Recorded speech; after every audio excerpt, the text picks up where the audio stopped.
21st Precinct, Sergeant Waters. Where was the car parked? 61st and what?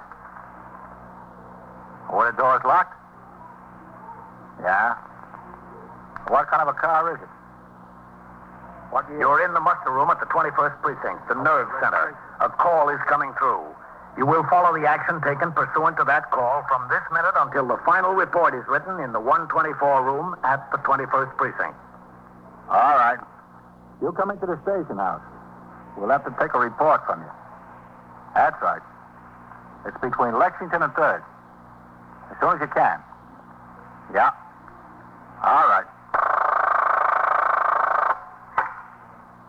21st Precinct. It's just lines on a map of the city of New York. Most of the 173,000 people wedged into the 9/10 of a square mile between 5th Avenue and the East River wouldn't know if you asked them that they lived or worked in the 21st. Whether they know it or not, the security of their homes, their persons, and their property is the job of the men of the 21st Precinct. The 21st, 160 patrolmen, 11 sergeants, and 4 lieutenants, of whom I'm the boss. My name is Kennelly, Frank Kennelly. I'm captain in command of the 21st. I was working my night tour, 4 p.m. to 8 a.m. At 6, after I had turned out the platoon, interviewed an applicant for a tow truck license, and cleaned up considerable paperwork, I instructed Sergeant Waters on TS to have sector car number 1 come by the station house and take me on patrol of the precinct. Patrol of the precinct by the commanding officer, in addition to responding to emergency radio calls as they occur, generally involves a personal check of conditions concerning which complaints from the public have been received. In connection with the investigation of such a complaint, I instructed Patrolman Coley, the operator of sector car number 1, to drive to 88th Street and Madison Avenue. At 7:20 p.m., we were in the car proceeding uptown on Park Avenue in the 70s. The weather was cold and extremely windy. So, when the landlord came to collect the rent, I happened to be home. I invited him to come in the living room and sit down. He said, "You're almost 2 weeks late with the rent, Mr. Coley." I said, "I know it." I said, "I wrote you a letter and told you we wouldn't pay the rent until you sent somebody to fix the refrigerator." He said I was stalling him, trying to pull my badge that I was a cop on him. He was going to write the commissioner and make a complaint against me. How do you like that, Captain? Well, what did you say? Well, I told him to write anybody he wanted to write. Still wasn't going to get the rent until the refrigerator was fixed. I don't know what these guys think they can get away with. Well, some of them try, Coley. Yes, sir. After the light changes, take a left into 77. Go up Madison the rest of the way. Yes, sir.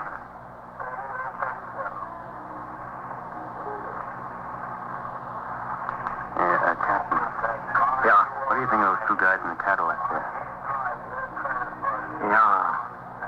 They look so good to me. They're sure making an effort to act calm, aren't they? Yes, sir. When the light changes, take off behind them. We'll get a look at the registration plate. For 2 guys that didn't own a new Cadillac, that's them. All right, there's the light. Let them go ahead. Okay.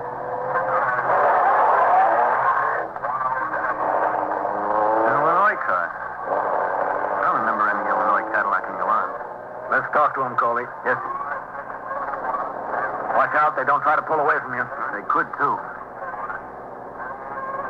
All right, give them the horn. Pull over there! Pull over!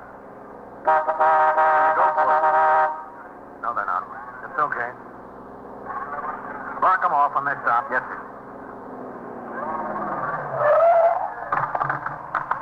I'll take the driver. Yes, sir.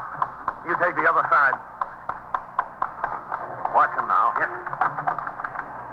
What's the trouble, officer? That's what we want to find out. Let's see the registration. And your operator's license. Oh, I forgot to take them. They're on a dresser. We made every light, didn't we? Yeah, every light. You, keep your hands up there where I can see them. Is this your car? Well, as a matter of fact, no. Well, whose is it? Friend of ours. Right, Ruby? Yeah, right. A friend lent it. He lent you the car, but not the keys, huh? Well, you see what Keep happened. your hands on the steering wheel. Right, I'll keep them there. I'll keep them. They got a jumper on the ignition, Captain. Are those your suitcases in the back? Not of his. Who said they were mine? I didn't. Come on. Out this way. Out of the car? Come on. Both of you. Now, keep your hands where we can see them. You. Lean up against the car there. Yeah? Right there, yeah. Come on around, Coley. Yes, sir. All right, you. Right next to him. I, for one, would like to know what this is all about. So would I. Lean up there. I'm leaning. Okay, Captain, I got him covered. All right. You first. Hold still. I got nothing. What are you worried about? I'm carrying nothing. Oh. What do you call this? A penknife, that's what it is. Ain't a guy entitled to have a penknife? Not with an 8-inch blade. Well, I use it to peel apples. I like apples. All right, just keep quiet. You. Hold still. Look, I was doing nothing. He asked me if I'd like to take a ride. I asked Quiet. I got two witnesses to prove he asked me. His cousin Scar, he said. What cousin? All right. I got no cousin. What's your name? Me? You. Leon Gambler. Where do you live? 361 Charles Street. In Manhattan? Yeah, in Manhattan. How old are you? 22. Where'd you steal the car? Belongs to his cousin. I thought you said it belonged to your friend. His cousin is my friend. I got no cousin. What's your name? Protea, Reuben Protea. Where do you live? 289 East 109th Street. Not my cousin. I got no cousin. Then who is the man? What man? Okay. What man? That's enough. All right, enough. Keep your eye on them, Coley. Yes, sir. I'll ring in for some help. Well, just stay like that. Don't move. 675. 681 to Central. Okay. At 79th Street and Park Avenue, northeast corner. We require assistance in handling two prisoners in the stolen car. Okay?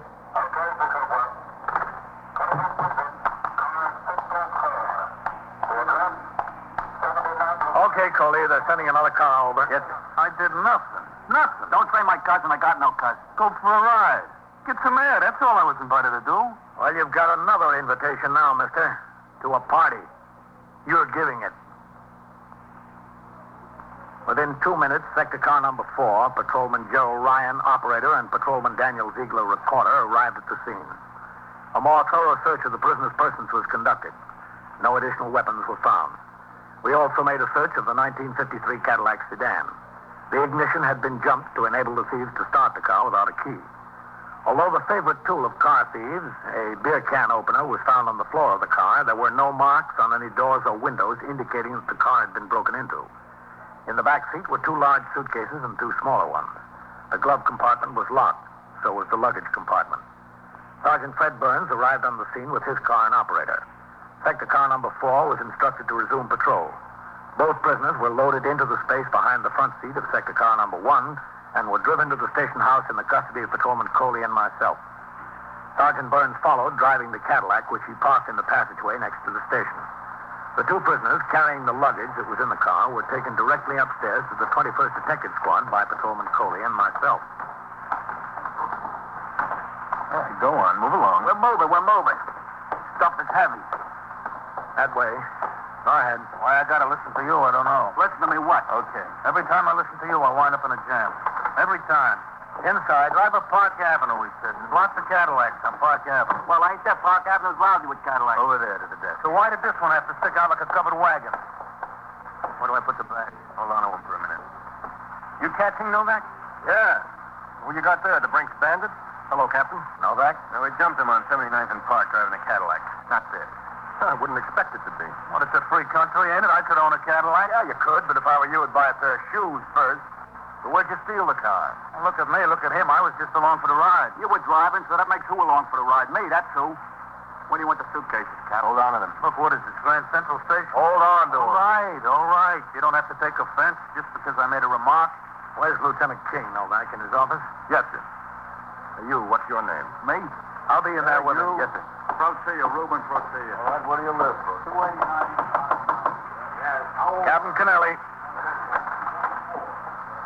Hello, Matt. Captain, leave the door open, would you? Yeah, sure. Turn off the heat in here. It gets ice cold. Leave it on, burns up. That radiator knows no middle ground. Well, what do we got out there? I was on patrol with Coley. We jumped a couple of thieves in the Cadillac. Oh, good work, Captain. Car's got Illinois plates. There were some suitcases in the back seat. Uh-huh. The car's not in the alarms or in the automobile list. They say where they got it, Cap? No, they didn't say anything yet, Matt. They will. Let's have a look at them. Sure. You know, they look like a couple of users to me, Matt. Oh, wouldn't be surprised. You don't need a job to have an occupation, do you? That's true. That's very true. All right, what's your occupation? Well, you know the guys that put down linoleum and tiles on the floors? Yeah? Is that what you do? No. I'm a helper. The linoleum layer, he says, hey, Leon, get this, get that. So I get it for him. That's my occupation. Yeah. Only I ain't working. What do you call stealing Cadillac? Who's this? A new ingredient has been added. Lieutenant King. Hey, Ruby, a lieutenant and a captain both. That's better than last time, huh? Yeah, we're getting up in the world. When was last time? When? I don't know. 3, 4 weeks ago. Before Christmas, huh, Ruby? After Thanksgiving. Oh, I'll kill him. Where was it? Down in my neighborhood in the village. All we had then was detectives. Now a lieutenant and a captain. Boy, this is living. Yeah, living. I should join you. Where was it? 6th Precinct? Yeah, I think so. Is that right, Ruby? I don't know. The police stations all look alike. What'd you get picked up for? Stealing out of cars. They caught us with a key that we took out of a car down there. What happened to the case? We're right on bail. $2,000 bail. 1,000 for him, 1,000 for me. So you're out thieving again. Oh, well, listen, the bondsman costs us $50 apiece. We got to pay for him some way, don't we? We got to live, don't we? We got to live high. High on a hog. That's us, right, Ruby? Right, high on a hog. Stick around, boys. We'll show you how to come down a notch. You are listening to 21st Precinct, a factual account of the way police work in the world's largest city. Detectives of the 21st Squad, under the supervision of Lieutenant King, began to make a case of grand larceny automobile against the two suspects, Leon Gamer and Ruben Tortilla. As required by law, the suspects were fingerprinted by Detective Novak. The locked suitcases found on the rear seat of the automobile were moved into Lieutenant King's office. The 6th Detective Squad in Greenwich Village was telephoned for information concerning their arrest in that precinct and the charge of grand larceny already pending against them. Although it was obvious the car had been stolen, no report of the theft was in the alarm, nor had one been received by the Communications Bureau. As frequently happens, it appeared that stolen property had been recovered before the owner was even aware it was missing. While the arresting officer, Patrolman Coley, kept one suspect under guard in the squad office, the other, Leon Gamer, was questioned by Lieutenant King in his office in the presence of myself and Detective Novak. Pretty suitcase, isn't it, Leon? Personally, I don't like the color, but it's pretty, yeah. And heavy. You're telling me I had to lug it up the stairs. It's heavy. There must be a lot of good stuff in there. Maybe telephone books. Suits, ties, shirts, maybe even jewelry or money. Yeah, maybe. Why don't you try to open it? Or any of the others? Oh, now I ask you, would that be honest? Look, Leon, save your comedy routine for the tombs. We're trying to get someplace here. We want to find out who that stuff belongs to. I knew I'd tell you. You think I got to be personally acquainted with somebody before I touch their car? My point is, you couldn't have been far from where you lifted the car before you were jumped by the officers. No, not too far, I don't guess. Because if it was more than a mile away, you'd have had the catches on that bag pried open to see what was inside. Look, I don't know exactly where it was. I don't carry a map around in my head. We pulled up together for that light on 77th and Park.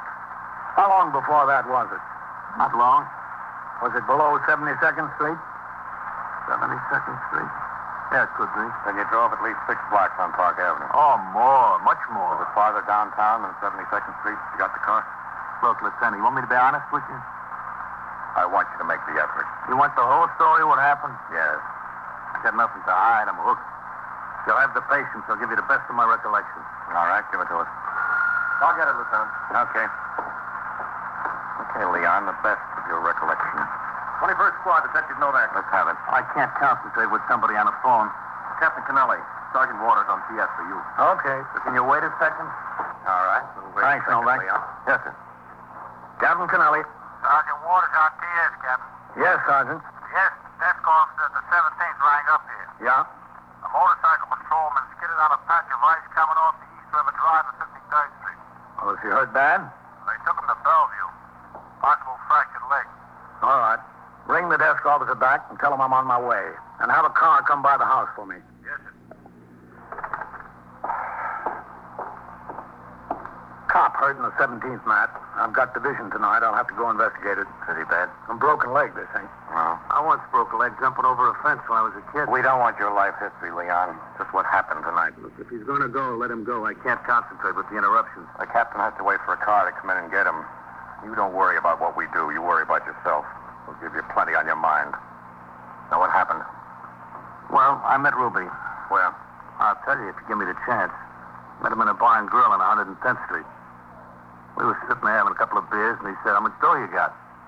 I said, "Why?" Well, he said his brother wanted some of the money back, the $50 he borrowed from his brother to pay the bondsman. I said, "Don't look at me. I'm living from hand to mouth, too. I didn't pay back the money I borrowed to pay the bondsman." And we got to talking about how the trial is set next month, and even if we cop a plea, we're sure to get no less than 2 years apiece out of it.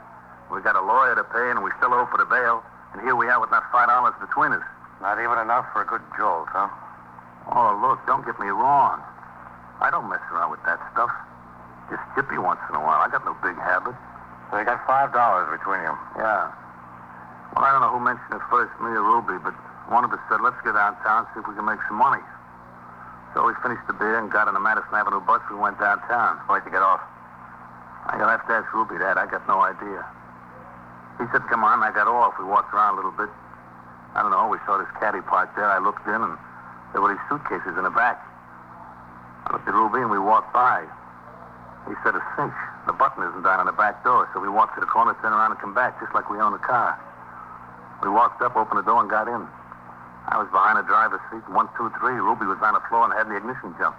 Like a flash. You know, he's quick, that kid. He's got a real talent. He said, go. I went, and that's that. Well, I'll see you, Matt. Okay, Captain.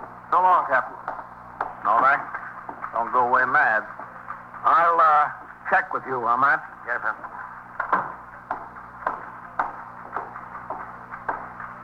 Well, looks like you'll have to go to court in the morning, Coley. Yes, sir. Hey, what's that for us? Can't you keep quiet for 2 seconds? Well, I try. Don't say I don't try. Had a dentist appointment, but that won't be hard to cancel. All right, I'll leave instructions with the desk officer that you're to go on reserve after you get those 2 books in. Yes, sir. Thanks, Captain. It was a good collar. Hey, what gives in there? What's he telling them?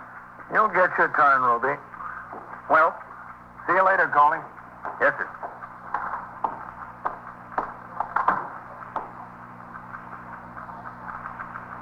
Good boss? Yeah. You know, when I was a kid, I wanted to be a cop. Well, at least you got to know a few. There was this cop over there on my block, a regular guy. I wanted to be like him. And I got to hate him. Yeah? He took me in. Grabbed me by the collar, took me in. And for what? For nothing, for stealing. So I decided not to be a cop. Well, you had a pretty good reason. What's he telling them in there? How much could there be to say? You think I could talk? That Leon, boy, chew your arm off. I got nothing against cops. I even like you. Thanks. Oh, but that's nothing. Don't be too glad. I like everybody. Even Leon. If anybody could like Leon. He ain't very particular about his friends. What's he telling them, do you think? All about the deal, I guess. Well, he can leave something for me to say. I'll go in there and stand like a dope. They'll know everything I got to tell them. Oh, here they come. All right, go over there and sit down, Leon. Over where? Over here with him? That's right. Come on, Ruby. What'd you tell him, Leon? Get going, Ruby. My life history, A to Z. Well, what'd you tell him about me? Come on. Yeah, all right. Just don't make me out a liar to them. How could I tell him? I don't know what you said. Inside. Sit down over here. Yeah. Right here? Yeah.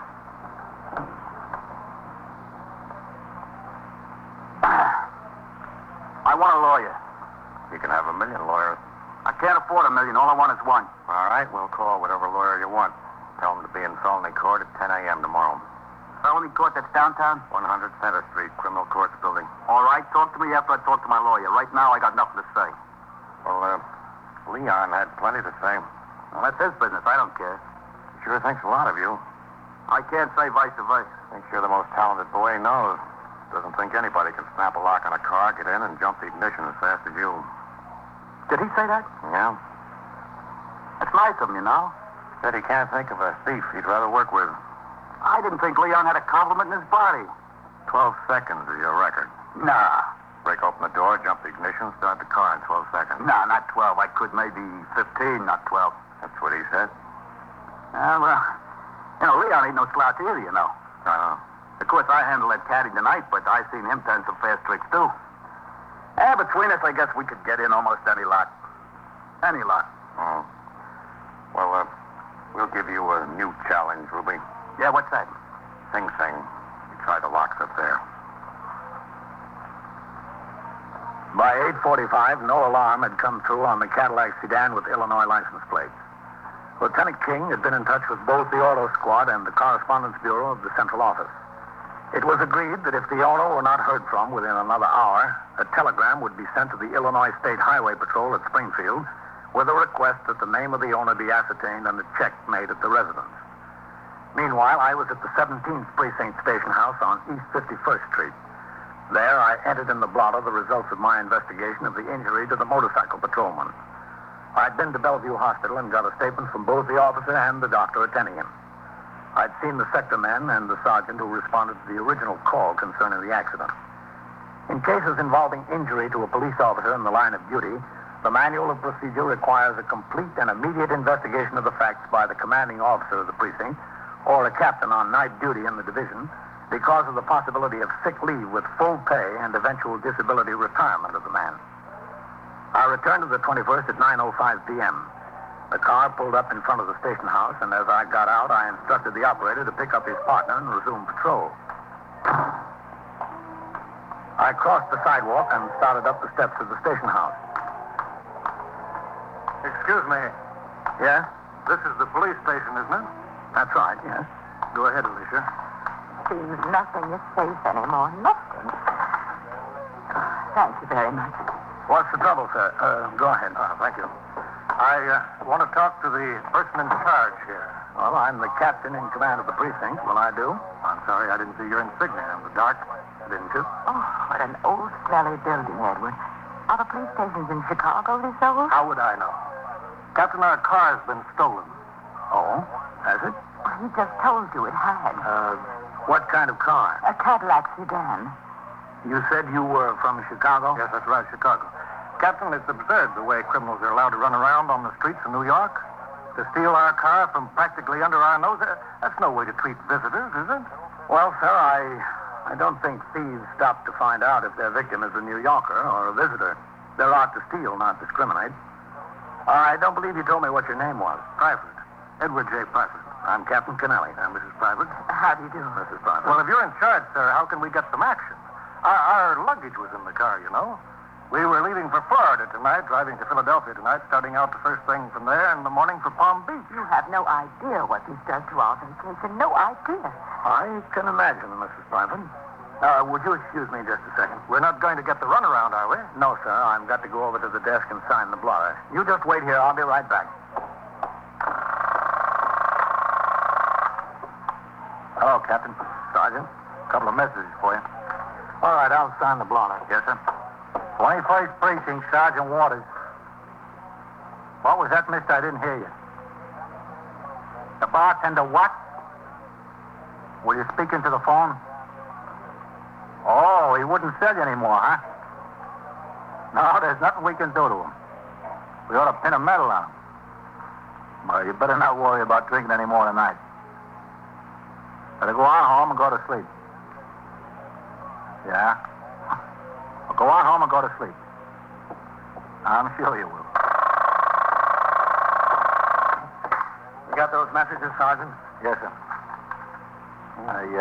I saw those people hook you as they came in the door, Captain. You want me to bail you out with them? No. No, thanks, Sergeant. This one I want to handle myself. Yes, sir. All right, Mr. and Mrs. Bradford, we'll go upstairs to the detectives, all right? This way, please. A lot of good it'll do. The car's gone for good. Gone, I know it's gone. And all my clothes with it. Fine place for decent people to come, New York. Did you lock your car when you left it? Why, of course we locked it. Through here, please. Thank you. You know, even if it was locked, 4 suitcases on the back seat look pretty attractive to thieves. It was a sedan, you say? 4 doors. You might have locked 3. Upstairs, please. I'm positive I locked all 4 doors. I always do. Uh-huh. Where was the car parked? On 61st Street near Park Avenue. After I finished some business, we checked out of the hotel. We were going to this restaurant, Les Cargot. Do you know it, Captain? I've been in there, yes. That way, please. The most absurd thing in the world. Just absurd. You'll never get anything back, anything. Right here. Oh, thank you. Miss Bradford? No protection. There's no police protection at all. Well, if that's a complaint, Mr. Bradford, you're talking to the wrong man. I'm responsible for the police protection here. You should complain about me, not to me. Maybe I will. Over here, please. Hey, Leon, here comes the captain back again. Hi, Cap. Let's sit there and be quiet. Are those men criminals? They're suspects, Mrs. Bradford. Oh. Novak, is Lieutenant King in? Yes, sir, he is. Thanks. Yes. Captain Kennelly. Inside, please. Yes. This is Lieutenant King, Mr. and Mrs. Edward Twyford of Chicago, Illinois. Oh? How do you do? Mrs. Twyford? Lieutenant, Mr. and Mrs. Twyford are looking for some fast action. Their car has been stolen, and some luggage. I see. I don't know what we can expect, but I want Do to... you have the registration for your car, Mr. Twyford? Don't you believe that I own it? Oh, yes, I believe it. Just like to see your registration. Gets to be a question of who gets investigated, the victims or the thieves. Oh, there you are. Mm-hmm. Thank you. Do you mind looking on that table behind you? What? Is that your luggage? Edward, it Have is. you got the car, too? Yes, we've got it. What? Edward, some of it's missing. There was more. The trunk, in the trunk, there were 3 more bags. What about that? You've got the keys to the trunk in your pocket. We haven't touched it. The other bags are still in the luggage compartment. The car's not damaged, is it? No, not a scratch. Yeah, we've got the thieves. Those 2 boys outside. You saw them. Yeah, well, does everything look all right, Alicia? Yes, I think so. I think so. Well, this vanity case has a little scratch on it. Oh, does it? Sorry. But it might have been there. Well, I suppose that covers everything. Not quite everything, Mr. Twyford. No? You might say thank you. Oh, I'm sorry. Thank you, Captain. We're really deeply obliged. You're welcome, Mr. Twyford.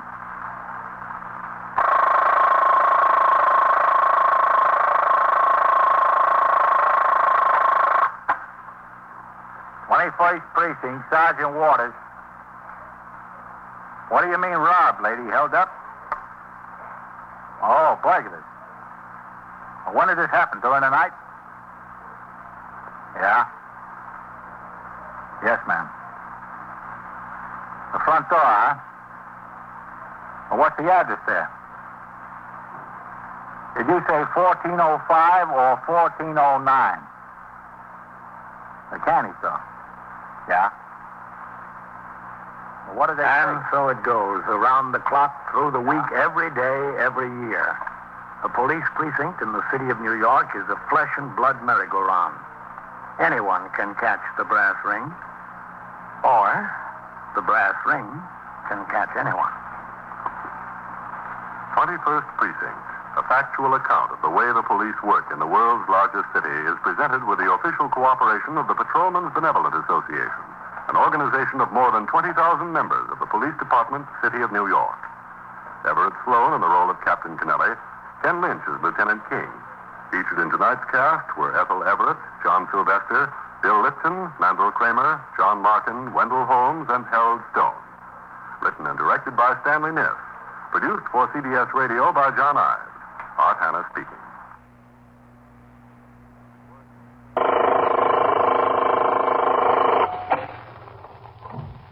First Precinct, Sergeant Waters. Who shot? Who? Well, where? All right, just take it easy. Talk slower so I can understand you. Now, where is this? Yeah? Yeah? You're in the muster room at the 21st Precinct, the nerve center. A call is coming through.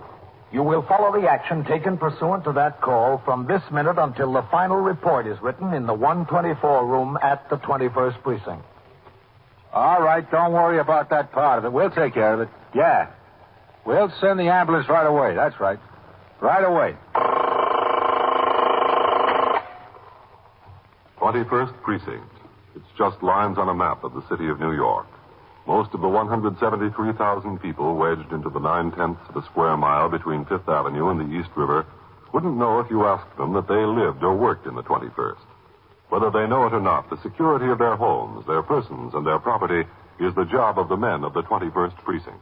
The 21st, 160 patrolmen, 11 sergeants, and 4 lieutenants, of whom I'm the boss. My name is Kennelly, Frank Kennelly. I'm captain in command of the 21st. I was working my night tour, 4 p.m. to 8 a.m. It was a dark, foggy night, and between dusk and midnight, we were plagued with automobile accidents. 2 pedestrians were struck by cars, one on York Avenue and one on Lexington. Both were taken to Mount Sinai Hospital in serious condition. Out on patrol of the precinct, I instructed my operator, Patrolman Eisman, to proceed through the streets slowly and with extreme caution. It was impossible to see clearly for a distance of 50 feet ahead. At midnight, I returned to the station house to turn out the platoon for the 12 to 8 tour.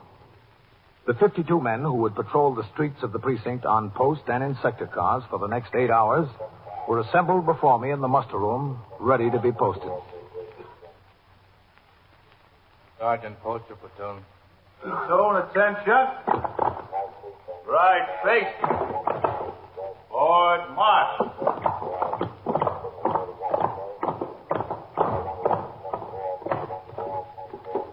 I'll be in my office, Lieutenant. Yes, sir. 21st. Who? Oh, wait a minute. Where is it? Yeah?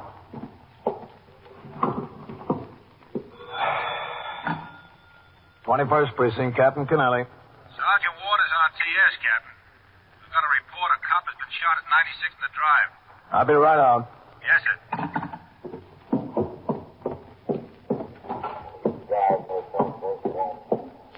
That's all I got, CB. Yeah. 96 in the East River Drive. Okay. Now, what do we got, Sergeant? Car 681. Putting it out on the air now, Captain. Car 681, 93rd New York. At 96 in the East River Drive. At signal 32. Report of a police officer shot. The ambulance is responding. Case. Who's on post over there? Brennan, Captain. He was there for the 4 to 12, and his relief hasn't had a chance to get over yet. I better notify detectives. Yeah, go ahead. This is Sergeant Waters on TS. We've got a report of a police officer shot at 96 in the East River Drive. I don't know. Well, that's all we got. Okay. There's also a traffic man on the job at the intersection, isn't there? Yes, sir. Well, how'd you get it? A civilian used the call box on the corner there. Told me there was a cop shot. He was excited. Hung up. I couldn't get any more out of him. All right, I'll go over there. Yes, sir. I went to my office for my hat and then back through the muster room to the front door of the station house. Patrolmen Egan and Lewis were waiting at the curb to relieve the operator and recorder of sector car number 3, who were due to go off duty. Within a minute, the car came around the corner and stopped in front of the station house. After the relieving operator, Patrolman Egan walked quickly around the car to inspect it for recent damage and entered the mileage and gasoline gauge readings in his memorandum book. I got in and instructed him to make the run to 96th Street in the East River Drive. The weather was still foggy and visibility extremely poor. As we turned off First Avenue east on 96th, I could make out 2 sector cars parked along the curb. The scene of the shooting appeared to be on the site of the old transit system power generating plant, which was in the process of being wrecked to make room for an overpass cloverleaf entrance to the East River Drive.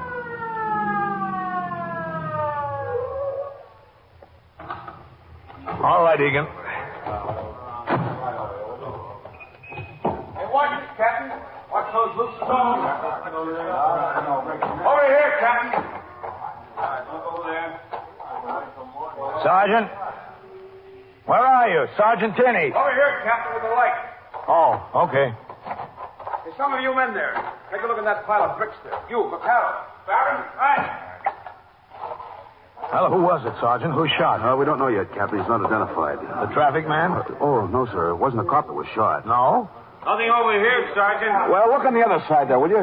Well, who was it? Cop shot a thief. Brennan. Oh. Over there, Captain. It's pretty bad. Hey, watch your stuff there, Captain. Kind of treacherous. All right. The civilian they sent to ring in got it kind of mixed up. Never did get over this far, Sergeant. Well, look the other way then, huh? What are they looking for, Sergeant? The gun the boy had. Oh, wasn't it right near him? No, sir. Did he have a gun? Well, Brennan says there were 3 shots fired at him. All right, you men. Put the captain in there, huh? Yeah. Yes, sir. Hello, Captain. Hey, you. Put your light on him there. Oh. See, pretty bad, huh, Captain? You say anything, Sergeant? No, sir. He was unconscious when I got here. Hey, that ambulance better get here. Hey, Vaccaro! Barron! Hey? Why don't you go to the car, ring it again for that ambulance? Pretty young kid. Yes, sir. Yeah, about 17, I'd say. Maybe 16. Huh? How many shots did he fire at Brennan? 3, Captain. That, according to Brennan. Any identification on him? Yes, sir. He had a wallet in his pocket. He says he's Harry Mickleton, 733 East 107th. How many times was he hit? Well, just once, it looks like, Captain. That's all I can see. Get Brennan over here. Yes, sir. Hey, Brennan. Hey, you two. Stick with him until the ambulance comes. Yes, sir. Hey, Brennan. Yes, Sergeant. I'm over here. Where? Over here. The captain wants to see you. Yes. Who was next on the scene after Brennan, Sergeant? Well, I was, Captain. My operator and I. Underwood. Well, what'd you find? Well, we stopped the car on the street out there. I saw a flashlight back in here. I called. Brennan answered. I came on back. He was over there trying to do something for the boy. Did he tell you what happened? Yes, sir. He said he jumped them trying to break into a parked car. Chased him back in here. With some shots fired at him. He fired back. Oh.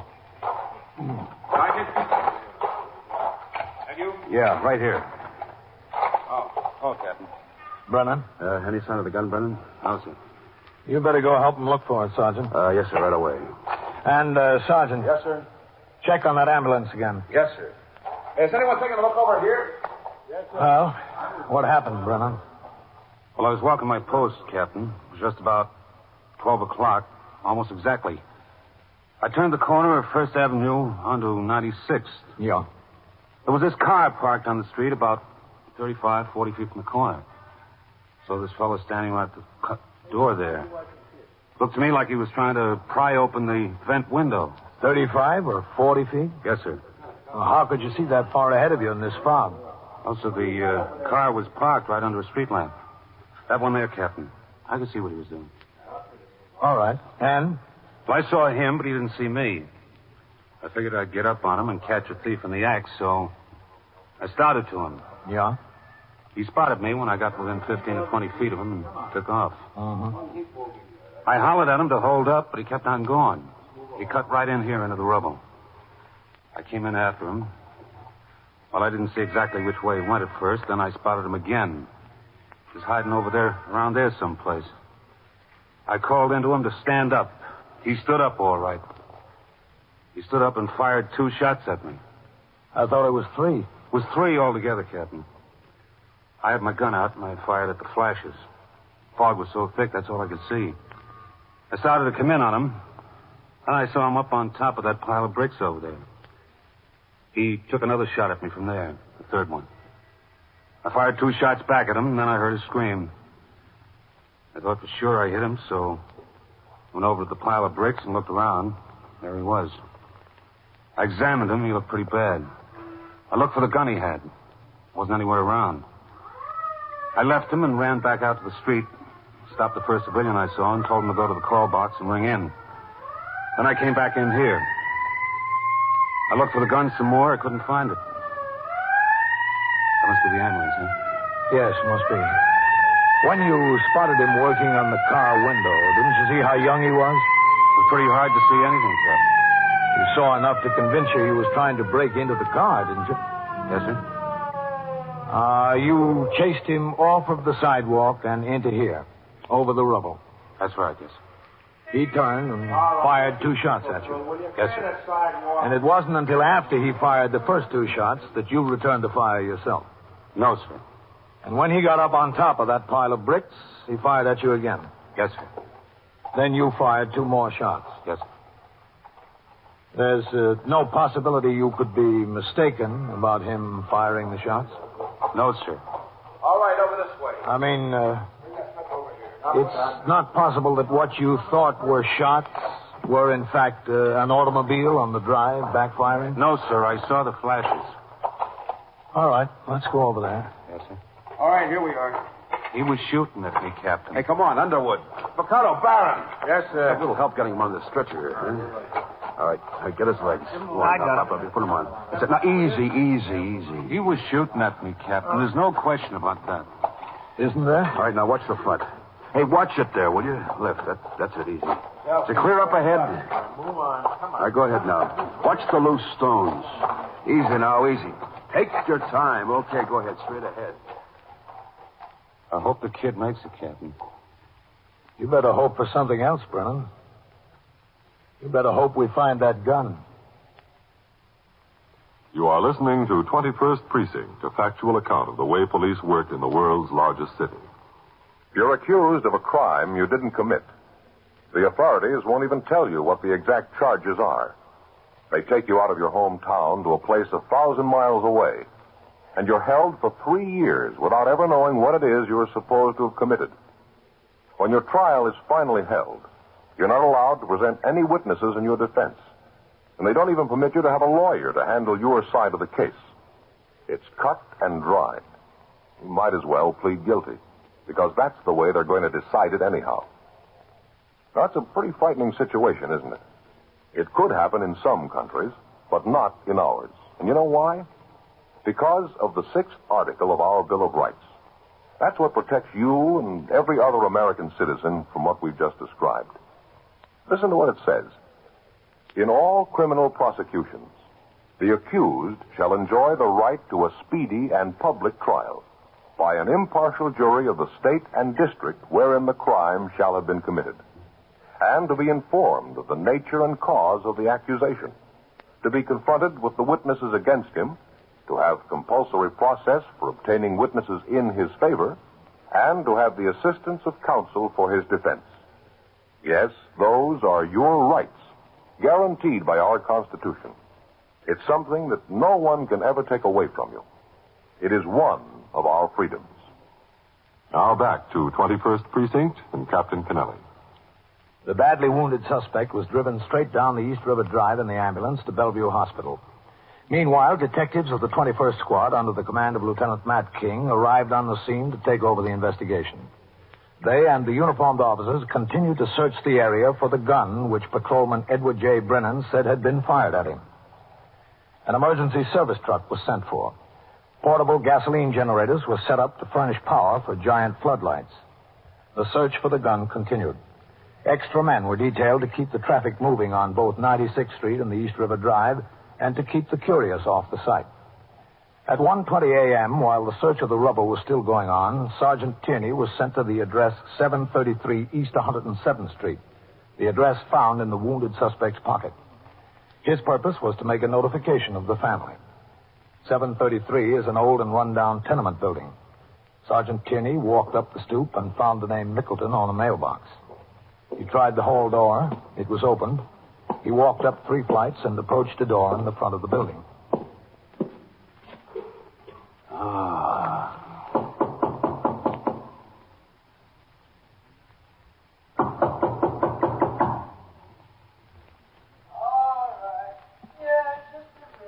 Okay. Who is it? Police officer. Who? Police officer. Oh. Does Harry Mickleton live here? Yeah, I'm his mother. Oh, can I come in? What is it? What's the matter? Did he do something? What'd he do? Well, let's sit down, Mrs. Mickleton. We'll talk about it. What did he do? Well, he was stealing from cars. No, not my Harry. Couldn't be. Suppose we sit down and talk about it, huh? Not my Harry. And he got hurt. Shot. He couldn't. He's in Bellevue. Not my Harry. My Harry's asleep in there. I heard him come in. Oh, did you? I was in bed. Not asleep, just in bed. I heard him come in, go to his room. Ma, I'll show you. Not my Harry. Yeah, I'd like to see. He's asleep. I'll show you. Harry! Harry! What is it, Ma? George, where's Harry? How should I know? Harry isn't here? Hey, listen, what's this all about? Who are you? That's my son, my other son, George. Harry's hurt. Shot. Where? It's in Bellevue. Oh, no. No. All right, Miss Mickleton. Sit down, huh? My Harry, my poor Harry. Is he all right? Tell me. Don't lie to me. What happened to him? He's dead, isn't he? No. He's not dead. But he's hurt pretty bad.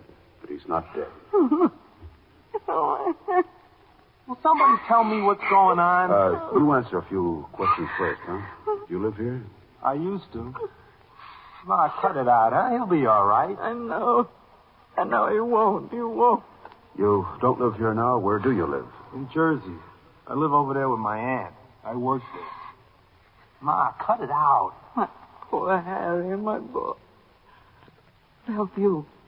Can I go to him? Yeah, yes, you can go there. If you work in Jersey and live there, what are you doing here? I come here and stay once in a while, when I'm in New York late. Huh, Ma? Don't I? Don't you what, Don't John? I stay here when I'm in New York? Yeah, you stay here. Must have been him come in, George. I thought it was Harry. That's what I thought. How bad? Very bad? Pretty bad. Oh, my Harry, my poor Harry. What happened? He was shot. I know, but how? Cop caught him breaking into a car. Your aunt fired a couple of shots at the officer. Not my Harry. No, Harry wouldn't do that, would he, George? How should I know, Ma? How should I know what he'd do? He wouldn't. Not Harry. I'm sorry, Mrs. Mickleton. It looks like he did. While the mother and her other son got dressed to be taken to Bellevue Hospital, where Harry Mickleton was in a critical condition, the search for the weapon continued at the scene of the shooting. Although the fog had lifted somewhat, it could not be found. And at 2:15 a.m., more than 2 hours after the original call, the search was abandoned for the night.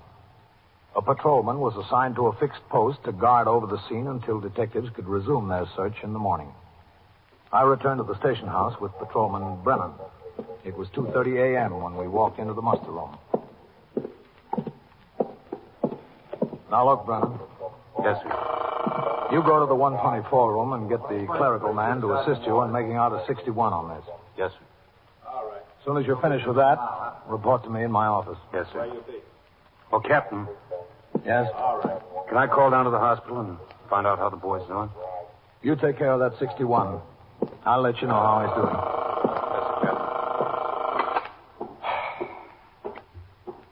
Hello, Captain. Did you hear from Bellevue on that boy? Yes, sir. What about him? Not so good, Captain. It was right through the back and into the stomach. They got him on the operating table now. All right, keep me informed. Yes, sir. Can I see you a minute, Captain? Oh, hello, Matt. Sure. Lieutenant King? As soon as I sign the blotter, I'll be right with you. Yes, sir. That was a rough deal tonight, huh, Lieutenant? Yeah. I heard from the hospital. Not so good. I know. I've got a detective down there myself. Oh, yeah? You want to go into my office, Matt? Yes, sir. That'll be all right. Rough deal, Captain. Precinct Sergeant Walker. Yeah. Go ahead. Yes, sir. Who told you that? Sit down, Matt. Thanks. I don't know Brennan very well, Captain. What kind of 42 has he got? Well, he's a St. John's graduate. He's been in the precinct since he got out of the academy. That's more than a year now. His brother is a fireman. So is his father. He retired about 4 years ago. Been doing a good job. No complaints on his 42. He made one good collar about 2 months ago. He got a thief in a stolen car as it pulled to a stop at a signal light up there. Oh, yeah. Yes, sir. He's a quiet boy. Not a particularly good mixer around the house. Any reason to think he'd be trigger happy, Captain? No, not to date. Well, I hate to say this, Captain, but you know what I think. I've got an idea, Matt. There's no sign of a gun up there anyplace. We don't need daylight. We went through that pile of junk with a fine-tooth comb. I don't think that Mickleton boy ever did have a gun. I think that Brennan jumped the boy, took out after him, pulled his gun, and let fire. He hit him, thought better of what he'd done, and told the story about getting fired on himself by 3 shots. I'm afraid I think the same way, man. Worst of it is, Captain, we can't find any evidence the boy was trying to break open that car. There's not a mark on it. I examined that window, not a scratch. Oh. I checked the boy through BCI. There's no record on him. No one ever has been arrested in the city of New York under the name of Harry Mickleton. Well, that doesn't mean he's not a thief. No, sir, but it certainly doesn't mean that he is. Closest thing BCI shows under the name of Mickleton is the arrest of a boy named George Mickleton. Couldn't be the same. The other one's over 20. He's done a bit in Elmira. He's on parole now. Living and working in Jersey. Oh? Is that so? Records show nothing else. Yes? Brennan, Captain. Come in. Oh, hello, Lieutenant King. Brennan. I made out the 61, Captain. All right. Brennan. Yes, sir. Lieutenant King and I have been talking about this. Yes, sir. If you haven't told us the truth about what happened, I'd suggest you change your story right now. It'd be a lot easier all around. I've told you the truth, Captain. You said that 3 shots were fired at you. Where's the gun? I don't know, sir. It must be there someplace. We looked for 2 hours, It Brennan. must be there. Brennan, a cop carries a revolver for his own protection, for the protection of the public, and for use in the apprehension of dangerous fugitives. This boy was not a dangerous fugitive. He fired 3 shots at me. I was entitled to defend myself, sir. The boy is 17 years old. He has no previous record. You say you jumped him trying to break into a car. There's no evidence that the car was tampered with. We can't find the gun. Now, how about giving us a straight story on what happened there? I told you exactly what happened, sir. I don't think you did. I did, Captain. Just a second. 21st Precinct, Captain Kennelly. Sergeant Waters on TS, Captain. Yes, Sergeant. We just heard from Bellevue, Captain. Boy died on the operating table. Oh. Mother was down there. Yeah. She insists on coming up here and seeing you. She's on her way. Shall I send her up to the detectives, Captain? No, I'll be here, Sergeant. Yes, sir. The boy died. Oh, it's too bad. I'm sorry, Captain. Brennan, you should be. That mother is on her way up here now. What am I going to tell her? I don't know, sir. Well, you better start thinking of something. We questioned Patrolman Brennan further in regard to the events leading to the death of Harry Mickelton. He stuck to his story without a variation. After a few minutes, Lieutenant King left my office to return to the detective squad upstairs. I instructed Patrolman Brennan to take a chair across from my desk and wait. As I tackled some of the paperwork that had accumulated on my desk, he sat looking straight forward out the open door leading to the muster room. It was a long wait. At 25 minutes to 4 in the morning, Patrolman Brennan saw the front door of the station house open and Mrs. Mickelton walk in. Captain. Yes? I think the mother just came in. If it's her, we'll know about it. Yes, sir. 21st Precinct, Captain Kennelly. Sergeant Waters, Captain. Mrs. Mickelton is here. All right. Ask her to come in. Yes, sir. Right. Just a second, sir. What? Who is he? Oh. She has her oldest son with her, Captain. She wants to bring him in, too. That's all right, Sergeant. Yes, sir. It's her, Brennan. Yes, sir. He still fired 3 shots at you? Yes, sir. Come in. Go on, Ma. You don't have to be afraid of them. I'm not afraid. You're Mrs. Mickelton? Yes. This is Patrolman Brennan. I'm Captain Kennelly. Mrs. Mickelton? I came here so you could tell me what to do. My boy's down there dead. What am I going to do? I don't know. Cop shot him. Is that what a cop is for, to go around shooting boys? Is it? What am I going to do? I don't even have money to bury him. Don't worry, Ma. You'll get taken care of. There's laws about something like this. What about those laws? I can assure you that we're making a thorough investigation. Yeah, I bet. I understand you're Mrs. Mickelton's older son. That's my George. The only one left now. How do you do, George? You don't have to be polite to me.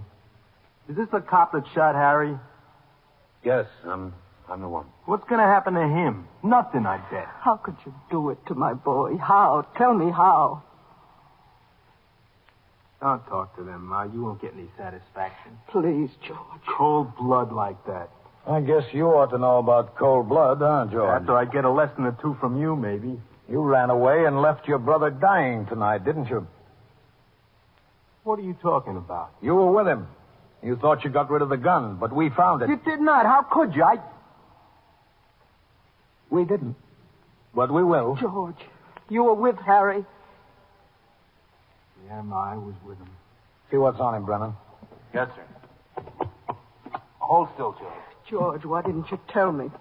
Harry was dying. You didn't say a word. Clean, Captain. Okay. What happened, George? It was me and Harry together. We had a few beers. I said to him, come on, I'll show you how to make some money. My Harry. So I took him over there. I stood him on a lot there off the sidewalk where they were wrecking the building. I had a gun, and I told him to hold it. I said, watch me, and I went to open the car. Then this cop comes along, and I run into where Harry was. Oh, no, my boy. We lit out across the place together. The cop hollered, and Harry turned and shot. I only saw one, Captain, just one. The cop shot back and hit Harry. He dropped, and I tried to see if he was all right.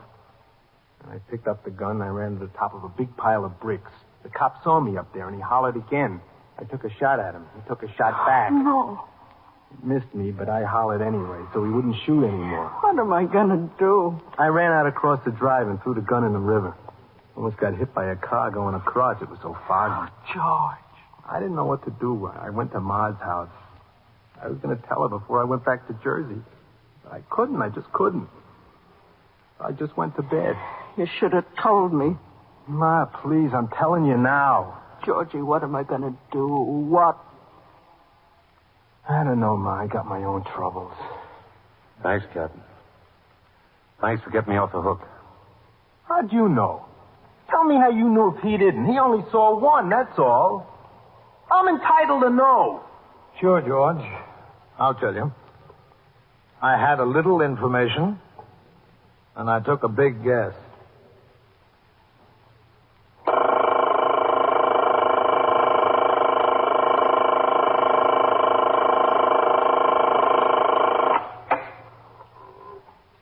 '21st Precinct, Sergeant Waters. What kind of a ring? Diamond? Yeah. Yeah, I understand. Well, how do you know she's a thief? Yeah. I see. Uh-huh. Are you holding it there? All right. Sure, I'll take care of it. That's right. I'll send the officers right over there. And so it goes. Around the clock, through the week, every day, every year. A police precinct in the city of New York is a flesh and blood merry-go-round. Anyone can catch the brass ring, or the brass ring can catch anyone. 21st Precinct. A factual account of the way the police work in the world's largest city is presented with the official cooperation of the Patrolmen's Benevolent Association, an organization of more than 20,000 members of the Police Department, City of New York. Everett Sloan in the role of Captain Kennelly, Ken Lynch as Lieutenant King. Featured in tonight's cast were Bryna Rayburn, Harold Stone, John McQuaid, Bill Quinn, and Martin Newman. Written and directed by Stanley Niss. Produced by John Ives. Art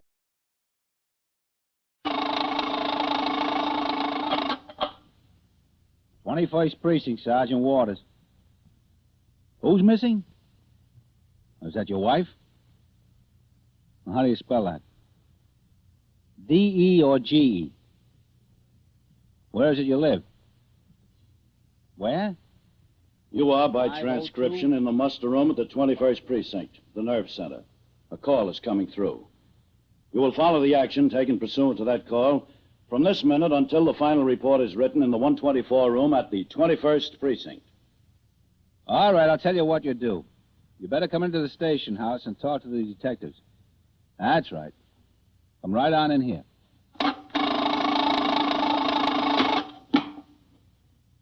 21st Precinct. It's just lines on the map of the city of New York. Most of the 173,000 people wedged into the 9/10 of a square mile between 5th Avenue and the East River wouldn't know if you asked them that they lived or worked in the 21st. Whether or not they know it, the security of their homes, their persons, and their property is the job of the men of the 21st Precinct.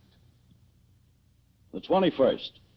160 patrolmen, 11 sergeants, and 4 lieutenants, of whom I'm the boss. My name is Cronin, Vincent P. Cronin. I'm captain in command of the 21st Precinct. I was doing night duty, 4 p.m. to 8 a.m. After I turned out the platoon, I read and signed reports and communications that had accumulated since I was last on duty.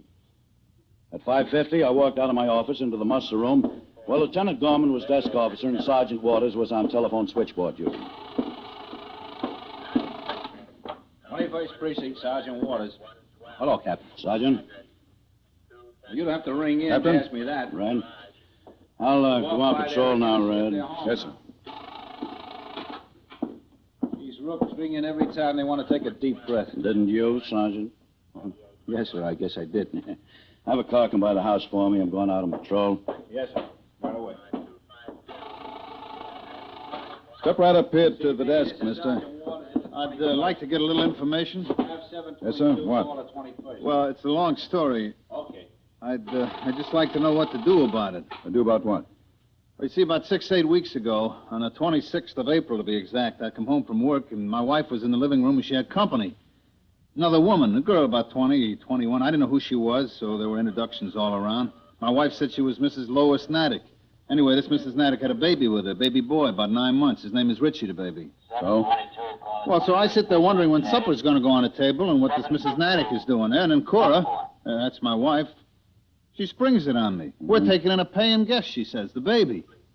Well, it hits me right between the eyes, but I'm polite about the whole thing. I take Cora in the kitchen. I ask her, what's this all about? Are you going nuts or something? So she gives me a long song and dance about how another lady she met in the delicatessen told her about Mrs. Natick was looking for some place to board the baby for a couple of months. Cora's dying to have the kid in the house. She won't take no for an answer. So, to make a long story short, we took in a baby. Well, what do you want us to do about it?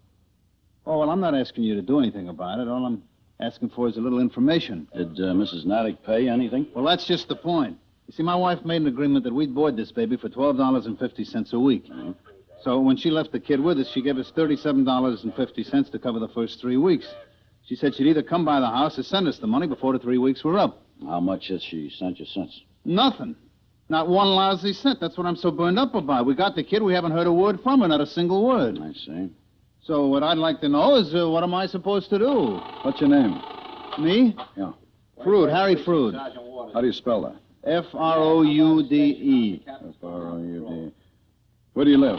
502 York Avenue. Listen, are you the captain here? Yeah, that's right. I'm Captain Cronin. Well, I'm glad to know you. I know you. Well, is there something that can be done? I mean, where do I go? Who do I see? Well, there might be something that can be done, Mr. Frood. This child or the mother's not related either to you or your wife. Related? I never saw either one of them before in my life. I saw the woman just that once in my living room when I come home from work. Oh, where do you work, Mr. Frood? Downtown Lafayette Street. I'm an order filler.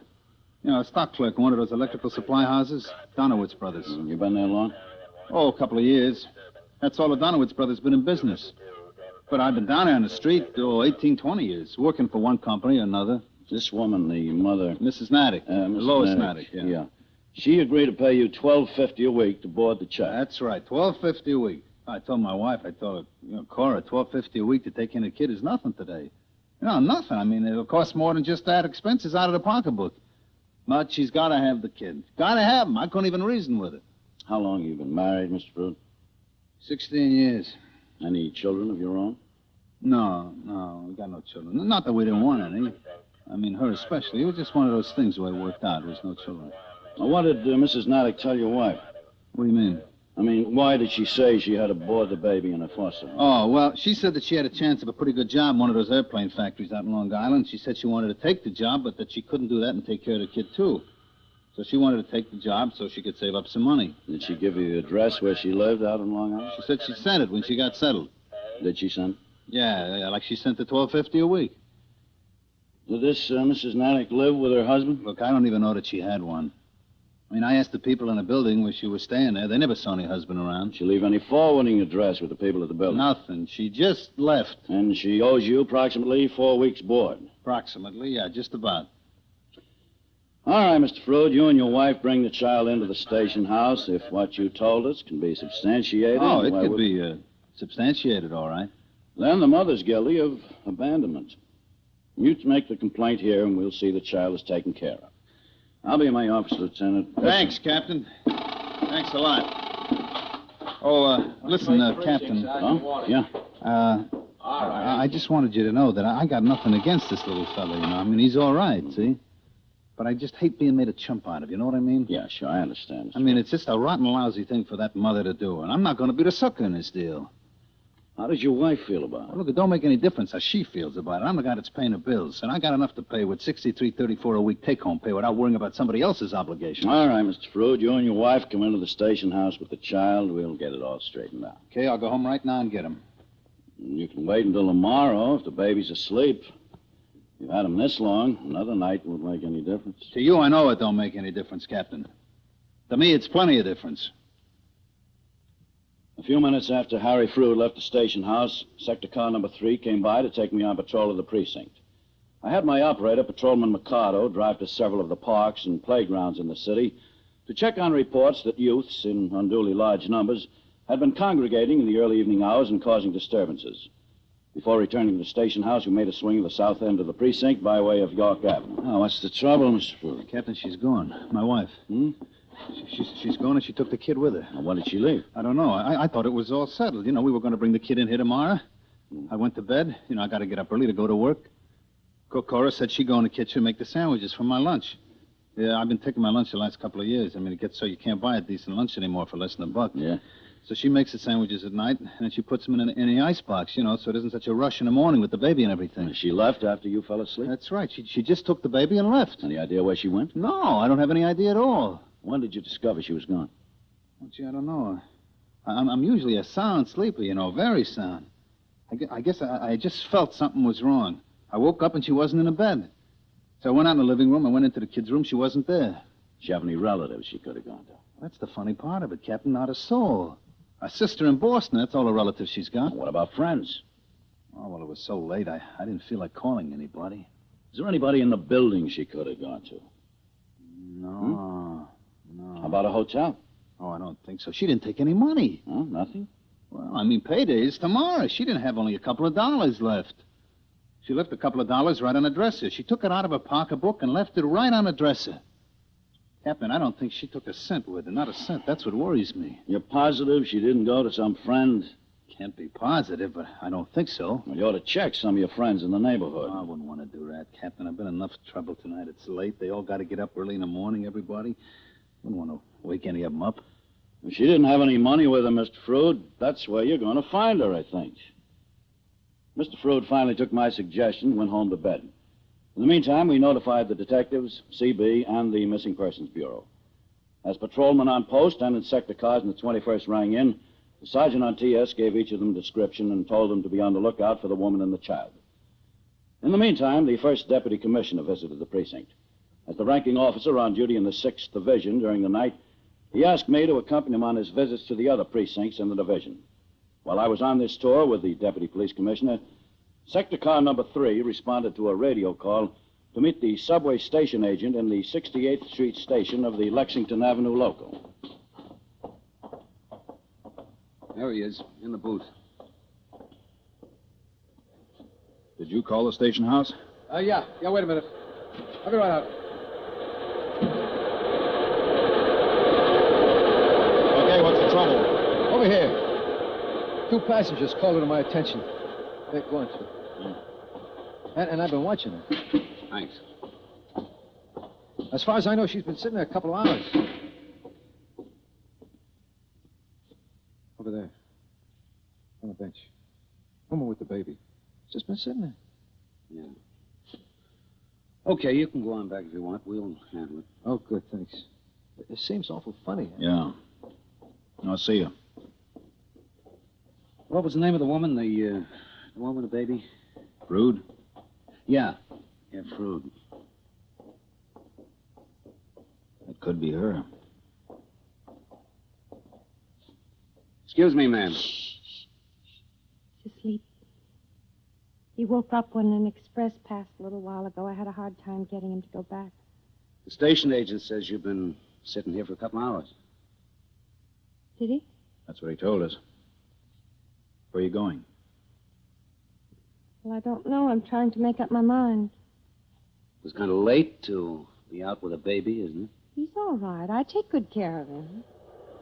Oh, I hope this train doesn't wake him up. They make an awful lot of noise. Well, this isn't a nursery. It's a subway station. Yeah. Guess it isn't their fault. Are you Mrs. Frood? What? Are you Mrs. Frood?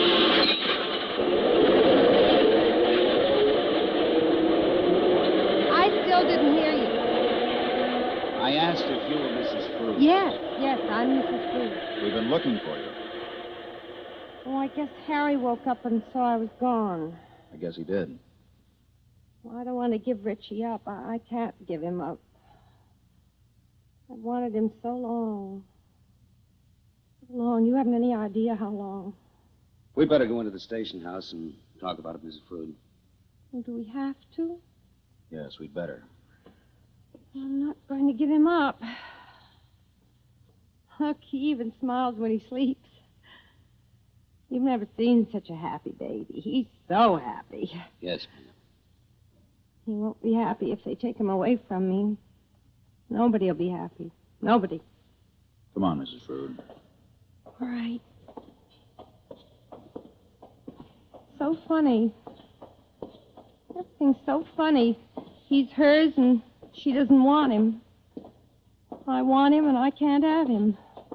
So funny. The two officers took Mrs. Frood and the child upstairs to their car and drove them to the station house. I had just returned from my tour of the division with the first deputy commissioner.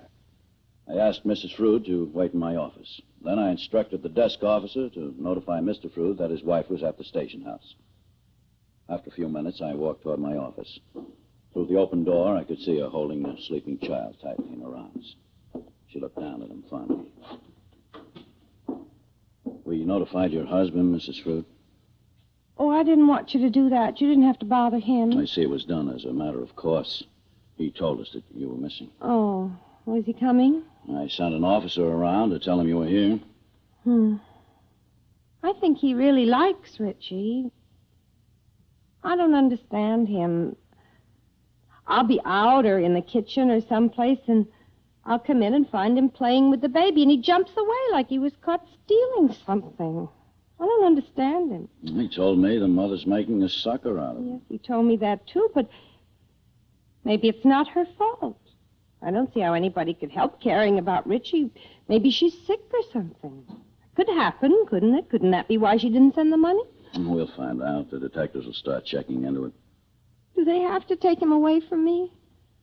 Can't I keep him till they find out something? According to the law, Mrs. Frood, when a parent has agreed to pay for a child in a foster home and goes away without leaving an ascertainable address or continuing to arrange for board, the child is considered abandoned. I haven't abandoned him. I want him. Yeah, but he's not yours. It's up to the Department of Welfare to provide shelter for him.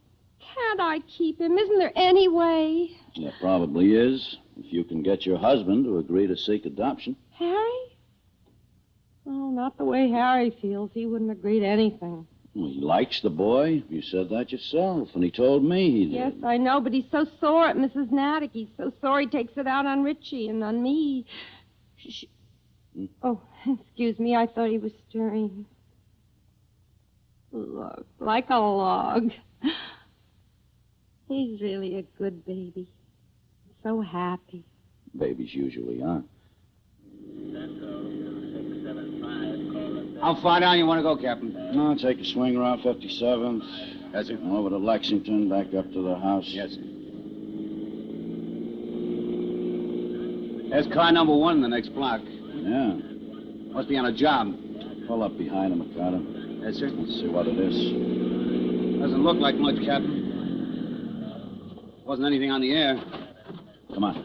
Yes, sir. That must be it. 502. There's Eisman coming out. Eisman? Oh, hello, Captain. What do we got? Oh, nothing much, Skipper. When we rang in, the sergeant told us to take a turn by here. A neighbor called in that a couple was scrapping. Family fight. Neighbor thought he was beating her up. Something about a baby. What's the name of the couple? Frood, Captain. Mr. and Mrs. Harry Frood. Oh, what floor are they on? Second floor front, Captain. But it's all settled. They quieted down. Yeah, I know them. I want to talk to them. Oh. Get back on the job, Eisman. Yes, sir. Ricardo. Yes, sir. You wait down here. Yes, sir.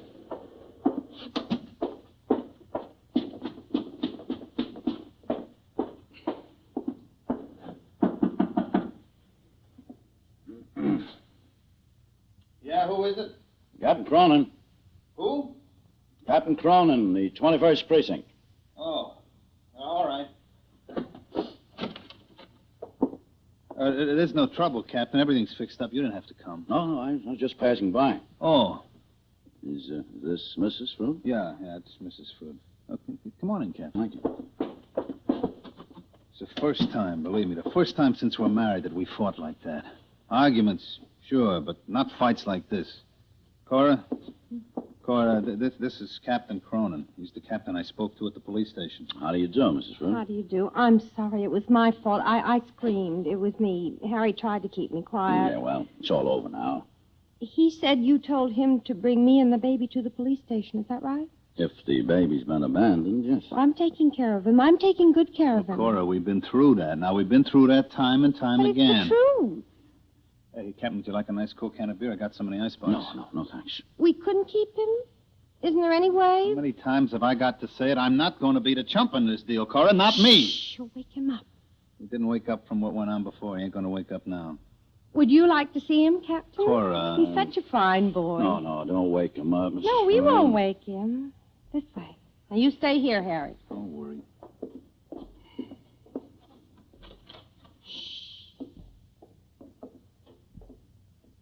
Did you ever see such a butterball?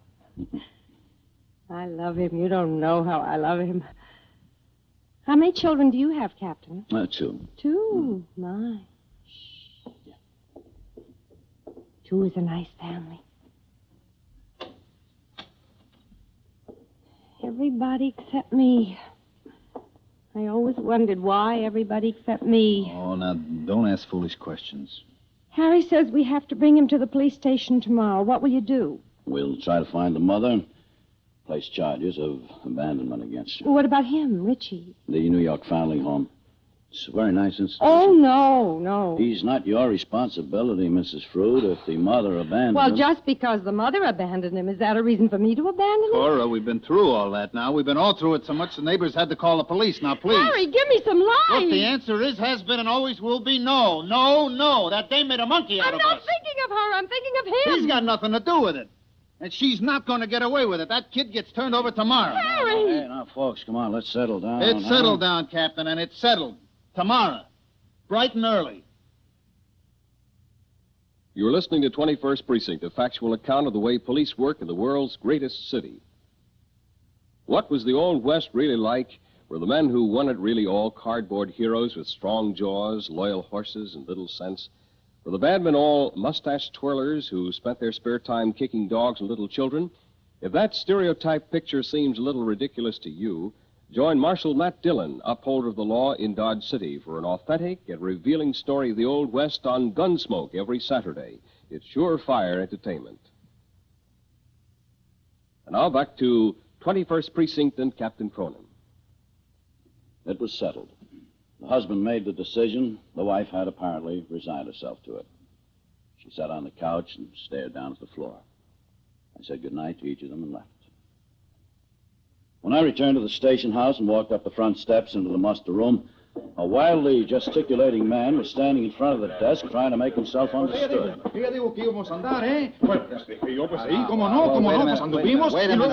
a minute. No comprendo. Sí?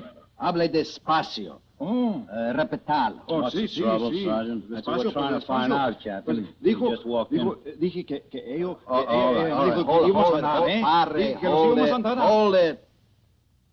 A long time since high school Spanish, Captain. Yeah.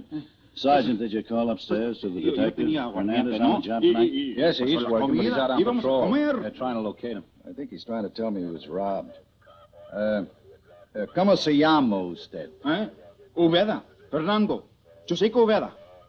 Pues ella y su amigo me robaron. Pues él tenía un cuchillo y me robaron de todo mi dinero. Just a second, pare. Sí. Tenga la bondad de hablar despacio. ¿O despacio? Pues sí, pues. Muestro sus papers, papales. Oh, sí, los papeles. Aquí tengo. Aquí está. Mire, aquí. He's going to show you his wallet. Soy navegador. Mi barco está en Hoboken. ¡Me robaron! ¡Qué canasto! Con un cuchillo me robaron. Wait a minute, pare. Sí, paro. I think he's a merchant seaman. I think that's what this card says. ¿Cuál es su nacionalidad? ¿Nacionalidad? Sí. Sudamericano, argentino. Es mi Argentina. Excuse me. Sí, sí, ¿Cuál es su ship? Buque. El buque. Mi barco es la Recalde. Ask him if he's hurt. Yes, sir.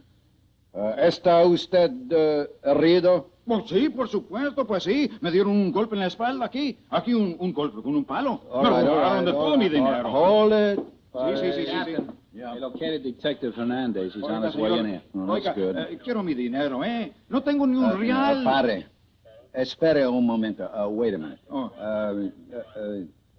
Detective, quiere hacerle algunas preguntas. ¿Preguntas? Pronto. Sí. Captain, are you busy? Can I see you a minute? Hold on, Mr. Freud. It's very important, Captain. Yeah, all right, Mr. Freud. I'll be in my office, Sergeant. Yes, sir. Come on to my office here, Mr. Freud. Yeah, sure. Go ahead, Rainer. Thanks. If the person taking care of them is happy doing it. Yes. I know I'm happy. I've been married all these years, and I've never been so happy. That's what I think may be the matter with Harry is. I think he's jealous. Imagine. Jealous of a little thing like this. Come in. Come in, Mr. Freud. Thanks. Should I close the door? Yes, please. Hello, Cora. Harry? Why'd you have to run off like that, Cora? You scared me half to death. I'm sorry, Harry. Sorry? Well, you should be sorry. Shh, you'll wake him. You see, Captain? You see? That's all I get. You'll wake the baby. Don't play the television. Don't smoke my pipe. It's bad for him. We can't go to the movies. There's nobody to leave him with. Out of the $12.50 a week we didn't get, we have to pay for sitters yet. Harry. My age, I have to have an infant around. At my age, I don't need it. All I need is a little peace and quiet. Nobody thinks about me anymore. All right, Harry. I'm going to give him back. The welfare department does something with him. You'll have your peace and quiet. Do you want to take him now, Captain? Well, look, it's late now, Cora. Let's go home with him. You got all his things in. We'll make arrangements in the morning. No, I can't take him home. I want to leave him right here and right now. I can do that, can't I? I'll have to get a policewoman up here, take him to the New York Foundling Home. Look, Cora, now, don't be stubborn. I mean, do we have to lose a whole night's sleep? I got to be at work at 8 o'clock. Let's go home. You get the whole thing straightened out tomorrow. I'm not taking this baby in my house again, not unless I take him there to stay. I'm not. You got your way, didn't you? What else do you want from me? You could at least try to make it a little easy on me. Harry, I'm ashamed of you. You don't know what you put me through. You big ape, you don't realize how much I love you to do this for you, to give the baby up for you. Cora, honey, cut it out. I won't cut it out. You haven't got a brain in your head, not one brain. I guess maybe I haven't. Maybe you're right, Cora. Captain, I guess I'm a louse. Are you? Yeah, I know I am.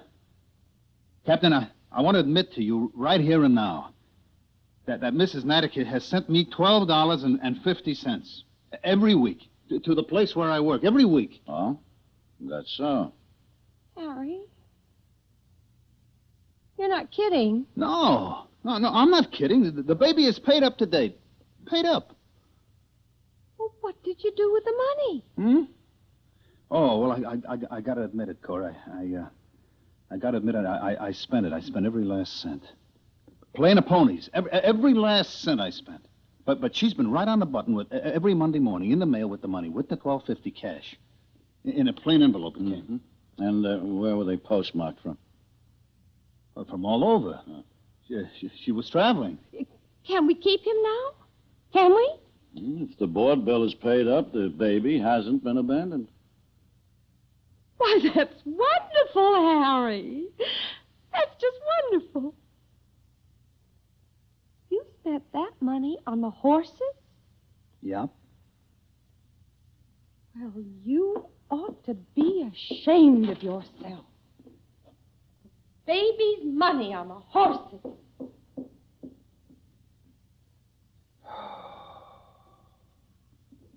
How you going to win, Captain? You just can't win. Well, at least there's one thing in a marriage, Harry. You can't do any worse than come in second. Go on. I'll catch up with it.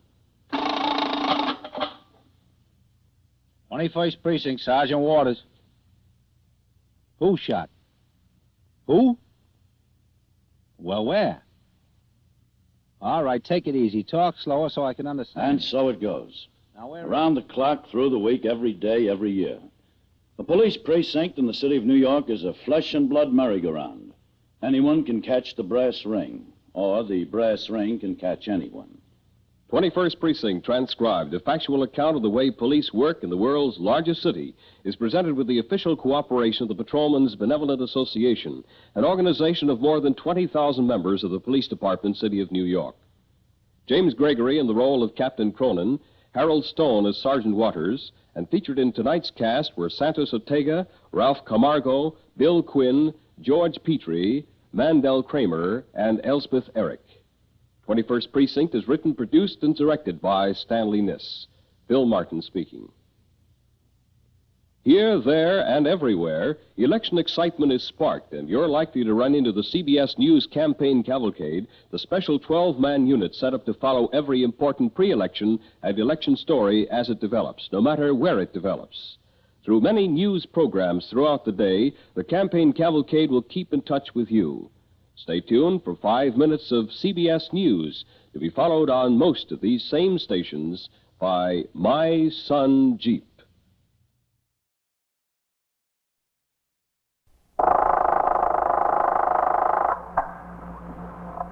First Precinct, Sergeant Waters. Oh, wait a minute. What's the address? Yeah. All right. Now, what's the trouble there? Is gas leaking? From what apartment? Well, how do you know it's leaking? Yeah. Yeah.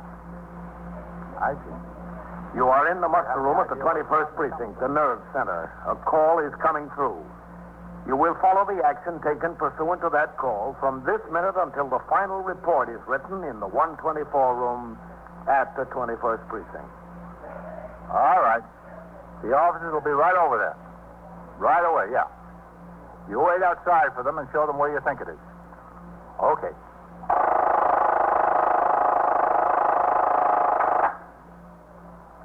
First Precinct, just lines on a map of the city of New York.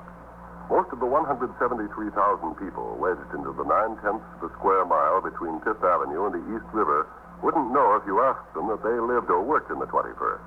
Whether they know it or not, the security of their homes, their persons, and their property is the job of the men of the 21st Precinct.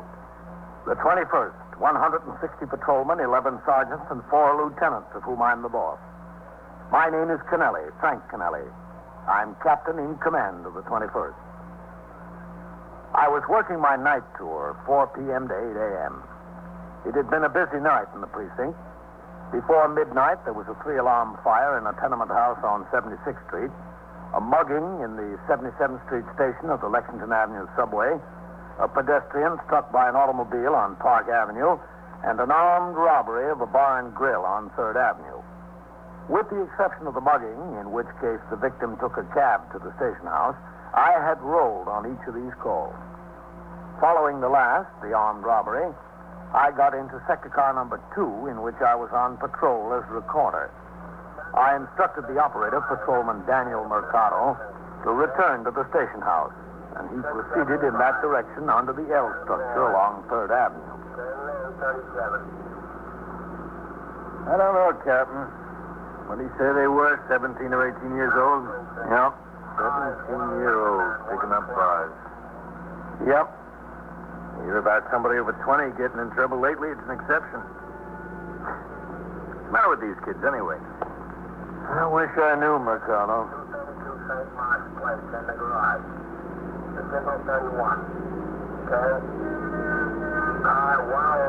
Guns and knives and Gang fights and muggings. How will they have to get before they learn? Well, I've got to have somebody to teach them before they can learn. Yes, sir. I guess that's the answer. Central to 681. Hey. That's one for the 21st. 681 and 78 East Madison Avenue. Engaged. At 792 East 83rd. A gas leak in the building. Emergency squad and ambulance. Make the run, Mikado. We're almost on top of it. Yes, sir. 10-4.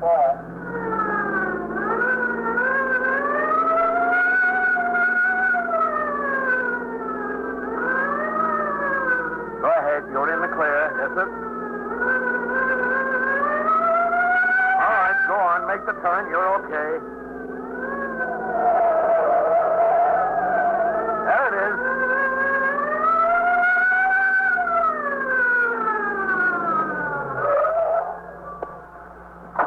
All right, come on. Yes, sir. Officer, this house. Did you call the police? Yeah, I'm the super, John Parazzoni. This is the house, Captain? Yeah. What is it? What floor? I don't know. One of the tenants called me upstairs. He smelled gas in the hall. I was up in the hall, and it's lousy with gas. I couldn't tell where it comes from. You see? Lousy with gas. All over the place. Mikado. Yes, sir. Stay down here. Help the people out. Don't let anyone in. Yes, sir. And keep them away from those mailbox bells. Come on, John. Sure. Let's find it.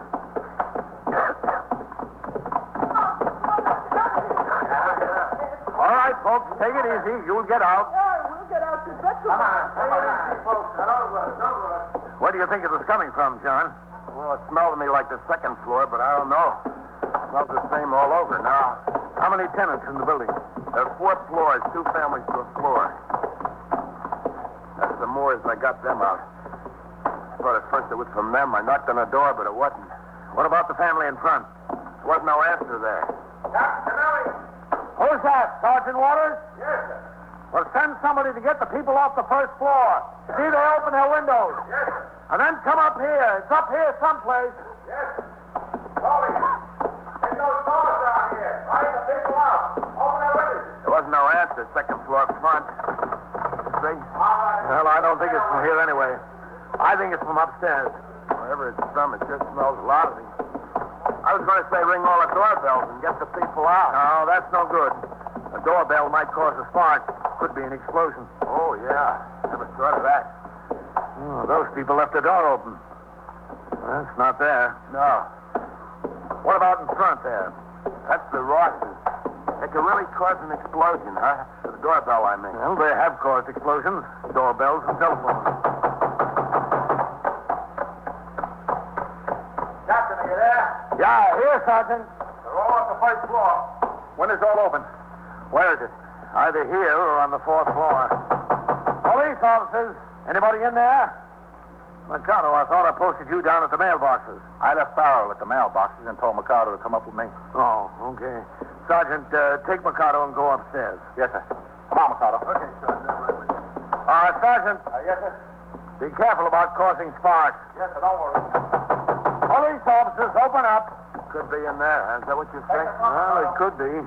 Yeah, I'd say so, too. It just smells pretty lousy here. You got a pass key, John? No, I don't have pass keys to these apartments. They all got special locks in this building. Captain, it's up here. Okay, coming. Where? In the front. What? That's the Heppels. Did you see them go out? No, as a matter of fact, I didn't. I didn't see the Heppels at all. Police officers, open up. You sure that's it, Sergeant? Yes, sir. Coming out from under the door, Captain. This is it for sure. He's got no pass keys. Shall we kick it in? Yeah, I guess we'll have to. Now, listen, you're going to break down the door. I'm responsible for that. The landlord will be around here shooting all kinds of questions. Never mind the landlord now. Okay, Sergeant. Yes, sir. Hit it right at the lock. One good one ought to do it. Yes, sir. Well, need more than one good one, Captain. All right, try it again. Now, listen, be careful, will you? Go ahead. Yes, sir. Once more. It's going. Try again. Yes, sir. Yeah, that's got it. All right. Easy now. Easy. This is it, all right. Where's the kitchen? That way. Sergeant, get the windows. Yes, sir. Mikado, turn off the burners. Yes. This is Heppel. Yes. Windows are all open, Captain. Is She's dead? The burners are off, Captain. All four of them were on. And the evidence. It's Mrs. Heppel, all right. Mikado, get the emergency squad up here. Yes, sir. Right away, Captain. What do you think, Captain? How far gone is she? She looks pretty far gone to me. You better get over and stick your head out that window, John. Get some air. Where's the phone in here? I don't know. In the living room, I think. Hey, you don't think it's going to explode, do you?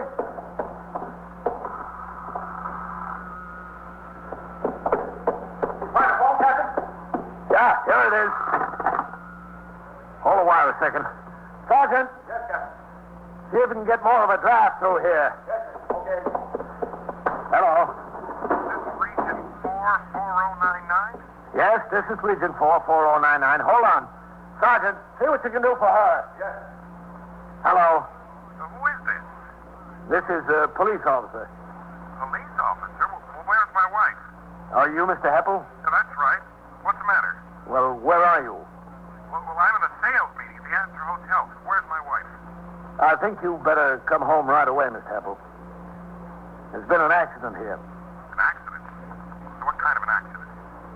Listen, is she hurt? Is she all right? Well, we don't know. We just got here. We found her on the floor.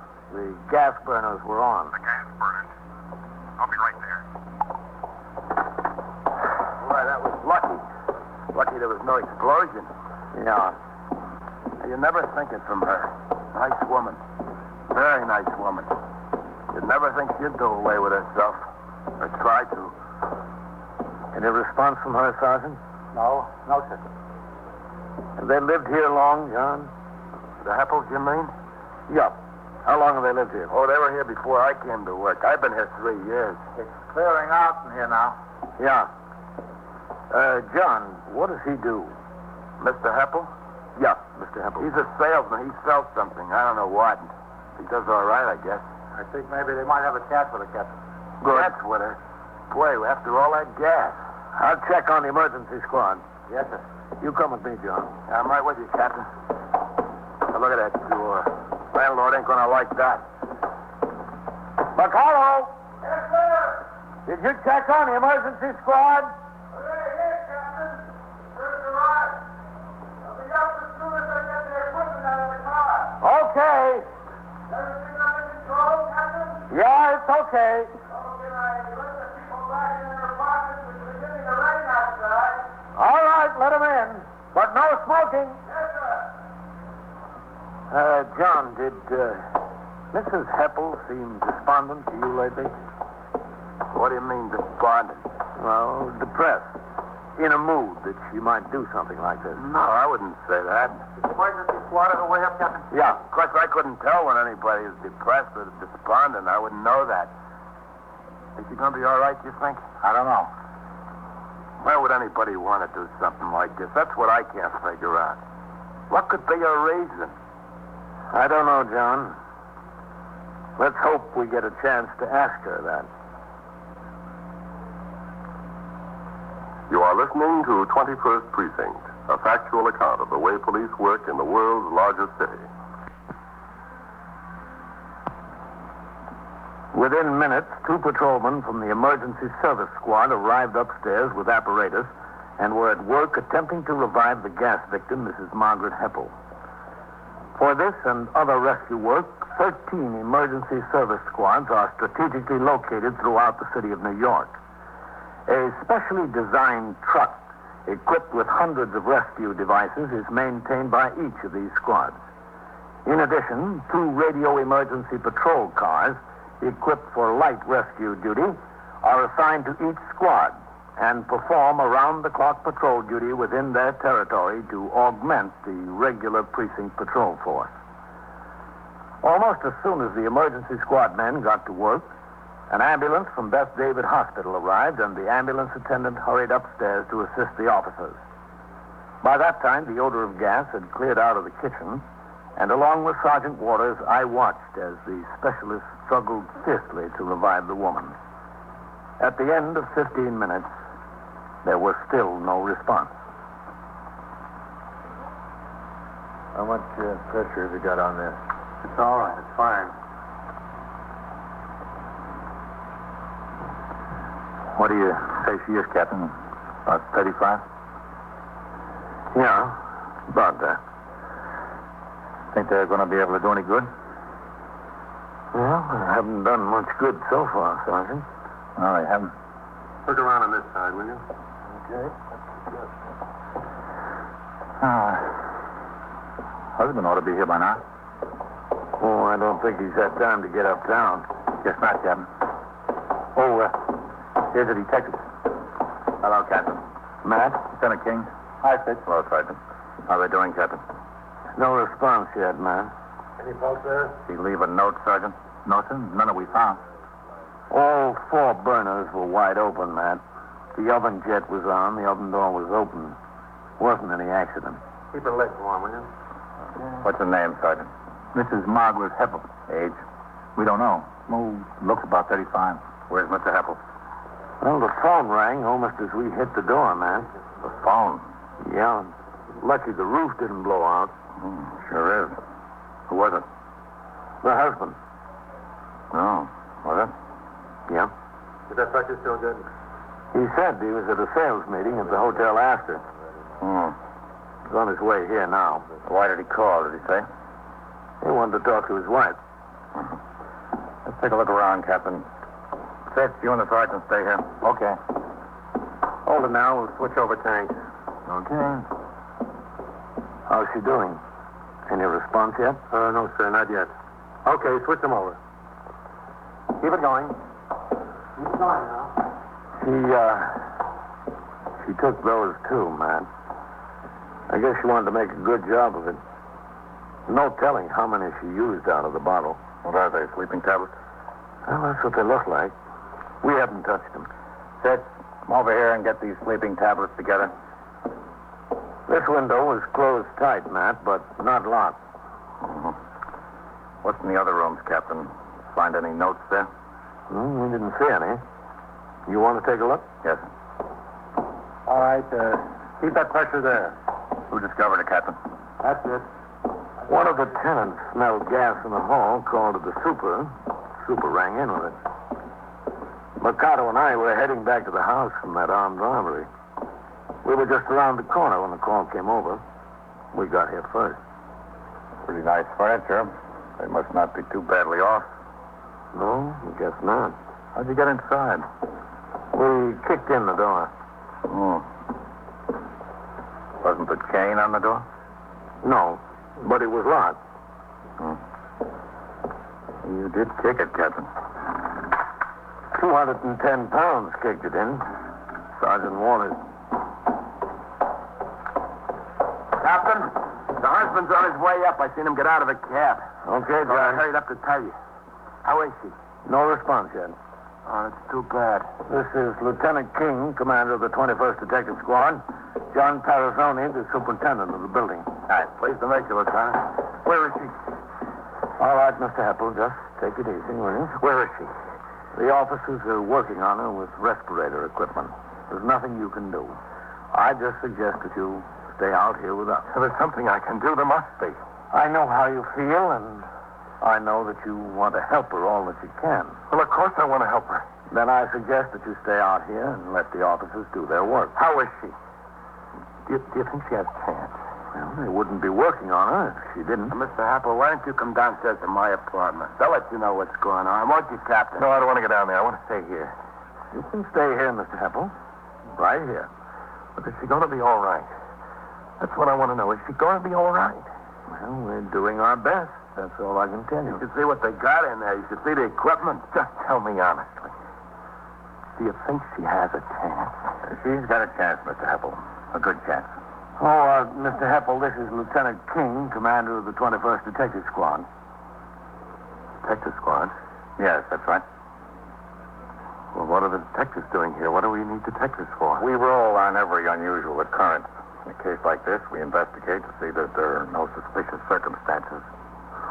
You didn't find any suspicious circumstances around here, did you? No, we didn't. Well, it depends on what you'd call suspicious.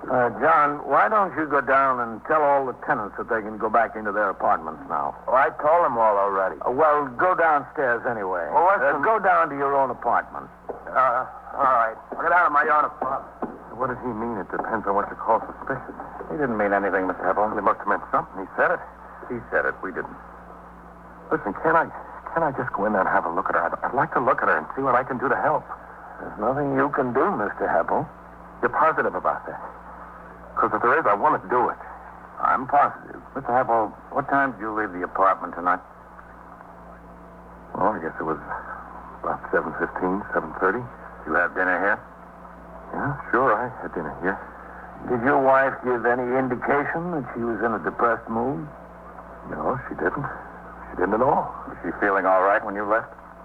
Of course she was. She wasn't feeling all right, I wouldn't have gone. You told the captain that you were at the hotel after the sales meeting, is that right? Yeah, that's right. Meeting was called for 8 o'clock, so it must have been 7:15, 7:30 when I left the house. What do you sell? Well, I work for the supermarkets. You know, I'm sort of a promotion man for a bakery. I go around the supermarket, see that the bread and the cakes, the cookies are all displayed nice. The root man is servicing the supermarket's okay. That's my job, to tend to that. Did you work today? Yeah, sure, I work today. I work every day. Listen, couldn't you give me any indication of how she's going to be? I'm worried. I'm awfully worried. We understand that.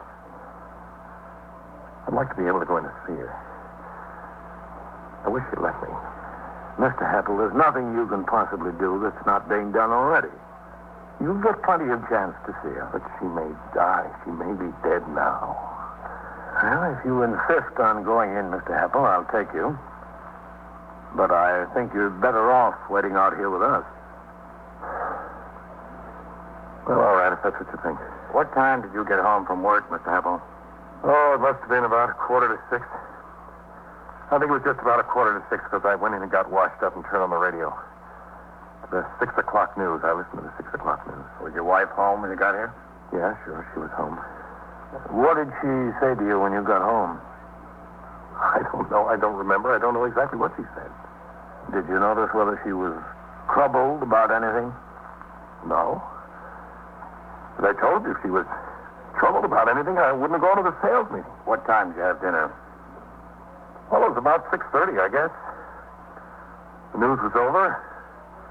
I sat, read the paper for a few minutes, and she called me to come in. What did you have for dinner? Meatloaf.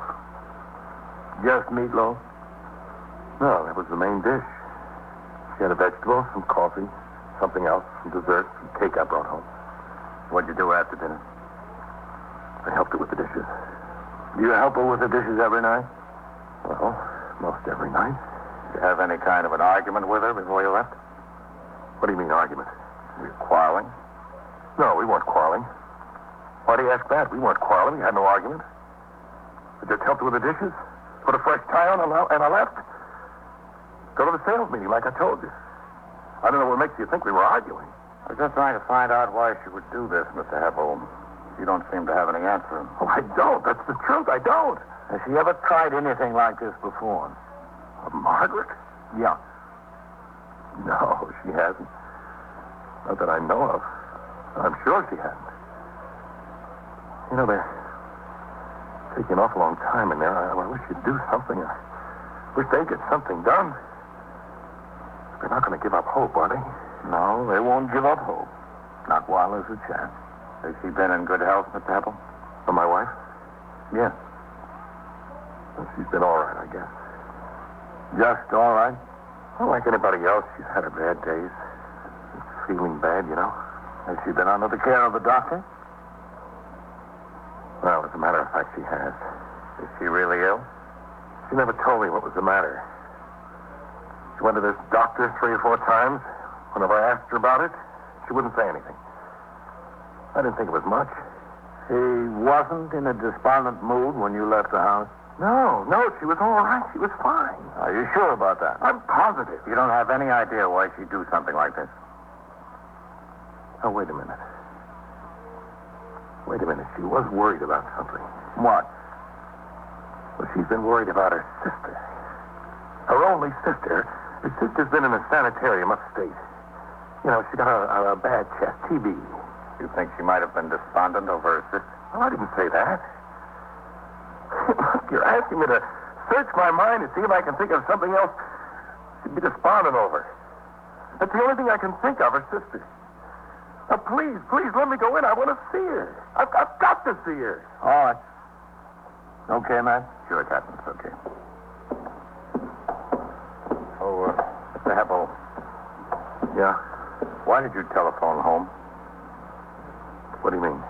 As soon as the police officers got in the apartment, the phone rang with you. Oh. Why'd you call her? Oh, I don't remember now. Oh, I wanted to tell her I'd be home in about a half hour. I wanted to know if she'd like me to bring some ice cream, something like that. Sometimes she asks me to bring ice cream home. That's why I wanted to find out. So can we go in now? Okay. Has she been taking sleeping tablets, Mr. Heppel? We had some around here. If she couldn't sleep, she took one. It's nothing like a habit. Just occasionally, you know. If she couldn't sleep, sometimes I took her myself. She's in the kitchen. Thanks.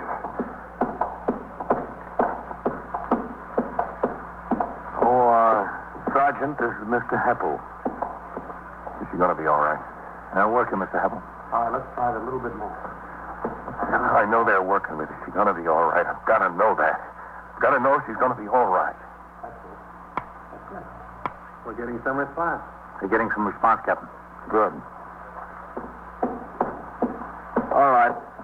Get back out of the way, man. Give him some room to work. Thanks, Captain. Thanks a lot. You can make that mixture a little richer now. Okay. That's it. That's good.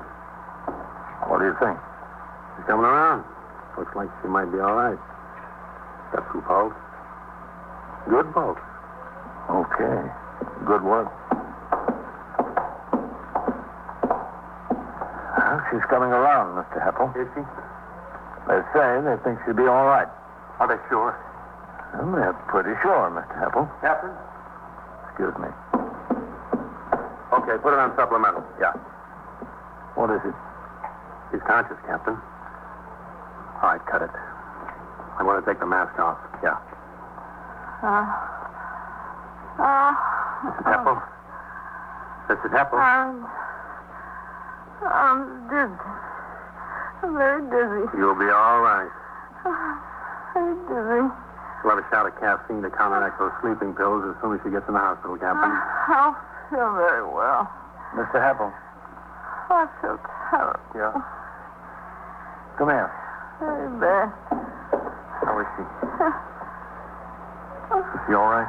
I'm dizzy. Oh, Margaret, what happened? What did you do? Ed?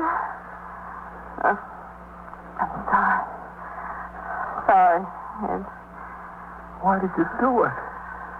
I feel terrible. Don't try to move, Mrs. Heppel. Why did you do it? I don't know. I was just tired. Very tired. Margaret, honey. All right, Mr. Heppel, you better let them get her to the hospital. Very All right, open up that stretcher. Now, Captain, I'll see you at the station house. Thanks, Captain. Thanks a lot. That's all right. Oh, she was lucky. Very lucky. Yeah, she was. But that isn't very hard. Not when you don't want to be lucky.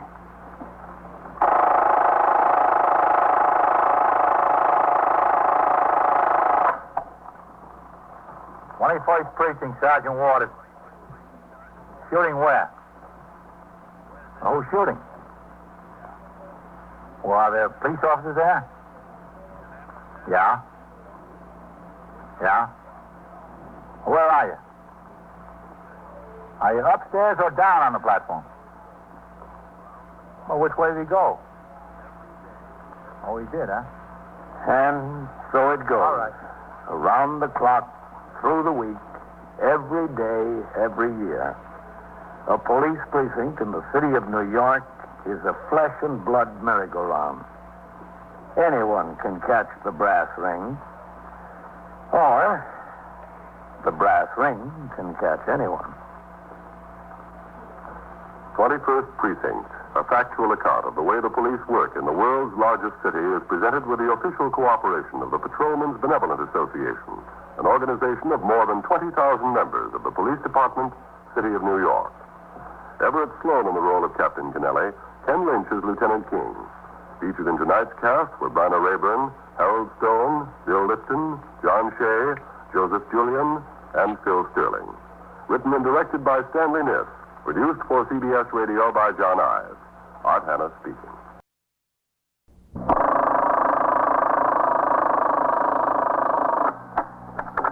"21st Precinct, Sergeant Waters."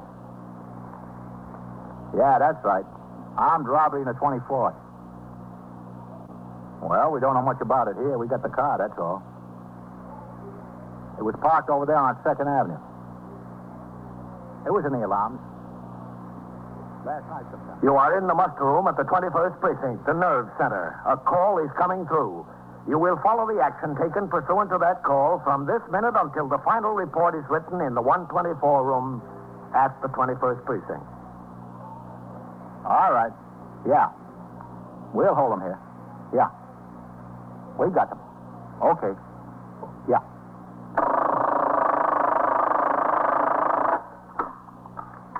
"21st Precinct. It's just lines on a map of the city of New York. Most of the 173,000 people wedged into the 9/10 of a square mile between 5th Avenue and the East River wouldn't know if you asked them that they lived or worked in the 21st. Whether they know it or not, the security of their homes, their persons, and their property is the job of the men of the 21st Precinct. The 21st, 160 patrolmen, 11 sergeants, and 4 lieutenants, of whom I'm the boss. My name is Kennelly, Frank Kennelly. I'm captain in command of the 21st. I was working my night tour, 4 p.m. to 8 a.m. Before midnight, things were quiet in the precinct, and I had the opportunity to remain in my office and clean up much of the paperwork that had accumulated. After I turned out the 12 to 8 platoon at midnight, I instructed Lieutenant Gorman, the desk officer, to have a car come by the house to take me on patrol of the precinct. In compliance, the Communications Bureau was requested to put out a radio call for sector car number 3, which, on receiving the broadcast, stopped at the nearest police call box. The car's recorder, Patrolman Vaccaro, was instructed to take over a foot patrol post, and the operator, Patrolman Farrell, drove the car to the station house to pick me up. During the course of my patrol, we first toured the northern end of the precinct, and then, on my instructions, Patrolman Farrell headed the car downtown. At 12:50 a.m., we were driving south on 2nd Avenue in the 80s. As we slowed down to stop for a signal, I saw a man concealing himself in the doorway of a closed bakery. At a glance, the man appeared to be a policeman. I told Patrolman Farrell to pull into the curb. All right, come on. Yes, sir. It is a policeman. Who is it? Meister? Yes, sir, Meister. What are you doing in there? See that Ford parked down there, Captain? Yeah? What do you say, Meister? Oh, hi, Phil. Well, what about the car? I saw it in the alarms before the turnout, Captain. It's wanted in connection with the armed robbery of a liquor store up on Upper Broadway. When was this? In the evening before midnight sometime, Captain. I didn't make a particular note of the exact time, only the description of the car. Farrell. Yes, sir? Take your car and pull it around the next corner there. Okay, Captain. And wait there. Yes. Did you ring in with it, Meister? Yes, I did, Captain.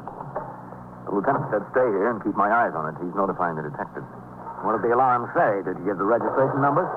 No, only the last 2 numbers, Captain. 80. It said a 1950 or 51 Ford, 2-door, black, right rear fender dented and taillight smashed. Oh, that fits all right. Yes, sir. When I spotted the car, I felt the hood. The motor was still warm. Anything inside of it? The doors were locked, Captain. I put my light in it. I didn't see anything.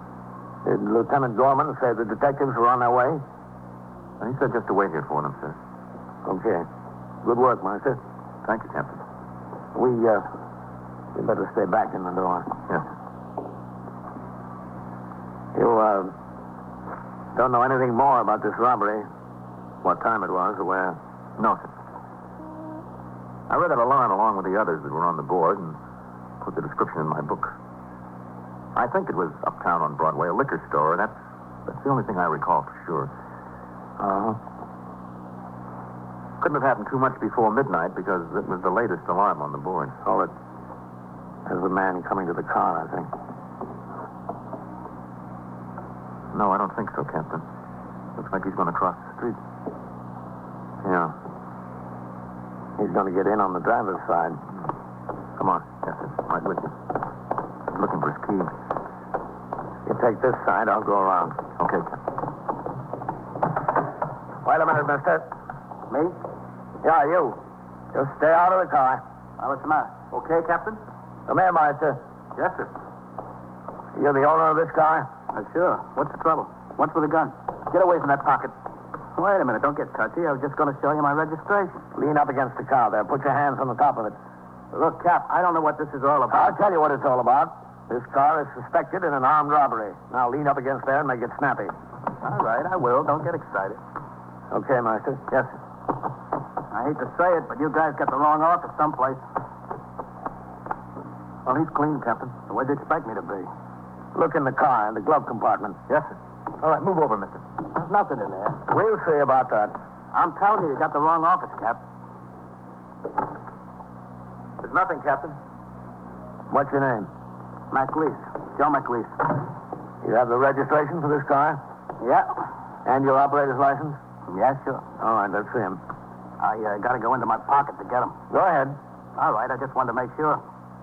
What have you been doing tonight, Joe? Nothing. What was I supposed to have been doing? Where were you? I was having a few drinks. Here. Here's the registration. Take it, Meister. Yes, sir. And here's my driver's license. Okay. Now, listen, what's the deal? Let me ask the questions. Where are you coming from? Just now, you mean? Yeah. I was over the pub there, Jeremy's.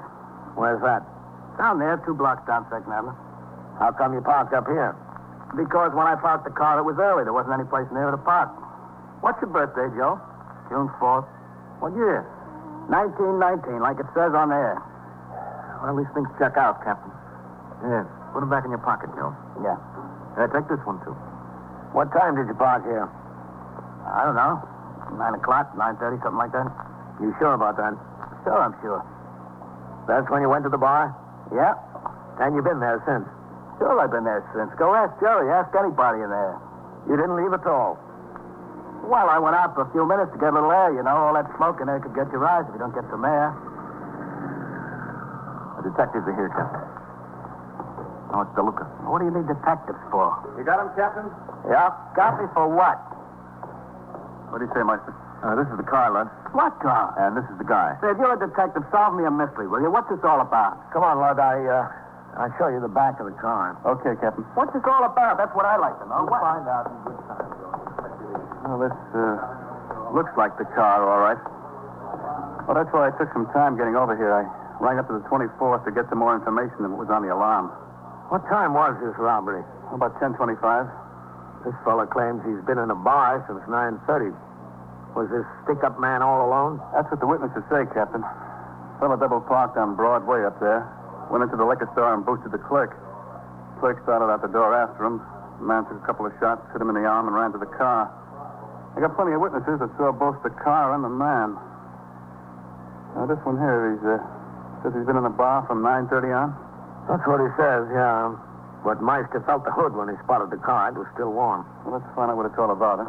Look, nobody's asking you to take my word for it. All right, Joe. Tell it to the detectives, will you?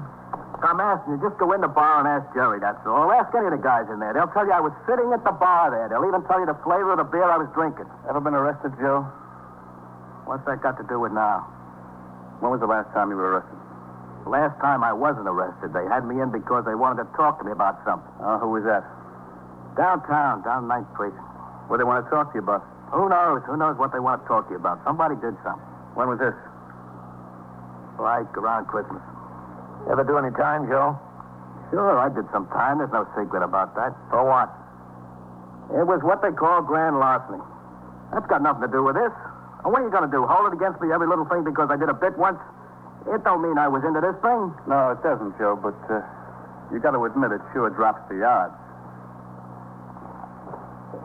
The suspect and his automobile were taken to the station house, and I walked around the corner where Patrolman Farrell was waiting in sector car number 3 to continue on patrol of the precinct. At the station house, Patrolman Meister took the suspect upstairs to the 21st Detective Squad office to await arrival of detectives from the 24th Precinct in which the armed robbery had occurred. In the meantime, Detective DeLuca drove to the bar and grill where Joe McLeish said he spent the entire evening. It was now nearly 1:30 in the morning, and business had tapered off. As DeLuca walked into the place, there was only one patron at the bar. Down at the far end, the bartender had a morning tabloid spread open to the sports page. What do you say? Hi. I'm a detective. Oh, yeah. Yeah, I thought you looked familiar. He came over here and talked to me a couple of months ago. Some guy claimed he got rolled by a babe in here. Yeah, that's right. Hey, what happened to that guy? Did he ever get his money back? Well, he was married and he didn't want to press it too hard. Got weak in the knees as soon as he thought he might have to appear in court. He should have thrown it out before he picked up this dish. Yeah, that's right. I ain't seen her around here anymore. What's your name again? DeLuca. Oh, yeah, DeLuca. How about something? No, thanks. Look, you know a fella called Joe McLeish? Joe McLeish. Yeah. Yeah. Hey, all right. Excuse me. Business before pleasure. Yeah, sure. Go ahead. Same? Yeah.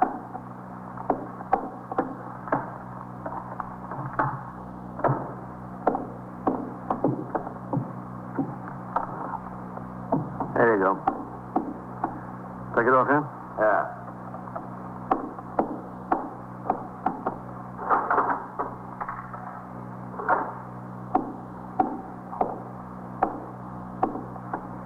Joe McLeish. Yeah, he's a fellow about my height, about 35 years old.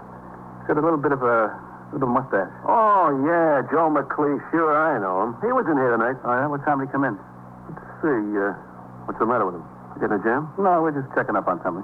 Oh, well, let's see. I had the basketball game on. It goes on about 9:30.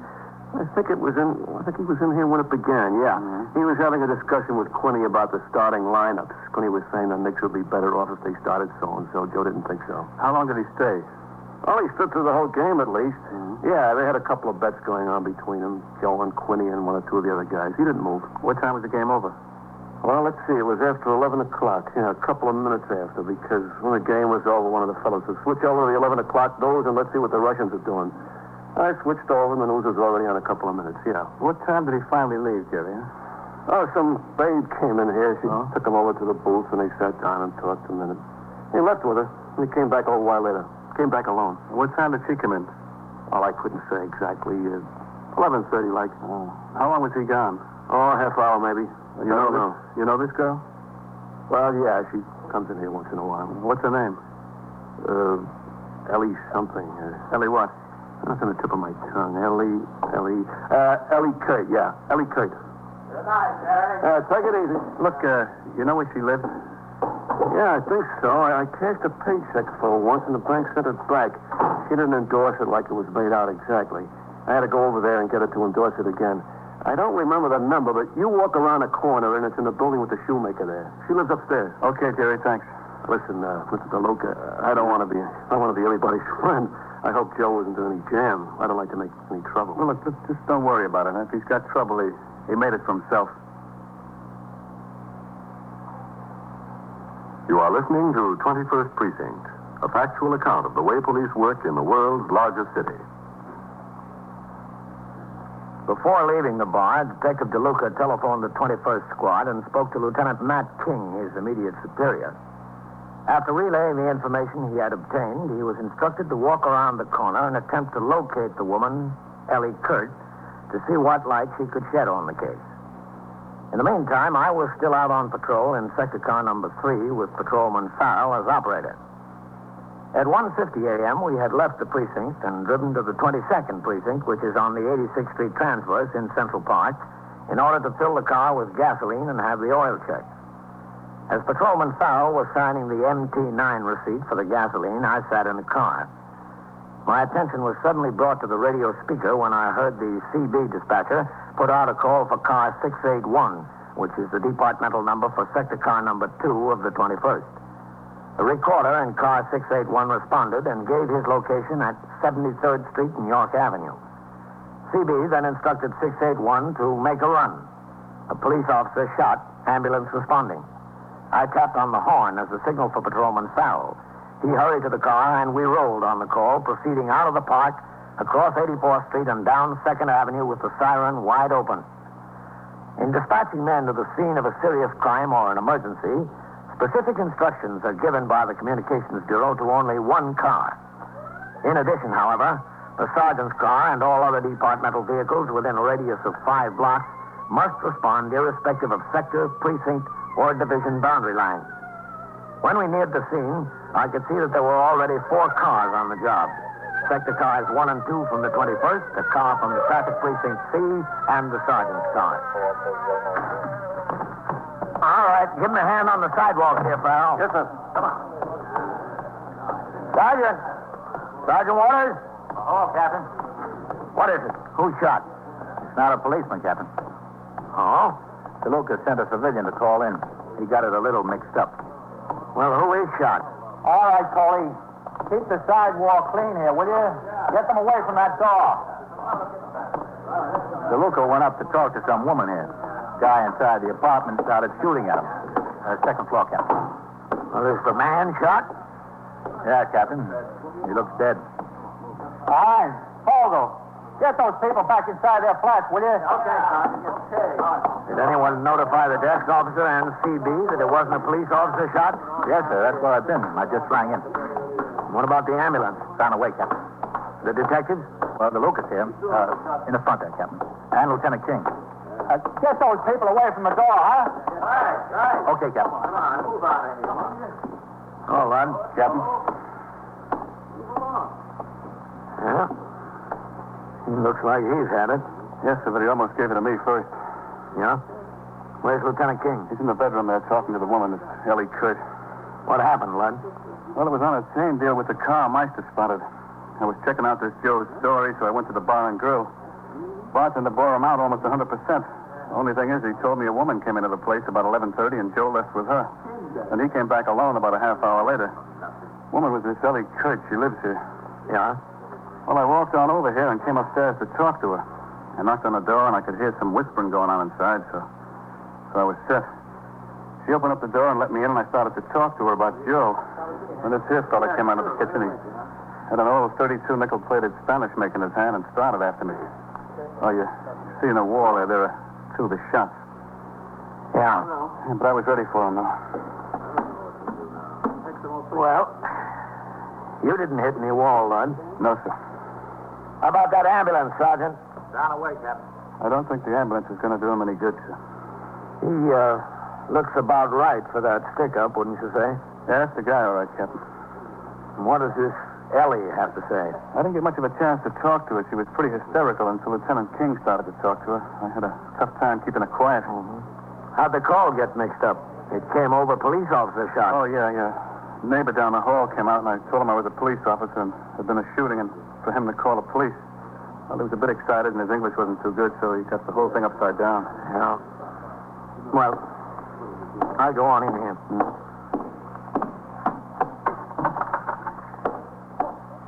What can Matt? I do? Come in, Captain. I didn't know anything about him. How can I know anything about him? You certainly knew about him tonight, I didn't you? found out about him tonight, but what can I do? I couldn't do anything. Captain, this is Ellie Kurt. Hello? I didn't know Duck was going to shoot at the cop. He didn't tell me anything about that. He just told me to say he wasn't here, that's all. Just say he wasn't here. Listen, is he dead? Yes, we think so. Well, don't you know? We're waiting for the ambulance surgeon. It's up to him to say so. Oh. He really was not a bad fellow. I didn't think he was very bad till tonight. All right, now what happened? Well, he was here and there was somebody knocking at the door. I don't mean start there. I mean start earlier tonight. Oh. From the time Dunk got here. Well, you see, we had this date. He was supposed to be here at 9 o'clock. We were going to go downtown and have some pizza and beer. You know, that's what he told me we were going to do. What time did he show up? Well, it wasn't until about 11 o'clock. And, boy, I was mad. I almost didn't let him in. He told me it wasn't his fault. He couldn't help it and everything like that. Stood out there knocking on the door, and I said, if you're 2 hours late, you might as well not come at all, if that's as reliable as you can be. I was really sore. But you let him in. Well, he begged me to open up. He said he couldn't help being late because he was in a jam, a real jam. The way he was talking, I could see he wasn't lying about that, so I let him in. What did he tell you? Well, He said he borrowed this car from a friend of his, a fellow named Joe something, McLeese. Did you know him, Joe? Oh, yeah, I met him. I met him a couple of times. Anyway, Dunk said he borrowed Joe's car tonight, and he got in some trouble, and I asked him if he had a wreck. He said, no, it wasn't anything like that. And he told me to go down to the bar there, to Jeremy's, you know the place that's around there on 2nd Avenue? Yeah, we know. And he asked me to go down there and find Joe and tell him to come up here to the house. Well, I said, okay, but what's it all about? And Dunk told me what I don't know wouldn't hurt me. Just go find Joe. What time was that? Oh, I don't know. It was about 11:30 or something like that. You went down to the bar. Yeah. Did you find Joe? Yeah, he was sitting there. I told him Dunk was at my house and wanted to see him. And right away, Joe thought Dunk wrecked the car. I said, no, it wasn't anything like that, but he was in a jam. So we come back here together, Joe and me. What did Dunk tell Joe? Well, first, Dunk told me to get in the bedroom so they could talk. And I said, listen, whose house is this anyway? But Dunk said he had something private to talk over to Joe, and so I came on in here. But you heard what they were talking about. Yeah, after it started to get loud. What they talking about? Well, you see, Dunk had told Joe he wanted to borrow the car to go pick up a vacuum cleaner or something like that he bought for his mother. And Joe lent him the car if he'd fill it up with gas. Anyway, Dunk told Joe instead of picking up the vacuum cleaner, he used the car in a stick-up, and there was some shooting and all that. Did you hear where the stick-up was?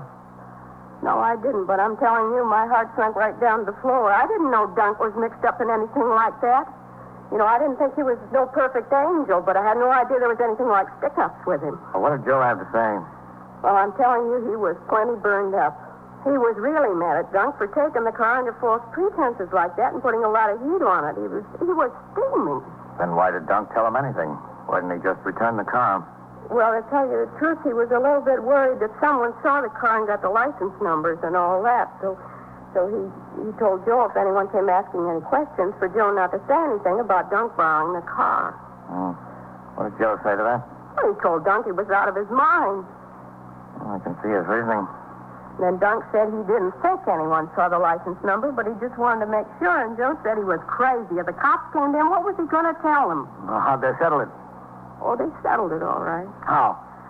Well, they were arguing back and forth, and finally Joe says to Dunk, how much did you get? And Dunk says, how much did I get and what? And from the boosting, Joe says. So Dunk told him $180. So Joe says, all right, give me half. I won't say anything. Well, Dunk didn't want to go for that, but in the end he did. He gave him half. You overheard all of this? Well, they were screaming so loud I couldn't help it. I couldn't sit in here and twiddle my thumbs, could I? Then Joe left? Yeah. Where'd he go? I don't know. He just left. Dunk gave him back the keys to the car, and he just left. Did you say anything to Dunk about what you heard? Are you kidding? You think I wanted to get involved in something like a stick-up? Not me. Dunk stayed here? Yeah. I wanted to go out and get the pizza like he promised, but he just wanted to sit around. The whole thing was bothering him. A stick-up? Oh, no. Giving the half to Joe, I think. Well, what happened when the detective knocked on the door? Well, Dunk said, ask who it is. And I asked, and the detective said it was a detective. So Dunk says, don't say anything about him being here. And he went out in the kitchen. So I let the detective in, and he started asking a lot of questions. And I wasn't going to lie to him, and Dunk must have heard this. So he comes out with that gun, and believe me, I was scared. I was scared to death. I knew somebody was going to get killed. That's the way these things can wind up. Somebody getting killed. You know it, and I was afraid it was going to be me.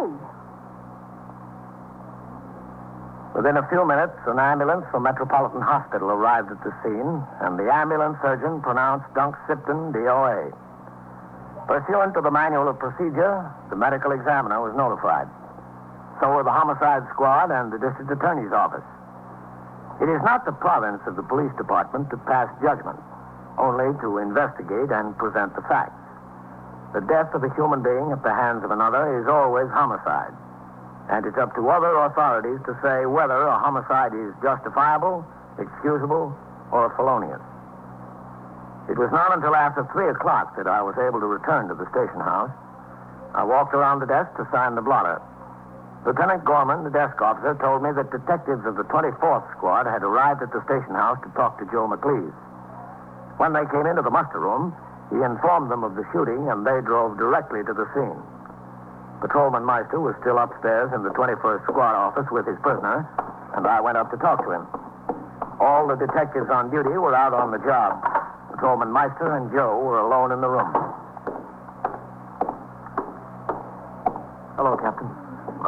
Listen, how long are you going to keep me sitting here? All right, Joe, all right. Well, look, I got some rights. We all got rights. Come here, Master. Yes, sir. I'm entitled to an answer, don't you think? Stay on that bench. You'll get your answer later. You've been telling me that for hours. Yes, sir. Does he know about his friend and DeLuca? Joe's friend? Yeah. Well, no, sir, I don't guess so. I've been sitting with him. Nobody said anything to me or to him. You saw the detectives go out of here, didn't you? Well, yes, sir. They went out on a shooting over... Does that have some connection with this, Captain? It sure does. Hello, Captain. Matt? Well, we're all cleaned up over there, Captain. You bring the girl in? DeLuca is. Good work, Meister. Well, yes, thank you, sir. Let's talk to him, Captain. Yeah. Hello, Joe. You still here? Not because I want to be. Look, Captain, I was in that bar all night. I don't know anything about any stick-up. You know how many cars there are like mine? There must be 10,000 in the city of New York. Yeah, maybe there are. I'd hate to have to count them, I'll tell you that. What do you say? Let's call it a night, huh? Up to now, I didn't mind it because I want to help you out if I can, but fair is fair. I don't know anything about what you want to know. Now, Joe, that's a great big lie, isn't it? Why should I lie to you? I got nothing to lie about. You know where I was, Captain. Tell him. Yes, I know where you were, Joe. So that settles it. And I know where you're going to be, too. Where? Well, when you're down there and the judge says 10 years, ask him for half.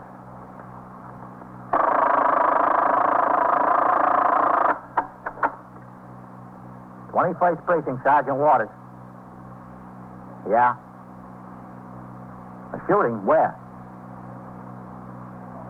At the museum or near the museum? Who's doing the shooting? Well, are the police officers there? Now, where is it exactly? And so it goes. Around the clock, through the week, every day, every year. A police precinct in the city of New York is a flesh and blood merry-go-round. Anyone can catch the brass ring, or the brass ring can catch anyone. 21st Precinct, a factual account of the way the police work in the world's largest city, is presented with the official cooperation of the Patrolmen's Benevolent Association, an organization of more than 20,000 members of the Police Department, City of New York. Everett Sloan in the role of Captain Kennelly, Ken Lynch as Lieutenant King, Harold Stone as Sergeant Waters. Featured in tonight's cast were Eileen Palmer, John Larkin, Frank Moss, John Sylvester, and Frank Campanella. Written and directed by Stanley Niss. Art Hanna speaking.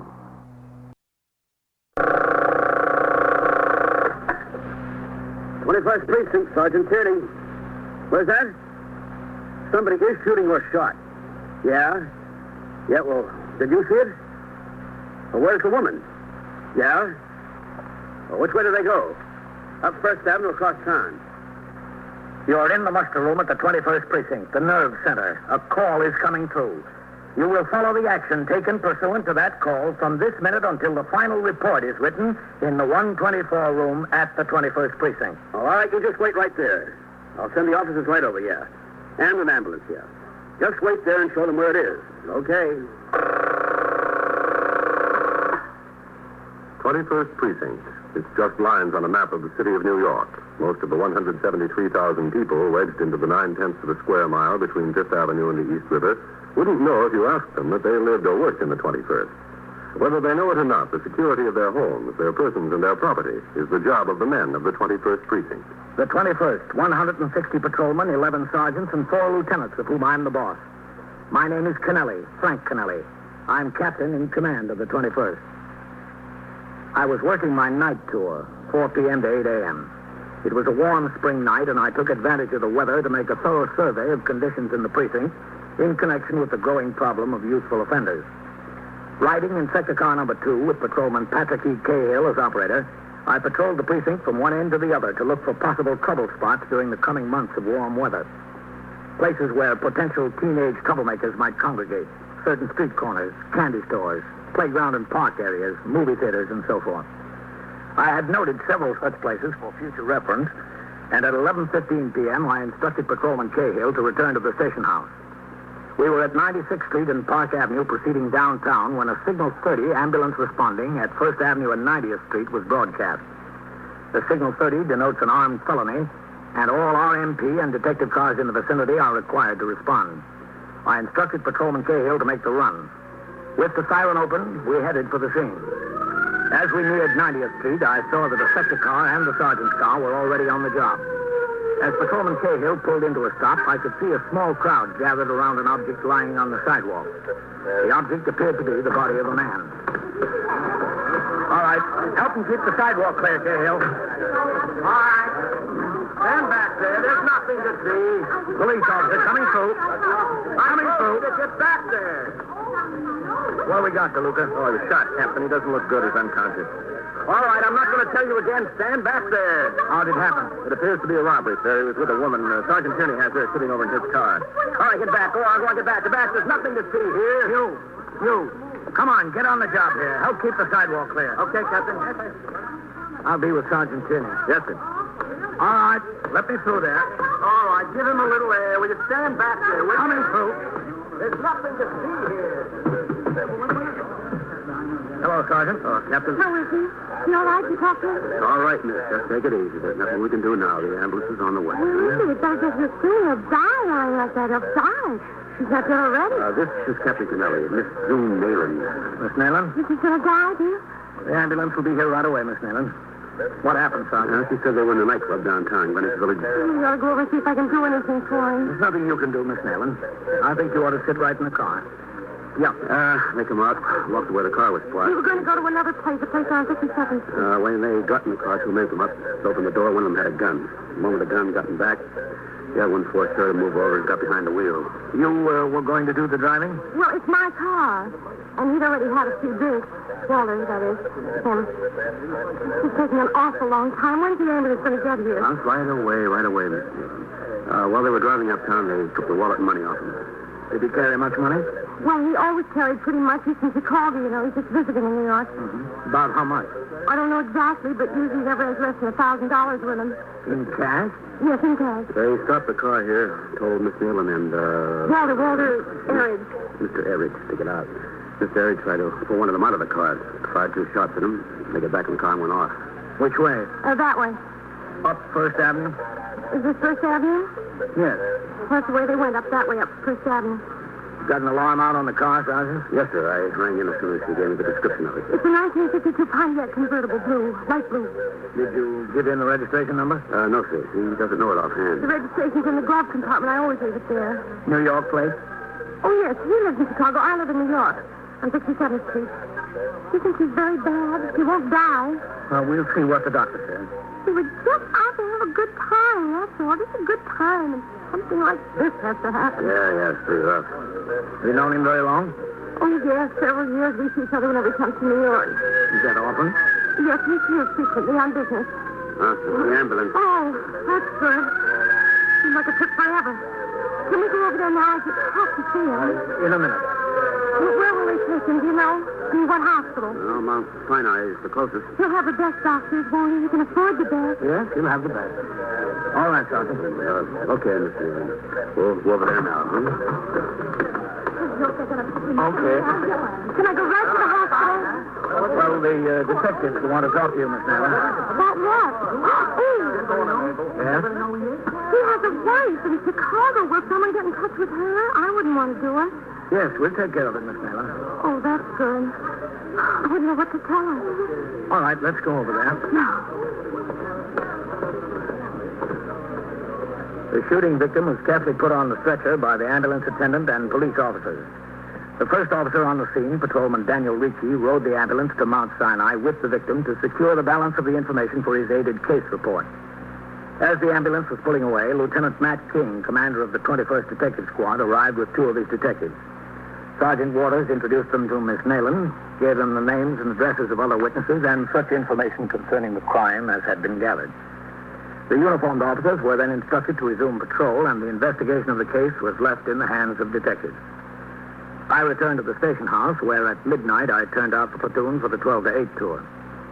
During the course of the night, I had occasion to confer with Lieutenant King in regard to the case. He told me that an alarm had been put out for Miss Nayland's car, this one including the registration number. No luck. The victim had undergone surgery at Mount Sinai, and the doctor said his condition was critical. At 8 a.m., I turned out the platoon for the day tour and signed the blotter to go off duty. Shortly after noon, Detective Louis DeLuca was sent to Mount Sinai Hospital by Lieutenant King. He went to the third floor orthopedic section and walked from the elevator to a pair of swinging doors behind which the floor nurse sat at her desk. Good morning. Oh, good morning, sir. I'm Detective DeLuca. Are you the nurse I spoke to on the phone? Yes, that's right. Miss Marion is waiting out in the solarium. Which way is that? Turn right there and through the French doors. Poor girl, she's been here every minute. I wanted to get her some coffee. She wouldn't have any. How is he this morning? Any better? Still unconscious. Does it look like he'll make it? Well, that's not for me to say. Oh, good morning there, Detective. Oh, hello, Doc. DeLuca. Oh, yes, I'm sorry. There's a lot of excitement when you were here during the night. There was? Yes. You won't be able to talk to him. He's still unconscious. Yes, I know, Doctor. I came to see the young woman. I told her to go home some hours ago. She's still here, Doctor, out in the solarium. Well, thank you. I'll go see her. You're welcome. What do you think his chances are, Doctor? Well, it's hard to say. 50-50? 50-50, or less. Any chance of his regaining consciousness? Not so that you could talk to him. Well, the solarium is that way. Yes, thanks. Oh. Yes, sir? That young woman ought to go home and get some rest. I haven't been able to do anything with her. Maybe you can. I'll try. Is she very close to him? Friend. Oh. Well, you see what you can do. Yes, sir. I will. Thanks.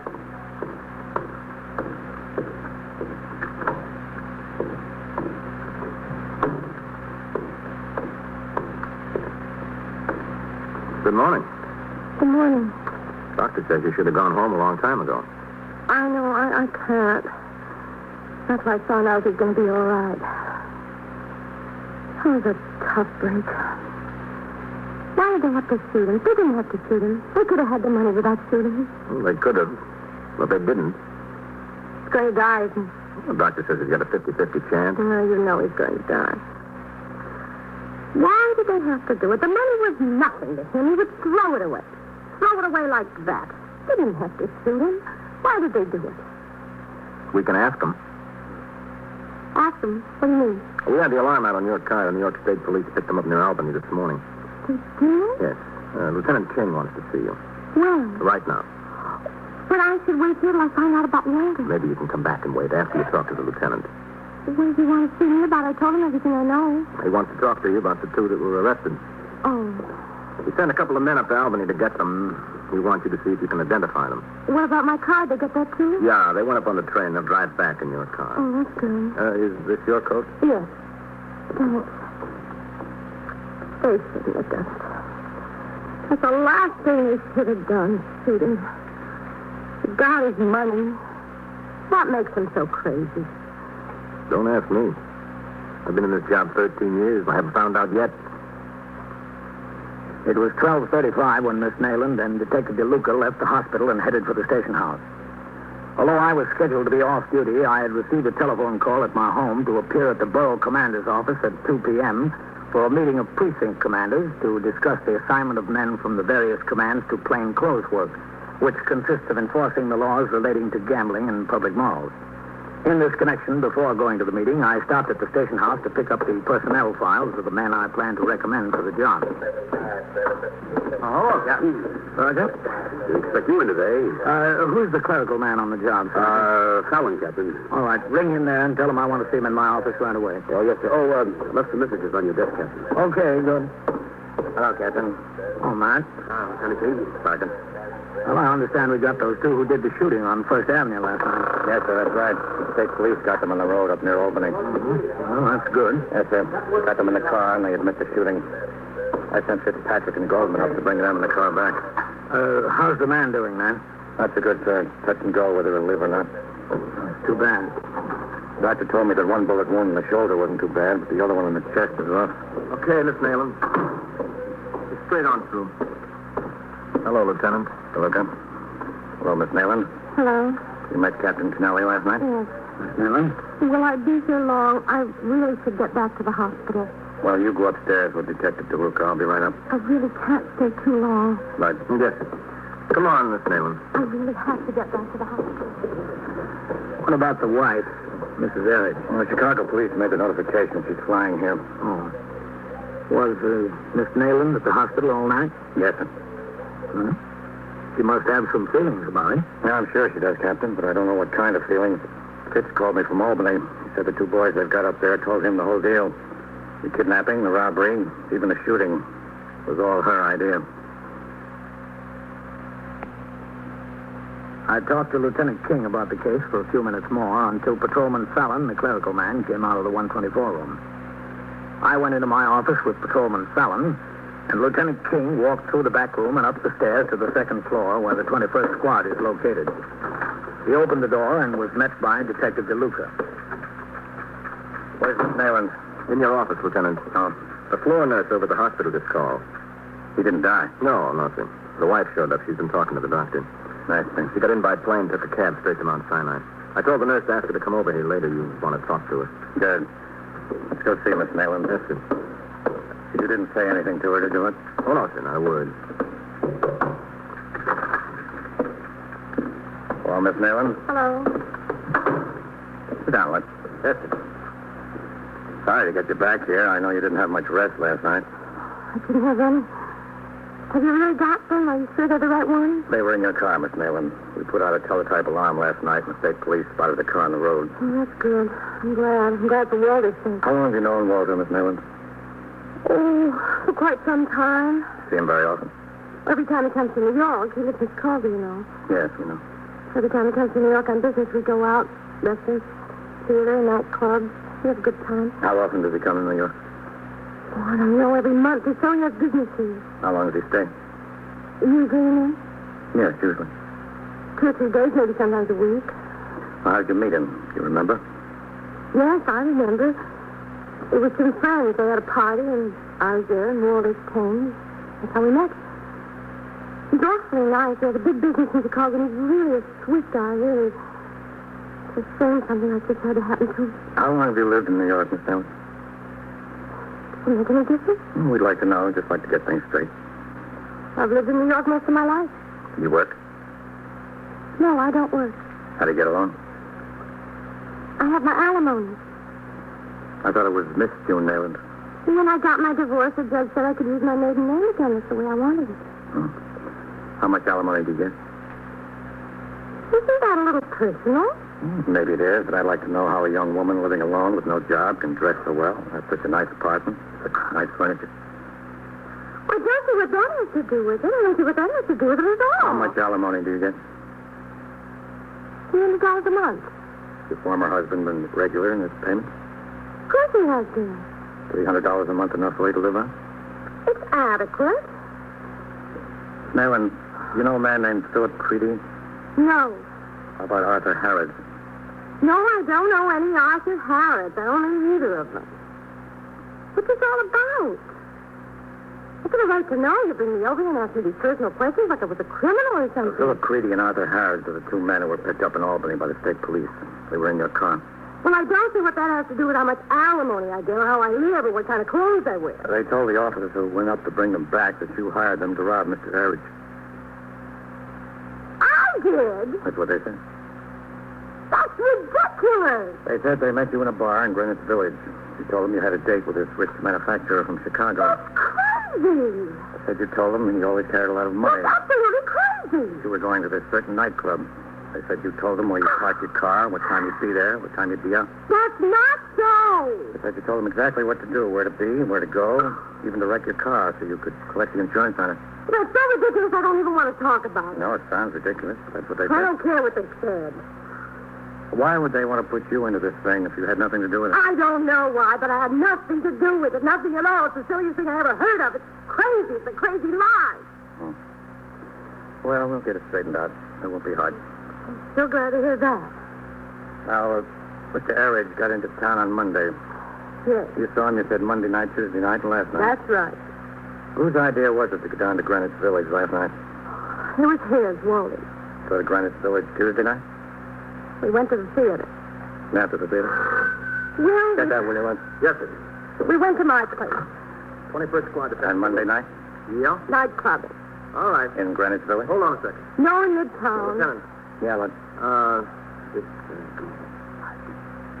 Now? Yeah, right now. I'll tell you what. Yes, sir. Hello, Whitey. I'll be right out. Go ahead. Yes, Lieutenant. Did you go to a club in Greenwich Village the last time Mr. Harris was in New York? No. Has he ever taken you to the village? No. Then why'd you go last night? There was an actor we were interested in seeing. Well, who was interested? You or Mr. Harris? Oh, this is so ridiculous. I don't even want to talk about it anymore. I refuse to talk about it. All right, we'll skip it for a while. Mrs. Harris is outside. Oh, is she? You know her? No. She went right from LaGuardia to the hospital. There was nothing she could do there, so I asked her to come over. I think she'd like to hear from you how it happened. Yes, I think she's entitled to hear from me. Does she know that I was with Walt at the time?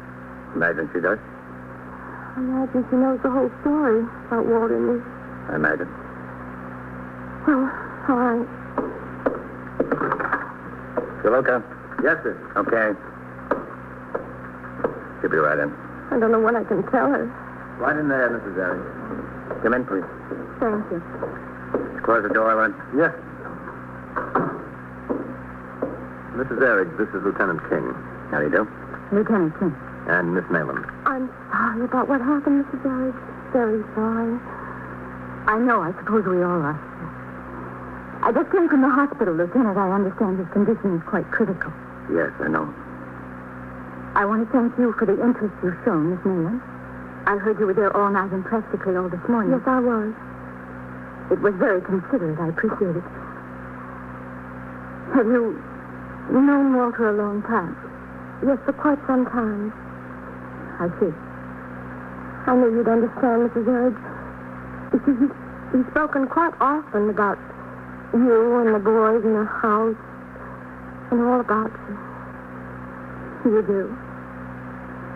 I'm sorry, but I can't say the same. After the two women concluded their conversation, Lieutenant King spoke privately to Mrs. Harris for a few minutes. Then she returned to the hospital. The interrogation of Miss Nayland was then continued. She vehemently denied any connection with the two men who had been arrested by the New York State Police near Albany.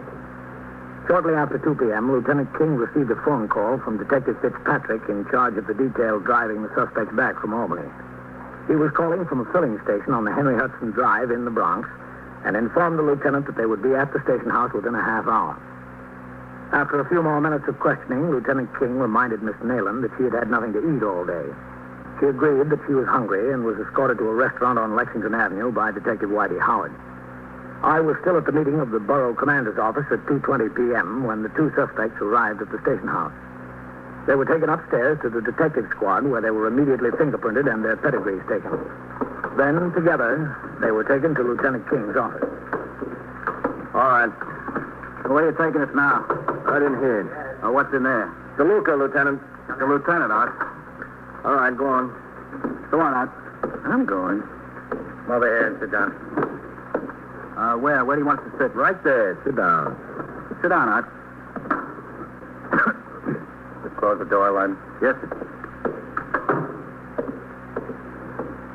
You're Creedy? That's right, yeah. You're Harrod. I'm Harrod, yeah. You ever in trouble before, Creedy? Well, yeah. Where? In New York. For what? Grand larceny. What'd you get out of it? 3 years suspended. Ever do any time? Yeah? Where? Elmira. I did 22 months of burglary. What about you? Me? Yeah. You ever in trouble? Just in the Army, that's all. I did some time in Leavenworth. Not the penitentiary, the DB there. For what? For stealing. I understand you two admit shooting the man. Did you? Yeah, we shot him. Then we out. Yeah, we shot him. How much did you get off him? I don't know, $1,100. $1,100, yeah. Yeah, it was that girl that June got us into this thing. She put the whole thing up to us. Is that right, Art? Yeah, that's right. I mean, we didn't want any trouble. We were just out for a good time. She saw us in that bar in the village, and not the place where they went together, another joint. Tuesday she saw us. When? Tuesday. What time Tuesday? In the afternoon. That right, Art? Yeah. Yeah, that's right. I mean, we didn't want any trouble. Did you ever see her before that? Oh, sure. Lots of times we've seen her around. I knew her for years. When I introduced her out, didn't I say meet an old friend of mine?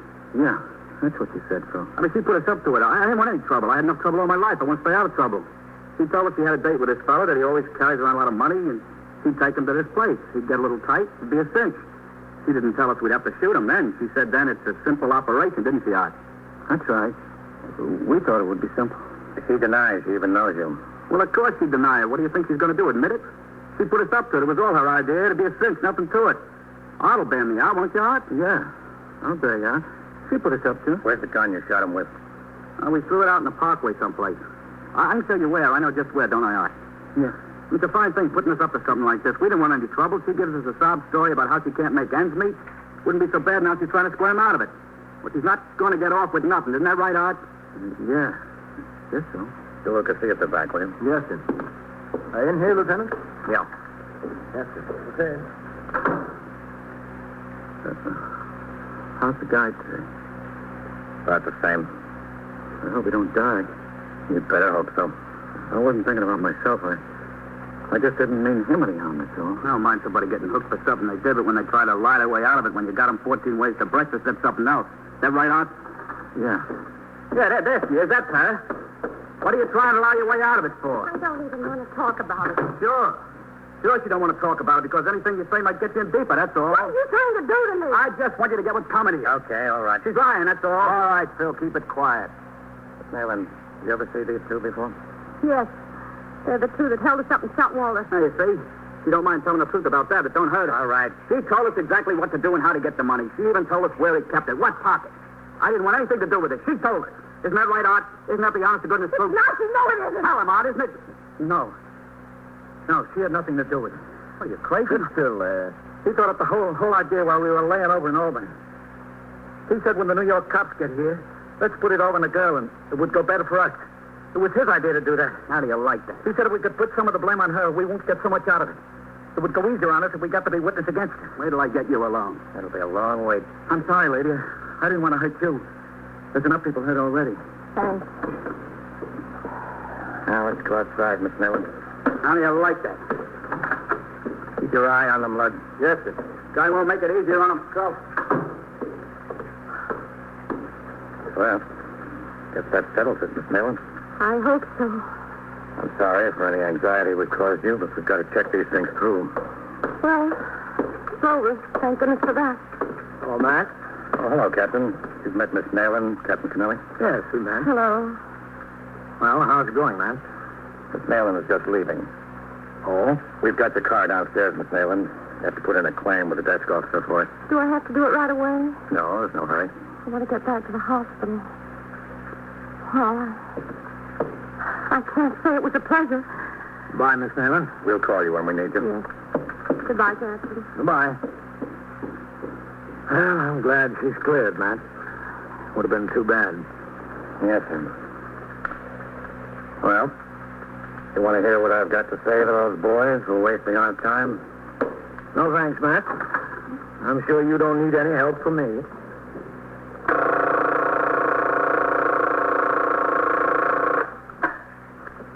"21st Precinct, Sergeant Kenny." What do you mean, robbed? Held up? Oh, where is this? Where? 11:05 or 11:09. Well, who got shot? Who? Yeah? Yeah? Yeah. Well, which way do they go, uptown or downtown? And so it goes. Around the clock, through the week, every day, every year. A police precinct in the city of New York is a flesh and blood merry-go-round. Anyone can catch the brass ring, or the brass ring can catch anyone.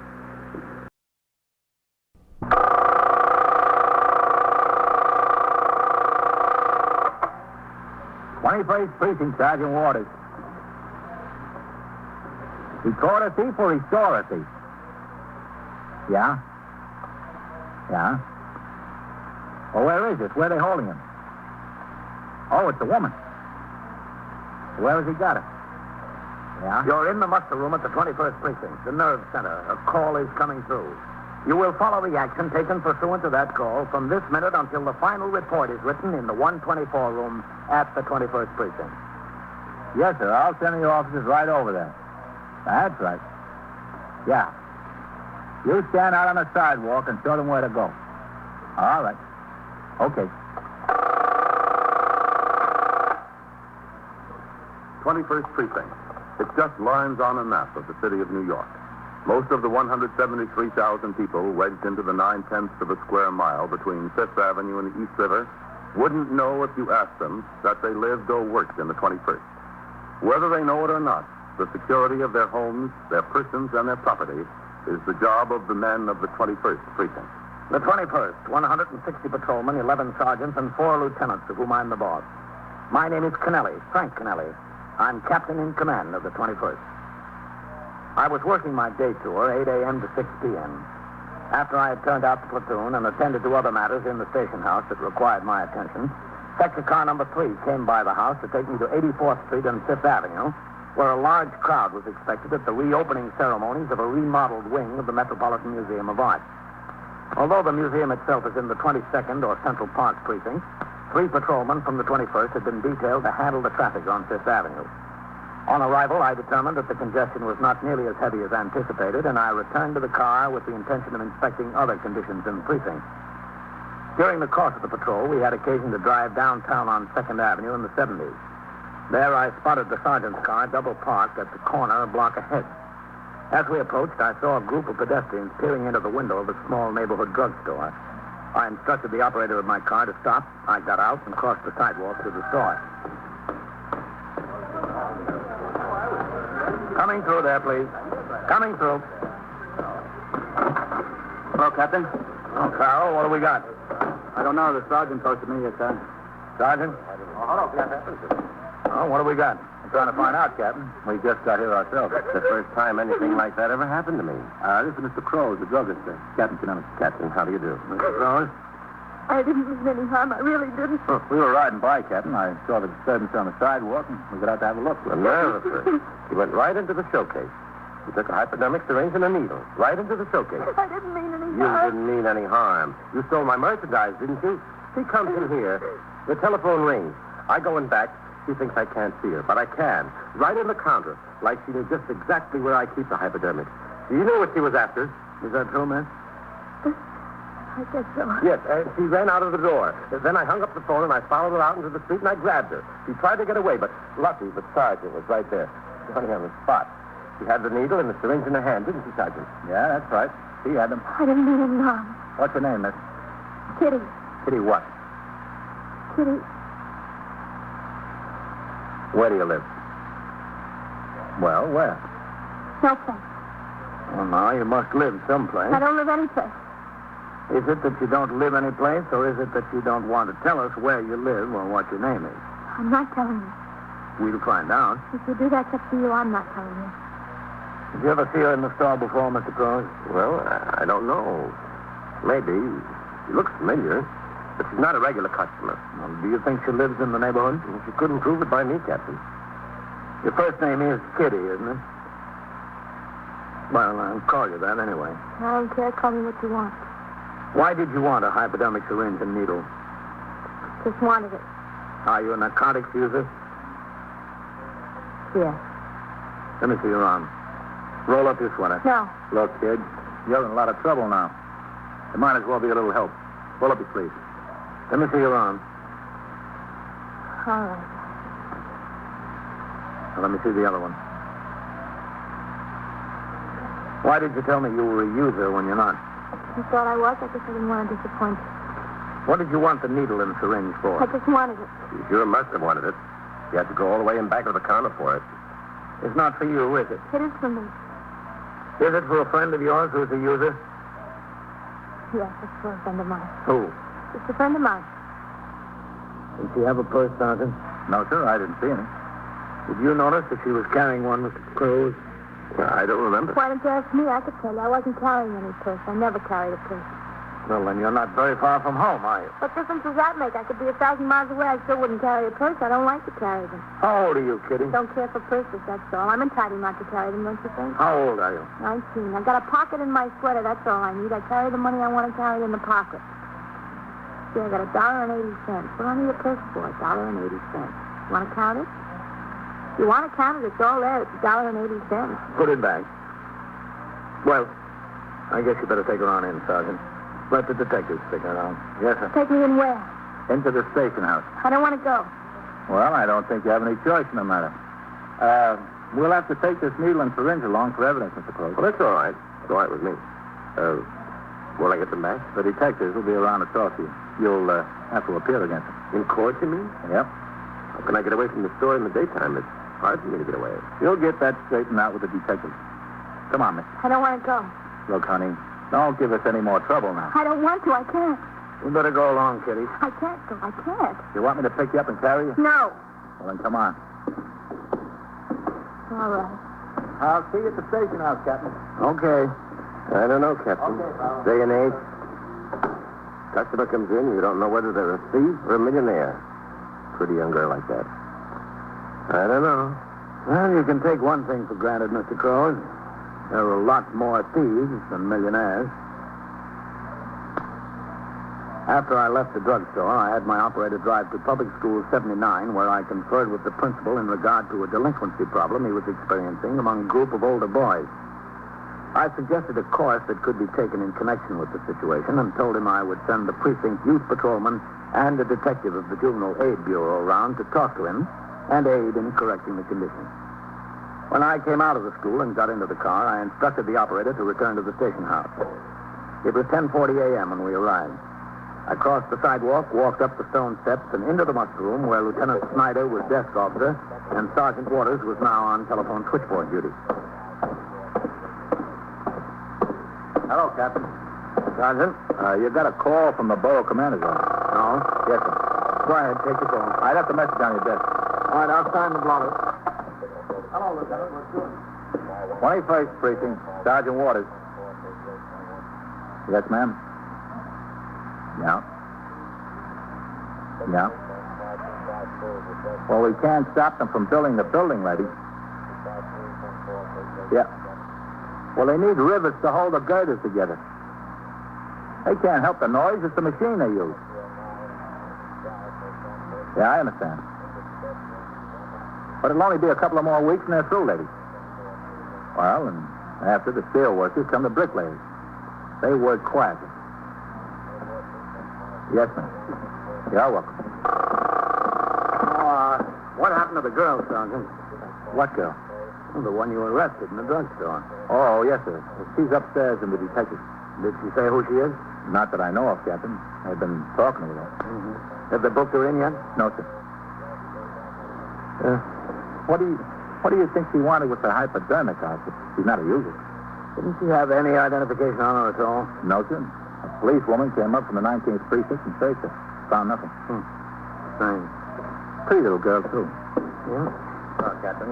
No, man. Oh, Lieutenant King. Sergeant. You on your way in or out, Captain? I just got in from patrol. Oh, good. Got time to talk for a minute? Yeah, sure, man. What's on your mind? Well, let's go in my office. All right. Lieutenant Snyder. Go ahead, man.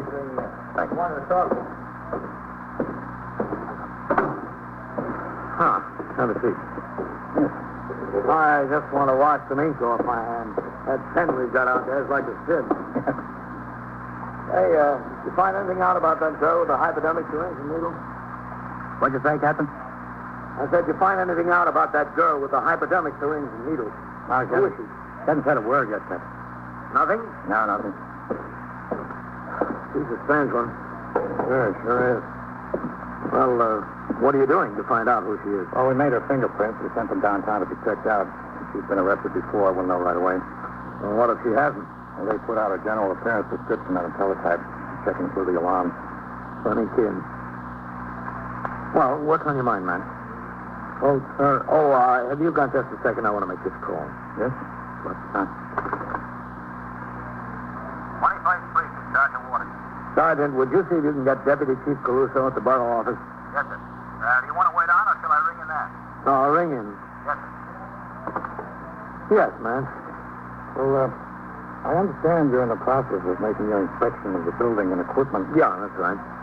Captain, could you put in an extra special plea for a coat of paint up in the detective squad? I'm trying to get them to paint the whole building, man. I know, but there hasn't been a painter upstairs since before the war. Which ward? Civil War, it looks like. Glass is cracking. Where it isn't cracked, might as well be. Well, I'm trying to get the superintendent of buildings up here in person to take a look around. If he comes, you'll bring him up to the squad, huh? Matt, if he comes, I'm going to take him into every corner of this building. In addition to painting, something's got to be done about the heating system. You fellows burned up from too much heat all winter, and downstairs we froze to death. Oh, excuse me, man. Yes. 21st Precinct, Captain Kennelly. Sergeant Waters on CS, Captain. Yes. Chief Caruso isn't in his office, sir. Okay. I left a message to return his call. The patrolman on his down there says he put the message on his desk. All right.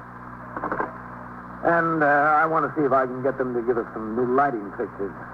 Not a good eye's being ruined around here. Well, that's another thing we could use in the squad, some decent lights. Well, if I can get the superintendent of buildings up here, maybe that'll accomplish something, but don't hope for too much, man. Let's settle for the paint job. You see, they've got very little money for maintenance and repairs and about 90 departmental buildings that need it. That spreads it pretty thin. Well, I figure if we holler long enough and loud enough, Captain, he'll do something. 21st Precinct, Captain Kennelly. Sergeant Waters on CS, Captain. Lieutenant Kington there with you with me? Yes, he's here. My tally wants to talk to you. Vitaly wants to talk to you, man. No. Here he is. Wait. Lieutenant King. Yappy. Well, who calls from down there? They sure about it? Yeah, when? All right. I'll be right upstairs. Oh, that pretty little thief that took the hypodermic outfit, Captain. Yeah? Think we know who she is. Who? The wife of a boy named Victor Gerard. And who's he? Took up 2 delicatessens downtown on the west side. Oh? He went to stick up the third one. There was a detective planted in the back. The detective fired 2 shots, and Gerard fired 3. Well, the officer got hit, didn't he? Yes, sir. He's still in St. Vincent's Hospital. Caught one on the side. Yes, it was in the 10th Precinct last week. That's right.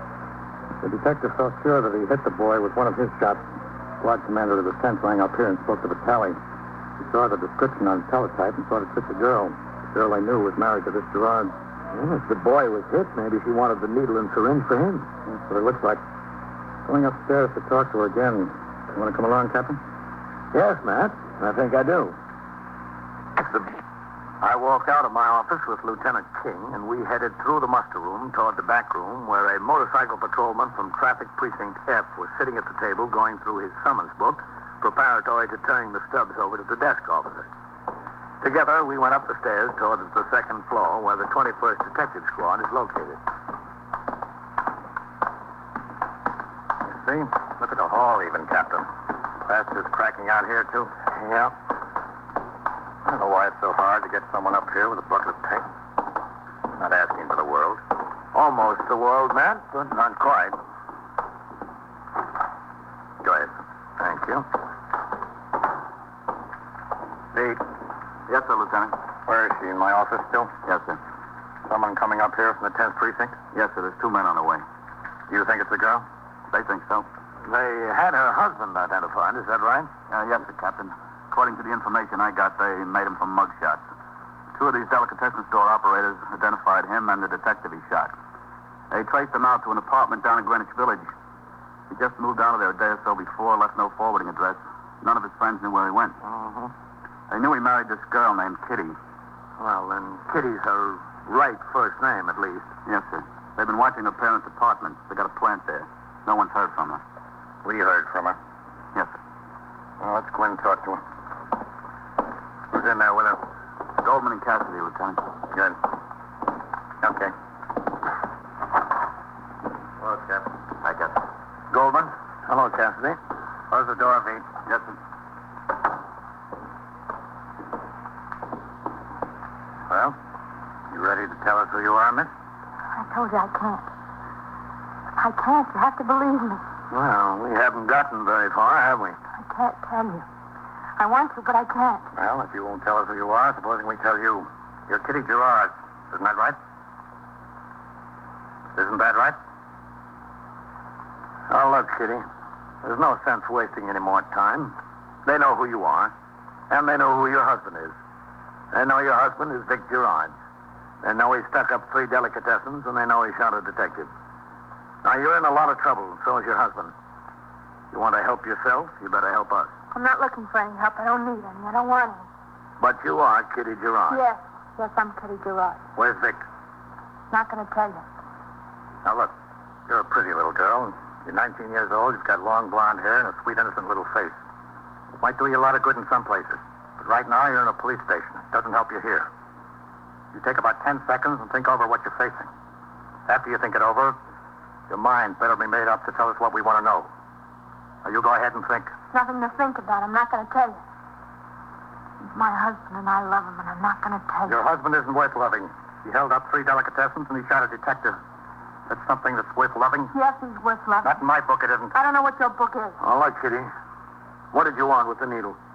I wanted it. You sure must have wanted it to steal it. Runs in the family. It's for Vic, isn't it? Yes, it's for him. Is that why he held up the delicatessen? Because of the habit? He hasn't got the habit. He hates it. He saw it happen to a couple of his friends. Told me time and time again, lay off this stuff. It's no good. He said, don't touch it. I don't touch it. And he doesn't touch it. Well, then why did you want the needle? He's hurt, isn't he? Yes, he's hurt. Is he shot? Yes, he was shot by the same policeman he shot in the delicatessen, the last one. Has he had any treatment? No. I wanted to take him to a hospital. I wanted to get him a doctor, but he said, no, don't do that because he'd get turned in. The hospital would call the cops, so would the doctor. Have you been taking care of him yourself? Yes, Where's he shot? in the leg. Right above the knee, about 2 inches above the knee. Which leg? The right one. I don't know how he made it home. A miracle he ever got there. It was a miracle I was able to stop it bleeding. I don't know how I did it. That bullet in there, or did it go through? It's in there. How long has this been, man? 6 days? Yeah, 6 days, Captain. Is he sick? Yes, he's sick. Running a fever about 102, 103. His legs all swollen up. I want him to go to a doctor. I said, Vic, get some sense. Get some sense, because I can't take care of this thing. I don't know anything about it. He's sick. I don't know what would happen. It's better to go to a doctor or a hospital than to take a chance. Even if you get arrested, you can't take a chance. He wouldn't let me take it. He sent me down to a couple of drugstores. He said to go to a different one every time and get some bandages and some iodine. And he said, you'll take care of it for me. You'll take care of me. Well, I've been trying. I want to do what he says. But he's really sick. With 103 fever, he must be. You know what that fever's a sign of, don't you? It's infected. Badly infected. I know. I read it in the first aid book. He didn't sleep all night hardly last night. Got up this morning. He was so hot you could hardly touch him. Been taking aspirin by the dozen. He says it gets the fever down. I told him it's not the fever that's so bad, it's the infection. Well, he had an idea this morning. He said there was one thing that would take care of it. He said he ought to take some penicillin. Well, you can't get penicillin without a doctor's prescription, and you need a hypodermic needle to take it. I told him I couldn't give him a hypodermic. He said he'd give it to himself. And he told me to go out and get penicillin and a hypodermic and not to come back until I got him. Well, I tried to buy a hypodermic. He told me to say I was diabetic, you know, that I had to take insulin. Well, I tried it. Druggist all said I needed a doctor's prescription. Including the druggist where you tried to steal the stuff? No, other ones. I went to a lot of drugstores. Finally, this one. I saw where he kept them, so I looked around the store, and his phone rang. I tried to get it out of the showcase before he caught me on the street. You know the rest. I never even got a chance to get any penicillin. I didn't even try. Where is he, Kitty? No, I'm not going to tell you. He's my husband. I'm not going to go against anything that he says. Just because he's your husband, that doesn't make him right. I know it doesn't. But he's my husband. Kitty, he's got a bad infection in his leg. He's been running 103 fever. You know what's going to happen to him if he doesn't get under a doctor's care, don't you? If he doesn't get into a hospital? He said the penicillin would take care of it. Well, how is he going to get the penicillin now? I guess he won't be able to. Yes, he's just going to stay there and wait for you to come back. He told you not to come back until you got it. He's probably up there in that bed, sick with fever and in agony from pain. Pretty soon he's going to be beyond the point where any doctor can help him. Now, you say you love your husband. I do. Well, if you love him, you'd see that he got into a hospital and under proper care. He doesn't want to. It's not going to make any difference what he wants very soon because he's going to be dead. But it couldn't be that bad. It's bad enough. Now, if you want him alive, you better tell us where he is. I wanted him to go to a doctor. I wanted him to go to a hospital, but he said no. Where is he, Kitty? in the room. We've got a furnished room. Where? He said I should. Where is your room? 742 East 78. Is he there alone? Yes, he's alone. In bed? He was when I left him. Can he get out? He can't walk. Does he have a gun? Yes, he's got a gun. Where does he keep it? Right there next to him on the table. You think he'll use it? No, he won't use it. I'm sure he won't. He's sick. He's sick in bed. He was shot in the leg. Yes, I know.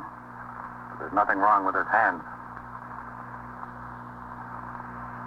The interrogation of Kitty Gerard continued until the arrival of the two detectives from the 10th Squad.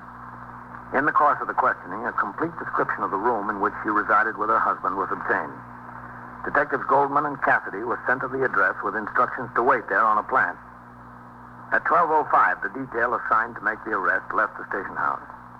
Because Gerard was known to be armed and had already shot one detective, the utmost precautions were made to take him, despite his apparent physical disability.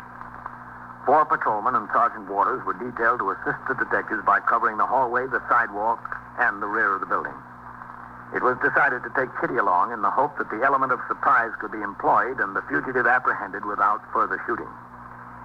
At 12:20, Lieutenant King, with Kitty at his side, Sergeant Waters, Detective Vitale, Detective Wilkes of the 10th Squad, and I proceeded up the stairs to the 3rd floor hall room which the couple occupied. Our revolvers were drawn.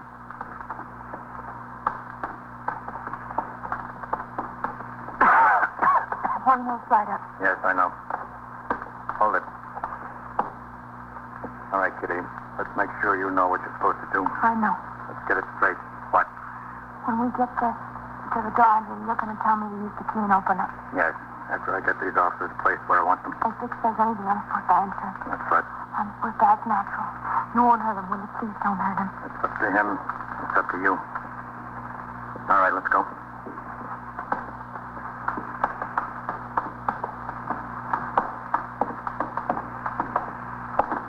You won't get hurt, Captain. No, not if you help us. All right. Better keep quiet. Okay, upstairs. To get that fixed.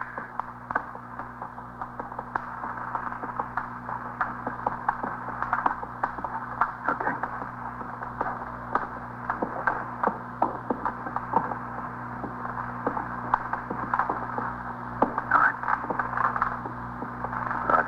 Over there. Yeah. See, Wilkes. There. Okay. Okay. You gonna stay with me, Captain? Yep. All right, Kitty. Here's the key.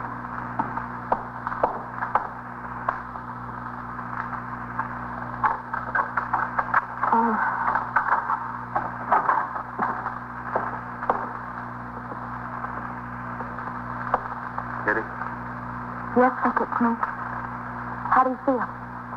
Lousy. Did you get this stuff? Okay, let's go. Out of the way, Kitty. What is... Here we are, Vic. Don't move. Get the gun. I see it. What's going on? You know what's going on, Vic. Kitty. Yes, Vic.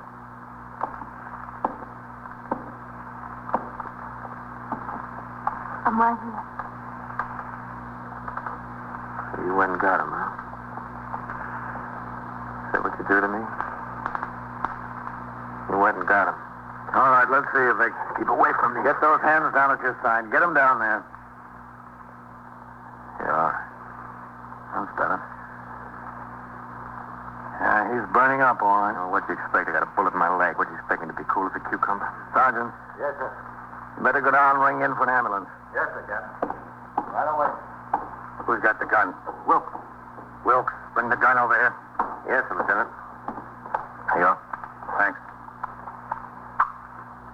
What did you expect to accomplish with this, Vic? I don't know. Shoot another cop? What do you want me to do? The cop was shooting at me. I know what I wanted you to do. Kitty. Yeah. Tally, what'd you do it for? Please, Take a look Vic. around the place, will you? Yes, sir. What'd you do it for? What'd you turn me in? I was arrested in the drugstore, Vic. I was arrested taking a needle. You'd be so stupid as to get caught. I ask you to get a little thing like a hypodermic needle, some penicillin, you get caught. How could you be so dumb? All right. Take it easy. How could I take it easy? How could you be so dumb when you answer me that? Couldn't help it, Vic.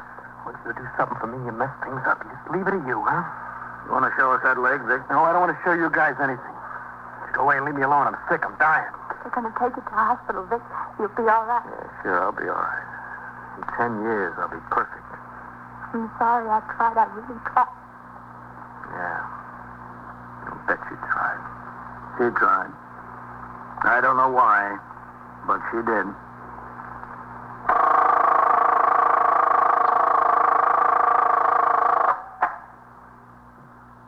21st Precinct, Sergeant Waters.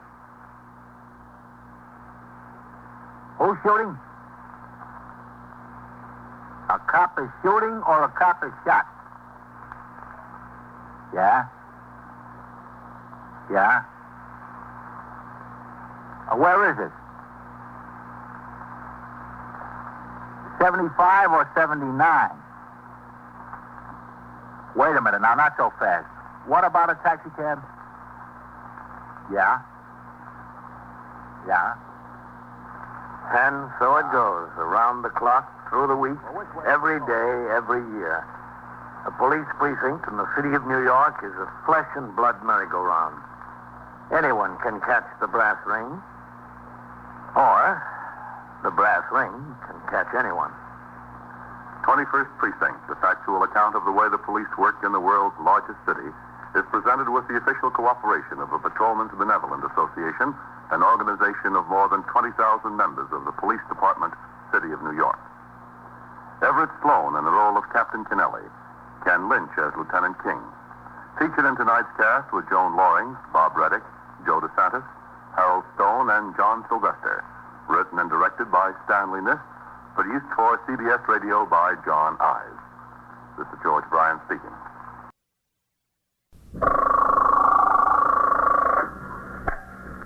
Twenty-first Precinct, Sergeant Klein. Where's this?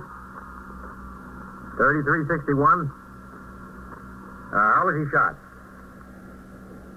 How many hold-up men? Just one.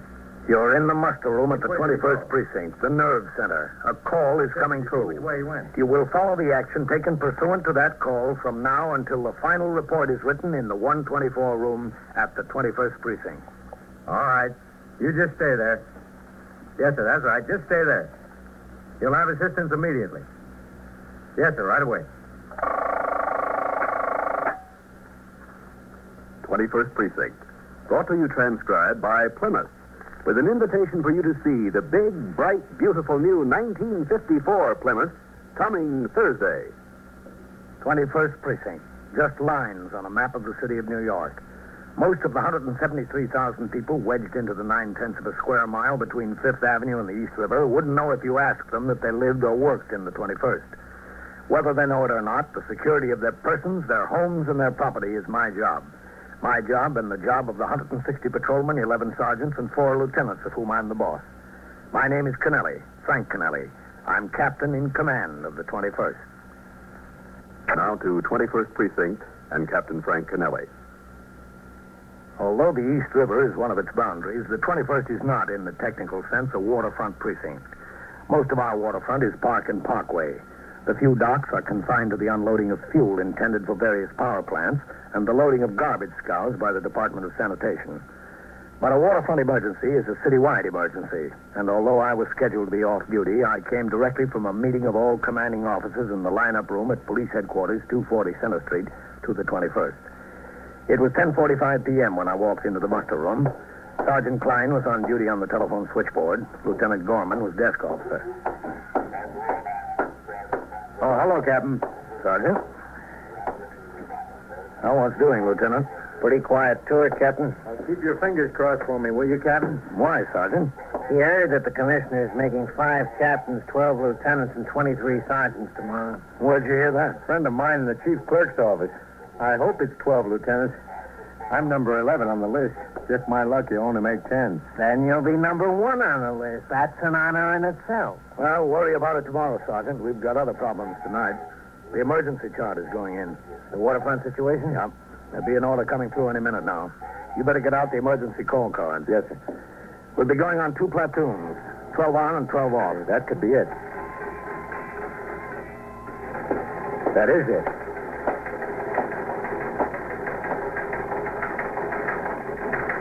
Here, the UF-73 card.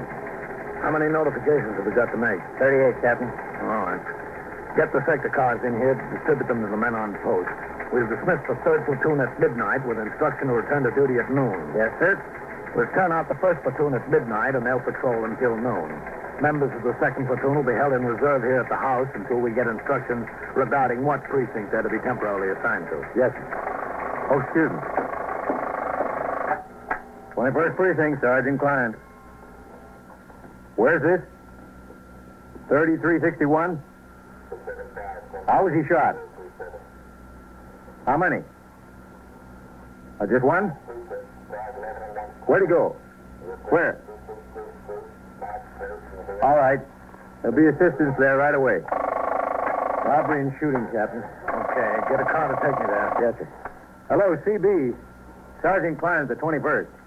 At 3361 Lexington Avenue. Now, as well as the citywide emergency, there was an emergency within my own precinct.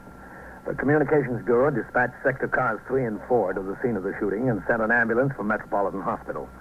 Sergeant Klein on TS, as he was required in such cases, notified the 21st Detective Squad. He was told that Lieutenant Matt King, commander of the 21st Squad, was on patrol with 2 detectives and had undoubtedly responded to the radio signal.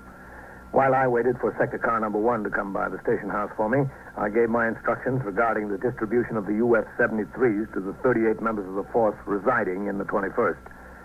These notification to report cards would be given to the sector men and men on post for delivery to the homes of members of the force attached to other commands. A car came by and drove me to the scene of the robbery and shooting, a small all-night luncheonette. Despite the lateness of the hour, a considerable crowd had been attracted by the presence of 3 police cars and an ambulance. Come in, Captain. What have we got, Sergeant? A stick-up. One man. He shot and killed the counterman. Mm-hmm. The victim's name is Vantella, Louis A. The hold-up man went around behind the counter to get the money. Vantella started to fight with him. 2 shots and he fell. He was dead when the ambulance got here. I notified the ME. He's on his way. After he shot him, the stick-up man threw the gun down, ran out. There it lays. Who are those people Lieutenant King is talking to? Witnesses, Captain. They were in the place when it happened, the 3 of them. The lieutenant was out on patrol and heard the radio call. Yeah. Well, you don't need all of these men here, Sergeant. Get some of them back on patrol.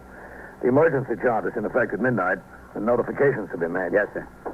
Sector car number 3, white. All I'm asking you to do is tell me... Oh, hello, Captain. Man? Are you a captain? Is a captain higher than a lieutenant? Sarah. I make a perfectly straightforward statement, Captain, and this lieutenant won't believe me. Now, Sarah, dear. Don't Sarah me. We'll go over it again in a minute, Mrs. Tressiter. If you just sit down in that booth for a minute. Well, that's the way it is. Sarah, A please. lot of thanks you get for your cooperation. How many witnesses were there, man? That's Mr. and Mrs. Tressiter and that fellow there. Mm-hmm. Did you talk to him? I'm afraid he's not in a talking condition, Captain. You think you can tell me your name now, mister? What's my name got to do with it? All I want is another cup of coffee. Black. That's all I want. What's your name? My name is Arthur J. Bookham. The J, believe it or not, is for January. Yeah, that's right. I was born in January, so my mother... Did you see what occurred here tonight? Yeah, what? Did you see what occurred here tonight? Yes and no. No and yes, that is. All I wanted was a cup of coffee, black. All right, And, Mr. Bookham, just sit here a minute. Well, he's going to be a big help. Where's my Yeah, coffee? he sure is. All right, Mrs. Tressiter, now we can talk. It's certainly about time. Sarah. I told you not to Sarah me. Now, Mr. Tressiter, how old would you say this man was? Oh, I couldn't say exactly. Somewhere between 25 and 35. Closer to 25. You told me he was 5'8" or 9 inches tall. Who told you that? Not me. I distinctly said he was at least 6 feet. My husband said he was 5'8" or 9. That's all he was, Sarah. He was 6 feet if he was an inch. He weighed about 160.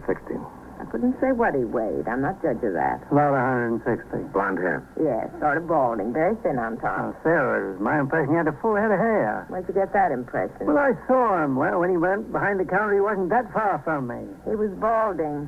I made a distinct point of remembering. But Well, we Sarah... got it straightened out, folks. Let's not worry about that point now. Matt, can I see you for a minute? Yeah, sure, Captain. When I say he was balding, why? The victim is going to be more help. Listen, Matt. You know the emergency chart is in. Yes, I heard. We've got about 40 notifications to make. Wouldn't hurt you any here if I pulled off Sergeant Collins and his operator and got them back on patrol. That'll leave you two of my men. All right? Sure, that's fine, Captain. Good. Well, looks like you've got a rough job here, Matt. Those witnesses aren't going to be much help. No, sir, not much. At least they agree on one thing. With a man. Before I left, two detectives from Manhattan East Homicide arrived to aid the 21st Squad in their investigation. Also on hand in another few minutes were an assistant district attorney, a deputy medical examiner, fingerprint and ballistics experts from the police laboratory, and a police photographer. The investigation was well underway when I was called to a meeting at division headquarters. At 2:40, I returned to the 21st and went on patrol. When I returned to the station house, I went to sleep on the couch in my office. At 7:30, the attendant woke me up according to instructions I had left. Brought in a cup of black coffee from the sergeant's locker room and the morning papers.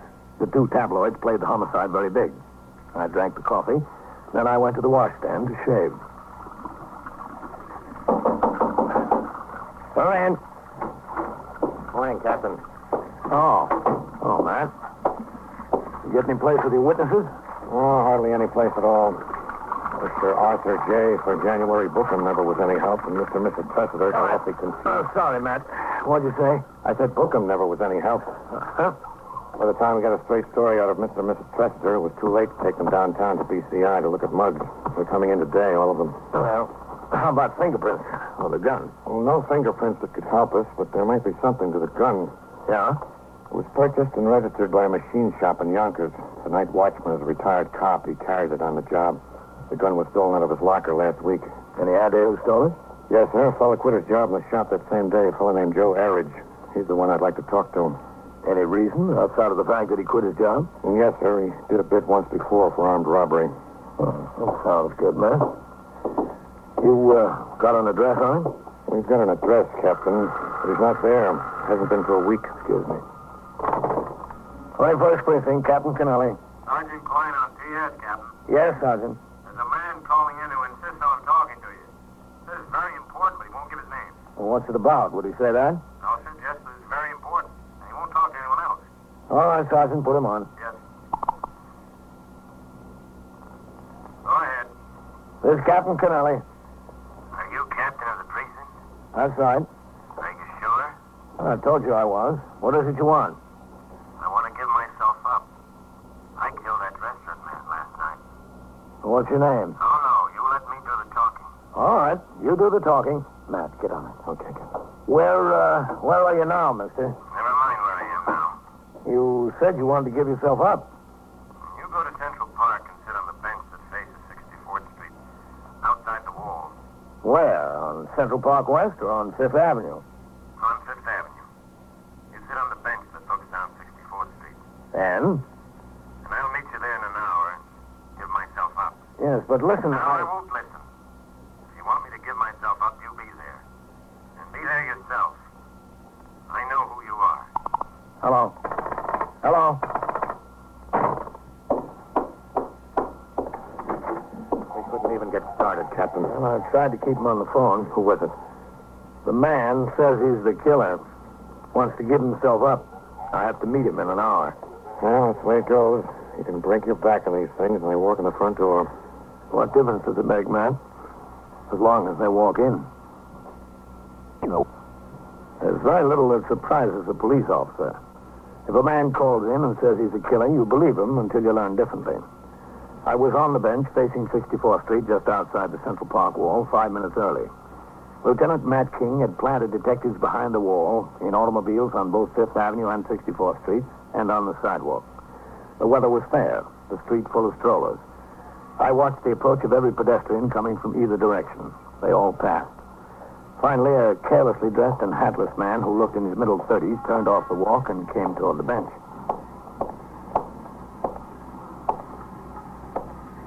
Excuse me. Yes?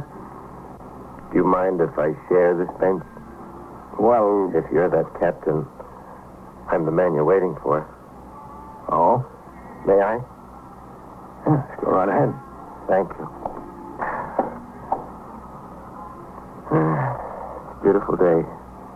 Just beautiful. But I still want to give myself up. I couldn't sleep a wink last night. My conscience. think of that helpless soul lying in a pool of blood.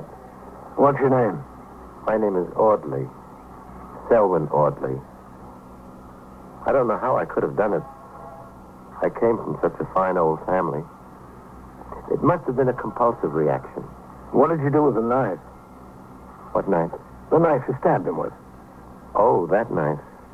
I threw it down the sewer. I don't remember where. I haven't any idea. You remember how many times you stabbed him? Several times. Again and again and again and again. I don't know. You should remember. Who are you waving to, please? Oh, just some friends of mine. I stabbed him again and again and again. I was covered with blood from head to foot. Everything okay, Captain? Yeah, just fine. How do you do? Matt, this is Mr. Selwyn Audley. How are you? He says he stabbed that counterman to death. In cold blood. I belong in jail. Oh? Well, we have a nice jail for you, Mr. Audley. You do? Of course. I know where you're sending me. You're not sending me to jail. You're sending me to Bellevue. Well, we'll go talk it over, Mr. Audley. I proved to them I was all right. I proved to them I was fine. You can't fool me. I've been there before. Oh, that's good, Mr. Audley. You know your way around. The police are always interested in help from citizens, but sorting the useful information from the irrelevant often takes hundreds of man-hours of investigation. On the way back, Lieutenant King told me he had obtained mug shots of the principal suspect, Joe Erridge, from the Yonkers Police Department and had sent for the 3 witnesses in the case for a further interview. Detectives of the Homicide Squad and the 21st Squad had paired off and were now at work trying to locate the suspect. At the station house, I walked around behind the desk to sign the blotter. How long do you think they'll keep the emergency chart in, Captain? Well, until the trouble gets settled. Thank you, Captain. Hey, did those promotions come through yet, Sergeant? No, sir, not yet. Well, I'm sorry. You don't think they'll hold them up because of the emergency, do you? They might. You got any idea where you'll be attached if you're made? No, sir, I haven't any idea. But in the Bronx someplace, I hope. If I could save 20 or 25 minutes traveling time each day, that'd be a help. Hey, listen, where am I supposed to go? What do you mean, where are you supposed to go? My wife, she told me the detective called and said I was supposed to come down here. I was supposed to... Mr. Bookham, you were a witness to a homicide last night. Why didn't you do the decent thing and sober up so you could help the detectives out this morning? My dear sir, if I was like this then and I was sober now, how could I remember what happened when I was like this, huh? Would you answer me that? Shall I call upstairs and have them come get him, Captain? Come get me and take me where? Don't lean on the desk. Can't you read the sign? Read it? I can't even see it.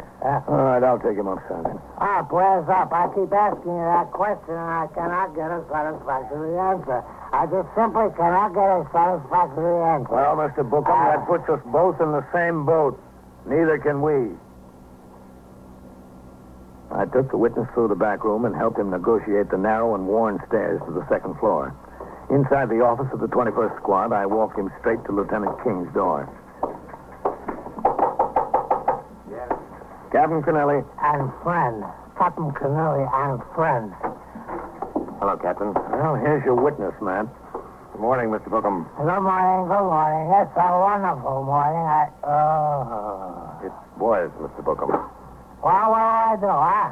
Tell me what I have to do and I'll pitch right in. I'll just pitch right in. I think you ought to go home and pitch right in bed. Hey, I just got up. Howard, Novak. Yes, Lieutenant. See that Mr. Bookham finds a comfortable place to wait until we need him. Go sit over there, Mr. Bookham. Over here? This way, that way. Everybody's pushing it. It's too bad, man. I've got Mr. and Mrs. Tressiter inside, Captain. I think they'll be helpful. You got time to come in? Yeah, sure. Mr. and Mrs. Tressiter, you remember Captain Kennelly from last night? Yes, of course. Good morning, Captain. Good morning. Captain, I've told Mr. and Mrs. Tressiter that we have a suspect in mind in connection with what happened last night. You've got him in mind or you've got him in jail? So far, just in mind. That's 2 different things. I know. Now, I have a half dozen photographs here. I'd like you to look at them and see if you can identify the man who held up the restaurant and shot Mr. Van Teller. If you have his picture there, I'll identify him. All right? Richard? Oh, Sarah. You know what you said. All right.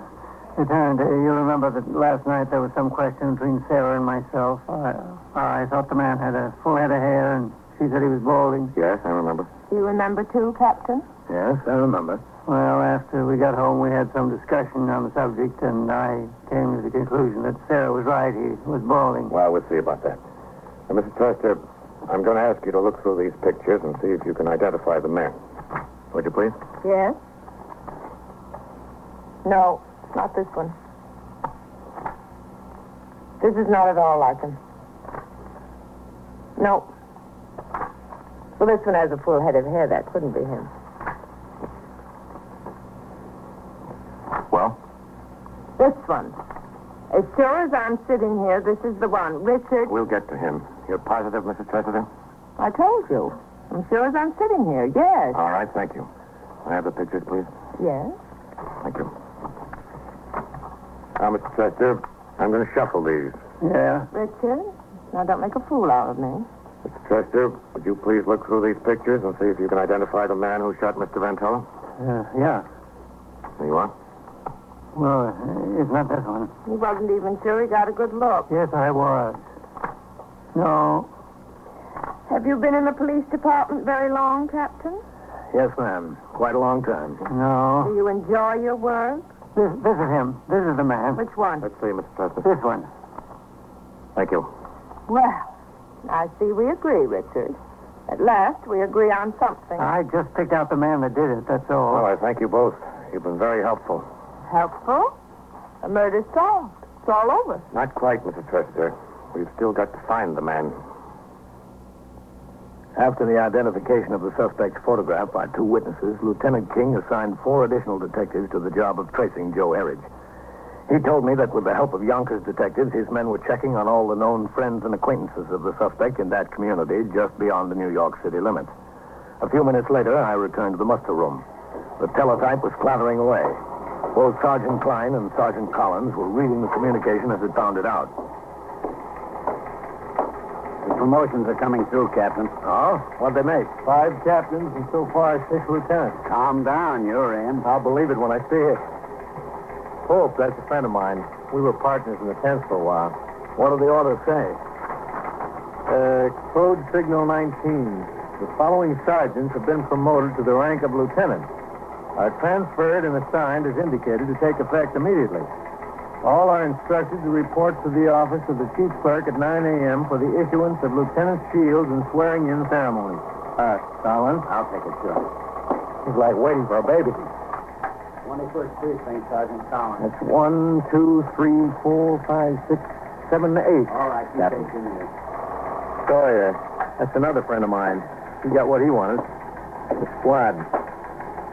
Did they get to you yet? No, not yet. This is number 10 coming. Oh, there you are. Congratulations, Lieutenant. Oh, thanks.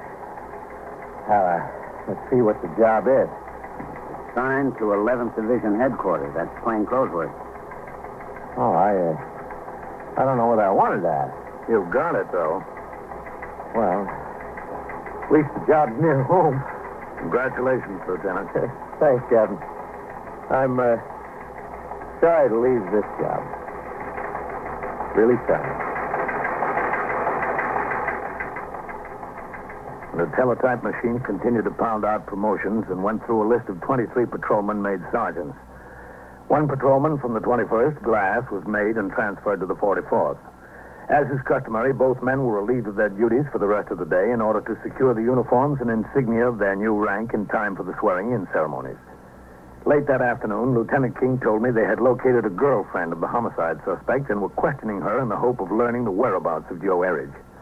She insisted she had not seen him, but she gave the detectives the name of another friend, a man. A man was found at his work in Long Island City. He admitted knowing Joe Erridge and told the detectives the suspect had recently taken a room on East 63rd Street in the 21st Precinct. Detectives located the house. It was 10 p.m., not 24 hours after the homicide, when I met Lieutenant King on the street nearby in response to a call from him for assistance from the patrol force. Hello, man. Captain, thanks for the men, Captain. We know this boy is in. The neighbors have heard him. I don't know what he's got up there. He lost a gun last night, but he might have another one. So we better get the street covered before we go up. Yeah, sure. Get set. Okay. I've got men around and back, and 2 went up to the roof of this building. They'll have the street covered. All right, let's go. Okay, Lieutenant. Captain. Thanks. Second floor front, Captain. Klein got made a lieutenant. Yes, sir, I heard. I hate to lose him. He's a good man. This is it.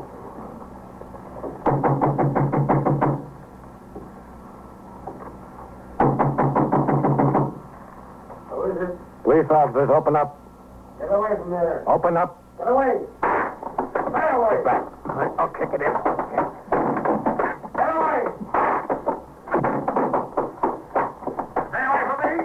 There he goes. Out the fire escape. Hold up there.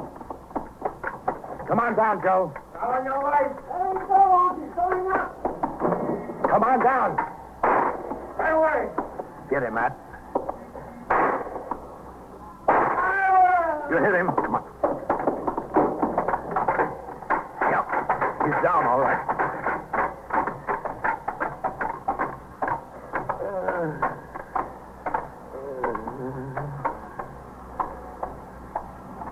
Joe? What do you want? What do you want from me? Where's that? Where are you hit, boy? Inside. Right inside. What a deal, huh? How'd I ever get in such a deal? Sergeant Collins? Yes, sir. Bring in for an ambulance. Yes, sir. Don't pay. Just don't pay. Yeah, you're right. The only trouble is, you found it out a little late.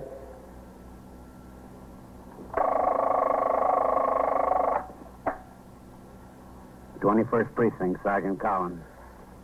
Who's missing? Is that your wife? Well, what's your name? How do you spell that? I-N or A-N? Where is it you live? 502? What floor? How long has And it been so it gone? goes, around the clock, through the week, every day, every year. A police precinct in the city of New York is a flesh and blood merry-go-round. Anyone can catch the brass ring, or the brass ring can catch anyone. First Precinct, transcribed in New York. A factual account of the way the police work in the world's largest city is presented with the official cooperation of the Patrolmen's Benevolent Association, an organization of more than 20,000 members of the Police Department, City of New York. Everett Sloan in the role of Captain Kennelly, Ken Lynch as Lieutenant King. Featured in tonight's cast were Lawson Zerby, Jack Orison, Edgar Staley, Bob Dryden, Joe DeSantis, and Barbara Weeks. Written and directed by Stanley Niss. Produced by John Ives. Gaylord Avery speaking.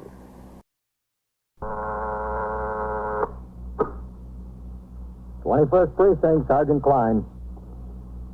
Yes? Where?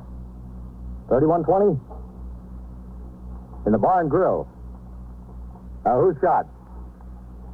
What's his name?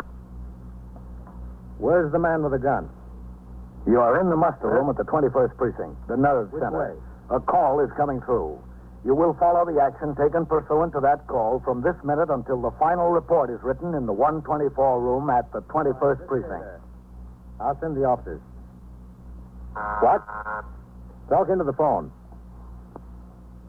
It's on its way. The ambulance is already on its way. Just wait there for the officers.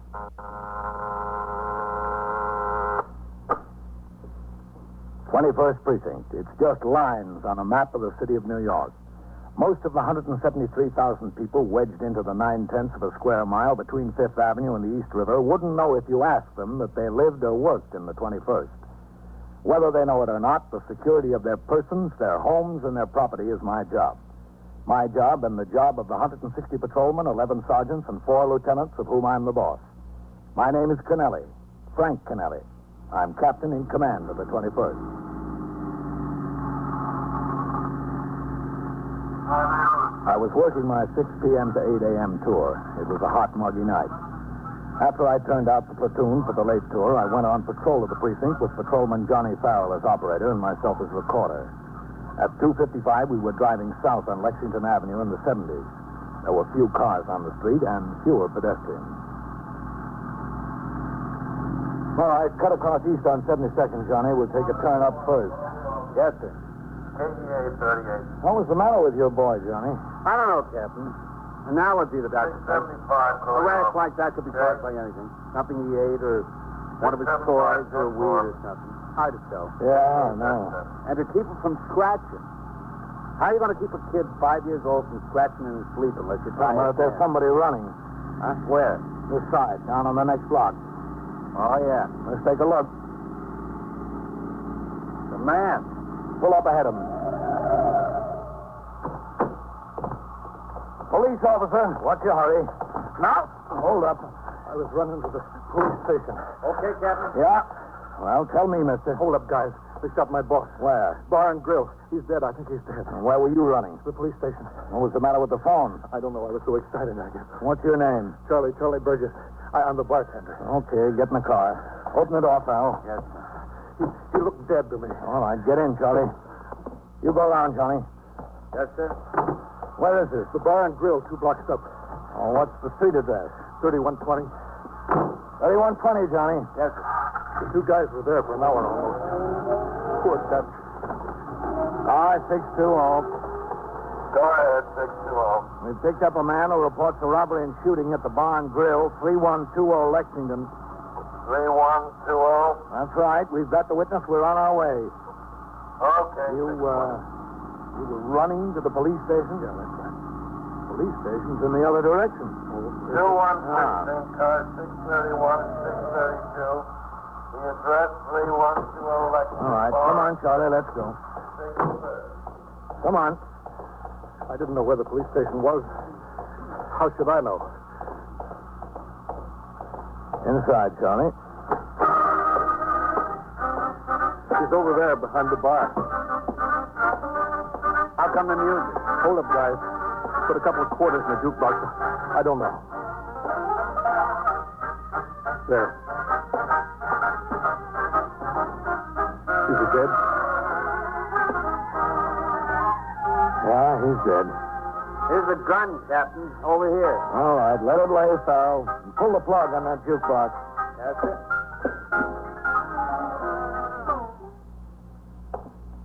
Cash register's cleaned out. Why'd they shoot him, Charlie? I don't know. Happened so fast, I don't know. Where were you standing? Right here, right by the beer tap. You were the bartender? Yeah, that's right. Substitute. The regulars on vacation. Why didn't they shoot you? I ducked. I ducked down behind the bar. If you were the bartender, what did you do? Change into your street clothes after the shooting? No. Dutch said I could go home early. Business was slow. I could go home, so I changed. Well, if you changed, what were you doing behind the bar? It was my last night. I came back here so Dutch could give me my money. No other customers around when it happened? No, just the 2 heisters. Hey, what is this, anyhow? That's what we want to know from you, Charlie. What it is. 2 sector cars, the sergeant's car, detectives from the 21st Squad, and an ambulance arrived on the scene almost immediately. As required in homicide cases, Lieutenant Matt King, commanding the 21st Squad, was called from his home. Also notified were the Manhattan East Homicide Squad, the Medical Examiner's Office, the New York County District Attorney's Office, the Police Laboratory for latent fingerprint experts, and a police photographer, and such superior officers of the department as were concerned. Premises were completely examined for latent fingerprints and other physical evidence. The apparent murder gun, carefully handled, was tagged for evidence by the laboratory men for ballistics and fingerprint examination. The body of the victim was taken to Bellevue Morgue for autopsy. At 10 minutes to 4 a.m., Lieutenant King brought Charles Burgess to the station house for a detailed account. There in the 21st Squad, he was questioned by Lieutenant King in his office in the presence of Assistant District Attorney Lewis Curley, 2 detectives, and myself. Now, you said the 2 bandits were average height. Yes, sir. Tell me what you mean, Charlie, by average height. Average height? They weren't too big. They weren't too small. Would you say they were as tall as I am? A little taller, maybe. About as tall as Captain Kennelly? About, yeah. Yeah, I guess. Both of them? And they were about the same height? Well, one was a little taller than the other. It was only a little. Which one? The one that fired the shot? Yeah, the one that fired the shot, he was a little taller. You told Captain Kennelly on the scene that the other one was a little taller. Isn't that right, Captain? That's what he said. Well, one of them was a little taller. What are you trying to do to me anyway? Getting a little confused, Charlie. Well, this whole thing is enough to confuse anybody. Here, Charlie. Have a cigarette. Yeah, I could use one, thanks. 21st Squad, It shouldn't be confusing if you're giving us the facts. That's all I'm giving you is the facts. Thanks. That's all right. I'm telling you what happened. What else do you want from me? Okay, thanks. Nothing else, Charlie. Well, that was the ME's office with the preliminary report, Lieutenant. Yeah. 2 bullet wounds, one through the right shoulder, the other entered the left arm, went through the chest, and pierced the heart. That was the baby. Stand up a minute, Charlie. Me? Yeah, you. Stand up. Whitey. Yeah, Lieutenant? Come over here a minute. Yeah, sure, Lieutenant. Now, Charlie, supposing Detective Howard was the hold-up man with a gun. That's good, Whitey, right there. Supposing, Charlie, you were Dutch. Yeah, Dutch. About where was Dutch standing from the hold-up man when the shots were fired? Was about here, I'd say. Uh-huh. Where were you standing, Charlie? About right over there. But the bar ran along this way. Captain, would you be Charlie? Yeah, sure. Right about here? Yeah, right about there. I could show you better if I was myself. I want you to be Dutch. Yeah, Dutch. All right, now the hold-up man fired the first shot. Bang. It hit Dutch in the right shoulder. Yeah? The second shot. Bang. Through the left arm and into the chest. Dutch fell down. Yeah, that's right. He fell down. Charlie, are you sure that's about where the hold-up man was standing? Yeah, that's where he was standing about. Are you positive, Charlie? Sure, I'm positive. Okay. Now sit down. Listen, can't I go home? We've been at this an awful long time. I'll tell you something, Charlie. Dutch will be dead a long time, too. The questioning continued for some minutes more. Charlie Burgess stated he would be able to recognize either or both of the 2 killers if he saw them again. Finally, coffee and sandwiches were sent for. Charlie sat on a bench in the corner munching at his food. 2 uniformed officers arrived with a pair of narcotic addicts they caught in the act of breaking into and stealing goods from parked cars on Madison Avenue. It was a good collar. There'd been 10 to 20 squeals a night in the precinct concerning such thieves. As detectives started to talk to them, Charlie watched with fascination from the bench. It was a question, who was more in trouble? I went back downstairs to the muster room and checked with the desk officer and the man on the boxes. Other than the homicide, it had been a quiet tour. I went into my office to read and sign reports which had accumulated during the tour. It was getting light out, and with the dawn came the first breeze in 48 hours. It might be a cooler day. Shortly before 7 o'clock, Lieutenant King came downstairs and crossed the muster room to my office. Captain. Come in, Matt. You got a minute? Yeah, sure. How are you doing? I don't know. I think Charlie's telling us a pack of lies. You think he killed the man? He sure could have, Captain. But we'll need a lot. We'll need to know if it was his gun, where he got it, and so forth. We'll need a straight story on what went on there. Yeah. Oh, could you use a cup of coffee, man? Yeah, Captain. There's some hot. Oh, I think so. Hey, what about the 3 customers he keeps talking about? If Charlie didn't kill Dutch, somebody had to. Somebody right out of his head. Oh, Sergeant. Excuse me, Captain. Go ahead, take the phone. 21st Precinct, Sergeant Klein.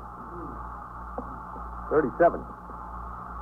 All right, listen, you're ringing in 3 minutes late.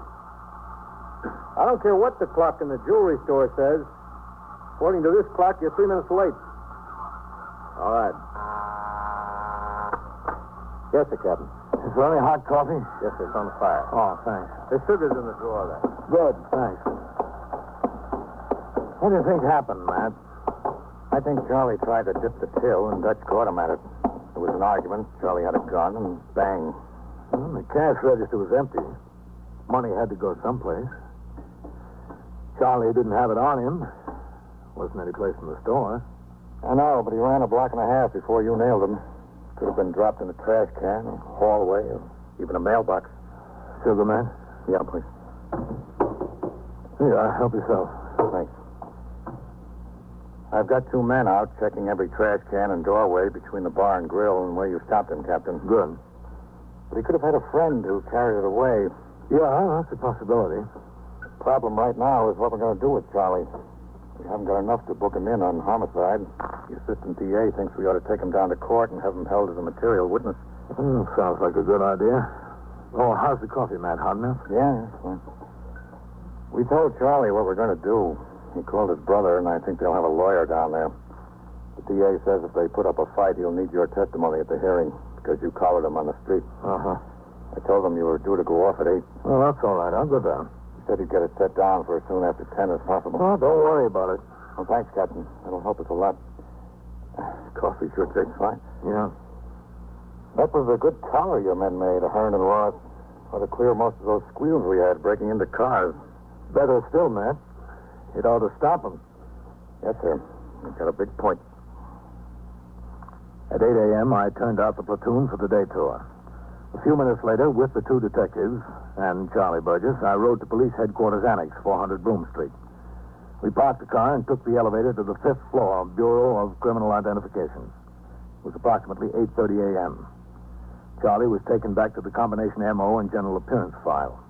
Here, there are thousands of photographs of men with criminal records classified according to the type of crimes they had committed.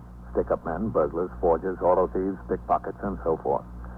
Within each classification, the photographs are broken down according to general physical description.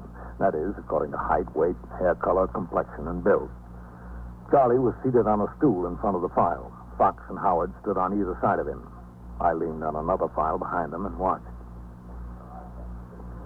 Well, take your coat off, Charlie. You got about 6,000 pictures to look at. It's hot. No, that's all right. Oh, suit yourself. Relax, Charlie. Count on making a career out of it. I'm relaxed. Now, this is what's known as a visible record file. There are 12 slides to a cabinet, 71 pockets on each slide. In each pocket, there's 2 pictures, full face and profile of the same man. I'll pull out a slide, start dropping the pockets in front of you. Say no, and I'll drop the next one. You all set? I'm set, I guess. Now, relax, Charlie. You'll be here a long time. All right, here goes. No, that's not him. Just say no or save your voice. No. That's the guy. That's him. This one? That's him, I tell you. That's the one that shot Dutch.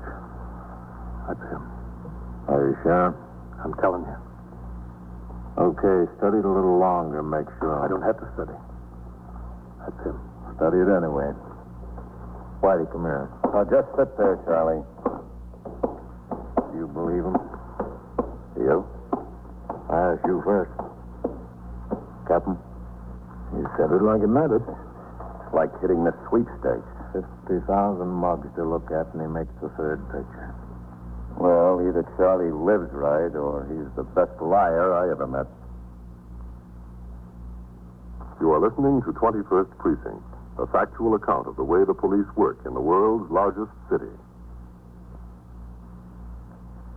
Charlie Burgess was put to work looking through the mugs for the number 2 man. Meanwhile, Detective Fox had an identification man pull the complete jacket on the suspect he identified, Al Hance, also known as Alfred Harrods, a man with a record of 2 arrests and 1 conviction, armed robbery. This information was telephoned to Lieutenant King. So was the report that the murder gun bore no readable fingerprints.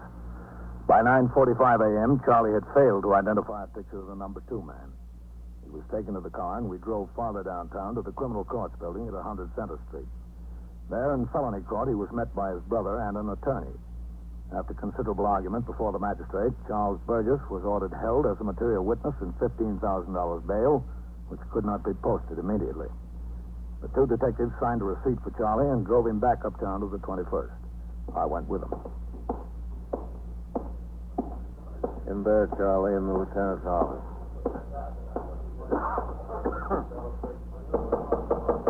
Come in. Go ahead, Charlie. Hello, Captain. Thanks a lot. Oh, that's all right. Shut the door, will you, Fox? Yes. Sit down, Charlie. Look. Sit down. Captain, you were in on this thing before any of us, except Charlie, that is. Do you think you can get him to talk sense? I'll try. Look, I don't feel like talking to anybody.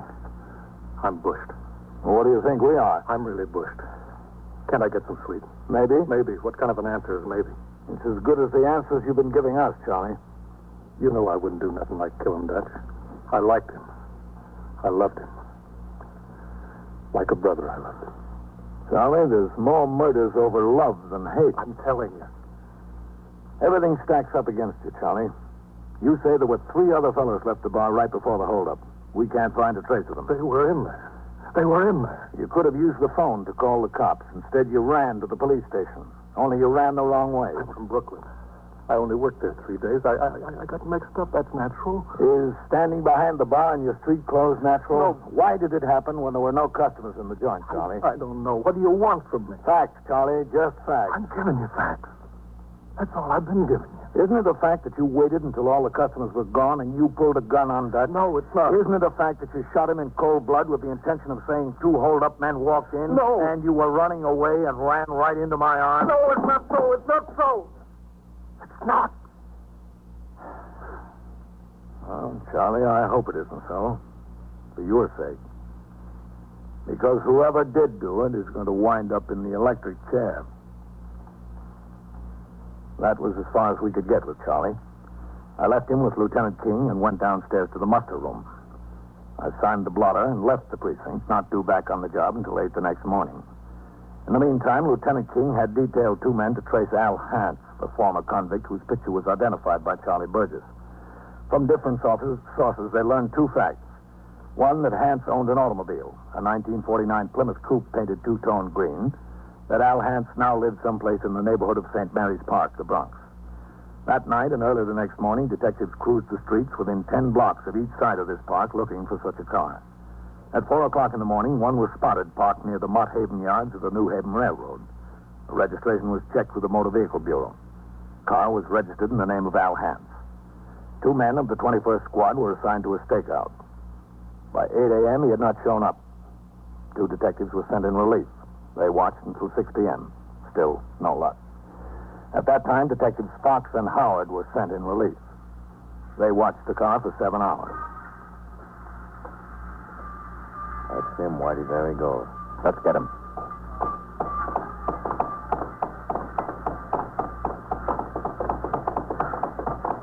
Wait a minute, Al. Grab him. Police officers, hold still, Al. Hey, what's the idea? Hold still. He's clean. Listen, what's the idea? What do you want? We want to talk to you, Al. All right, let's talk. What's the beef? What have you been doing for the past week? I've been working. Working for a trucking company. Where? Here in the Bronx. Days or nights? Well, a little of both. And what else have you been doing? Well, I've been dating a girl. Every night? Yeah, almost every night. When I'm not working. You got the wrong party, boys. We'll see about that. Come on. Listen, why don't you save yourself a lot of trouble? Why don't you talk to her? She can account for my time. We'll talk to her. What were you doing there all the time? Well, we were drinking, etc. What's this girl's name? Her name's Wanda. Wanda Rutley. That's the honest to goodness truth. Where does she live? She lives on East 152nd. Where on East 152nd? I don't know the number. I can show you the house. Okay, Al, you show us the house. Come on, there's our car. The detectives took Al Hance to their car. They drove to East 152nd Street, where Hance pointed out the house in which he said the girl, Wanda Rutland, lived. They drove in downtown to the 21st for questioning by Lieutenant King concerning his activities of Tuesday night. He denied all knowledge of the holdup and murder. At 4 a.m., Lieutenant King instructed Detectives Fox and Howard to go back uptown to the girl's room. All right, I'm coming. All right, I said. Taking a girl up in the middle of the night. Yeah, what do you want? The police officers want to open up. I don't care who you are. Girls got to have some self-respect. You're a sound sleeper. I got to take sleeping pills. Doctor's orders. Hey, don't any cops work the day shift? What are you always doing coming around in the middle of the night and disturbing somebody's self-respect like this? Look at me. Lucky I wasn't too groggy to put on a kimono. Wanda, You know Al Hance? Yes, sure, I know Al Hance. You know I know Al Hance. When'd you see him last? What day is this, anyway? This is Friday morning, 4 o'clock. Have you seen him this week? Yeah, I saw him a couple nights ago. Tuesday? Wednesday? When? Day before yesterday. No, wait a minute. What was that, Tuesday? Day before yesterday? That's right. He was here, yeah. Excuse me, I gotta sit down. Go ahead. Oh, thanks. You're very generous. What time to get here Tuesday night? Oh, I don't know. About 9, 10 o'clock, something like that. What time to leave? It was late, very late. About midnight? No, much later. What do you do, anyway? 1 o'clock? No, much later. It's close to 4, after 4, something like that. Close to 4, huh? I don't know exactly where. It was rather sometime. What was he doing here all the time? Well, we were... Do I have to say? I'll say anyway. We were drinking and we were playing canasta. Canasta. Canasta. We were playing canasta. All right, Wanda. Go in and get dressed. Why? Some people want to talk to you downtown. In the middle of the night. Always in the middle of the night. It doesn't look good, Whitey. Well, that depends whose side you're on. Looks great for Al. For Charlie, it looks terrible. I was on the job at 7:45 in the morning.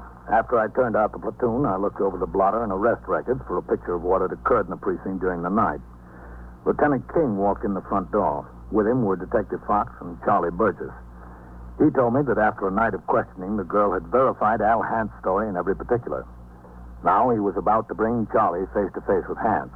With Lieutenant King, I followed Detective Fox and Charlie Burgess through the back room, upstairs, and into the detective squad.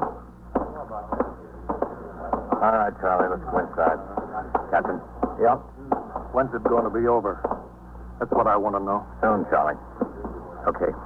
Uptown, downtown, I'm getting sick of it. Oh, is it? Lieutenant. Oh, all set, Lieutenant. Come in. Go ahead, Charlie. I try to help him. That's him, Captain. That's the guy. I'm the guy that what? You're the guy that shot Dutch. You're out of your mind. It's him, I'm telling you. It's him. Hey, who is this jerk? He's crazy. It's him. It's him. Get your hands off me, will you? Tell him to get his hands off me. Golly. It's him. Down. Yeah. All right. Listen, what kind of a frame is this? He's the guy. All right, folks, be quiet. Fox, bring her in here. We'll wrap it up. Okay. Well, you wouldn't take my word for it, huh? But you'll take Wanda's. Who's Wanda? You'll see, Charlie. Everything I'll see. Tell me something. Come on in. Inside, Wanda. All right. Don't have to rush me. Sit down, Wanda. Hello, Wanda. Al Hance, why don't you stay out of trouble? So I wouldn't have to lose my self-respect and be waked up by policemen at such an hour to make alibis for you. Sit down. All right. Could say please. Wanda, you're involved in a very serious matter here. Oh, I'm always involved in a very serious matter, but Al was at my house. He was there from around 9 o'clock until after 3 in the morning, and nothing you can say will change that. It's a lie. Okay, Charlie. Wanda, did you know this was a murder case? Murder case? Is it? Murder? Well... Now, was Al at your place between those times on Tuesday night? I told you he was, didn't I? We want the truth, Wanda. I'm telling you the truth. You ever been in jail? Sure, I've been in jail. You know I've been in jail. How long? Overnight? I was in 2 nights once. Were you ever in 2 years, or 3 years, or 5 years? You know what it's like, Wanda? I'm not scared. I'm not scared of anything. If you testify for Al and we prove it's a lie, we can send you away. For what? For perjury.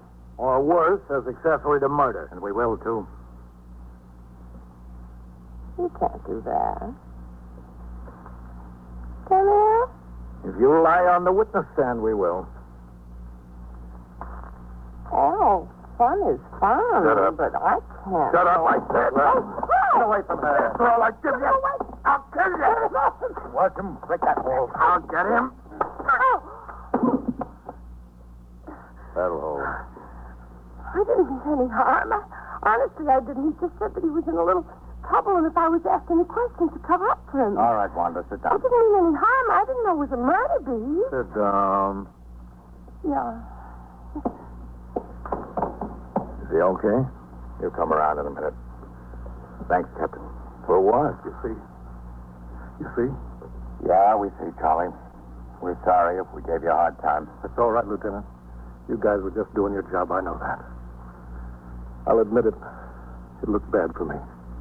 Awful bad. Charlie, no matter how bad it looked for you, it's going to look a lot worse for him. 21st Precinct, Sergeant Klein. How'd you know it was Burglar's man? And so it goes. Around the clock, through the week, every day, every year.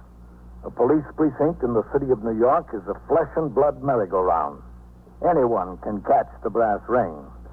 Or the brass ring can catch anyone. Incidents portrayed on tonight's 21st Precinct occurred last year. Names were changed to protect the interests of persons involved. 21st Precinct is presented with the official cooperation of the Patrolmen's Benevolent Association, an organization of more than 20,000 members of the Police Department, City of New York. Everett Sloan in the role of Captain Kennelly, Ken Lynch as Lieutenant King. Featured in tonight's cast were Elspeth Herrick, Wendell Holmes, Chuck Webster, Bill Quinn, Phil Sterling, and Lawson Zerby. Written and directed by Stanley Niss, produced for CBS Radio by John Ives. Art Hanna speaking.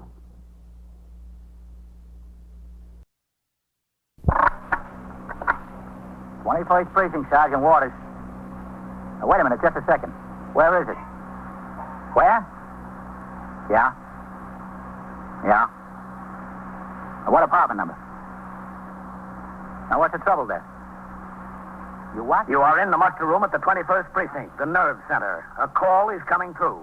You will follow the action taken pursuant to that call from this minute until the final report is written in the 124 room at the 21st Precinct. All right. You just stay right there. I'll send the officers right over. Yeah. Right away. All right. 21st Precinct. It's just lines on a map of the city of New York. Most of the 173,000 people wedged into the 9/10 of a square mile between Fifth Avenue and the East River wouldn't know if you asked them that they lived or worked in the 21st. Whether they know it or not, the security of their homes, their persons, and their property is the job of the men of the 21st Precinct. The 21st, 160 patrolmen, 11 sergeants, and 4 lieutenants, of whom I'm the boss. My name is Kennelly, Frank Kennelly. I'm captain in command of the 21st. It was Saturday, and I had been off the job since 8 a.m.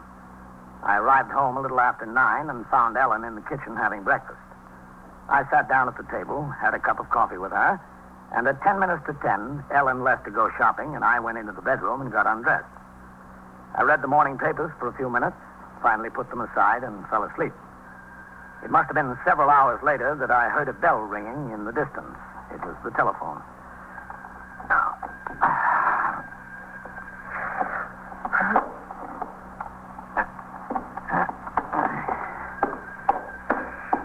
All right.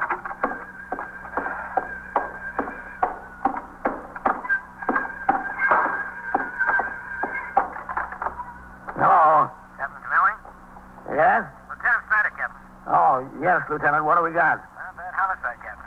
Yeah? You know the fellow who runs that appliance store there on Lex, the one who gives the radio every year for the kids' Christmas party, Lou Brider? Yeah? Well, was he killed? Oh, no, sir. He went home after lunch and found a guy there with his wife. Shot them both. Oh. The ambulance hasn't gotten there yet, but Sergeant Waters just rang in from the scene. Said he thinks the man's dead, but the wife appears to be alive. Well, what about Brider? Well, we got him. He was sitting there on the couch waiting. All right.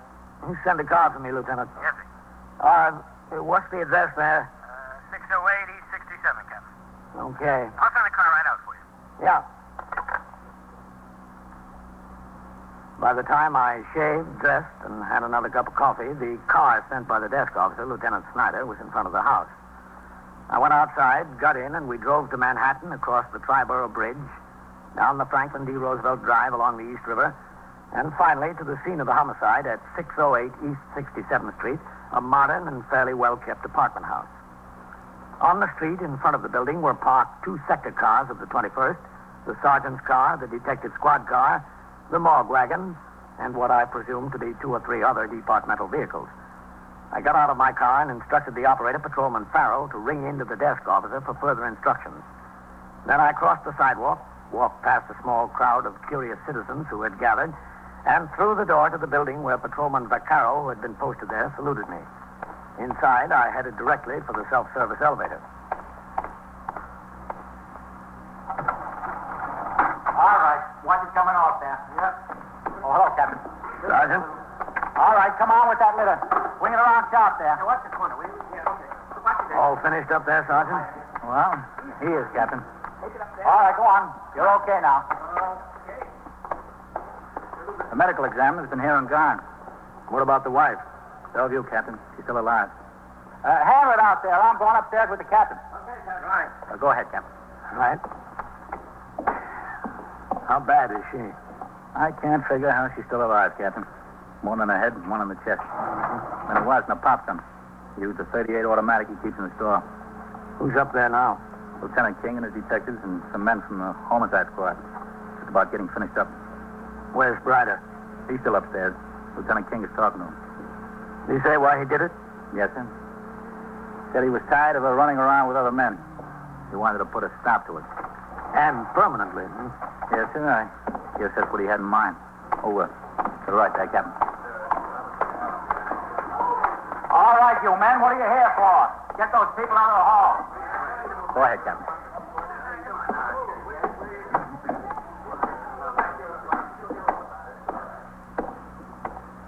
This is where the man's body was.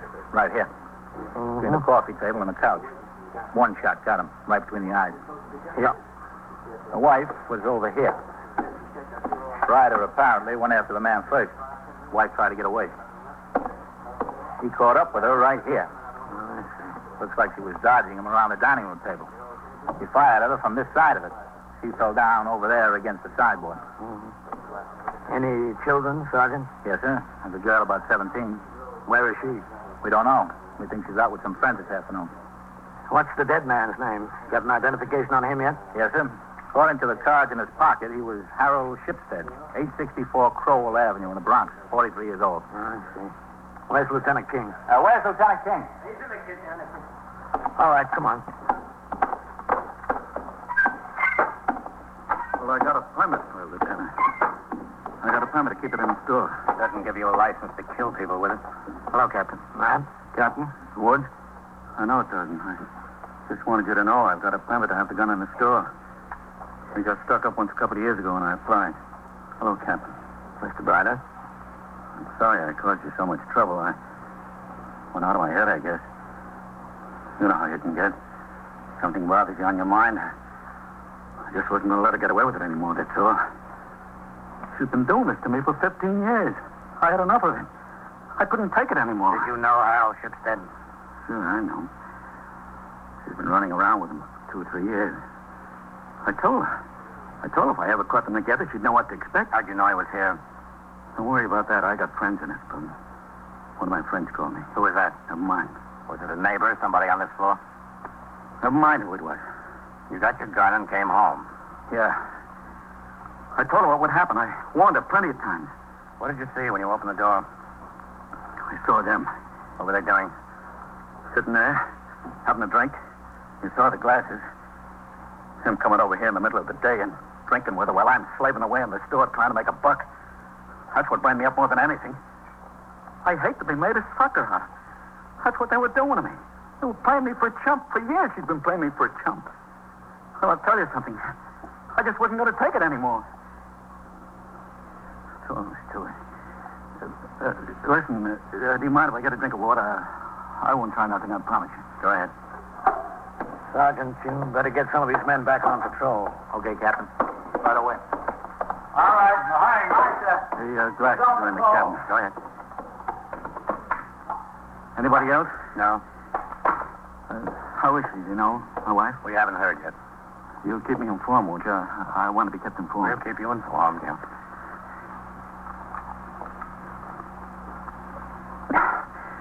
That's good. You sure nobody else? You're perfectly welcome, you know. I've got nothing against you, fellas. We're just not thirsty. You detective? Are you sure? Positive. Captain will tell you. I'm a great friend of the cops. Every year I give a little radio from the store as a prize for the kids' Christmas party. Isn't that right, Captain? Every year, without fail. Yes, that's right. Sit down, Mr. Brother. Listen, I think there's some cold beer in the icebox. Would anybody like a can of cold beer? Sit down.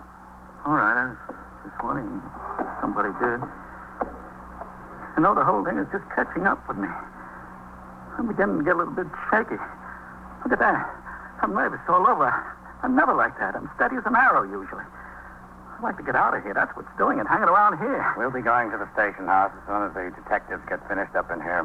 We're waiting for somebody from the district attorney's office to come. What do you need somebody from the district attorney's office for? The way we handle things.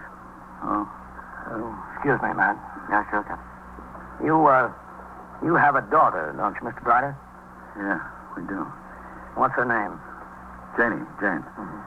How old is she? She'll be 17. You know, I forgot all about her.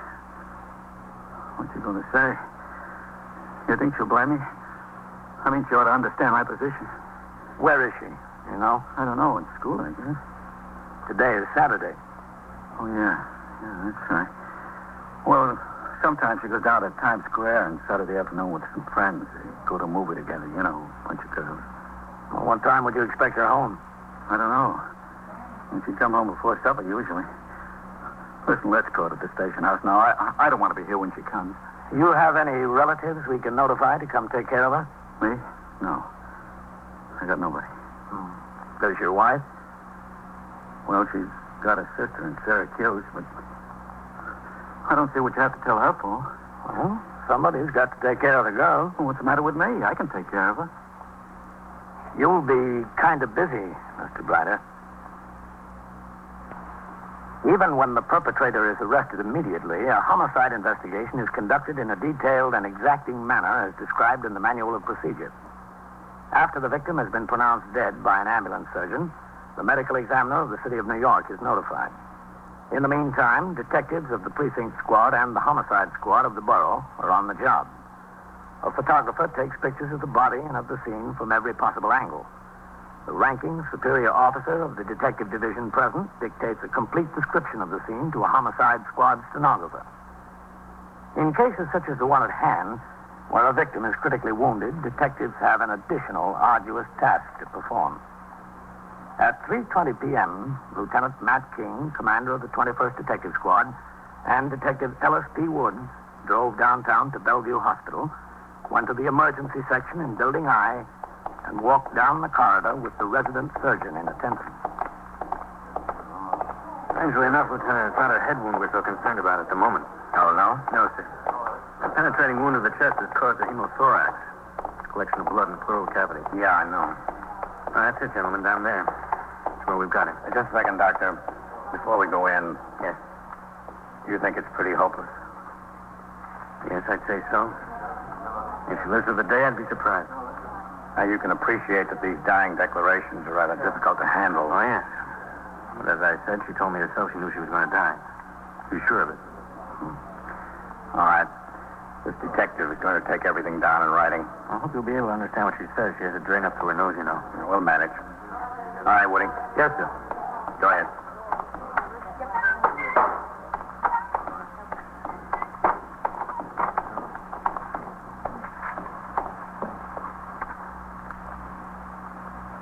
Mrs. Bryder? Doctor?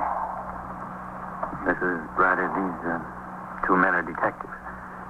Lieutenant King and Detective Woods. Hello? Mrs. Bryder, the doctor tells me you don't believe that you'll recover. What? The doctor says that you don't believe you'll get well. No, I don't think I will. I know I'm going to die.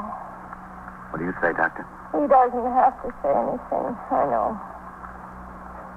He doesn't have to tell me. Doctor? No, you're right, Mrs. Bryder.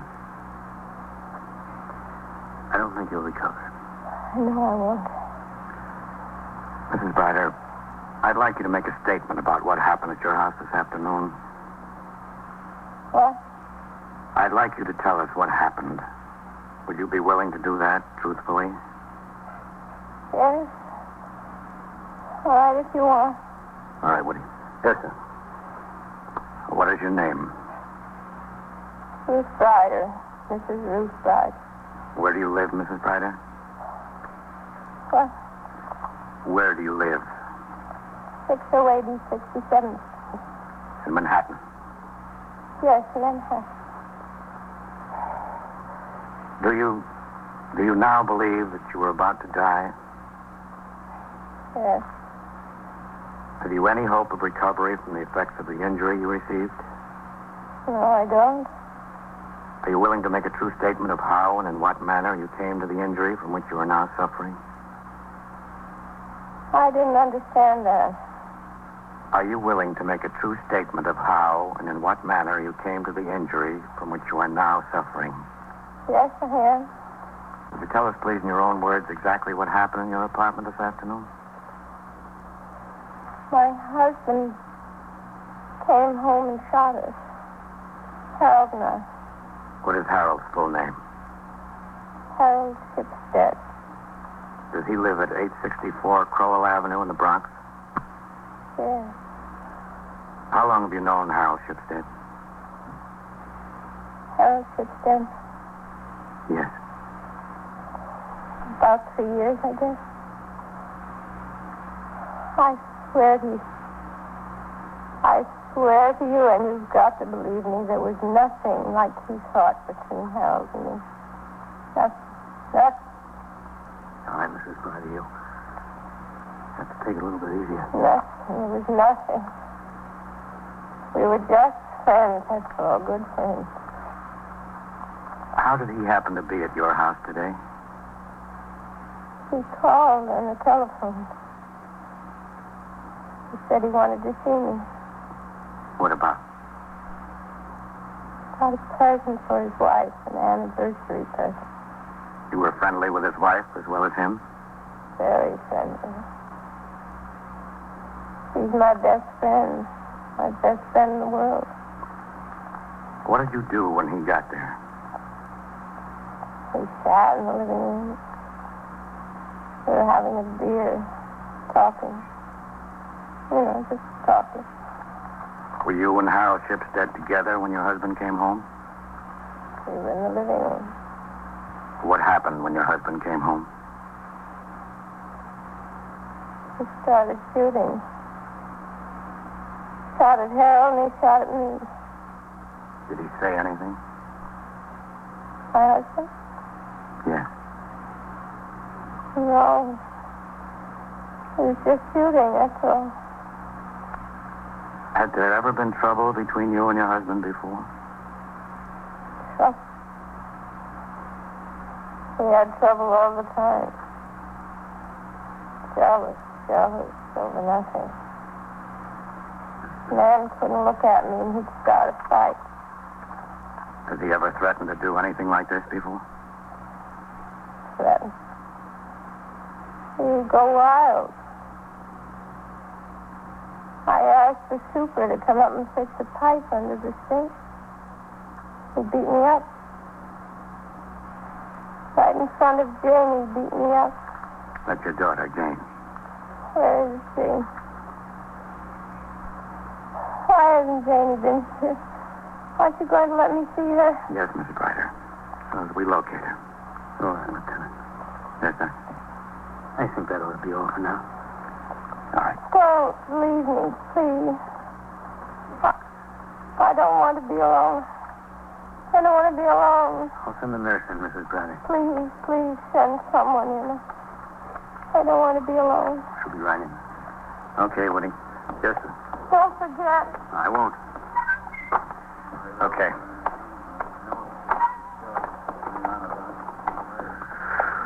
Got a rough job, Lieutenant. Part of it isn't pleasant. Shall I get that written up and bring it back down here, Lieutenant? Maybe we can get a signature. You can try. Isn't a signature necessary? Not on a dying declaration, as long as there are witnesses. Well, it's really important. You've got your man. Well, the district attorney thinks it's important. He wants to make a case of first-degree murder. Lieutenant, I think this must be the daughter coming with Sergeant Waters. Oh, yeah. Hello, Lieutenant. Hi. Woody. Sergeant? This is James Ryder. Where's my mother? I want to see my mother. This is the doctor who's taking care of her, Janie. Oh, is she? Is she all right? I'm not going to lie to you, miss. She's pretty bad. Oh, my God. Dear God. Like to go in and see her? Yes, can I? I mean, is it all right?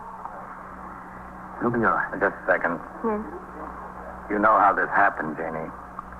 Yes, I know. It was my father. What are you going to do to him? I'm not going to do anything to him. That's up to the courts. I wish it was up to me. I just wish it was up to me. Lieutenant King returned to the station house to continue the investigation. In the meantime, I had also gone there in the company of the police commissioner and the chief inspector of the department, who had come to the scene of the homicide for a first-hand report on the crime. At the station house, I went upstairs with them to the 21st Detective Squad, where they sat in on the questioning of the confessed killer, Louis Brider, by an assistant district attorney. During the course of the questioning, we received word from Bellevue that Mrs. Brider had died. Died while her daughter was in the room. When the high brass were ready to leave the station house, I came downstairs to the muster room with them. They signed the blotter and left the precinct. After they had gone, I went into my office to glance at some of the reports on my desk before I, too, went home. Yes, come in. Can I see you a minute, Captain? Yes, come in, Sergeant. Yes, sir. I've got that reinvestigation report on that LD-80 you asked me to check out. Yeah? Said you wanted it as soon as possible. I can have the clerical man type it up right away if you want to send it down to the license division this afternoon. No, that's all right, Sergeant. I won't be able to put an endorsement on it until tomorrow anyway. Yes, sir. Well, it was a pretty sad case over there this afternoon. An homicide. Yeah. She died, you know. Yeah, so I hear. Well. Oh, just a second, Sergeant. Yes, sir. Excuse me. 21st Precinct, Captain Kennelly. Lieutenant King, Captain. Yes, Matt. Captain, Woody just came in with that Brider girl. He rang upstairs from the muster room. Yeah? We were just about starting downstairs with her father to book him. Can she wait in your office for a few minutes? I don't think they ought to run into each other just yet. All right, Matt, sure. Are there any provisions being made to take care of her? Yes, sir. Some friends of the family are coming here for her. But the assistant DA wants to take her statement first. All right, Matt. She can sit in here. I'm leaving anyway. Yes, sir. Yes, sir? How many more of those LD-80s have you got to investigate, Sergeant? Just one more, Captain. Besides the one I completed today. All right. Let's get them in. Yes, sir. I'll finish up on the other one tomorrow. Yes, come in. Lieutenant King said it would be all right to wait in here, Captain. Yes, that's all right, Woody. Come on in. Come on, Jenny. All right, I'm coming. This is Captain Kennelly. Hello, Jenny. Why don't you sit right down there? Yes. Yeah. I'll see you tomorrow, Captain. Oh, shut the door, will you, Sergeant? Yes, sir. Well, you can sit down, Jenny. Thank you. All right. I'm sorry. Will you tell me something? Well, I'll try. Why can't I cry? I want to cry. I can't cry. You will. Give yourself a chance. I should. I know it. But I can't. I tried to at the hospital, and I tried to in the car. And I couldn't, could I? No, you couldn't. Where is he? Where's my father? I don't know. I don't know where he is. Is he here, Captain? Well, there's no use lying to you, Jenny. He's here. He's upstairs. I want to see him. I've got to see him. You'll see him later. I want to tell him what a mistake he made. I want to tell him how good she was. To me and to him and to everybody. It's the only thing that was wrong with her. She was too good. I want to tell him what a mistake he made. Well, I think he knows that. I want to see him. No, Janie, things are bad enough. Don't make them worse. It couldn't be any worse. I don't know what I'm going to do. I just don't know. Look, there's no use in my telling you that everything will work out all right. We both know that everything is pretty bad, but a lot of people are going to try and help you. Take my advice, Janie. Let them. I want to talk to him. I want to tell him what he's done. No, Janie. What he's done to me and to her and to everybody. I want to tell him I feel like killing him. That's how I feel like killing him. You don't feel that way. You know how I feel? You can't tell me how I feel. Nobody knows at all. Well, right now, I think you feel a little bit better. I'll see you, Woody. Yes, sir. You take care of her. Yes, sir. 21st Precinct, Sergeant Waters. That's B-R-I-D-E-R, no middle name. Isn't that right, Mr. Briner? CB on the line for you, Lieutenant No Snyder. middle name. Just a second, Matt. Yeah. Hello, Captain. Matt? Go ahead, Lieutenant. 21st Precinct, Lieutenant Snyder. Captain, as many times as you've been in my store, and as many times as I've been here, Hold on, CB. I never thought anything like this would happen to me. Never. Well, I don't think any of us did. I shouldn't have done it, I admit. I know I shouldn't have done it. But things pile up inside of you. They pile up so you've got to do something. I'll be a minute, man. Okay. Don't move around, Mr. Briner. Have to stand right there. I'm sorry. Janie! Janie, come back here. I want to see him. Janie. You were supposed to keep her in there, Wood. You are not, Captain. I'm sorry. Janie. I know what I did to you. I'm sorry. Please don't hate me. I want to. No, I should. I don't think I can. Thank you, Jenny. Thank you. I don't know why you're so kind to me. I don't deserve it. Well, Mr. Briner, a lot of people get what they don't deserve.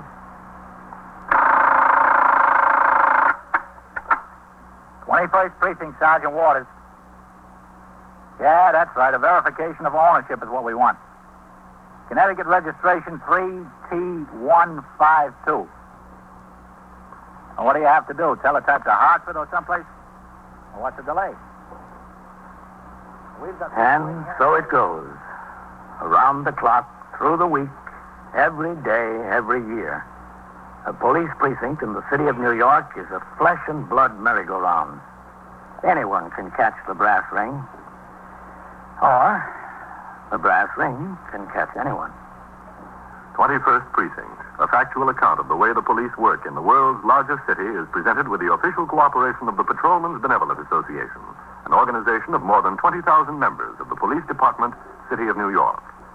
Everett Sloan in the role of Captain Kennelly, Ken Lynch as Lieutenant King, Harold Stone as Sergeant Waters. Featured in tonight's cast were Elspeth Eric, Lola Pizer, Bill Lipton, Santos Ortega, and P.J. Sidney. Written and directed by Stanley Niss. Art Hanna speaking.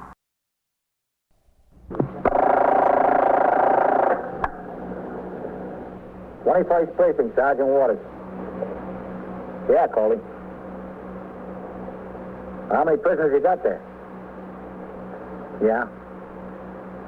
Yeah. Well, where is it? Inside the bar there? Yeah. Yeah. You are, by transcription, in the muster room at the 21st Precinct, the nerve center. A call is coming through. You will follow the action taken pursuant to that call from this minute until the final report is written in the 124 room at the 21st Precinct. All right. I'll send a car around to assist you. Yeah, right away. Okay. And then come on in. 21st Precinct. It's just lines on a map of the city of New York. Most of the 173,000 people wedged into the 9/10 of a square mile between Fifth Avenue and the East River wouldn't know if you asked them if they lived or worked in the 21st. Whether they know it or not, the security of their homes, their persons, and their property is the job of the men of the 21st Precinct. The 21st, 160 patrolmen, 11 sergeants, and 4 lieutenants, of whom I'm the boss. My name is Kennelly, Frank Kennelly. I'm captain in command of the 21st. I was working my night tour, 4 p.m. to 8 a.m. It was raining hard when I came on the job, and the 62 men of the 4 to 12 platoon wore their black rubber raincoats and cap covers at the turnout. By 6 p.m., however, the rain had stopped, and when I went out for my meal, the skies were clear. At 8, I instructed Sergeant Waters on telephone switchboard duty to have a car come by the station house to take me on patrol. Then, for the next 2.5 hours, with Patrolman William P. Coley as operator, I rode the streets of the precinct. The 490 radio motor patrol cars of the police department of the city of New York are, for obvious reasons, conspicuous-appearing vehicles. They are Ford, Chevrolet, and Plymouth Club coupes. The lower part of the bodies are painted dark green and black, the upper part white. The word police is lettered in several places large enough to be read a block away. At night, a red and white lighted sign, also reading police, shines from the roof of each car. Consequently, a citizen in need of assistance can see a radio motor patrol car coming from some distance away. And as we drove downtown on Lexington Avenue en route back to the station house, that was the case exactly. If that fellow wants us, Captain. All right, pull in. Sir.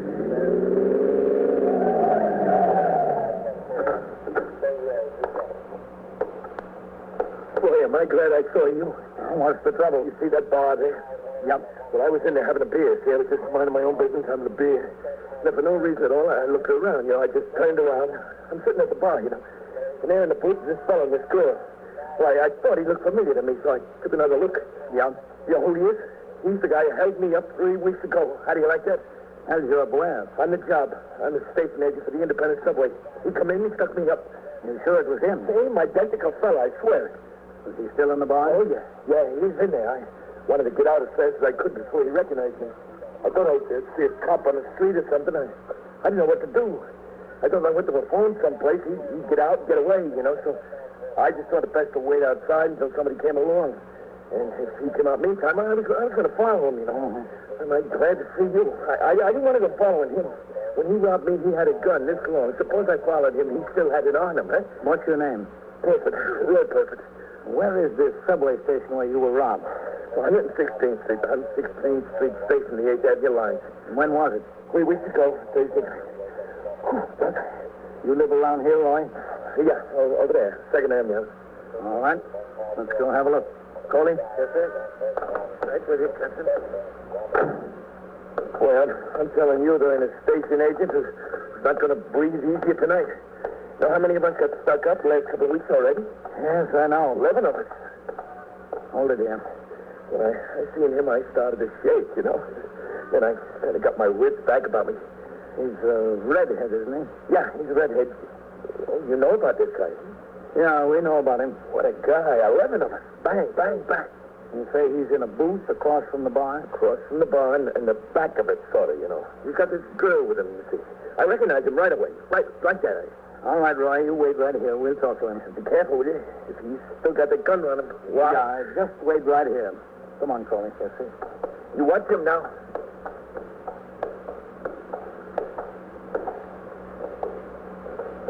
All right, Coley. You keep your eyes open. I'll talk to him. Okay, Captain.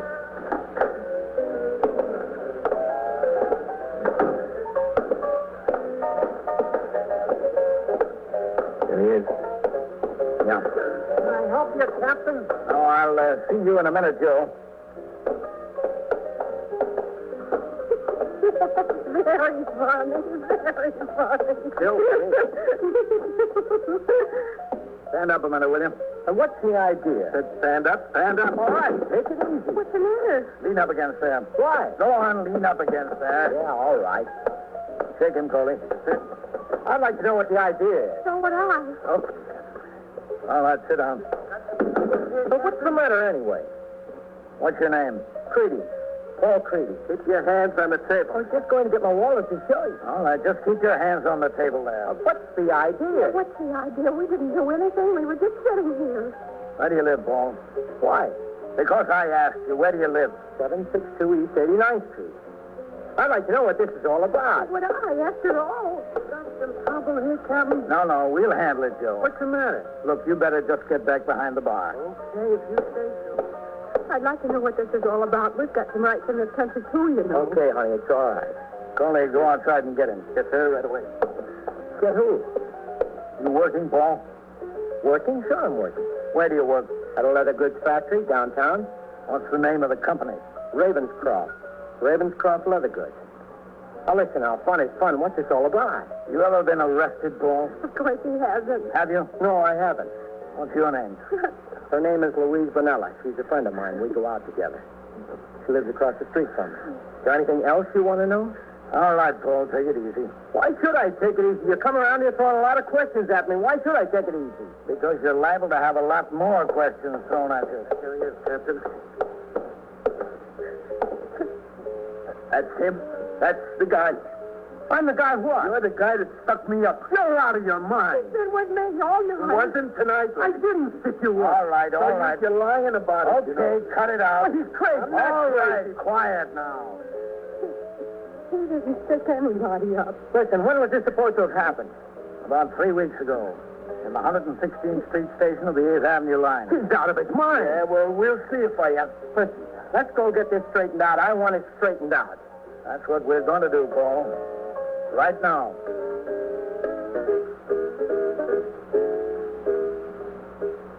Patrolman Coley rang in, and an additional car was sent to assist, and we took all three to the station house. At the house, Coley and I took them upstairs to the office of the 21st Detective Squad, where the situation was explained to Detective John Bender, who was catching, and Lieutenant Matt King, commander of the squad. As required, Patrolman Coley, who would be the arresting officer of record, remained with his prisoner. I went downstairs to my office. After talking for a few minutes to the complainant, Roy Perford, Lieutenant King brought the suspect into his office, where he questioned him in the presence of Patrolman Coley and Detective Bender. Well, you've got to grant this, Paul. The man walked into the bar. He saw you sitting there. He said you're the boy that stuck him up. Must be something to it. Well, he said it. There's something to that. Maybe he believes it. I don't know, but it wasn't me. Paul, in the last month, there have been 11 station agents held up in Manhattan alone. That doesn't make me the guy. I know it doesn't. But I want you to listen to this. What? One of the robberies was in this precinct, the 77th Street station of the Lexington Avenue line, on Friday, June 24th. This is when a squeal made out by the detective who investigated the case. At 11:18, a lone man walked up to the change booth and asked directions as how to get to Times Square. Station agent told him. The man then pulled a nickel-plated revolver from his pocket and robbed the station agent of $53.40. What's that got to do with me? The station agent described the man like this. 24 years old, 5 feet 9 inches, 150 to 60 pounds, light complexion, blue eyes, medium build, and red hair. Sure sounds like he was talking about you, doesn't it, Paul? Well, I'm not the only guy in New York with red hair. He was one. This fellow Roy Pierford, who saw you in the bar tonight. He gave the detectives up there in the 28th squad almost an identical description. He identified you in person. Well, that don't mean a thing. Means a lot to me, Paul. From the description, it appears the same man who was involved in the other 9 cases. Well, why don't you find him? Paul, the opinion appears to be pretty widespread that we've got him. It's not true. I didn't do it. All right. Maybe we'll find out if you didn't.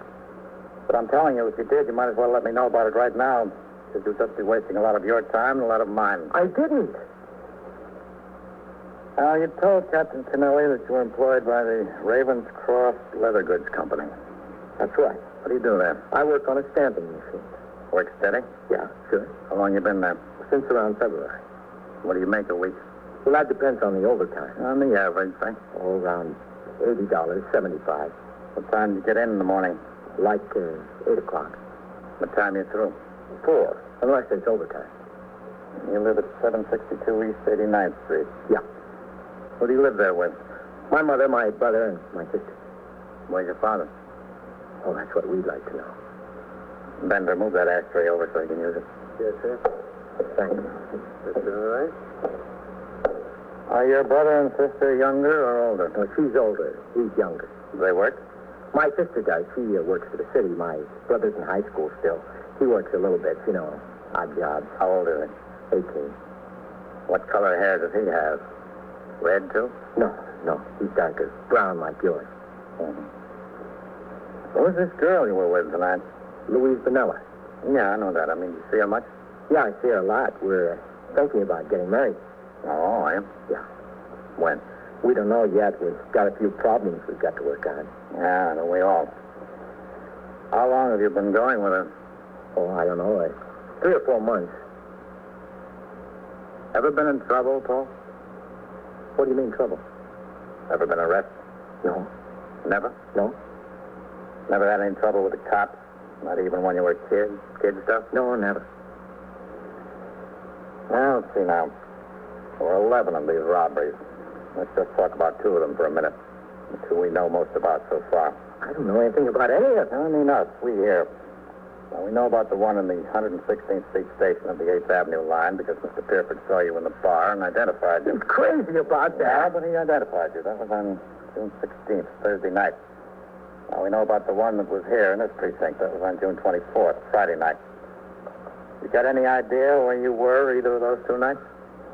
Not at the moment. I got to think about it. I just can't remember back when I wasn't doing anything in particular that I know of. Yeah. Could have been with your girl, couldn't you? Louise?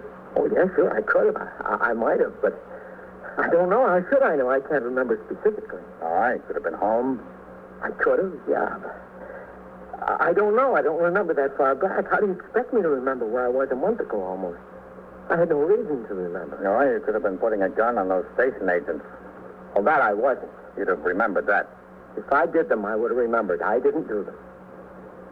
I'll tell you what, Paul. I'll agree with you that there's lots of redheads in New York. Sure are. And I'll agree with you that Mr. Pierford, the fellow at the 116th Street station, might have been mistaken. I know he was. I'll tell you what I've got in mind. We'll get the victim from the 77th Street subway station, the one in this precinct over here. See what he has to say. Well, that's not fair. You're not going to sit him down here and say one fellow said I was the guy. No, nothing like that. If he picks you, he's got to pick you out of a line. Oh, sure, and I'm the only redhead. How can he miss? He'll be loaded with redheads. Well, all right. That's fair enough. Good. Excuse me. Yeah. 21st Precinct, Sergeant Waters. Lieutenant King, Sergeant. Captain Kennelly around? Yes, sir, he's in his office. I'll ring in there. Okay. 21st Precinct, Captain Kennelly. Lieutenant King, Captain. Yes, Matt. If you have a minute, I'd like to talk to you. Okay, Matt, I'll be right up. I'll meet you at the head of the stairs, Captain, outside the squad room. All right. You sit in here, Paul. Corley, stay with him. Yes, sir. Come on, Bender. Yes, sir. I'm not going to be here all night, am I? I hope not, Paul. Look, Bender. Yes, sir. There's 2 things I want you to do. I want you to check his name through BCI for any previous record. Okay. And I want you to see if you can locate the victim of the robbery in this precinct and get him over here. Yes. Oh, Yes, sir? Tell Goldman I said to ride over to the boy's house. I want him to take a look through his things, see if he's got that gun around there or any other evidence. Okay, Lieutenant. Get on it. Yes, sir, right away. Listen, excuse me. Yes, Mr. Pierford? How long will I have to wait around here, do you know? I was just supposed to be going down for a paper, and I stopped in for that beer. My wife will have a fit. Oh, why don't you telephone and let her know you're here? Well, we don't have any phones. I could have the desk officer send a policeman around to notify Oh, her. no, don't do that. She wouldn't know what to think. She's got some vivid imagination. Could I just go home and come back? Would that be all right? The detectives from the 28th Squad are on the way down here to see you. Better stay here. All right. Aren't you finished with Paul yet? No, not yet. What's taking so long? He didn't do anything. You know he didn't do anything. That's the trouble. I don't know it. Well, when will he be finished? I don't know that either. You can go home if you want. No, that's all right. I'll stay. All right, it's up to you. May have a long wait. I don't care.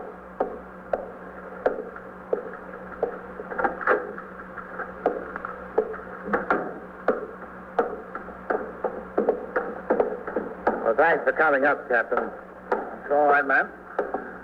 Well, how does it look? Well, he continues to deny he's the one. Yeah. I'm getting the victim from the robbery in this precinct over here. We'll have a lineup. Good. I need some help in the lineup, Captain. We'll get to it about midnight. I need 4 or 5 redheads about the same physical description as his. We ought to be able to dig up that many between both platoons. Yes, I think so. I saw Kane is working at 4 to 12. Ought to be good. Yeah, he would be. And I think Benjamin is on the job, too. Oh, good. Yeah, we ought to have enough. I'll talk it over with the desk officer. What do you think of this boy, man? What do I think? Yeah. Well, I'll tell you, Captain, I've got a personal opinion. After that second victim gets a look at him, I think he's going to walk right out of here. I don't believe that boy was anywhere near those subway stations. You are listening to 21st Precinct, a factual account of the way police work in the world's largest city. After I spoke to Lieutenant Gorman, the desk officer, I rang upstairs and told Lieutenant King we had 5 patrolmen, all red-haired, who approximated the same general physical description as the suspect. I suggested that the proposed lineup be held as close to midnight as possible in order that those men who were on the job would lose as little time from patrol as practical, and those men off duty would be required to spend a minimum of their own time. He agreed, provided, of course, that the victim could be located and brought to the station house by then. In a criminal case, identification by the victim of the suspect is generally the most important piece of evidence. Consequently, procedure calls for exactitude in conducting a lineup. The process of identification is usually the prime target of attack by the defense attorney, and any irregularity that can be shown makes a deep impression on the jury in favor of the defendant. At 11:25 p.m., Lieutenant King informed me that Detective Bender had located the victim at his home in Washington Heights and was driving him to the station house. The men from the patrol force who were to participate in the lineup were instructed to report to Lieutenant King in their civilian clothes. At midnight, I turned out the platoon, and after the men marched out the front door to take over their posts, I started across the muster room toward my office. Captain? Oh, hello, Bender. Captain, this is Mr. Louis Wolfschmidt, Captain Kennelly. Captain. How do you do, Mr. Wolfschmidt? He's the victim in that robbery we had in this precinct. I never thought you'd catch him. I never thought you would. Well, we don't know that it's him yet, Mr. Wolfschmidt. You're the one who's going to have to tell us that. Oh, don't you worry about that. I know him. I don't forget. I wonder if we could wait in your office until they're ready for Mr. Wolfschmidt upstairs, Captain. Sure, Bender. Help yourself. I'll go up and see how they're making out. Yes, sir. In here, Mr. Wolfschmidt. How long will it take, you know? Captain. Yes, Sergeant. I was just upstairs. We're about all set. All right, I'm going up there now. I left those cabaret inspection reports on your desk, Captain. Did you get a chance to look at them? No, not yet. I'll read them during the night. Yes, sir. Anything unusual in them?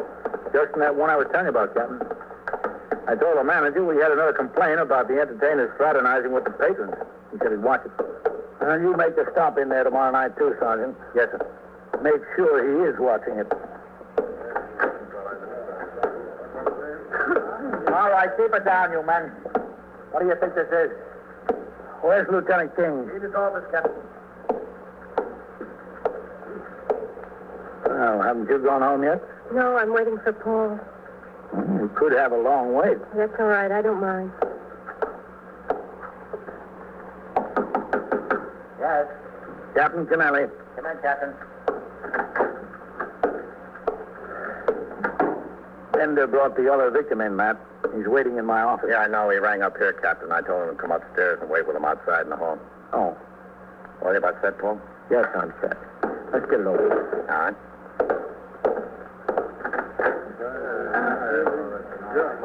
Paul, I see you found a few redheads. Yeah. Paul, are you all right? Why don't you go home, honey? I don't want to. You'll either have to sit down on the bench or go home. Go sit down, Louise, please. This will all be over soon. I hope so. I just hope so. Do you have a light, Captain? Yeah, sure. Get them lined up over there, will you? Here you are. All right, fellas. Let's form a line. Thanks. Paul, listen, I was just sitting in a bar minding my own business. All right, Paul, let's go. Yeah. Come on. Form a straight line there. Okay, Paul, this is your party. Pick your spot. Anywhere? On the end, in the middle, anywhere you like. All right. Well, this will do right here. Spread out there and let them in. Excuse me, Captain. I'll be right back. Yeah, sure. Go ahead, man. Take that jacket off, King.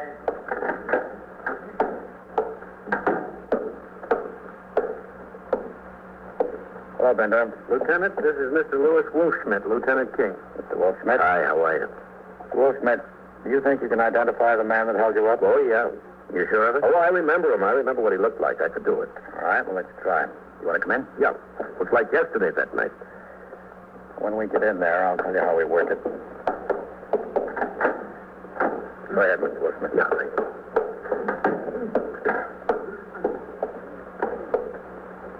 Now, I want you to walk up and down in front of that line of men there. No, not yet. Now, take your time. Look them over. Look them over good. You see the one that held you up and robbed you, tap him on the shoulder. Look them all over? Look them over good. Yeah.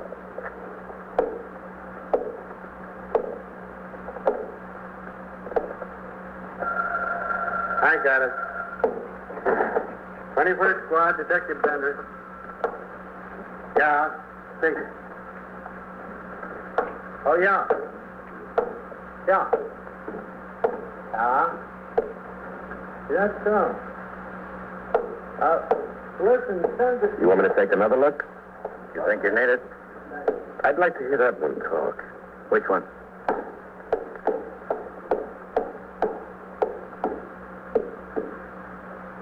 This one here.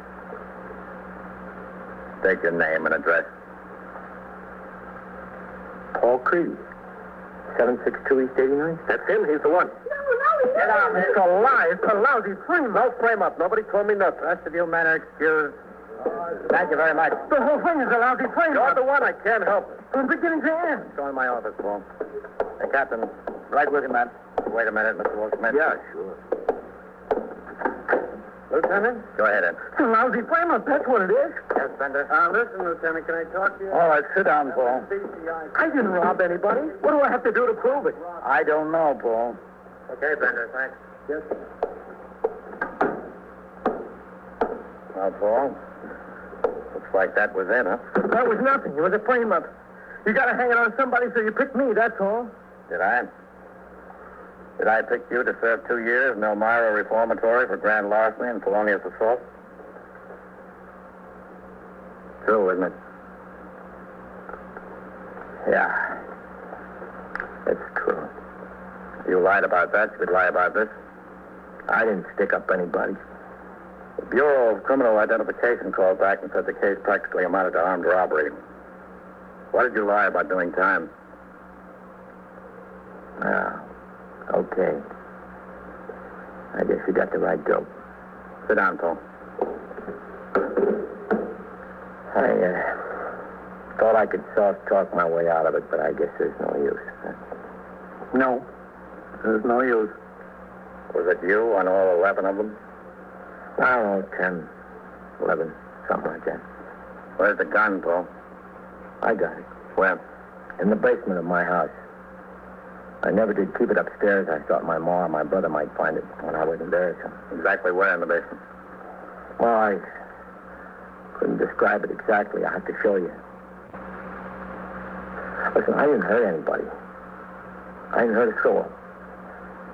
I wouldn't have shot any of those guys, believe me. You said you worked at this leather goods place. Is that the truth? I did work there, but I got fired. There wasn't any money coming in, and I had to get it someplace, you know. Got to help out at home.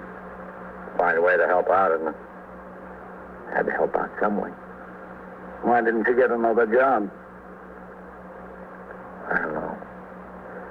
This was easier, I guess. Was it? What else did you rob besides those station agents? Nothing else, I swear. Well, listen, Louise doesn't know a thing about this. She thinks I'm still working down there. She don't even know I did time before. She don't know a thing. She's waiting outside. Do you want to talk to her?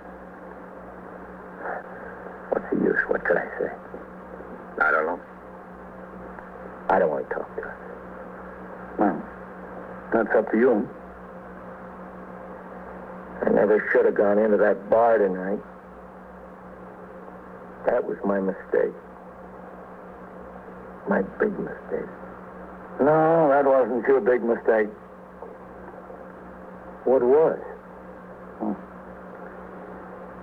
If you don't know, Paul, I can't help you.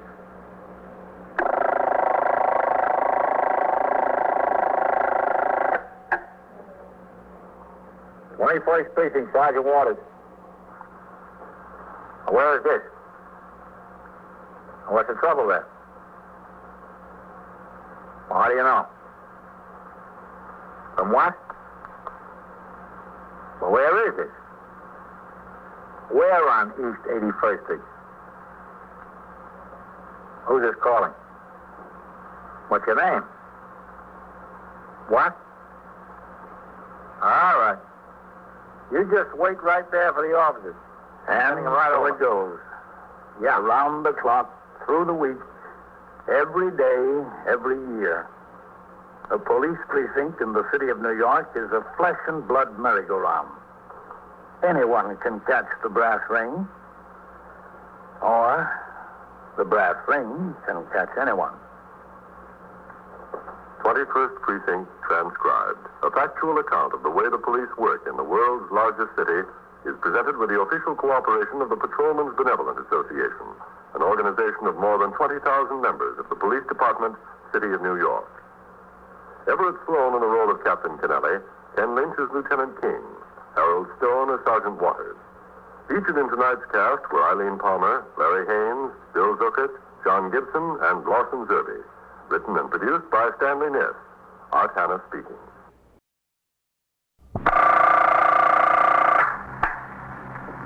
"21st Precinct, Sergeant Waters.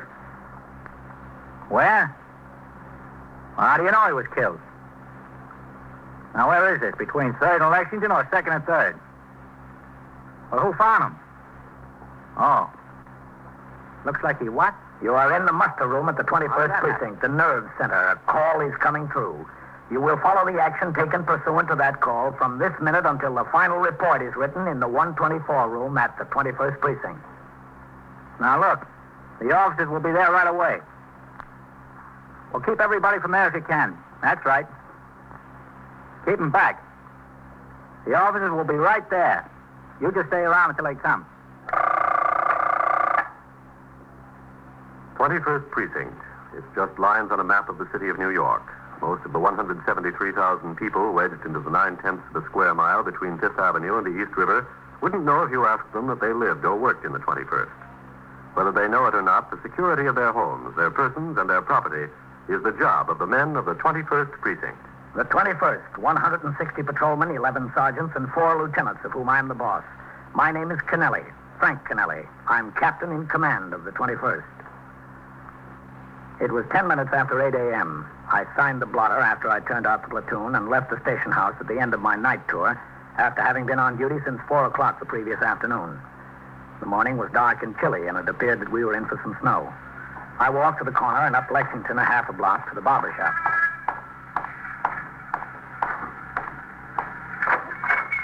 Come in. Come in. You're next, Captain. No waiting this morning. How are you, Joe? Oh, no complaints. I take your coat. Oh, thanks. And the hat. Yep. In the chair, Captain.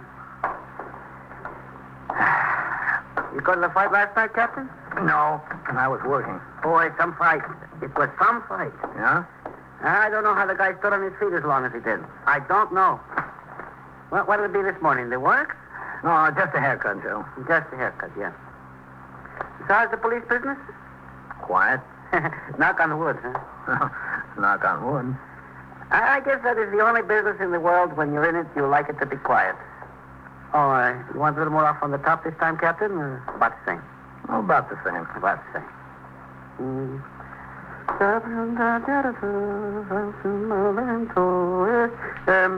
You come into work or going?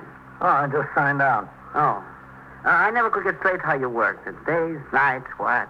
Oh, I've been on the job since 4 o'clock yesterday afternoon. I was off at 8, and I'm not due back until 8 tomorrow morning. Mm-hmm. And then what? Until 6 tomorrow night. Boy, some hours.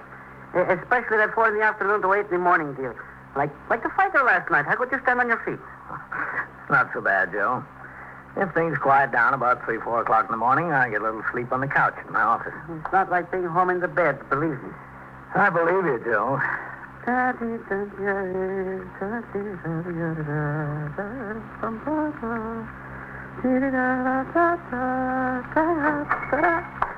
must be police department paydays. 2 customers, 2 policemen. Oh, Captain. Have a chair. You next. Coley? Lieutenant Gorman told me you thought you said you were coming here. Well, what's doing? Said tell you we've got a homicide, Captain. Where? 78th Street near 3rd Avenue. Homicide? What's that, murder? Unidentified male, about 35 years old. Shot? They don't know yet, Captain. DPM has a street cut open for a new sewer connection there. Men came to work this morning, found the body at the bottom of the hole. Looks like a ride job. Some people... Hey, Joe, take this thing off, will you? How can you go out unfinished? I'll be back. It would be a good idea, believe me.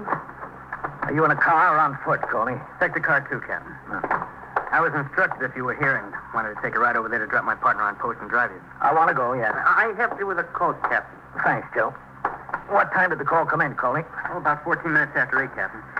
Don't forget to come back, Captain. I'll be here. Okay, because walking around like that, you're no recommendation for my work. I drove to the scene in sector car number 2 with Patrolman Coley. It had started to snow, and the flakes were coming down thick and wet as we pulled into the block. On the job were sector car number 1, the sergeant's car, and the detective squad car. There were 2 trucks from the office of the borough president, Manhattan, parked near the street cut. And a dozen laborers who came to continue work on the sewer connection to a building under construction were standing around trying to keep warm. Sergeant Waters had pressed them into service to aid in keeping civilians back on the sidewalk and, incidentally, to keep the laborers out of the way. Coley pulled the car up as close as he could manage. All right, park it down the block, Coley. Yes, sir. No sense in tying this up any worse.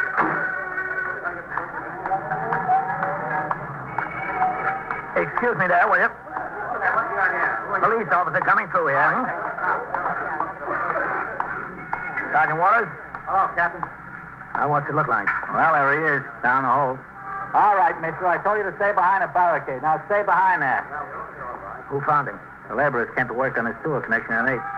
One of them spotted the body and the foreman rang in. Now, look, mister, I'm not going to tell you again.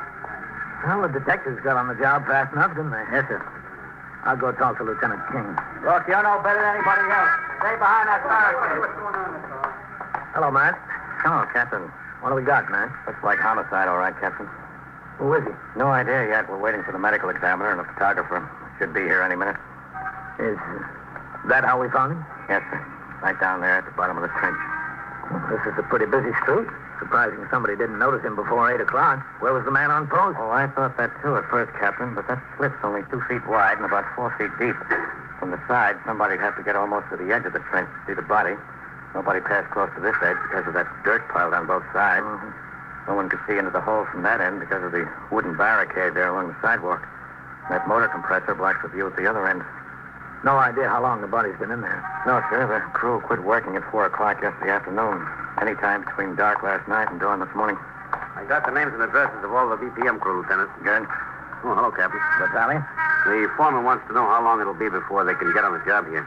You better tell him it'll be an hour at least. We're waiting for the medical examiner, the homicide squad, and the photographer. Yes, sir. I'll tell him. What makes you so sure it's homicide, Matt? He could have been drunk, fallen in there. You haven't had a close look at him, Captain. He got it working over. He couldn't have gotten banged up that way falling into the ditch. He was thrown in there. Probably dragged out of a car and dumped. Any sign of a gunshot wound? He might have been shot. We can't tell from the position the body's in. We'll know more about that when we can move him. There wasn't any sign of anything in these piles of dirt, was there? If the body was dumped, whoever did it had to walk across these piles of dirt. There might have been, Captain, but there isn't now. When the first officer got on the scene, those 12 laborers were all over the place. Well, looks like this might turn into a pretty heavy snowstorm. Yeah, it does. All I need, a homicide case, and go home and shovel the snow. Captain Kennelly. Yes, Sergeant? I just rang in. Lieutenant Gorman told me there's a report of a safe burglary. In this precinct? Yes, sir. The Fern Hill Radio and Appliance Company, 734 East 82nd Street. They opened up the store this morning and found that burglars had been in during the night. They tried to get the safe downstairs, apparently. They found at the bottom of the steps unopened. Did the desk officer ring the squad? Yes, sir. Gave it to Novak. Novak notified the safe and law squad and then went himself. He and Whitey Howard. All right, thanks, Bill. Yes, sir. Well, you don't have to worry about shoveling any snow, Matt. You won't get home until it thaws. You are listening to 21st Precinct, a factual account of the way police work in the world's largest city. Moving to Friday night. After this evening's program, Listen for these police cases at their new night and time, beginning 1 week from this Friday. Don't forget, Captain Kennelly and his hard-working enforcers of the law will bring you their thrilling assignments again beginning Friday, December 4th, on most of these same CBS radio stations. Now back to 21st Precinct and Captain Frank Kennelly. Within another few minutes, detectives from the Manhattan East Homicide Squad and a deputy medical examiner had arrived at the scene. While the Homicide Squad photographer made the required pictures, Lieutenant King, as the ranking officer of the Detective Division present, dictated to the Homicide Squad stenographer a detailed description of the position and appearance of the body and of the surrounding conditions. No identification of any kind was found in the pockets of the victim. The medical examiner reported to Lieutenant King that preliminary observation revealed no gunshot wounds. Death appeared to have been caused by a fractured skull. Finally, Patrolman Adam Austin, the first member of the force at the scene, placed a UF-95 tag on the body, and it was removed to the Bellevue morgue for identification and autopsy. And the investigation began. I then went to the scene of the safe burglary at 734 East 82nd Street. Detectives of both the safe and loft squad and the 21st squad were on the job. The uniformed officers had already resumed patrol. I returned to the barber shop. Joe completed my haircut, and I walked around the corner to the station house where Lieutenant Gorman was desk officer and Sergeant Waters was now on telephone switchboard duty. Hello, Captain. Sergeant? Mrs. Kennelly called. Oh, for the love of... I forgot the phone. I got tied up. Well, I explained it, Captain. I told her we had a homicide and a safe burglary. Oh, thanks, Bill. She said call her when you get a chance. Yeah, I will as soon as I find the blotter. Yes. Hello, man. 21st Precinct, Sergeant Waters. How many dogs? Well, there's no law against people having dogs, lady. I know. Well, but lady, you'll have to take that up with your landlord. If he promised he wouldn't rent to anybody with dogs, that's between you and him. Well, madam, there's nothing we can do about it. All right.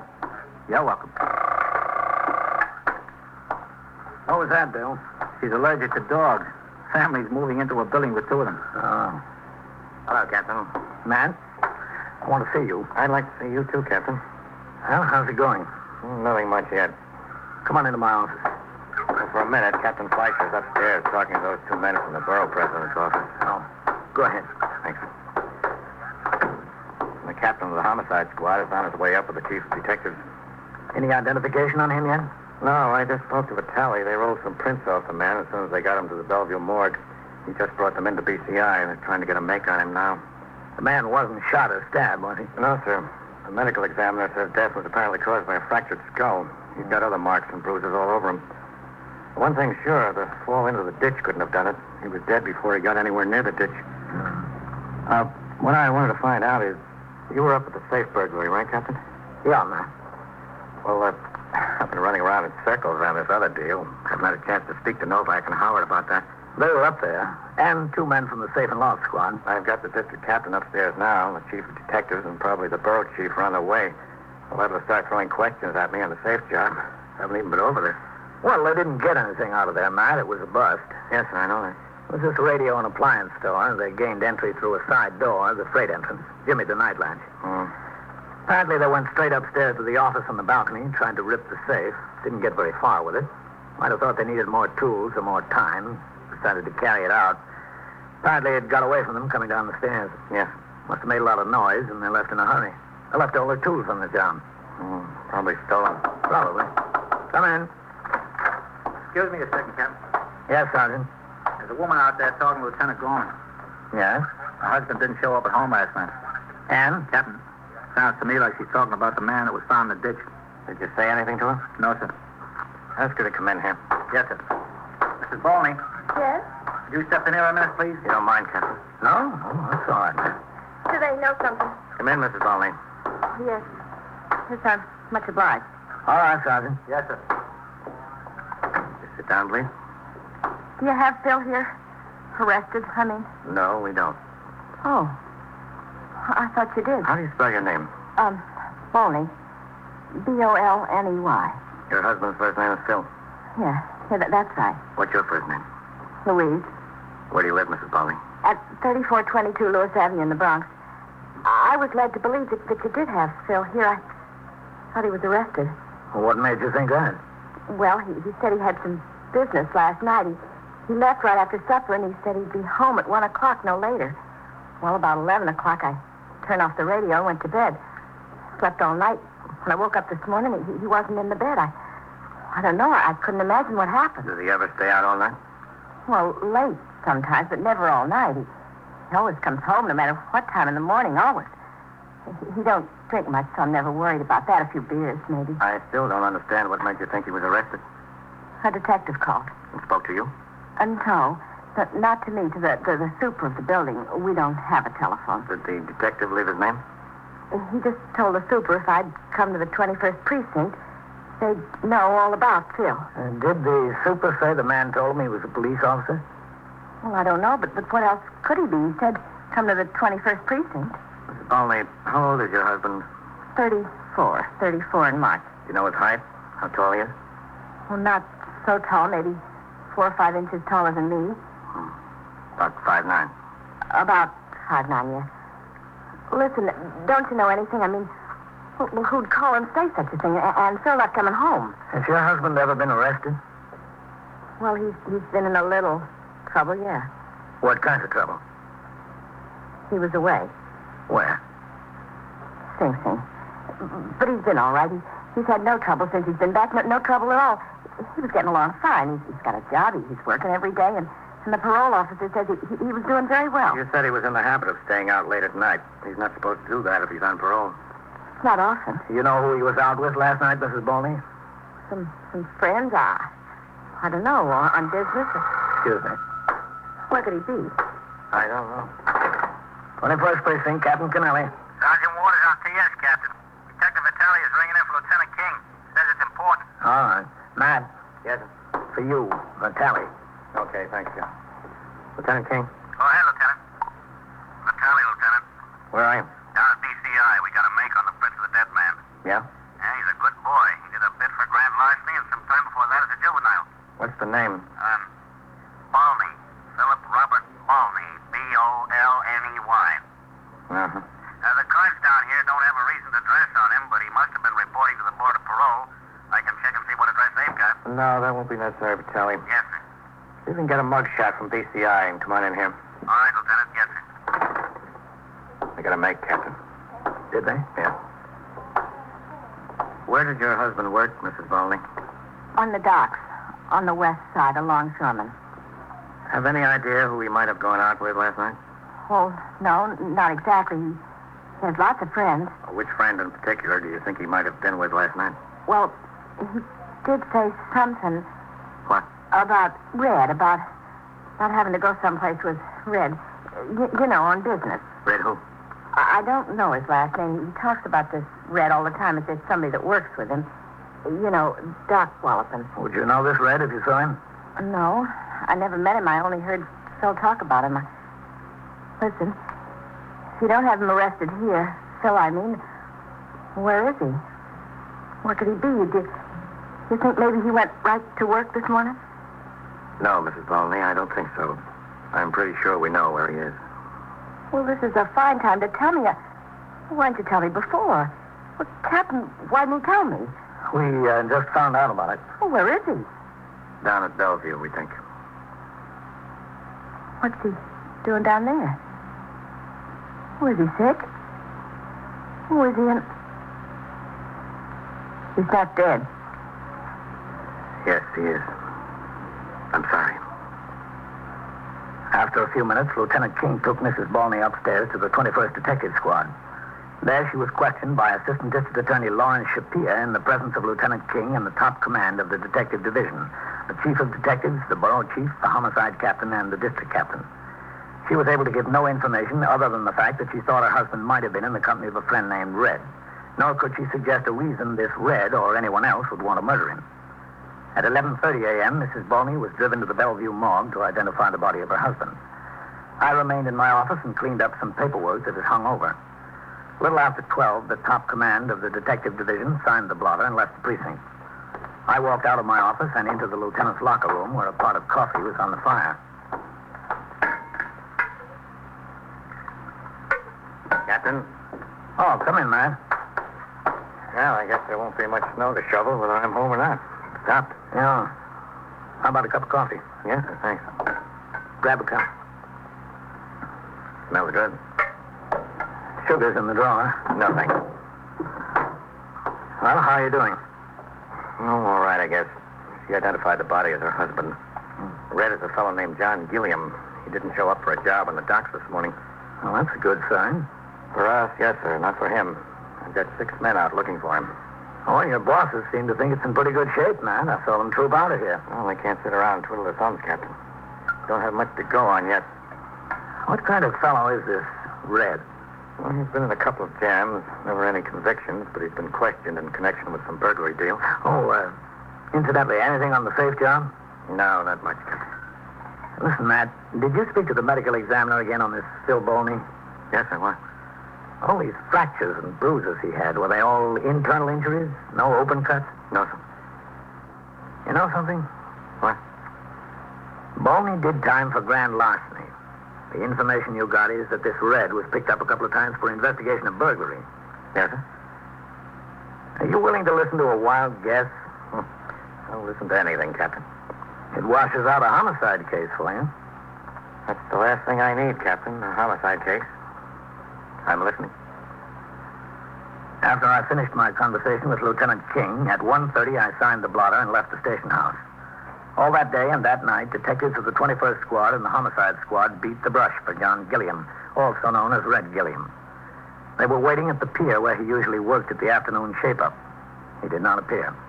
They traced out his home address, a furnished room in the West 20s. He hadn't been seen. The place was planted. Detectives spoke to all the acquaintances of Red Gilliam and Philip Bolney they could locate. None had any information regarding the whereabouts of the fugitive. The plants at Red's rooming house and at the address of a girlfriend were maintained throughout the night.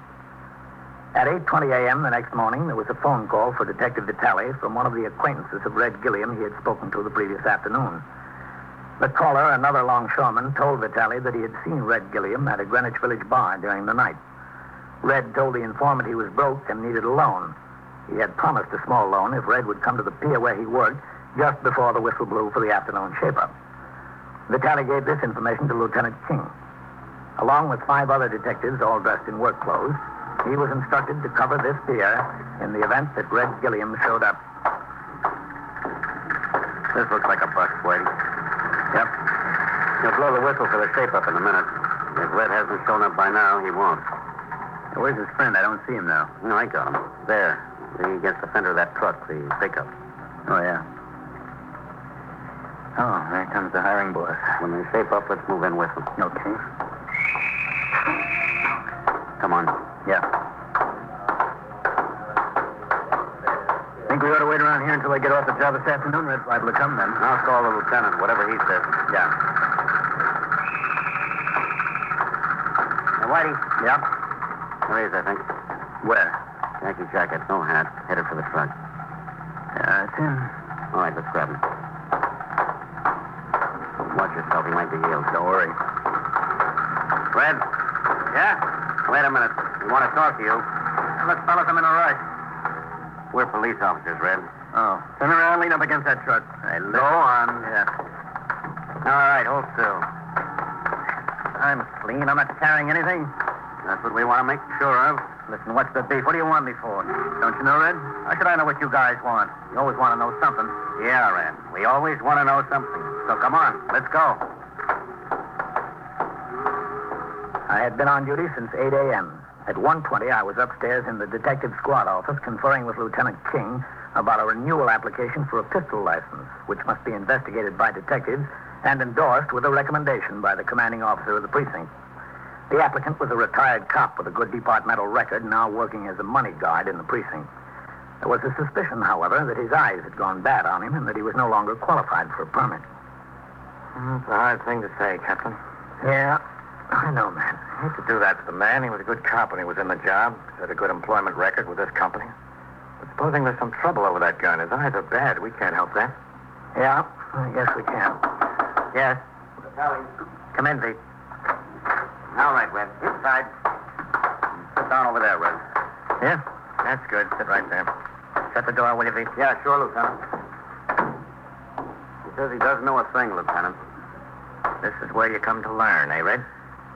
What's it all about? That you got to tell me. We'll start off with introductions. This is Captain Kennelly. I'm Lieutenant King. So? We don't want to waste any time, Red. We want some straight answers. About what? You were out with Phil Bownley the night before last, right? Who said that? Were you? No. Where were you? I spent practically the entire evening with a girl till about 3:30, 4 o'clock this morning. Well, if that's so, it'd clear up a lot of things, Red. What girl is that? Her name is Isabel Gamer. Where does she live? Down on 17th Street, near 9th. Oh, you know that's a lie, Red. No, it's not. Detective Vitale spoke to Isabel yesterday.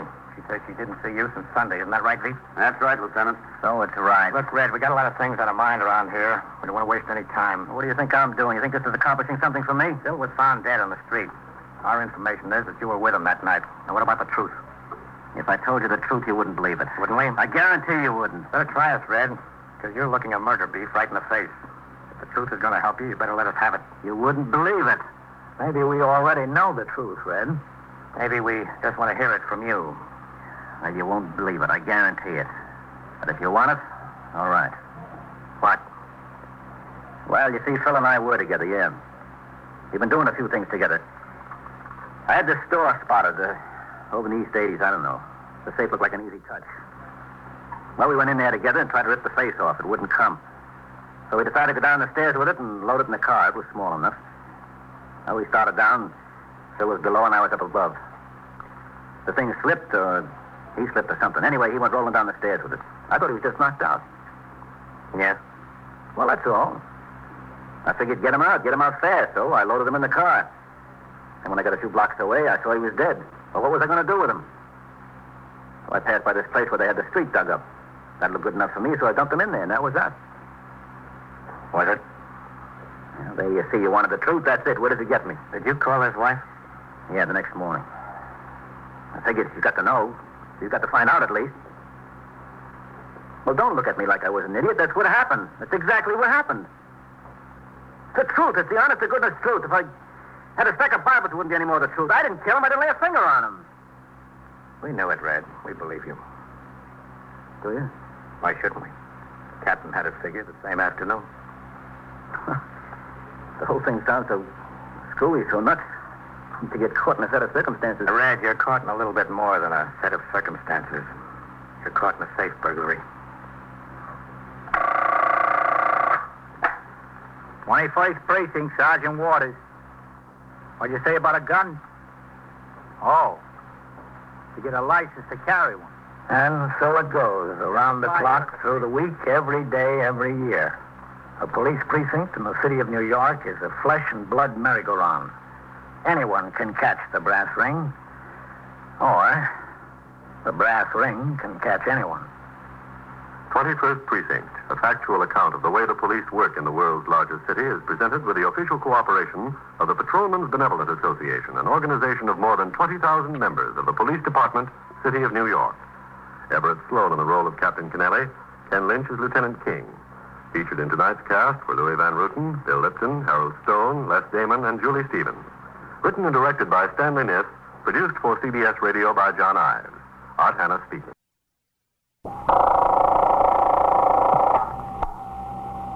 21st Precinct, Sergeant Collins. You what?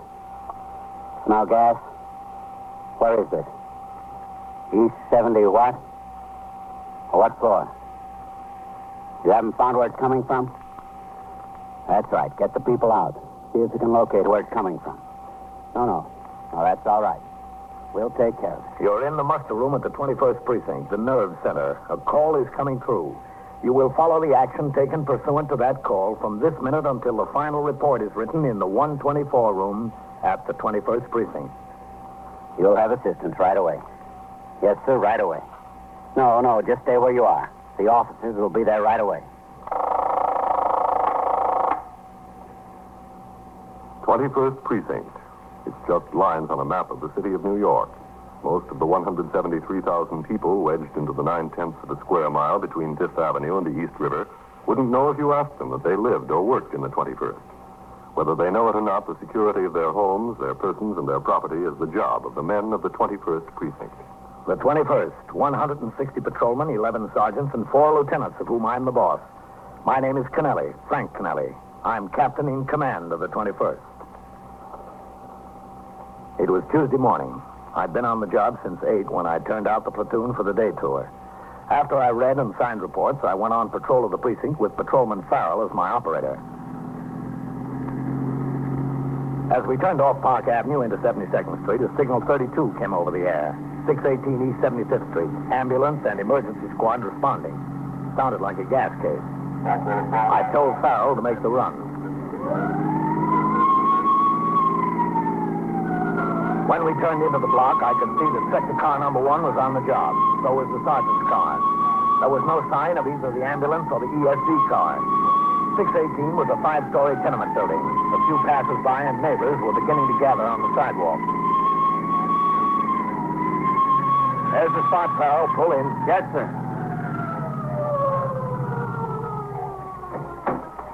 All right, let's go. Right with you, Captain. That's either ESD or the ambulance coming now. Yeah. Keep the sidewalk clear, Farrell. Keep them off the stoop. That's all right, folks. Will you let it go, yeah, huh? You please get off the stoop. Dig here, Farrell. Yes, sir. Boy, I can smell that gas out here. It's thick. Farrell. Yes, sir. Keep people away from those doorbells. Yes, sir. Now, look, I told you to get off the stoop. Sergeant Collins. Who is it? Captain Kennelly. Second floor, Captain. All right. Cody! What do you find out there? I don't think it's good here, Sergeant. Take the people down. I want the building clear. I'm sending them, Sergeant. Sergeant. In back, Captain. All right. Anybody home in there? Open up. It's the police. Where is it, Sergeant? Beats me, Captain. We haven't been able to locate it. Well, we better locate it fast. Open up in there. Send the building up. Open up in there. There's nobody's home, Captain. We've been hitting every door. I sent a man up to 3rd and another to 5th who was clearing everybody out. It's not on this floor. Coley! Did you locate it? He's on the 4th floor, Captain. Whole hall smells of gas. No telling where it's coming from. Who put in the call? Super. He's up with Coley. Tenants smell gas in the hall. How about the main feed line? I sent glass into the basement with the super's wife to turn off the valve. Good. Now, come on, folks. Don't stand there and talk about it. Out on the street, please. Get on the sidewalk. Did you open your windows, folks? And have your doors open? All right. Out of the building. All right, come on. Yes, sir. Anybody cover the 3rd floor yet? Just quickly and away up, Captain. I told those people to clear out. Not them. Let's try that one. Yeah. Smells pretty strong here. Police officers, open up in there. Police officers, open up. This could be it, Captain. Open up. Coley! Come on down here. Bring the super with you. Well, this is it, I'm sure. What do you want to do, Captain? Push the door in? Yeah. All right, let's go. Together. Again. Now. Is that it, Sergeant? You think so? Yeah. Let me see if I can kick it. Go ahead. Try it again. Yep, this is it, all right. Keep low. Coley, hit that window. I'll get this one. Yes, sir. Sergeant, get the stove. I got it. Shut off, Captain. How's the other window, Coley? Shut, Captain. There it is. This looks like the culprit, Captain. Yeah. Coffee boiled over. Put out the flame. Sure ruined a good coffee pot. Well, that looks like about it. Coley. Yes, sir. Take a look in that room. See if anybody's in there. Yes. Let's try this one, Sergeant. Only one burner was on, Captain. Looks like an accident. Nobody in here. Coley, anybody in that room? No, sir, nobody. Well, the ambulance and the EFD just got here. You can head them off, Sergeant. We don't need them. Yes, sir, right away. Say, Coley, where's the super? I left him out in the hall, Captain. Well, I want to talk to him. Yes, sir. Let's give this room a chance to air it out. Who is it down there, Phil? Yes, Sergeant. Mr. Champisi. Tell the ESC and the ambulance we won't need them. Coffee boiled over. Nobody hurt. Yes, sir. You want to see me? Yeah, this is Captain Kennelly, Mr. Philip Champisi, Superintendent. Glad to know you. How are you? Real mess this turned out to be. Real mess. Well, it could have been worse. I headed off the ambulance and the ESC, Captain. Good. Hey, listen, was it necessary to kick the door in? Look at that. The panel is split. The lock is busted. Ain't worth much of anything now. What do you expect us to do, Mr. Champisi? There might have been somebody overcoming here, or a spark could have blown up the building. Well, that's all well and good, but I'm the one that's got to explain to the landlord. I'm the one that's got to ask him for a new door, new hardware. This could never be fixed, never. Even the frame is shot. Look, what's the name of the tenant here? The tenant? Yeah. Oh, a tenant is a fellow named Harrods, Alfred Harrods. Listen, is any damage inside? Just to the coffee pot. Oh, well, that ain't the landlord's. That's his, Harrods. None of these flats furnished. Tenants got to furnish their own furniture and furnishings. Where is he? What do you mean, where is he? Where'd he go? Well, listen, as long as he pays his rent, he can come and go as he pleases. I don't keep track of him. Can we take a look inside? I just want to check for sure there's no damage. I got to call the landlord, give him the whole story. I guess it's pretty well cleared out by now, huh, Captain? Yeah, I'd imagine. Landlord's going to hit the ceiling about this door. Still smells pretty bad of gas in here. Oh, it's all right. You don't have any idea where this tenant could be. Well, I told you. Did you call the police? Yeah, that was me. Mrs. Truro on the fourth floor come down, knocked on my door. She said she smelled gas in the hall, Well, I came upstairs and I checked immediately. Sure enough. But I couldn't tell where it was coming from, though. I had the same trouble as you, so I called. Mm-hmm. Well, who knows what could happen in a situation like that? You got to call. Don't look like there's any damage to stove, huh? Listen, Mr. Champese, this whole thing was very lucky. Yeah, very lucky. New door. The place could have been blown sky high. I want you to call the station house when this tenant gets home. I want to send an officer over here to talk to him about going out and leaving a pot of coffee on the fire. Talk to him myself? Well, you call the station house. Yeah, okay, I'll call. Hey, Coley. Yes, sir. Go downstairs and tell Farrell he can let the tenants up now. It's all over. Yes, sir. He should be given a piece of somebody's mind. Where does he work? Well, I don't know. He's a salesman, I think. He sells things. Yeah? What? Well, I don't know. I never asked him. He paid up 2 months' rent in advance when he moved in, so I wasn't too curious. Now, how long has he lived here? Oh, 3-4 weeks. You know he had a phone put in? It's the only phone in the building. Besides mine, which the landlord stands good for. If a guy can afford a phone, I don't worry too much.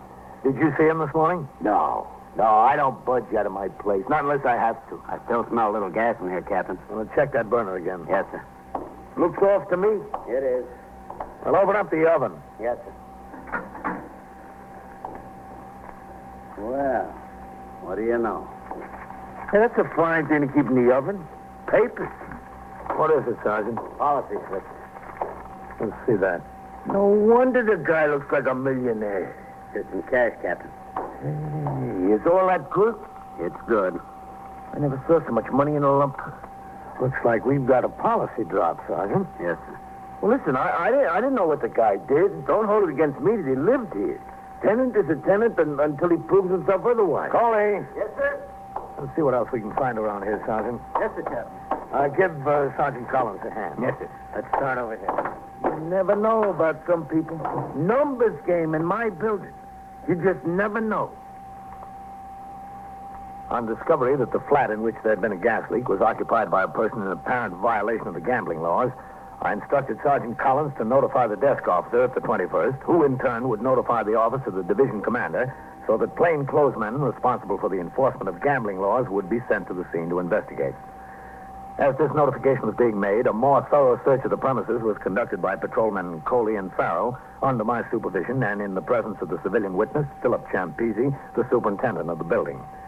In a closet were found 2 electric calculating machines and tally sheets, in addition to the policy slips and the cash. 80, 800, 20, 35, 45, 6, 7, 8, 9, 50. 1, 2, 3, 4, 5, 6, 7. Like a gold mine. $2,857, Captain. All right, Coley. Enter the amount in your memorandum book. Hey, now, here's an opportunity. Let's all go to Belmont. We could still make the daily double. You want to sign my book, Captain? Yeah. Here you are, sir.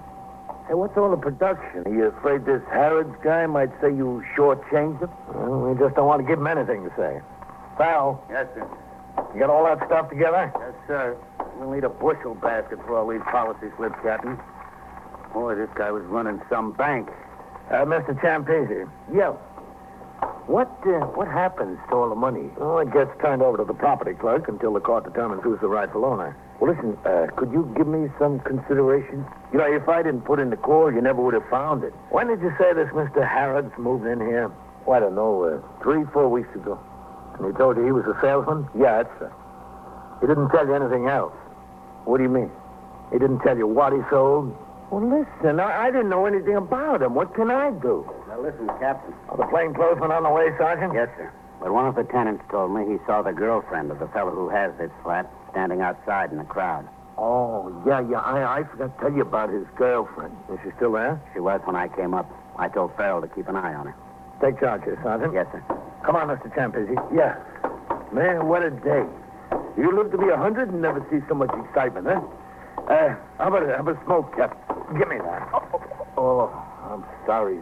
The gas. Excuse me, I forgot, Cap. Well, you better remember, or you'll never get anywhere near 100. Come on, let's get downstairs.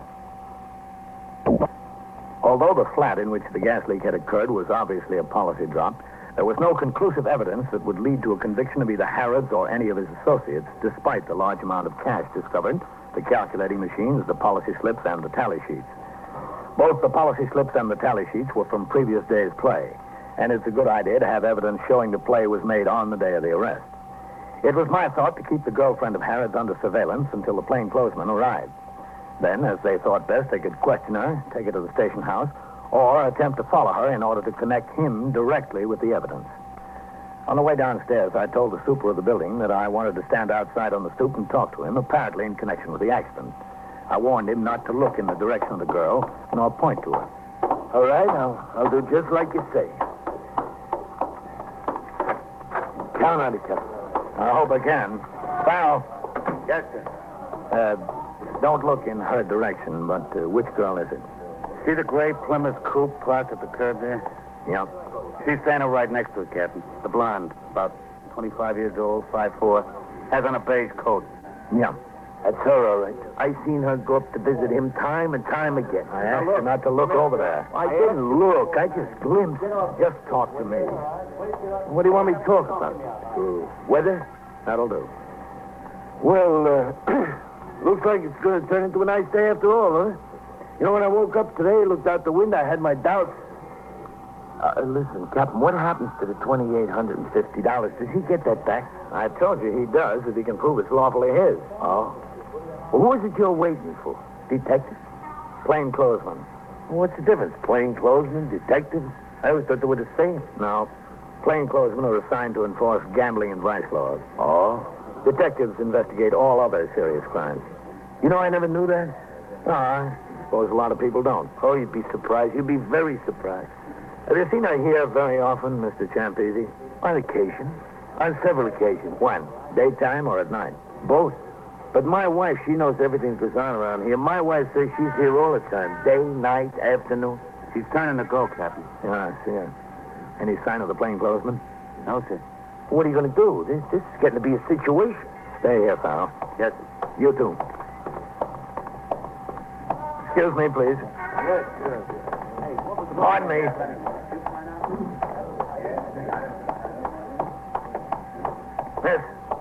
Miss, wait a minute.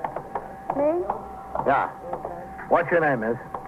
Who are you? I'm a police officer. What do you want to know my name for? I want to know. Gloria. Gloria Nathan. Who's your friend in that building? What building? 618 East 75th? I don't think I have to tell you that. It's Al Harrods, isn't it? No, it isn't. Well, who is it then? Nobody. Well, why were you standing outside there? Well, I was just curious. I'm entitled to be curious when there's excitement going on. It's Al Harrods, isn't it? He's your friend. No. You came by to see him this morning. When you were walking down the street toward the place, you saw the police there. You were worried. You found out the gas leak was in his place. Listen, I don't know any Al Harrods. I told you that. I was just standing there because I was curious, that's all. Look, Gloria, you don't want to get into trouble, do you?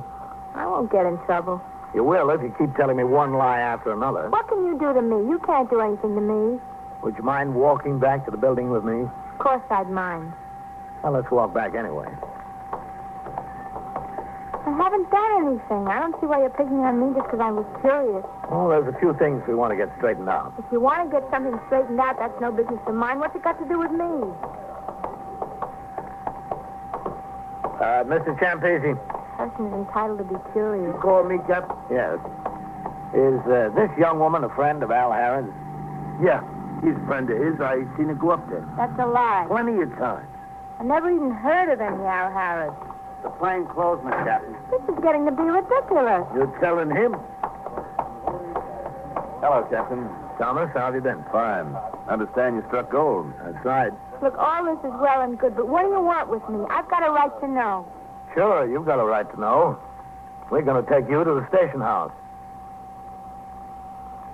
One of the plainclothesmen went upstairs to take charge of the premises, while the other accompanied the young woman, Gloria Navin, and I to the station house. A policewoman was sent for to make a search of the suspect. In the meantime, Patrolman Coley and Sergeant Burns returned to the station house with the money found in the flat. This was turned over to the desk officer and entered in the blotter. In about a half hour, the policewoman arrived and made a search of the clothing and purse of the suspect. Nearly 1,000 policy slips and about $400 in cash was found on her person. While the policewoman sat nearby, Gloria was questioned in my office. Well, now, look, you know what's going to happen to you, don't you? No, I don't know. What? As soon as we get through talking to you, I'm going to take you out there to the desk and book you in. Then you're going to ride down to court and talk to the judge. They won't keep me. I've got the number of a bondsman. All I have to do is call him. That only lets you out until the trial. What good's a bondsman going to do you after you're sentenced? You're headed straight for the house of detention. You ever been in there? No. No, I haven't. No, I didn't know. That's why I asked you. You know you can get a year out of this, Gloria? No, he wouldn't be that tough. They're never that tough in these kind of cases. That's the captain. It'd be a suspended sentence or a fine, maybe. You know that. Well, I don't know. The judge is going to say to me, he's going to say that you cooperate, officer? And what can I say? All I can do is tell him the truth. All I can say is, Judge, she wasn't a bit of help. Her boyfriend had this policy drop, but there wasn't a bit of conclusive evidence up there. She had all the incriminating evidence in her possession. She wouldn't help us at all. I've seen people stand up there. They think, who are you hurting making a little book or writing a few numbers tickets? They think the most they'll get out of it is a slap on the wrist, and wham, they get hit right between the eyes. You know, it doesn't make any difference what you think or what I think about it. Gambling is a violation of the law. The way things are, pressure's on the judges, too. They let somebody off easy in a gambling case who get criticized. They've been handing out some jolts down there. Isn't that right, Captain? Yeah, so I hear. He wouldn't give me a year. You want to take the chance, it's up to you. All I can tell him is that you want a bit of help. Supposing I was some help. I wouldn't want to do a year. It's not worth it. Well, like I said, all I can do is tell him the truth. But it stands to reason you'd get a lot more consideration if I could tell him, for instance, that you helped us knock over a big policy bank. He'd kill me. He'd just kill me. Who? Al. He beats me up for no reason at all. What would he do to me if I gave him a reason? Well, it wasn't your fault that he was stupid enough to go away and leave the fire burning under the coffee, was No, but he's not going to look at it that way. You don't know Al. I'd like to help you, but you know how it is. Well, that's too bad. I'd like to help you, too. Shame we can't do anything for each other. Let's book her in, Captain. No sense wasting any more time. Come on, Gloria. This way. He wouldn't be that tough on me, the judge. I can't tell you what's on the judge's mind. This way. No sense making any predictions. It all depends. There's nothing to do but take my chances. Stand right up to the desk, eh? I want to book her in, Sergeant. What's the name? Mavan. Gloria. How old are you, Gloria? 24. Address? 321 Lewiston Avenue. In Manhattan? In Manhattan, yeah. Listen, the only thing I'm worried about is what he'd do to me. Al, I mean. He couldn't do anything to you if you never saw him again. But if you're that crazy about him, what's the use of talking? Who said I'm crazy about him? Where were you born? In the Bronx. Listen, I'm not going to do a year for him. That'd be crazy, wouldn't it? That's what I've been trying to impress on you. Who's going to look out for you if you don't look out for yourself? Any prior arrests and convictions? One arrest, no conviction. All right, what do you want to know? Am I a friend of Al Harris? Yes. Do I work for him, too? Yes. What else? Is there any way he could have known about what happened at his place today? Only if I called him and told him. That was the only way. Where was he? You know, around. Making his collections and meeting his runners. He couldn't have known. There's no way. Where is he now? I don't know where he is now, but I know where he'll be at 2 o'clock. Where? He'll be at a bar and grill in Yorkville, 736 East 85th. He meets a couple of his collectors there every day. They turn over their play and the collections to him. In the bar? No. He parks his car. They all got keys to the trunk. He just sits in there while they drop the play and money in the trunk of his car. When he comes out, it's all ready to drive away. He just sits in there and drinks beer. Is that what you wanted to know? I told you. You going to save me that year? Like I said, I'll tell him the truth. Okay. Oh, he'll get out on bond and he'll beat me up. He'll just beat the living daylights out of me. All right, if you're worried about that, we'll see that you get protection. He won't lay a hand on you. Listen, please worry about your own job. If Al wants to beat me up, that's between me and him. We took Gloria back into my office, and she supplied us with all the information she was able to furnish. It was decided that Thomas's partner remain at the flat in the event Al Harrods returned there unexpectedly. At 2:45, I accompanied Thomas to the vicinity of the bar and grill on East 85th Street.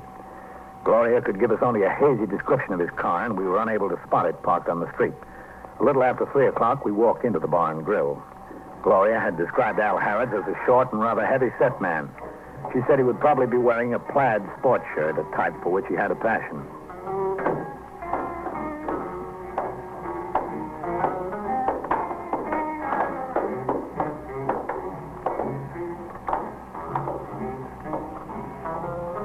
There's a fellow in a plaid shirt back there in the booth. Al Harrods, did she say? That's the name he used. Al Board, Captain. I've been wondering where he was the last couple of months.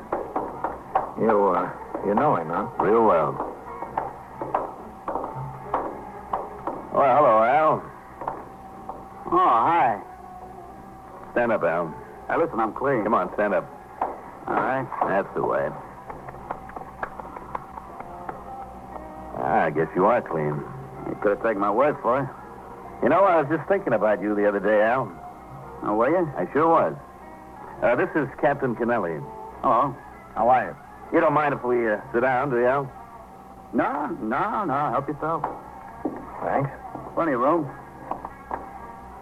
Captain, did he say? You're a cop, too? That's right. What have you been doing with yourself lately, Al? I haven't seen you around. Well, you know, that last 90 days in Rikers Island cured me. And I said to myself, Al, it don't pay. Hang up. That's no hotel in the mountains over there on Rikers Island, you know. Dump the racket. How you getting along? Fine. Just fine. Live around here? No, I'm over Jersey now. Oh, what are you doing here? You still working out of this division? That's right. You too, Captain? He's commander of the 21st Precinct. No kidding. Captain, this Al is an example of how a good boy can turn out to be an honest citizen. You stick him a couple of times, and he learns the racket doesn't pay. You're living in Jersey, Yeah, that's right. You working? Oh, yeah. I'm breaking my back every day. Working for my wife's brother over there. He's got a poultry business. You don't say. Yeah, up the crack of dawn every day. Well, what are you doing in the big city? Oh, just came over to see a fella, friend of mine. You want something, Captain? I'll get the girl over. No, thanks. So I cured you, huh? Yes, sir. Yeah, I'm walking that tightrope now. I'm on a square, and I love it. Well, didn't I tell you? You wouldn't believe me. Well, I believe you now, Mr. Thomas. I'll never forget you. Won't you, Al?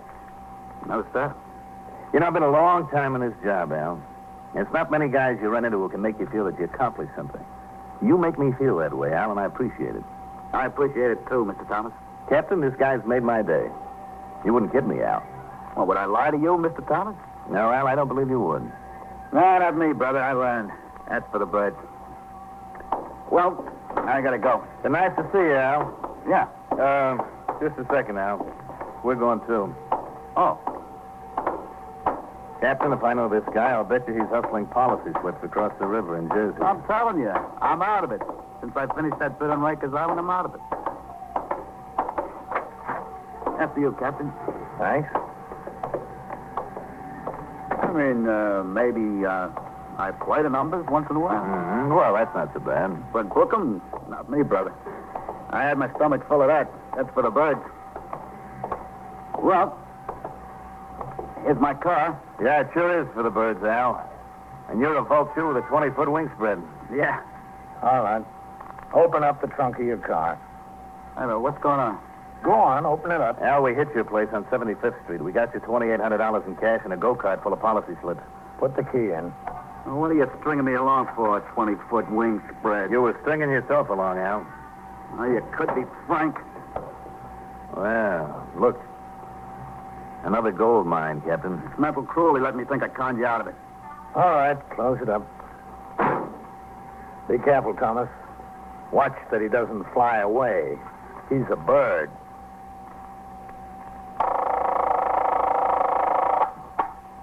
21st Precinct, Sergeant Collins. Where's this? 3361. How was he shot? How many hold-up men?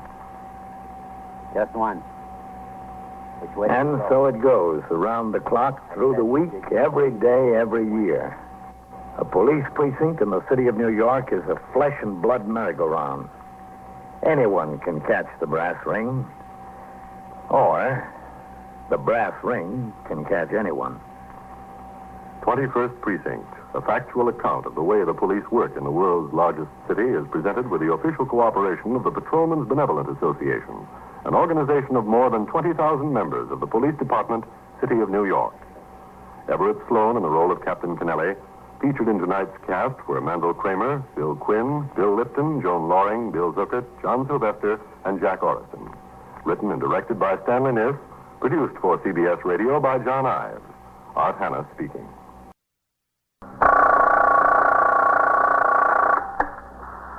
21st Precinct, Sergeant Burns. Shooting? Where? Well, who shot? Then how do you know there's a shooting? Yeah. Yeah? I see. Well, who told you to call the police? You are in the muster room at the 21st Precinct, the nerve center. A call is coming through. You will follow the action taken pursuant to that call from this minute until the final report is written in the 124 room at the 21st Precinct. All right, wait there for the officers. Yeah, right there where you are. No, you don't have to call for an ambulance. I'll take care of it. You just wait there for the officers. Okay. Yeah. 21st Precinct. It's just lines on a map of the city of New York. Most of the 173,000 people wedged into the 9/10 of a square mile between Fifth Avenue and the East River wouldn't know if you asked them that they lived or worked there. Whether they know it or not, the security of their homes, their persons, and their property is the job of the men of the 21st Precinct. The 21st, 160 patrolmen, 11 sergeants, and 4 lieutenants, of whom I'm the boss. My name is Kennelly, Frank Kennelly. I'm captain in command of the 21st. I was working my night tour, 4 p.m. to 8 a.m. At 11:15, I returned to the station house from patrol, and after signing the blotter, went directly to my office to read and approve a file folder of reports that had accumulated during the tour. I had also instructed the 124 man to post on the bulletin board the names of 2 patrolmen working the 12 to 8, informing them to see me on their arrival at the station house. Yes, come in. You want to see me, Captain? Oh, come in, Hanneman. Yes, sir. Close the door. Yes, sir. Yes, sir, Captain. Hanneman, I got a 49 from the chief clerk concerning you today. Yes, sir. And after I got the 49, I asked to see the payroll sheet. Yes, sir. I just want to know how you do it. Do what, Captain? After deductions for federal withholding tax, the pension fund, the uniform loan account, health insurance, and the garnishment the chief clerk's office sent the 49 up about, the city will give you exactly $52.20 for half a month's pay. I'd like to know how you're going to live on that. I'd like to know, too, Captain. What's this garnishment about? Who'd you owe? Nobody, Captain. Well, you must have owed somebody, or they wouldn't have garnished your wages. I went co-signer on a note, Captain, for my brother-in-law, my sister's husband. And he defaulted? Yes, sir. Well, why did you let it get to court? The garnishment doesn't look good on your record. Well, sir, when I got served with the complaint, I called him up, and he said, don't worry about it. He'd take care of it. He'd get it straightened out. So I didn't worry about it. You ought to see what a man's prospects are before you go on his note. My sister married him, Captain. I figured that was good enough. Excuse me? Yes, sir. 21st Precinct, Captain Kennelly. Sergeant Burns, yes, Captain. Lieutenant King wanted to know if your aunt he could talk to you. Yes, put him on, Sergeant. I told him you were. He said he was coming downstairs. Oh, all right. Tell him to come right in. A $52.20 paycheck. You'll have to do better than that, Hanneman. Yes, sir, but don't worry about me, Captain. You see, I'm single and living at home with my folks, so I'm not in too bad shape. You still have to do better. I expect to, Captain. This is my last month as a probationer, so I get more money there. Plus the fact I lost 2 days when I went sick in the seat, and my brother-in-law says he'll get the whole thing straightened out by next week. Well, at least I'm glad you're optimistic. There's nothing else I can be, Captain. The check couldn't get any lower, only higher. Well, see that it does. Get rid of that garnishment. Yes, sir. All right, get on the job. We've got to talk to the detective commander. Yes, sir. Thank you, Captain. Hello, Lieutenant King. Hanneman. Go ahead, Russ. Oh, yeah, thanks. Oh, come in, Matt. Shut the door, Hanneman. Yes, sir. Captain, you know acting Captain Russell Larkin of the Safe and Law Squad. Oh, yeah, sure, we met. How are you, Larkin? Fine, Captain. Sit down. Pull that chair over, man. Yes, sir. Well, what have you got, man? We think we've got a deal on 84th Street, Captain.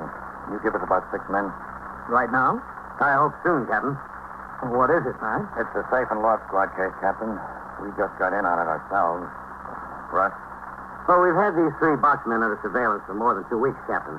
2 of my detectives made this one boy, his name is Eddie Dorkin, as he was walking on the street in the garment district a week ago Tuesday. I see. They recognized him as a safe burglar and took out after him to see where he'd lead them.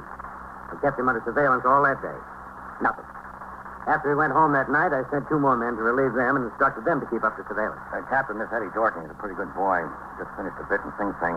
Been up there since 1946. Mm-hmm. How many deals was he right in when you got him then, Russ? Well, we caught him in the act of burglary, and he admitted to 3 more. So this time I figured we had something. I told them to stay with him. They did. All last week. Nothing. Last night he went to a bar down in Greenwich Village, Sullivan Street. He walked into the place and went right to a booth. There were 2 boys waiting in there. One of them we made right away.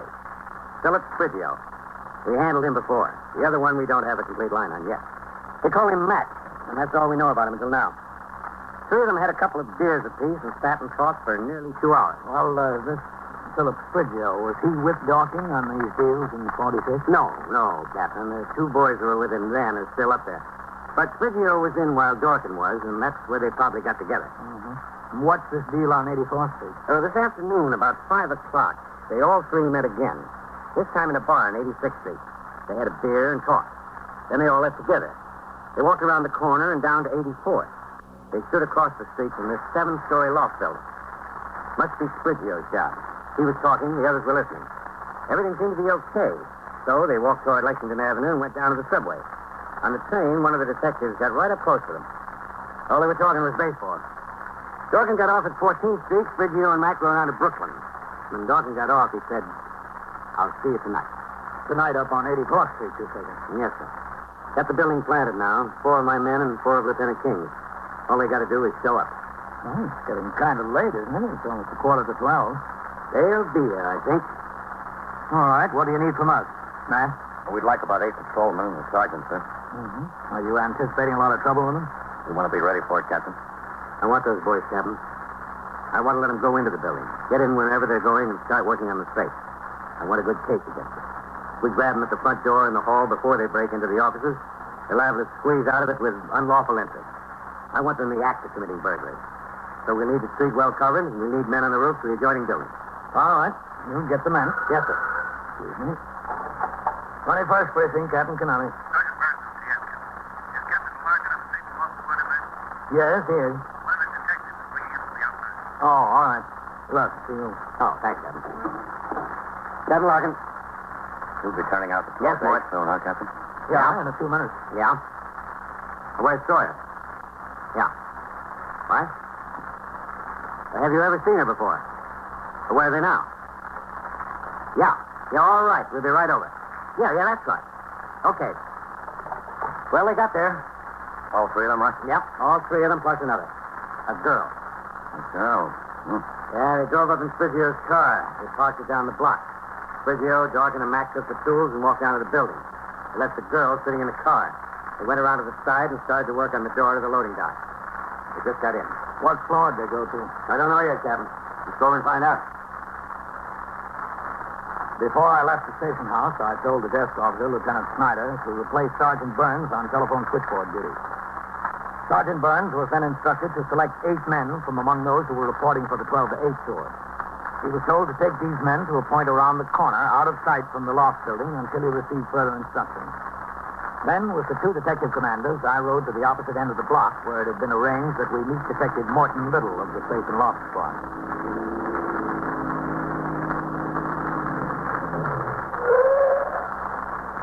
There he is. Go ahead, Captain. Thanks, Matt. Let's go. Board. Captain Larkin. This is Lieutenant King, Captain Canelli, Detective Little. There it is. Where's the car they came in, Mort? Across the street here, about 45, 6 feet down the block. Oh, yes. Plymouth 2-door. Mm-hmm. I don't see the girl in there. Oh, she isn't in there, Captain. As soon as they got inside the building, she left the car and went to the bar and grill there. Been sitting there at the bar ever since. Alone? Well, she may think she's alone, sir, but there's one of the men from the squad here is drinking beer right next to her. Kenny, is that right? Kenny, James Kenny. Oh, yeah. How'd you got the block planted, Russ? There was 4 men in cars in front of the building. There's 6, Captain. Sawyer and Dick Schreiber drove up a few minutes ago there in front of the building, too. Oh, good. There's 2 men on foot close to the loading dock. 2 men in the doorway down the street. Are they still there, Mort? Yes. You know what floor they went to? No, sir, not yet. We haven't seen any lights flash on the building. They might still be working on the floor from the hall to the office there, whichever office it is. Can the girl see the front of the building from where she's sitting in the bar? Yes, sir. I guess that's the idea of her going into the bar. She can see everything. Well, what do you say we talk to her, Matt? She can tell us what floor they're heading. All right with me. Captain? Well, you better leave me out of it, Matt.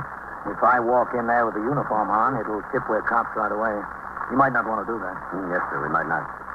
Mort, you stay here. Yes, sir. Okay, Matt. All right, I'll see you.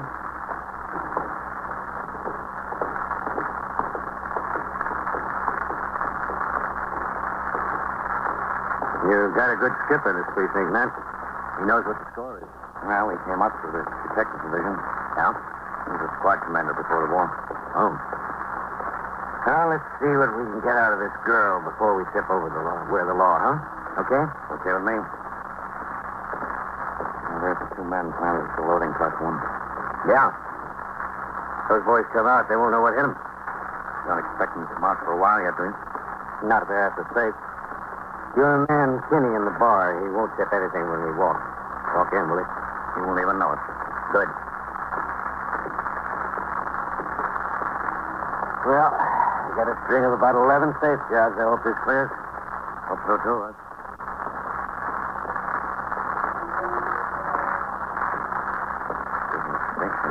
It's all right with me.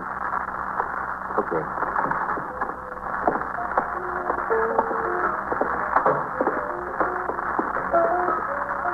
That's her, I guess. Yeah. Maybe the lady would move over one so we could sit together. Would you, lady? Would I what? Would you move over a stool so my friend and I could sit together? Yeah, okay. Plenty of room down at that end. Oh, thanks. I'd just like to be near the door. I've got a phobia about these things. Yeah. What'll it be, gentlemen? Got any beer on draft? Just some bottles. Okay. What kind? Any kind. 2. Okay, any kind. I didn't mean to be a nuisance and put you out, lady. That's right. So I told him I don't care if it's triple time. I don't want to work Saturday. 5 days is enough for me. Yes. Want to be overtime during the week? Oh, just a second. There, wait. Miss. Miss? Yes, you're not waiting for anyone, are you? What's it to you? Well, I just figured if you've got nothing to do, neither have we. I got something to do. No harm in asking. Yes, sir. Well, how's this? All right? That's fine. 60 out. Well, how about a little conversation until your something to do shows up? Listen, what do you think I am? Well, you have to be for conversation. I'm busy, I told you. I realize that. If I told you I'm busy, just let me alone. Hey, that kind of stuff don't go in here, fellas. What kind of stuff? You don't know the lady, don't talk to her. You'll talk to her. We're detectives. Cops, you mean? Cops, yeah. Oh. What do you want with me? What floor are Eddie Dorkin and them on across the street? What do you mean? What floor are they on? I don't know anybody across the street. Look, we're not kidding you. Why don't you get us? What floor are they on over there? Listen, let me see that badge again, will you? Here, mister. Real. Go stand over at that end of the bar and be quiet. Yes, sir. I'll be quiet. Where are they? What floor? I don't know what floor. They talk something about a printing shop. That's all I know. There's 2 printing shops. One on the 5th, one on the 7th. Which one? I don't know, honest. Whose girl are you, Eddie? Yeah, Eddie. You know anything to do with me now, will you? Well, put it this way. Let's say he won't have much time for you. You are listening to 21st Precinct, a factual account of the way police work in the world's largest city. The young woman friend of the safe burglar, Eddie Dorking, identified herself as June Keesham. She gave her address as 334 Perry Street, Greenwich Village. While acting Captain Russell Larkin of the Safe and Loft Squad moved her to a booth in the bar and grill for further questioning, Lieutenant Matt King, commander of the 21st Squad, instructed Detective Kinney, who had been in the place, to inform me and the safe and loft detective Mort Little that the girl was in custody. The detectives and uniformed officers on the job were to move in closer as planned while all the information available was obtained from the girl. All right. Sit down there in the booth. Where? Which side? Either side. Take a picture.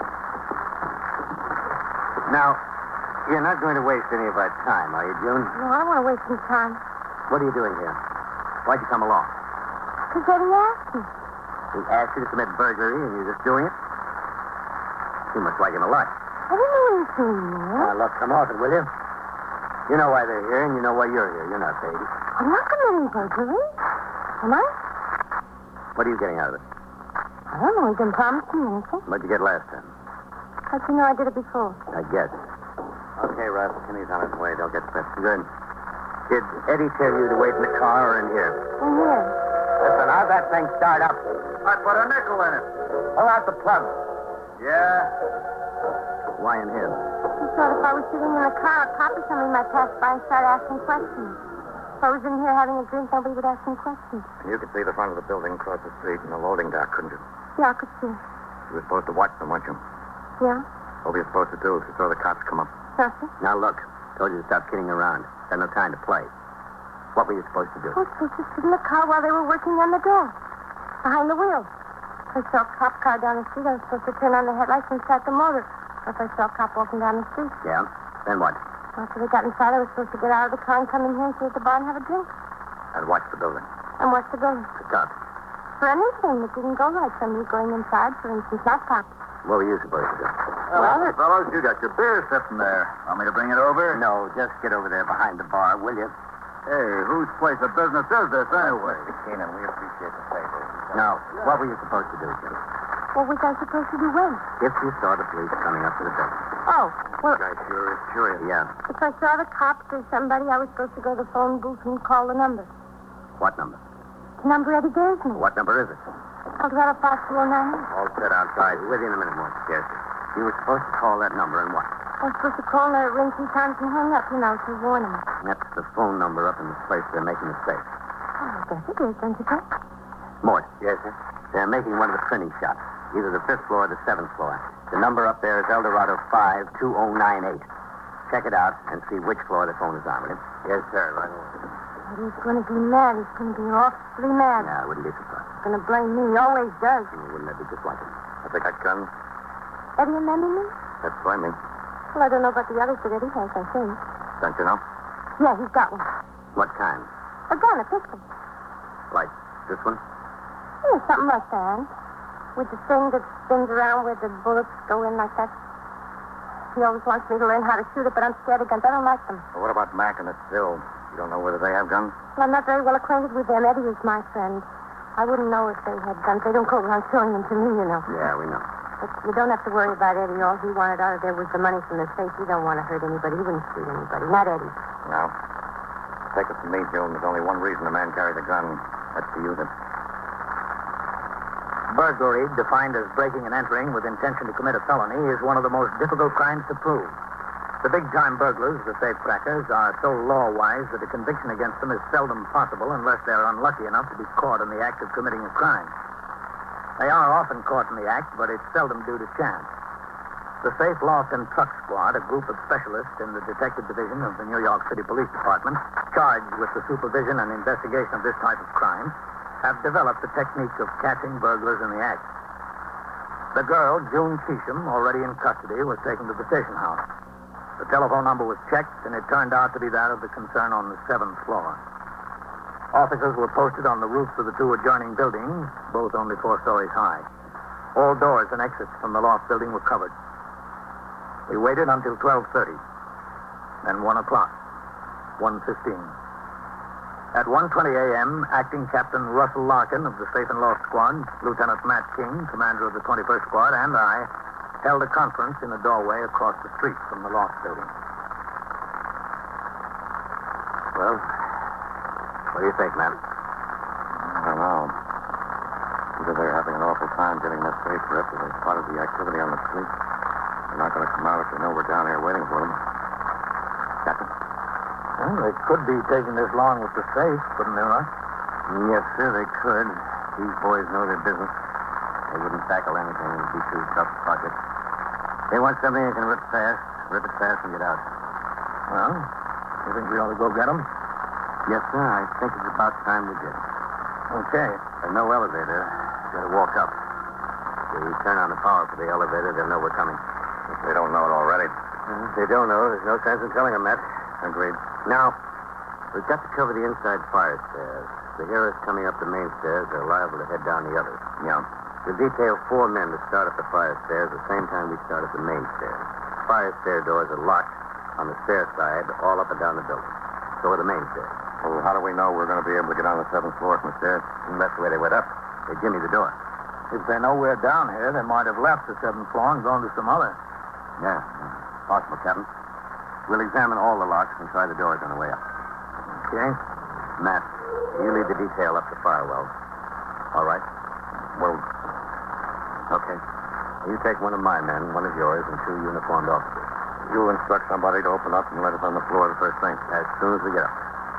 Okay. I'll take 2 of my men, 2 of yours, Matt, and 2 patrolmen up the main stairs. What about me, Ross? Do I go with you? Well, sure, Captain, if you want to. I want to. That's the building manager just got here, Captain Larkin. Oh, good. What does he say about the layout? Pretty much as we understand it? Yes, sir, except the 6th floor. It's unoccupied, all right, but there are a lot of shipping crates on the floor. Okay. Has he got the keys to the doors all up and down on the main stairs? Yes, sir, he's got a master key. Good. Tell him I'll be with him in a minute, huh? Yes, sir, I'll tell him. All right. Guess that's it. Except what? Oh, one of us ought to stay in charge down on the street. Who do you suggest, Ross? Well, I know what's on your mind. If there's any fireworks up there, you don't want the ranking officer to get hit. Well, if there's any fireworks, the ranking officer would look awfully silly waiting down on the street, wouldn't he? I'm sorry, Captain. Forget it. I would have tried the same thing if there were an inspector on the job. And it wouldn't have worked either. The men were given their assignments and told of their duties. At 1:28 a.m., we crossed the street and entered the building via the main door. Lieutenant King and his detail went to the rear and started up the firewell. Acting Captain Larkin, Detectives Mort Little and Richard Schreiber of the Safe and Loft Squad, Detectives James Kinney and Daniel Goldman of the 21st Squad, Patrolman Hanneman, Sergeant Burns, and I started up the main stairs toward the 7th floor. En route, we examined the doors and locks on each floor. The 2nd and 3rd floor doors had not been tampered with. Neither had the 4th. Nor the 5th. With guns drawn, we continued up to the 6th.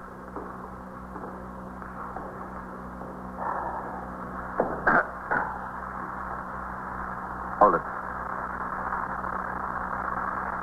Okay.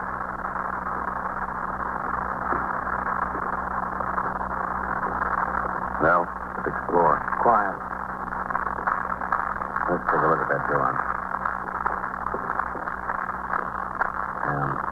The workhouse. Yeah? That's in the 4th building, Captain. You want to take a look on the floor? Yes, sir. There's one of them on the stairs. Watch him. Police, stop that. Out of your way. I see him. There he is. He's down. Watch out. Stay off the stairs. I can see to the top. He was the only one. All right, Mort, go ahead. Yes, sir. I'm going. Burns, Kinney. Yes, sir. Go up with him. Take a look around on the floor. Yes, sir. Okay, Captain. Let's try the door here. All right. He's through. Let's go on out. It's open. Mark it. Come on, quick. Hey, Craig, drop behind him.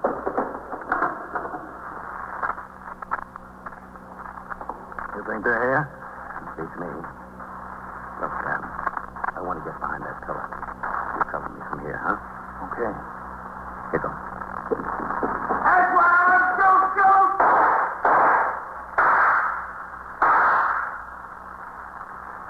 Okay, Russ? Okay. Over in that corner. Over there. To your left. Okay. What do you say?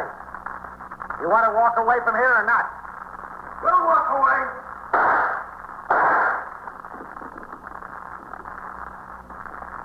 Russ. Yeah? I can't get a shot at him from here. Cover me. I'm coming over. Okay. Ready? Yeah. Come here.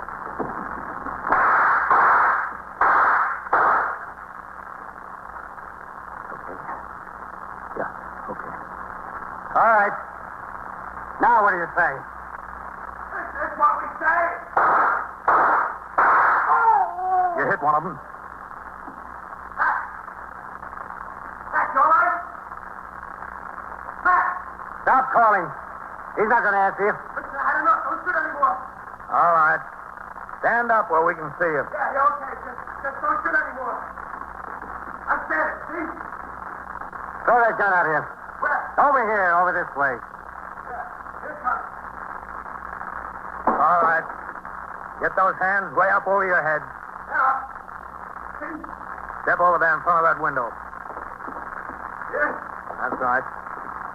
Now lean up against the window. Come on. Both hands against the window. Hey, they're up there. Here's the other one. He's not going to bother us, Captain.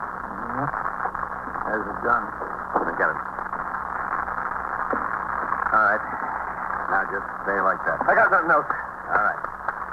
Sit on the floor. Against the wall. Yes, sir. Now sit there. Everything okay here, Captain? Yeah. Give Captain Larkin a hand with him. Yes, sir. All right, sit still there. That's Matt King at the fire door. I'll better let him in. Yes, sir. Be a good idea. Now, look, I'm not going to tell you again. All right, just a minute. Everything all right, Captain? Yeah, I think we've got a couple of dead burglars, Matt. Oh. All right, come on down this way. Well, I sure wound up on the wrong side of the door, didn't I? Have patience, Matt. You're moving up higher on the captain's list all the time. When you get made, you can be on whichever side of the door you want. 21st Precinct, Sergeant Burns. Beating up a girl? Where? On the street? Between 82nd and... And so it goes, around the clock, through the week, every day, every year. A police precinct in the city of New York is a flesh and blood merry-go-round. Anyone can catch the brass ring, or the brass ring can catch anyone.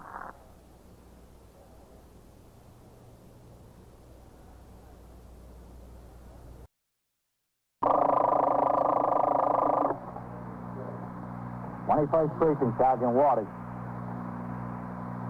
Yeah? How'd they break in?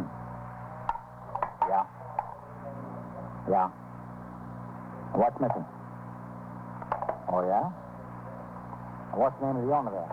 You are in the muster room at the 21st Precinct, the Nerve Center. A call is coming through. You will follow the action taken pursuant to that call from this minute until the final report is written in the 124 room at the 21st Precinct. Okay. I'll notify the detectives and let you know. Yeah. All right. 21st Precinct. It's just lines on a map of the city of New York. Most of the 173,000 people wedged into the 9/10 of a square mile between Fifth Avenue and the East River wouldn't know if you asked them that they lived or worked in the 21st. Whether they know it or not, the security of their homes, their persons, and their property is the job of the men of the 21st Precinct. The 21st, 160 patrolmen, 11 sergeants, and 4 lieutenants, of whom I'm the boss. My name is Kennelly, Frank Kennelly. I'm captain in command of the 21st. I was working my night tour, 4 p.m. to 8 a.m. It had been a comparatively quiet night, but at 10:30 p.m., the police commissioner and the chief inspector paid a surprise visit to the precinct. I conducted them through the station house, and then accompanied them on a tour of the precinct, returning in time to turn out the platoon for the late tour at midnight. After the turnout, the brass signed the blotter and left. I went into my office to read and sign reports and communications prepared by Patrolman Fallon, the 124 man on the job during the 4 to 12 tour. At 12:40 a.m., Detectives Frank Cassidy and Chris Vitale of the 21st Squad were driving south on 2nd Avenue en route back to the station house following their investigation of a stabbing in a bar and grill on 96th Street. Well, listen, what can you do? I asked if she wanted to go. She said it was too much trouble to get a babysitter, come all the way into New York for something like that. And she didn't have a good time at last year's. Oh, this one was better. At least the food was good. Yeah, so I hear.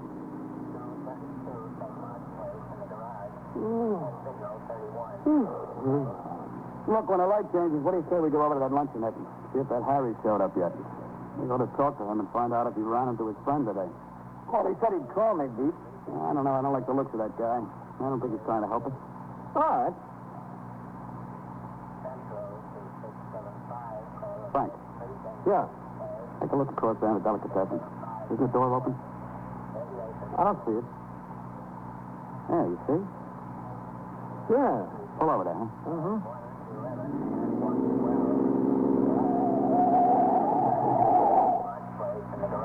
Oh, yeah, it sure is open. Come on. Mm-hmm.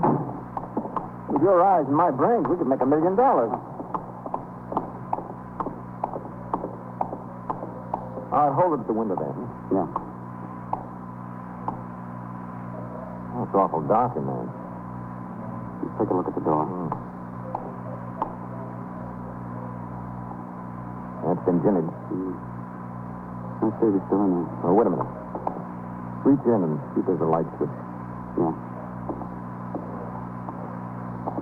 No, nothing. The switch box must be in the back. All right, look, you go round behind the counter. I'll go in front. Okay? Yeah. Watch it. On the floor, you know. Yeah.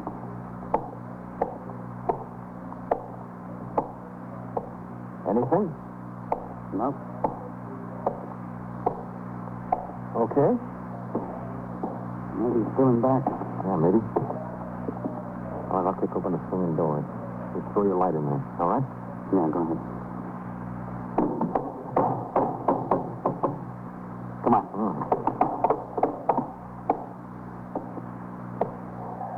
Oh, nothing. Well, they've been at work in here, all right. Look at that cabinet. Yeah. Let's see if we can find a switch box. Nothing on this floor. I'm going to watch those cases. Hold it.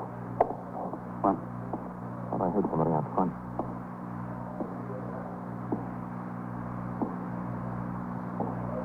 Yeah. Get him up back there. Watch it. Hold it. The cop. Hmm? Who is it? Who's it back there? The detective. Come out here. Let me see it. What's a hand? A hand. Battalion, Cassidy. All right. Okay. Come on back here. You know where the lights are? There's a switch box over here. Oh, yeah. Well, where were those $1 million eyes, dude?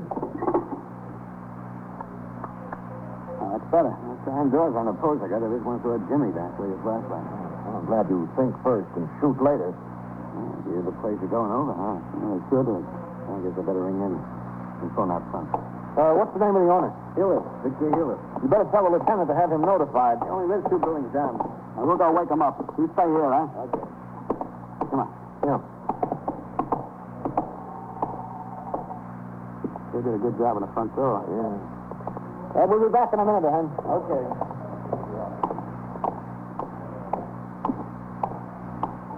Well, it doesn't look like they got too much out of there, huh? No. But they made a little mess in the back. And they broke open the cabinet. Oh, that's it, I guess. Yeah. Go ahead. I'll check the mailbox. Yeah. Here it is. Victor Hewlett. Second front. How's the inside door, locked? Yeah. Hit the bell. Okay. See that showcase full of sausages there? Yeah. You know what that is? Hmm. That's Polish sausage. That's good stuff, real hot. Ever tried it? No, I don't think so. Hit the bell again, will you? Yeah. Krakow, I think they call it. Krakow? That's the name of a city over there. Yeah, I know. Which came first? The sausage or the city? These guys are sound sleepy, you know? Maybe his bell doesn't work. Maybe. How do you like this thing? Pull out the tube. Oh, yeah. Mr. Healis? We detectives, Mr. Healis. Your store's been broken into. You had burglars. Push the button, open the door, huh? Open the door. We'll come up and tell you about it. How do you serve that sausage? Like an hors d'oeuvre? Yeah, it's good that way. No, I got it. Second floor front? Yeah. We have a squeal on this guy before. Another burglary? No. He got stuck up about 2 years ago. Oh, yeah, those two guys from Jersey that did about 20 delicatessens. Yeah, that's right. Here in the front. Okay. They caught him in the act on the 17th, remember? 2 men planted in the back when he came in. Yeah. Mr. Harris?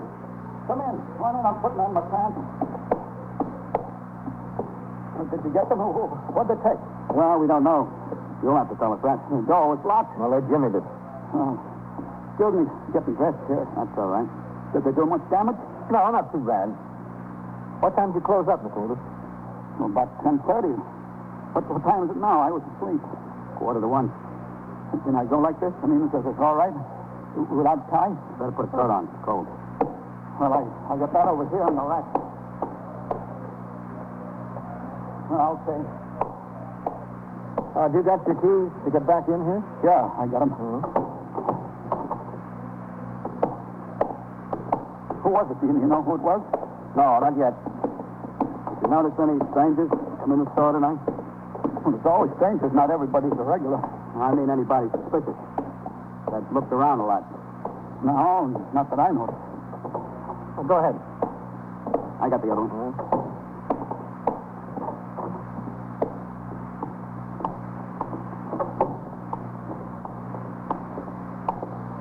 Well, now, what do you mean, Jimmy? He broke the front door? Yeah, that's right. They shoved the bar in between the lock and the door frame, looks like. Some people won't do. Yeah, you're telling me. Lots of policemen, huh? Yeah, well, they put it out on the radio. Oh? Cassidy? Oh, hello, Captain. What we got? Burglary thing. Captain, well? Oh, Taylor? We were driving by and found the door, Jimmy. New door. I'll need brand new door. No, it can be fixed. They don't make them that way anymore. There's one I had. Have any money in the cash register, Mr. Healer? No, there's no money in there. I take it out and leave it open like that. Every night I do. Sergeant? Yes, Captain. Have any cash around here at all? Yeah, I had cash. Get some of these men back on the job, Sergeant. We don't need them all here. Where did you have this cash? Well, I had it back there in tin box. Where was the tin box? In that brown cabinet? That's right. But how did you know that? You were talking in. Go ahead, Captain. Yeah. They got it. They got the tin box. How much did you have in there, Mr. Healer? Oh, it's plenty. I had plenty in there. How much?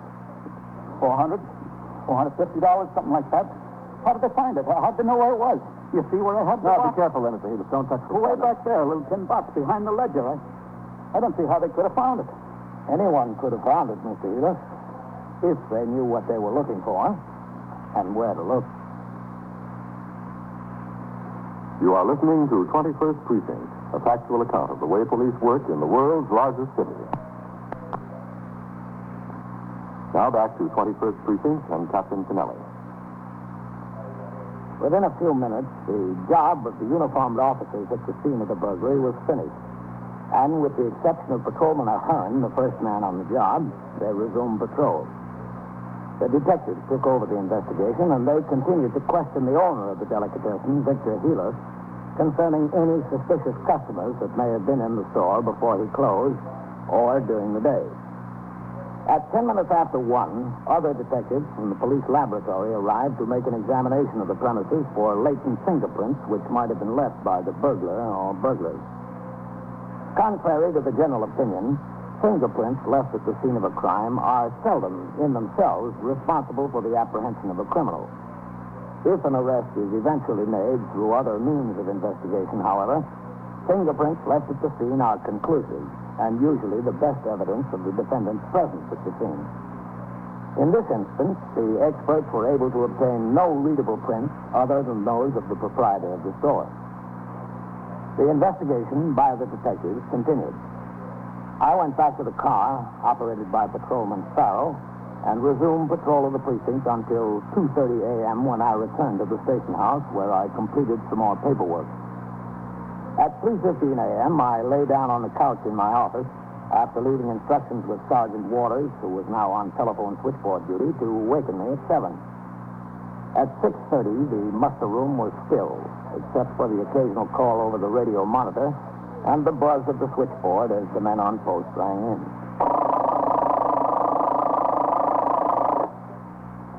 "21st Precinct, Sergeant Waters."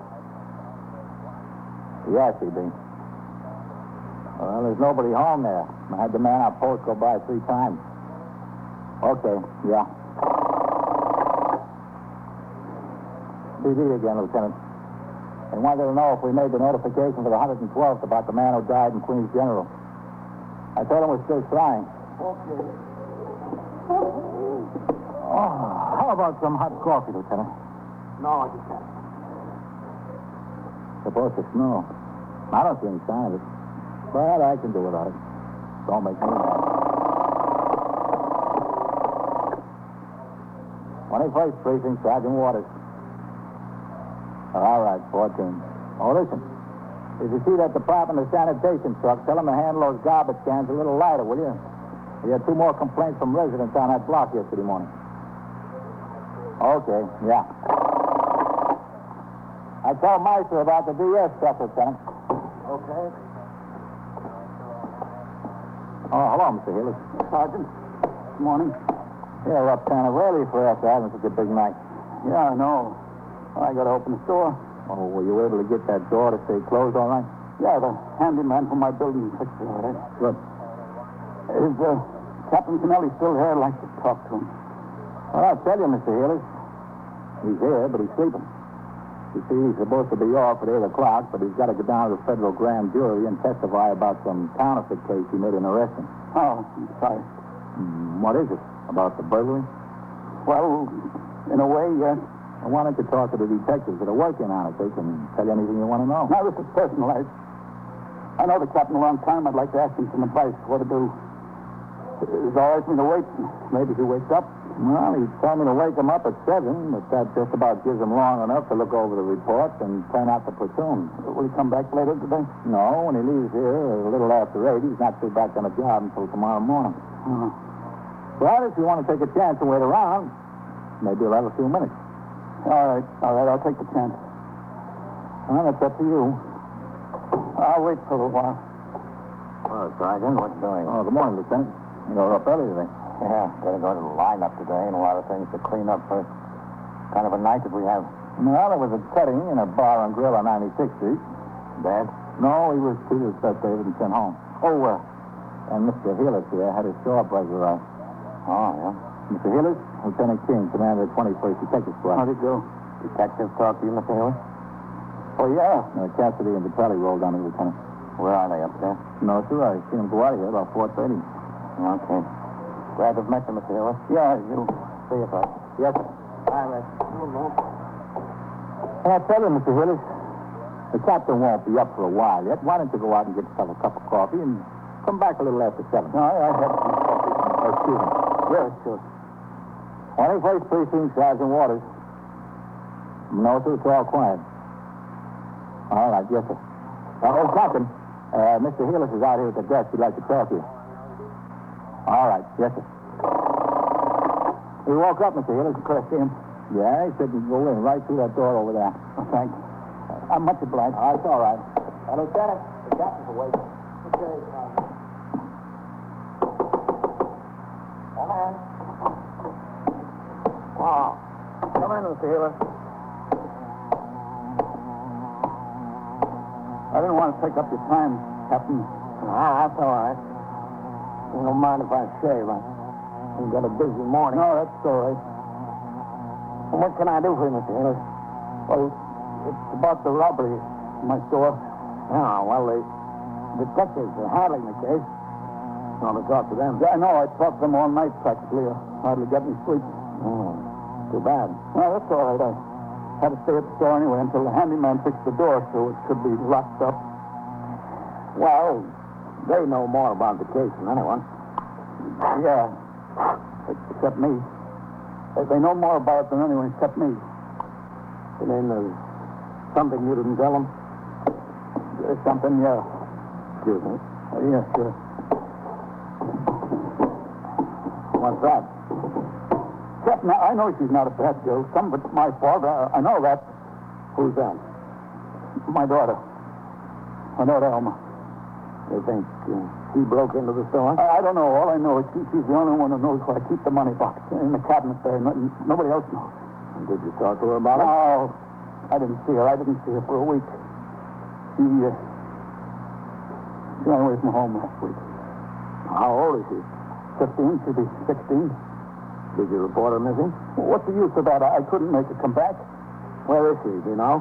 No, Look, Captain, I tried my best, but what can I do? I try to raise her right. But I can't spend 14 hours a day in the store to make a living and raise her right, too. Well, what about her mother? I don't know. Same thing. She ran away, too. She ran away, left me with all the responsibility. When was this? 6 years ago, something like that. Have you heard from her? My wife? No. You don't know where she is? How could I know? Have you heard from Elma? Not a word. You know why she left? She left because I told her she was too young to hang around with those boys. Those wild boys in the neighborhood there. I told her I wouldn't stand for it. So she said I had nothing to do with it. She would do what she wants. So when I got home from the store, the clothes were gone and suitcase. Well, you should have come in and reported her missing. No, I wouldn't do no good. Well, you should have let us be the judge of that. We've got a juvenile aid bureau that's pretty good at getting these things straightened out. No, too late. Too late to get anything straightened out. Thief. I gotta raise a thief. That would steal from her own father. If she asked me, I would have given her the money. Instead, she got to steal it. Well, you don't know that for sure. I know it. I know it right away. What can I do to her? Is it stealing from her father as bad as stealing from a stranger? It's bad enough. What do you want me to do about it, Mr. Healy? I want you to tell me what to do about it. Well, I'd suggest that you tell the detectives what you told me. If I do, what's going to happen to her? Couldn't be any worse than what happens to her if you don't. No. Yeah, it couldn't be any worse. Let's see if they're in. It was Vitale and Cassidy, wasn't it? Yeah, I think so. Vitale and Cassidy, yeah.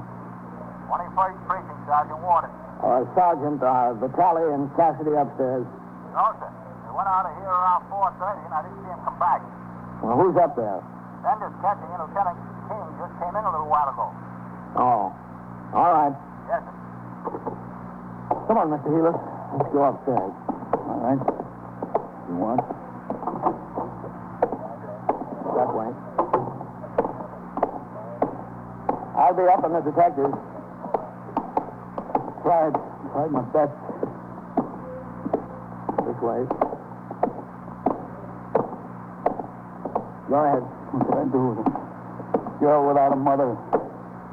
Kind of hard to do something. You got to admit it's very hard. I tried. In there.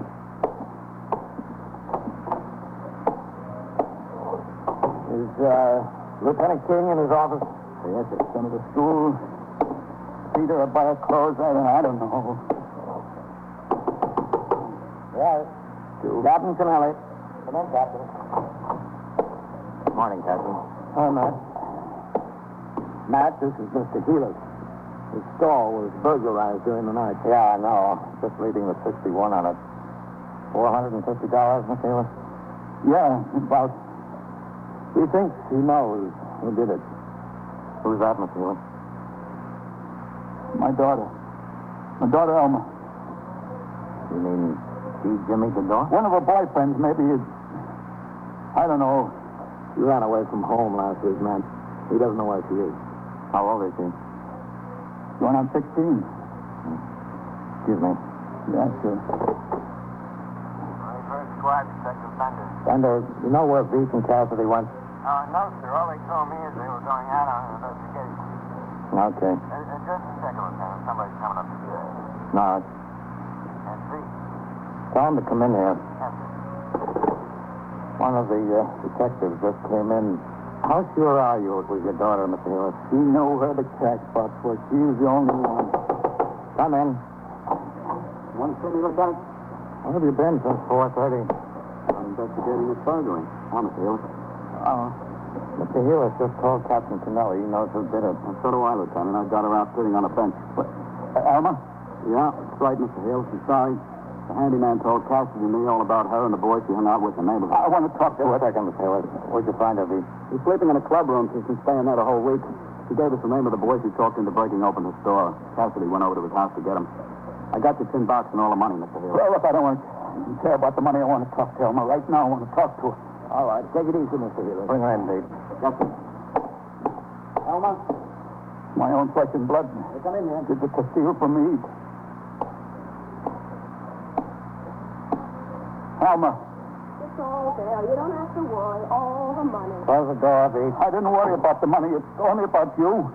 Only about me. Come here and sit down, Alma. That's nice to have you worry about it. Look, don't get smart, Alma. Don't get smart here. All right, Mr. Healy. Well, she shouldn't get smart. Sure, you want me dumb. Like you wanted Mama dumb. Don't compare yourself to her. There's enough like her anyway with us. Comparing. Why did you break into the store, Alma? Get the money to go to Florida. Yeah, with this boy. She was going to Florida with this boy. Yeah, if you wanted to, yeah. And then to go to Florida, you had to steal from me? From your own father? See, Captain, I told you, I tried to raise her right. Raise me? Raise me from what? All right, Elma. I like the way you say raise me. You gave me something new. You didn't raise me. I raised myself. Okay. What did I raise you right? That was your mother's job. And where was she? Easy, I wouldn't have any sense. She got out. She had enough, she got out. What I wanted to do, too, I wanted to get out. No, Elma. And now I'm going to get out. If I went to Florida, I'd get out. If I go to jail, I'd get out.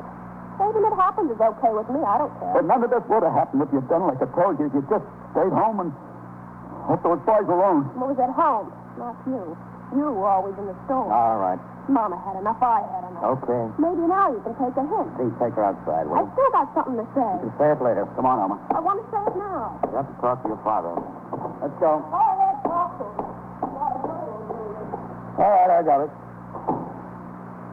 You see what I've been up against? Yeah. I see. I tried. You know I tried, but there was nothing I could do. Just too much of a mother, and you can see that, can't you? Mr. Here, she's 15 years old. Well, she'd be 16. You think it was right to let her be missing from the house for a week and not report it to the police? What should you have done? Nothing. We could have tried. It's more than you did. Well, maybe I was wrong about that. You were wrong about a lot of things. Does that make her right? Does that give her permission to break into my store? She and her rowdies, my own daughter? No. I don't know. I'm so mixed up. I know she's my kid. I love her. You want me to take her back in the house? I'll take her back in the house and try again. I'm willing to do that. Is that what you want? It's not what we want, Mr. Healy. All right, then it's what I want. I want to try again. I want to get her back in the house. I want to try again.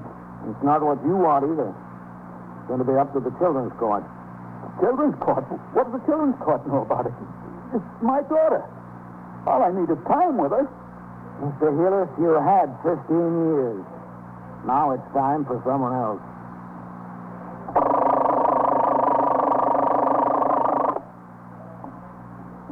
"21st Precinct, Sergeant Waters." Yeah, all right. Oh, I've got an alarm for you. Okay. A 1952 Chevrolet hardtop. Painted two-tone green. Pennsylvania registration unknown. Unknown. Yeah, it's liable to be. So keep your eyes open for it. Yeah. All right, let me know if you see it parked on your post. The car was driven by... And so it goes. Around the clock, through the week, every day, every year. A police precinct in the city of New York is a flesh and blood merry-go-round. Anyone can catch the brass ring, or the brass ring can catch anyone. 21st Precinct, a factual account of the way the police work in the world's largest city, is presented with the official cooperation of the Patrolmen's Benevolent Association, an organization of more than 20,000 members of the Police Department, City of New York. Everett Sloan in the role of Captain Kennelly, Ken Lynch as Lieutenant King. Harold Stone as Sergeant Waters. Featured in tonight's cast were John Larkin, John Sylvester, Bill Lipton, Bill Smith, and Lynn Thatcher. Written and directed by Stanley Niss. Art Hannah speaking.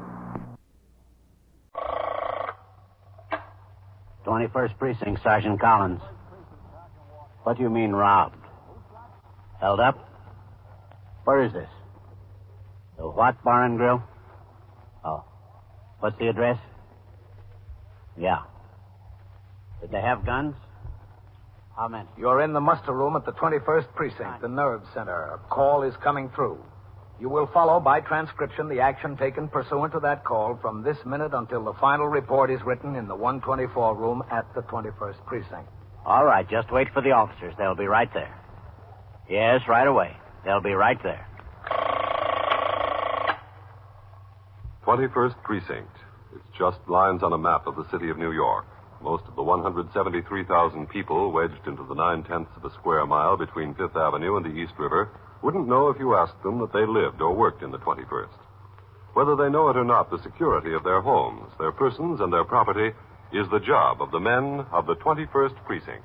The 21st, 160 patrolmen, 11 sergeants, and 4 lieutenants, of whom I'm the boss. My name is Kennelly, Frank Kennelly. I'm captain in command of the 21st. It was 2:20 p.m. I had just returned from patrol of the precinct, and I was in my office speaking to a photographer who had his studio near the station house in regard to arrangements for making new individual pictures of the members of my command, which are required for departmental files every 5 years. And here are some samples of my work, Captain. Oh, excuse me a second, Mr. Bell. Oh, sure. Go right ahead. 21st Precinct, Captain Kennelly. Sergeant Collins on TS, Captain. Yes, Sergeant. Paychecks are here, Captain. All right. Tell Lieutenant Pope to assign a man to make distribution. Yes, sir. I'm sorry, Mr. Bell. Oh, that's perfectly all right, Captain. The samples. Oh, yeah. This is the size we require, isn't it? Yes, that's the exact size. Mm-hmm. Well, looks like you do very nice work, Mr. Bell. We try, Captain. Well, what do you think you'd have to charge each man? Let's see. You told me you had about 175 men to be photographed? Yeah, that's right. Plus about 15 members of the 21st Squad, the detectives. I imagine most of them might want to take advantage of the convenience. Well, to be perfectly honest with you, Captain, I'd be willing to give a very good rate to make the pictures and hope to make my profit in case any of the men want to buy prints for their own personal use, the enlargements. Oh, well, that's understandable, but I don't want you pressuring anyone around here to buy prints. Oh, no, I won't. What do you think you charge each man? Well, let's say $2. And included in that, I would furnish them with one glossy, the same size as the official picture. All right. That sounds fair enough, Mr. Bell. Good. We'll get you a room to work in on the 3rd floor. Oh, fine. Come in. Excuse me, Captain. Come in, Sergeant. Signal 30 just came over the air. 3rd Avenue near 68. An armed robbery at a bar and grill. Bartender and customers are holding a suspect. All right, I'll go. Captain? Mr. Bell, Sergeant Collins will take you to see Patrolman Archer. He's the 124 man. Sergeant, tell Archer to get Mr. Bell set up and going with the photograph. Yes, sir. I'll get a car in for you, Captain. All right, you do that. Cassidy. Yes, Captain. Are you going over to that armed robbery? Yes, sir. Goldman and I. Do you want to ride? Yeah, okay. Never mind the car, Sergeant. I'll go over with the detective. We're parked right on. My. You certainly move fast around here, don't you? When things happen fast, you move fast. Well, I guess that's life. Yep. Life and then some. We were at the scene of the holdup within 5 minutes. Patrolmen Owen Kenny and Ernest Pagano in sector car number 3, the first to arrive in response to the radio signal, had taken custody of the suspect being held by the bartender and 2 customers. She was a young woman, hardly 20 years old. The victim and witnesses had told Sergeant Waters and other officers that the young woman, in the company of 2 men, also in their 20s, came into the place shortly after 1 o'clock and ordered drinks. When the lunch hour rush had dwindled to 2 patrons, the men got up from their booth, walked to the bar, flashed a gun, and held up the place. They took $230 from the cash register and fled, leaving the young woman, who said her name was Edith Hargrave, seated in the booth. Detectives Cassidy and Goldman began the investigation, and Edith Hargrave was taken from the scene of the holdup to the 21st Squad, where Detective Cassidy was in the process of making her fingerprints. All right, honey, it's not that bad. Just hold the handle lamp and let me do the work. Don't stiffen up like that. Try. That's it. Limp. Now give me the whole hand. Limp, that's it. Relax. Okay, that's all. Wash up over here. Where? Over here, Edie. Yes. There's soap and there's towels. Yes, sir. What about the lieutenant? Is he still tied up? Yes, he is. Just plenty of that soap, Edie. That stuff comes off hard. Yes, sir. Very hard. Want to change your mind about anything, Edie? What do you mean, change my mind? There's towels. I mean about how you told us you were never arrested before. I never was. Use the towels. Your hands will get chapped. Never was. Honest. All right, we'll see. Honest. Well, like for everything, there's always got to be a first time in there. In the trash basket. Okay, Edie. Come on. Yes, sir. Oh, I can take my purse, can I? Sure, bring it along. You're sure now before we get any farther? All right, sit down here. Yes, I'm sure. Here, Edie, sign this card here. What is it? What am I signing? Just says that you verify that these are your fingerprints. Oh. Where am I going now? To jail? No, not just yet. I want to go home. Cassidy. So do I. Yes, sir. Okay. All right, Edie. In the office. Over there, to the desk. Yes, sir. Edie, this is Lieutenant King. He's the commander of the 21st Squad. Sit down, Edie. Yes, Well, I understand you picked yourself some fine company. How was I to know? A smart girl finds out before she goes bar hopping with two guys like that. I didn't have a date with the two of them. I only had a date with one, Dick. That's the only one I knew. I didn't know the other. Honest. Did he ever tell you where he lived? Dick? No, he never did. Didn't you ask him? No. Why not? Well, if I asked him, I thought he might think I was curious about going there. Didn't care to have one thing lead to another. You met him when? 3 or 4 nights ago. I told the detectives. He came into the place and... Place where you work? Yeah, place I work. He sat down at the counter and he ordered a cup of coffee, and I served it to him. Things were slow. Before you know it, we got to talking. Guess you got to talking too much, huh? Well, he looked like a nice enough boy. The other one didn't look like a nice boy, did he? I didn't even know about him. Dick and I had this date for this afternoon before I went to work. He came by for me, and the other boy was in the car. He said, we're all going out for a good time. I said, has he got a date? And he said, he'll get a date. Meanwhile, we'll all go out and have a couple of drinks. So we went to these places, and you know. Are you in the habit of drinking in the daytime? Well, I worked night. You were out with him Sunday night? I told the detectives I was off Sunday night, didn't I? Yes, you told us. Where'd you go Sunday night? Went to a few places. Where, for instance? Gee, I don't know. A couple of bars, 3 or 4. Well, where first? Down Times Square. Where in Times Square? Well, on Broadway, I think. Maybe 7th Avenue. I don't know.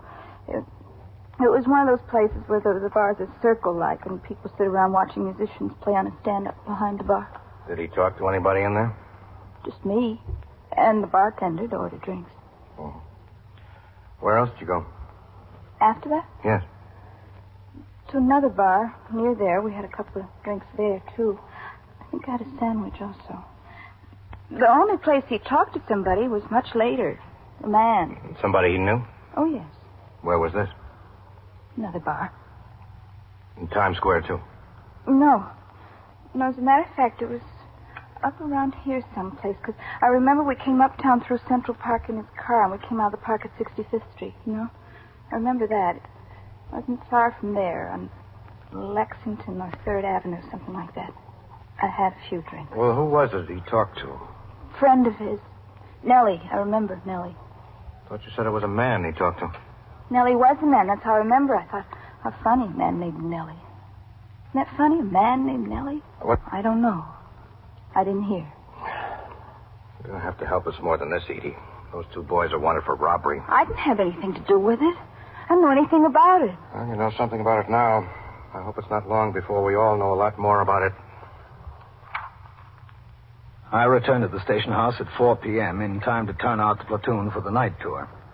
Lieutenant King was waiting in the muster room for me. He said that he had already talked to the desk officers at the 19th and 23rd precincts. He would like a description of the man Nellie announced at each of the turnouts in the precincts on the Upper East Side in the hope that some patrolman on post was acquainted with Nellie or had heard of him. I invited him to make the announcement himself. With Lieutenant King, I stood behind the desk. It was exactly 4 o'clock.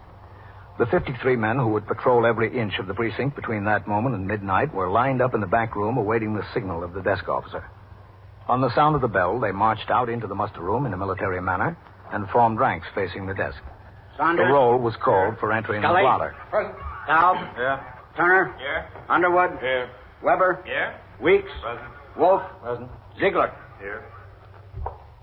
All right, man. A couple of things. We've had 3 or 4 complaints about peddlers annoying people on the streets to purchase toys and flowers. You see any of these peddlers on your post, I want you to stop them and examine their license. If they have no license, give them a summons. Or if they're causing too much of a nuisance, bring them into the station house. I want these complaints to stop. Also, beginning tomorrow and for the next 2 days, the photographer will be on the 3rd floor to make official photographs for the department files before and after the 8 o'clock and 4 o'clock turnouts. Details are on the bulletin boards. Now, Lieutenant King has something to say to you. Pay close attention. Lieutenant. We had an armed robbery in the precinct this afternoon. In the course of the investigation, we've developed the information that one of the suspects is acquainted with a man who hangs around a bar someplace on the east side. Perhaps in this precinct, perhaps in the 19th or 23rd. We'd like to locate the acquaintance in the hope he could lead us to the suspects. The acquaintance is described as about 35 years old, 5 feet 8 inches, and 150 pounds. He has brown hair, rather thin on top. We know he goes under the name of Nellie. On your posts, have any of you men run into a man of that description known by the name of Nellie? Lieutenant? Yes, Weber? Are you acquainted with a man named Nellie answering that description? Yes, sir. All right, you stay here. You're temporarily relieved from your post. Yes, sir. Sergeant, post the platoon. Platoon. 10 shot. Right face. Forward heart. Weber. Yes, sir, Captain. Come on to my office. Matt? Coming, Captain. Okay. Go ahead. Yes, sir. Which is your post, Weber? Number 11, Lieutenant. You know a Nellie, hmm? Yes, sir. He's one of the guys that hang out around there. Has he ever given you any trouble? No, he stays pretty clear of me, Captain. What does he do? He says he's a mechanic. He might be working at it, I don't know. He hangs around 2 or 3 bars there every night. Uh-huh. Had some information that he was hustling policy slips once a couple of months ago. Reported it, and the plainclothesman checked him out. Nothing to it, I heard. I do know he's done time. Oh? For what? Receiving stolen goods, Lieutenant. Recently? A couple of years ago, he got out. Wouldn't be surprised if he still gets into a deal once in a while. That's not his real name, is it, Nellie? No, sir, it's a nickname. His name's Bevan. Nelson Bevan. Uh-huh. Captain, could we borrow Weber to work with us tonight? Oh, sure, Matt, if you need him. I'd like to send him up there with either Cassidy or Goldman to look around for Nellie. Know where he lives, Weber? No, sir, just where he hangs out. All right, that's good enough. We'll find him. Okay, Weber. Change into your civilian clothes. You got your work cut out for you. You are listening to 21st Precinct, a factual account of the way police work in the world's largest city. Men, we're offering you an opportunity to study the various operations and applications of the Mannheim Slide Rule. Well, perhaps this offer wouldn't appeal to the average clerk, journalist, or administrative specialist. But to the man engaged in technical or scientific work, it would mean something. If he were not already familiar with the Mannheim Slide Rule, he would be interested. He'd want to know how he could take advantage of the offer. He'd know that a working knowledge of the Slide Rule would be of considerable help to him in his job.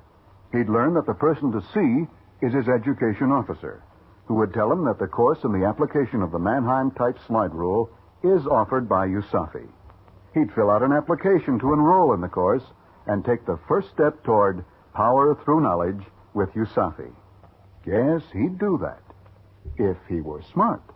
Now back to 21st Precinct and Captain Frank Kennelly. As instructed, Patrolman Weber changed to his civilian clothes to assist detectives in their search for Nelson Bevan, also known as Nellie. While Detective Goldman sought information on Nellie through other means, Patrolman Weber took Detective Cassidy to the bars where he thought Nellie was a regular patron.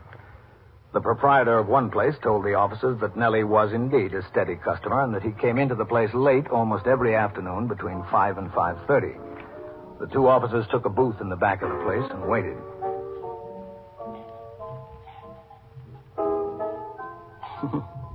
Sure beats walking a post. Yeah, I guess it does. Hey, Cassidy, how many years you got in the job? 12. And in the brains? Almost 9 now. Yeah. How'd you make it? Well, I made a good collar. I almost had my head blown off. No kidding. I was walking a post. It was late to it, dark and cold. The only thing open on the block was this drugstore on the corner. I rang in for a personal. Well, I figured I'd go in there and warm up a little bit and maybe sneak a smoke. So I started into the drugstore. There were these two guys in there, and the doc had his hands high in the air. Wow. So I get out my gun. I don't ask any questions. They start shooting at me, and as soon as I come in the door. But I dropped one of them with my first shot and hit the other one with about the fourth or fifth. One of them was dead by the time the ambulance got there. The other's still in Sing Sing. Just got a letter from him last week. That was some collar. Yeah. Old Commissioner Valentine showed up at the station house at 4:30 in the morning. Patted me on the back and made me a detective on the spot. Mayor LaGuardia had me down to City Hall the next day. For tea. Well, I'm trying to make it the other way. I'm going to Delahanty's now, studying for the sergeant's examination. That's Nellie. Yeah? He just stepped up to the bar. Brown overcoat. Uh-huh. All right. Let's go talk to him. Okay. Keep it social for now. Let me spring it on. Okay? Okay, sure. Hello, Nellie. Oh, how are you? Patrolman Weber. Sure, I know you. Patrolman Weber, sure. You're not working tonight, huh? Yeah, I'm working. No blue suit? Not tonight. Nellie, this is Detective Cassidy. Glad to know you. Yeah. Where you been keeping yourself, Nellie? I haven't seen you around. Oh, busy.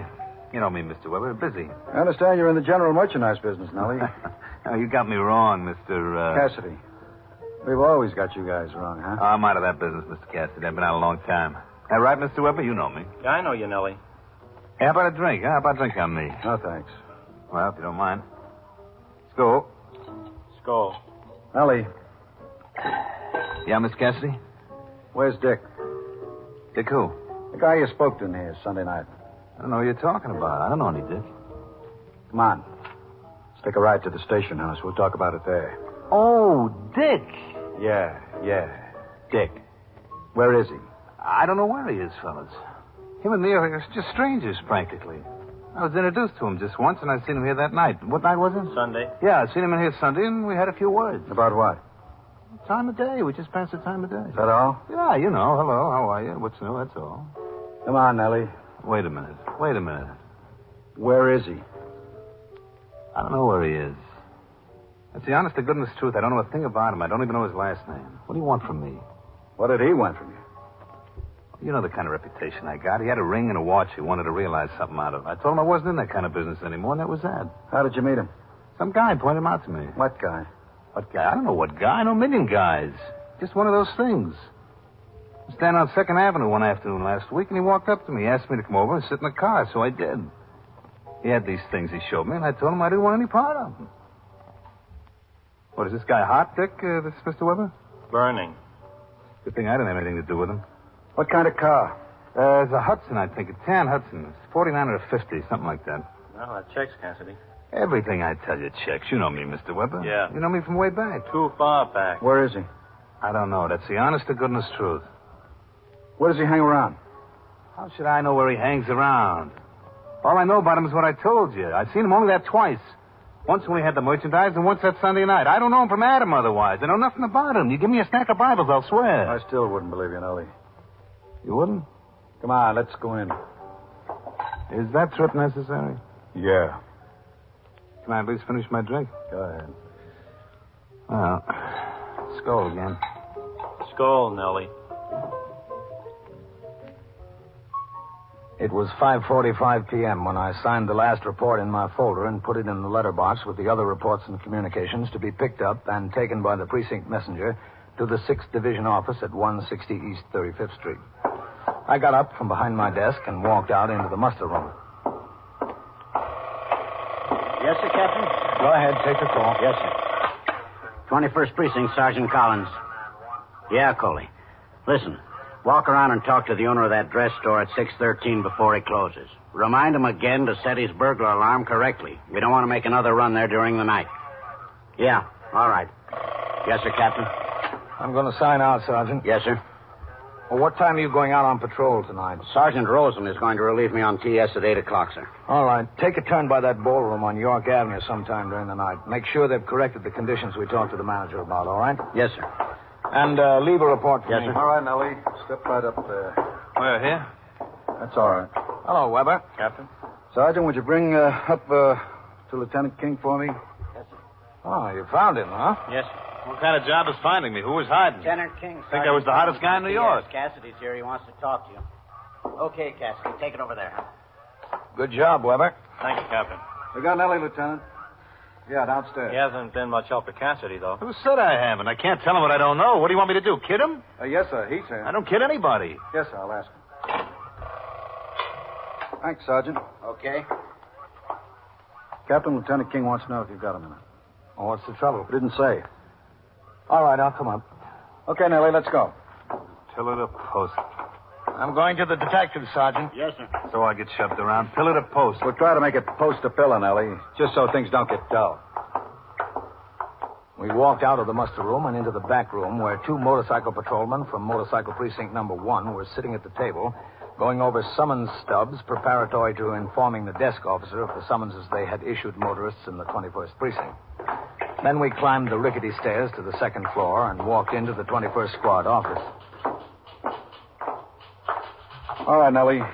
Sit down right there on the bench. Listen, Mr. Cassidy, you got any idea how long I'm going to be here? Why? Well, I got a business appointment. What kind of business? On a bench, huh? Yeah. Sit down.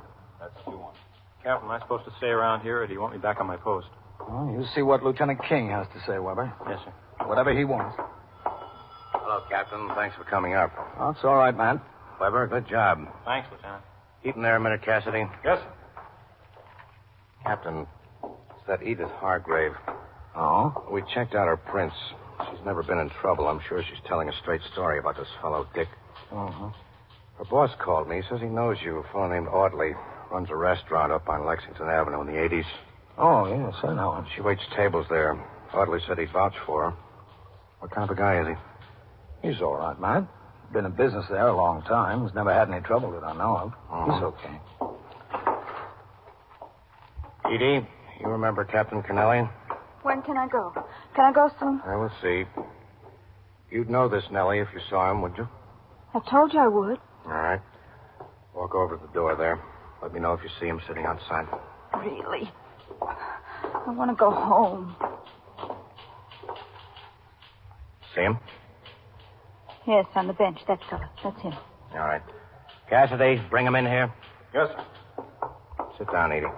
Oh, excuse me, Captain. It's all right. All right, Nellie. Inside. Pillar to post. Shut the door, Cassidy. Yes, sir. This is Lieutenant King and Captain Kennelly. Nellie Bevan. Gentlemen? Know this young lady, Nellie? She looks familiar, I'll say that. She was with Dick on Sunday night when he met you. Was she? You know I won't. All right, Nellie, you can save yourself a lot of trouble.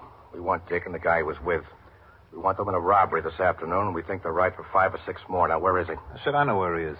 I don't know him that well. Look, mister, I don't want to waste any time with you. You told the officers he drives a 1949 or 50 Hudson painted tan. If you know that much, you know a lot more. How could I know a lot more? I seen the car. You know where he stays. He told you where he stays, didn't he? No. Well, where do you think he stays? What, do you want me to speculate? Yeah, speculate. We'll go from there. Well, once in a conversation, he said he parked his car at nights near that museum over there. You know, on the west side, right off the park? Museum of Natural History? Yeah, that one. So? So if he parks his car there at night, he must stay around there someplace, don't you think? I don't know what to think, Nellie. We'll see what we can find out. The interrogation of Nelson Bevan, also known as Nellie, continued. Meanwhile, Lieutenant King had Patrolman Weber take the girl Edith Hargrave to a restaurant for a meal. After listening to the questioning for some minutes, I went downstairs, signed the blotter, and left the precinct to go off duty. At the end of an hour, Lieutenant King had gotten no more information from Nellie on the whereabouts of the suspects. He concluded that Nellie knew no more. It was decided to trace the suspects by attempting to locate the car parked on the street in the vicinity of the Museum of Natural History, located on the west side of Central Park between 77th Street and 81st Street. Inasmuch as this location was out of the 21st, the commanders of both the 20th and 24th detective squads were called. Each furnished 2 detectives, and with 4 men from the 21st, the search of the streets began later that night. Because of his work on the case so far, Patrolman Weber continued temporarily as the partner of Detective Cassidy. Shortly before midnight, they were cruising on Columbus Avenue looking for a 1949 or 1950 Hudson painted tan. Suppose we go up to the corner, take a right, and come back in the next block. Okay, Weber? Yeah, sure. We might be batting our brains out for nothing. Wouldn't be smart for them to hold on to that car any longer. They know we've got the girl. You give them credit for being smart, leaving her in the bar like that, taking her along on a robbery. Some of them get smart at strange times. Take a right, huh? Hey, Cassidy, look up there. Go on, straight through. 49 Hudson. Pull up ahead of it. Yeah. Let's have a look. I'm right with you. Of course, I grant you that not everybody owns a Hudson, but there's a few of them around. Yeah. Fill the hood. Warm? Well, I'll try the door. Uh-huh. Well, what's the matter? This could be the car. Girl said she remembered a little blue knob on the steering wheel, like that one. Whoever left it here must be coming back for it. Yeah? There's a bottle of whiskey under the seat. Half full, too. Well, what now? Suppose you ring in to Lieutenant King. Yeah. Tell him what we've got. I think it's a car. Ask him to check out the registration, see if there's an alarm out for the car. Yeah, there's a candy store on the corner. Good. Use the phone in there. I'll keep my eyes on the car. Okay.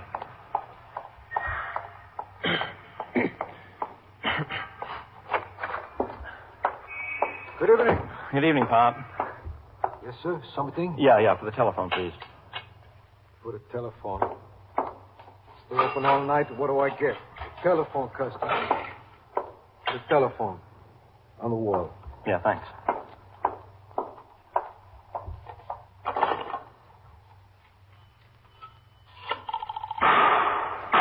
Hey, what's that? I'm a cop. Get help. Hey, listen. Cassidy!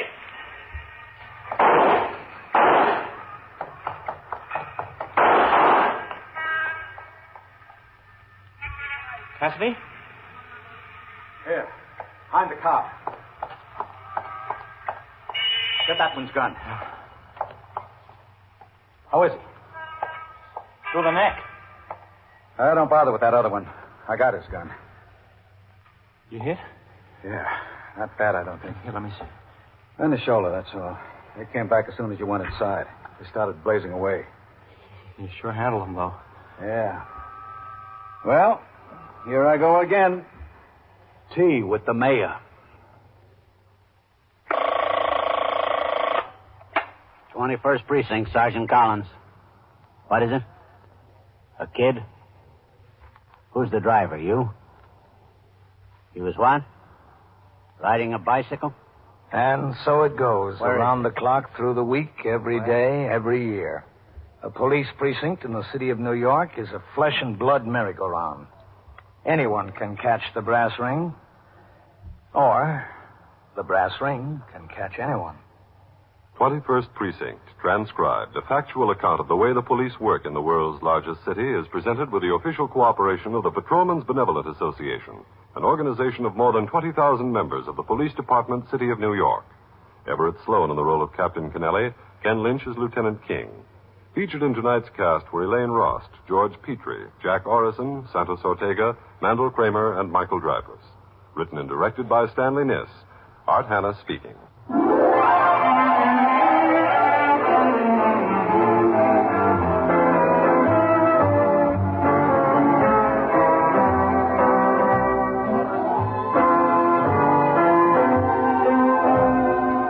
This is the United States Armed Forces Radio and Television Service.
is the United States Armed Forces Radio and Television.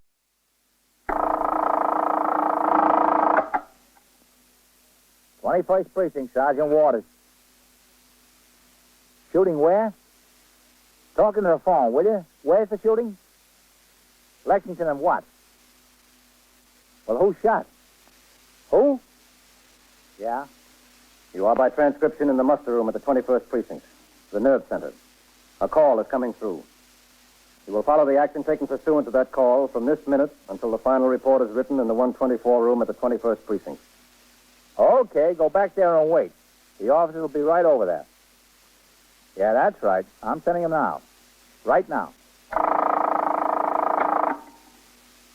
21st Precinct. It's just lines on a map of the city of New York. 173,000 people wedged into the 9/10 of the square mile between Fifth Avenue and the East River. The security of their homes, their persons, and their property is the job of the men of the 21st Precinct. The 21st. 160 patrolmen, 11 sergeants, and 4 lieutenants, of whom I'm the boss. My name is Keogh, Thomas P. Keogh. I'm captain in command of the 21st Precinct. I was doing night duty, 4 p.m. to 8 a.m. I had come into the station house at 3:25 in order to give myself enough time before the turnout of the platoon to change to uniform, read reports and communications, and confer with the desk officers, Lieutenant Gorman and Lieutenant Snyder, who were coming on and going off duty respectively. When I turned out the platoon, the most important instructions I gave the men concerned a series of armed robberies of liquor stores, which had plagued detectives and the patrol force of every precinct on the east side of Manhattan, uptown from 34th Street, during the last 3 weeks. The 2 armed men had hardly missed a night. Sometimes they hit twice or 3 times in the same night. The victim was always a package store. The time, always between 7 and 10 p.m. The score was 19 robberies and $3,300. And it didn't look like they were ready to quit. Of the 19 robberies, 6 were in the 21st Precinct. And Lieutenant King, commander of the 21st Detective Squad, hadn't been home in a week. Neither had most of his men. After the 62 men who would patrol the precinct until midnight marched out the front door of the station house to take over their posts, I returned to my office, closed the door, and walked over to my desk to more thoroughly read the reports waiting for my signature. 21st Precinct, Captain Keogh. Sergeant Waters on TS, Captain. Yes, Sergeant. Lieutenant King is down at the desk. He wants to know if he can see you for a minute. Yeah, sure. Tell him to come in. Yes, sir. Okay, Lieutenant, go on in. Sergeant? Yes, sir. Have a car come by the house for me at 4:35. I want to go out on patrol. Yes, sir. Come in. Yes, come in, Matt. Oh, Captain. Saw the door closed. Thought you might have someone in here. Just sit down, Matt. Yes. No, I've been keeping it closed when I'm in here. Some psycho has been wandering into the station house and heading right for my office before anyone could stop him. He's got some story about the flying saucers being after him. Oh, him. We had him up in the squad, too. How you doing on those liquor store robberies, Matt? You get any line on them? That's what I want to talk to you about, Captain. Yeah? The borough chief called all the squad commanders concerned to a meeting this afternoon. What did he have to say? He had plenty to say for a half hour straight. 19 armed robberies, he says. Same 2 guys, always in liquor stores. Always between 7 and 10 p.m. Mm-hmm. Nobody's been able to get a line on them, he said. Nobody's been able to get to first base. Well, he can't say you haven't been working. No, sir, he can't say that. We've been running down every angle we get. We've been planning a few stores we thought they might hit. They've been doing the same thing in the other squads. 19 robberies and no shooting yet. Yeah, he said to stretch it to the 20th would be going too far. Said if we don't get them right now, they're going to kill some victim. Well, I don't think he's far wrong about that. No, sir, neither do I. I've been worrying about it all along. Mm-hmm. Well, what are you going to do? We're going to put almost a 100% plant on package stores between 34th Street and 96th Street. Plant every one of them? There's a couple of hundred. Well, we're narrowing it down some. In the first place, these guys haven't hit a store where there's been more than one clerk. Always only one clerk on the job. Well, that takes it down a lot. Yes, sir. Out of the 19 jobs, only 2 of them were on cross streets. The rest were on avenues. Why do you figure that is? Well, must be something in their mind, I guess. That takes it down some more, eliminating all the stores on the cross streets. Yeah. They haven't yet hit a store that's been on a corner. Oh, haven't they? No, sir. Every one of the 19 has been in the middle of the block, or at least away from the corner. Well, I guess they figure it's too easy for someone coming from either direction to see inside the store if it's on a corner. That might be it. Got her down to within reason. Mm-hmm. Are you going to plant 2 men in each? Yeah, there's been 2 stick-up men in every case, both of them armed. We'll need 2 to handle them. Well, it'll take a lot of men. Well, everybody from the 5 squads is working. Yeah. The chief is putting half the men from the Manhattan East Homicide Squad and half the men from the Youth Squad on the job. And the chief of detectives is sending up as many men as he can spare. 5 here, 6 there, 10 there. Yeah. The Central Office bureaus are giving us about 12 men. Got a couple each from the Safe and Loft and Narcotics Squad. The chief got hold of every division commander in Manhattan East. They're giving us about 20 plainclothesmen. We're asking the precincts concerned to furnish 4 or preferably 6 patrolmen to work in plain clothes. Well, you caught me on a night when I'm kind of short, Master. Well, I won't ask you for 6, Captain, but how about the 4? All right. I'll get you 4 men. Each of them will be assigned on a plant with an experienced detective. Yeah, that's the way it should be. When does this go into effect? Tonight. We got the surveys made. We know the stores we're going to plant. It's all set for tonight. Mm-hmm. And how long do you expect it to continue? I don't know, Captain. Depends on when we get them. Immediately after conferring with Lieutenant King, I went out into the muster room and around behind the desk to apprise Lieutenant Gorman, the desk officer, of the situation. After considerable discussion, we determined the names of 4 of the patrolmen to be assigned to work with the detectives on this case. They were called in off their posts, told to change to civilian clothes, and report to Lieutenant King forthwith. Lieutenant King furnished to Lieutenant Gorman a complete list of 31 package stores in the precinct that would be planted in the hope of catching the stick-up men in the act of committing robbery.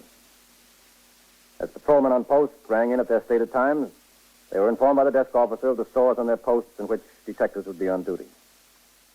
Patrolman Fallon, the 124 man, typed up complete lists for the men in sector cars and the sergeants. At 6:45 p.m., Detective William Novak of the 21st Squad and Patrolman Paul Vaccaro, who had been assigned to work with him in plain clothes, were on Lexington Avenue walking toward the Yorkland Liquor Store, which they were under instructions to plant. Plant's the worst deal in the book. It's better than walking post. Yeah? Well, you told me that 3 hours from now and you're a liar. And that's it, isn't it? Yeah. Well, let me talk to the guy, huh, Vaccaro? Yeah, sure. Okay. Go ahead. What do you say? What'd you have in mind? We got a special on rum. We're detectives. Oh. My name's Novak. This is Vaccaro. Hi. How are you? Rui. Jack Rui. Rui? Like Dewey, only with an R. Oh, glad to know you, Jack. You know, for a minute I was worried when you came in. I've been hearing all this about watch out for 2 men together, those hold-ups, you know. Yeah, that's what we're here to see you about. What do you mean? Are you the boss? You own the place? No, I'm not the boss. I'm just a clerk. The boss went home. He works days, I work nights. Yeah, well, we want to stick around here a while tonight. What do you mean, stick around? Why? Well, I'll tell you, Jack, it's not that we're expecting anything, but just in case these 2 guys do walk in, we want to give you some protection. Okay? Listen, you sure? Sure about what? That you don't expect them here? We don't expect them here any more than we do any place else. We're covering a lot of places tonight. Oh. Hey, listen, what is this? A special on champagne here? Yeah, special this week. It's pretty cheap French champagne, huh? Lay off. It's a lousy year. That's why it's cheap. The connoisseurs won't touch it. Oh. And this neighborhood is lousy with connoisseurs. Yeah, I wondered why it was so cheap. These guys have held up a lot of package stores, huh? Yeah, 19. I've been working here 8 years. Nobody's ever stuck me up here, knock on wood. Well, you can never tell when your number's up. Now, what we'd like to do is stay in back there in the stock room while you just go about your business. Okay? It's all right with me. Let's take a look back there. Yeah, sure. Not much. Go ahead. After you. Thanks. I'll get the light. Yeah, there's not much back here. You said it. But if this is where you want to stay, I guess it's up to you. Now, I'll tell you what we'll do.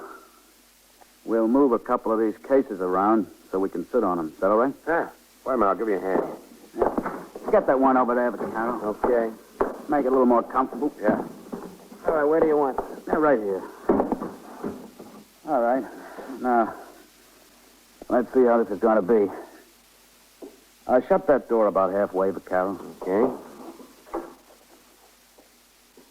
Now, turn out the light, huh? All right. Yeah, this is going to be all right. And we can sit back here and see everything that goes on out in the store with a bird's eye view. You want the light on now? Yeah, for a minute. Now, that's generally where you stand at the counter, isn't it? That's where all the customers come into you? Yeah, that's right there. Good. Now, where can we put our coats? I don't think I've got any more hangers back there. Oh, never mind. We'll just throw them over the cases. All right, if you want to.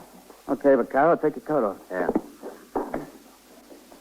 Now, before we get settled down, let's go out in front again a minute. All right. You don't think they'll come, but just in case they do, what happens? Well, that's what I was going to tell you. Now, one of these guys always comes up to the counter. The other one stands near the door. Now, we can see both the counter and the door from back there, so we can see both of them. Here comes the customer. Okay. Good evening, madam. Oh, good evening. I'd like a fifth of scotch, please. Did you have any particular kind of mind? Well... This is very nice. Selkirk and Peebles. Selkirk and Peebles? Very fine brand of Scotch whiskey. I have to admit, I never heard of it. Well, look at that label. Selkirk and Peebles, established in 1778. It must be good if they stayed in business that long. Oh, it must be. Look, don't you think I ought to... Lady, I'll sell you anything you want, but you take my word for it. You take this Selkirk and Peebles, and you'll be back for more. Yeah? Hey, let me put this gentleman here. Now, what do you think of S&P? Well, to tell you the truth, I'm not a scotch drinker. I don't know one scotch from the other. Yeah, well, my husband is, and he does. And you take this bottle of Selkirk and Peebles home to your husband, and if he's not satisfied with it, I'll miss my guess. Well... You'll be back for more. All right. What did you say, 2/5? No, one. Just one, please. Here. All right, $10. 6, 7, 8, 9, and 1 is 10. All right. Thank you very much. Call again, ma'am. Good night. And you'll be back for more. I hope so. Selkirk and Peebles, huh? The boss says push it, so I push it. Salesman sold him, so I got to sell the customers. It's good. It's as good as any of them. I never heard of it. I got news for you. Neither did I. Well, let's get set here. Now, I'll tell you, you just go about your business the way you would normally. You forget we're even back there. Now, we'll see everything that goes on out here. If these two guys come in, don't try to signal us. Don't try to attract our attention. Don't look to the back. Just do what they tell you. Get your hands up in the air. Open the cash register. Do whatever they tell you. All right. Now, when we yell at them, they won't pay any more attention to you. They turn around toward us. You hit the floor and stay there. All right? Okay. You got me a little shaky. Nah, don't be shaky, Jack. Let me ask you a question. If they come in here, are you better off alone or are you better off with us and back? You sold me. Come on, Cal. Right with him. Just a normal operation, okay? Okay. Get that light, Cal, right? All right. Now, settle down. You got a long wait. Yeah. You think we ought to smoke back here? I don't see why not. Just keep it covered. I know that. All right. I see them. Sit tight. 2 of them, and they fit.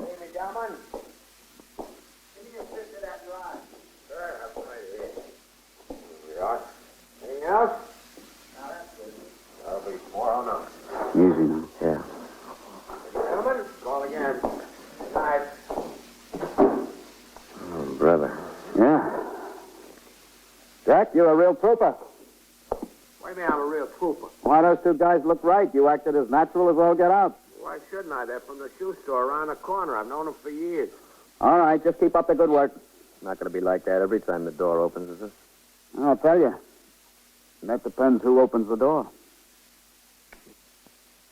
While Detective Novak and Patrolman Vaccaro waited on a plant in the stockroom of the Austin liquor store on Lexington Avenue, officers were concealed in other package stores in the 15th, the 17th, 19th, 21st, and 23rd precincts, where the rash of armed robberies had broken out. Other detectives and plainclothesmen were on patrol in department cars and in their private automobiles, checking in the vicinity of those stores that hadn't been planted. In addition, detectives in other precincts throughout the city were notified to be on the alert in the event the stick-up men changed the locale of their operation.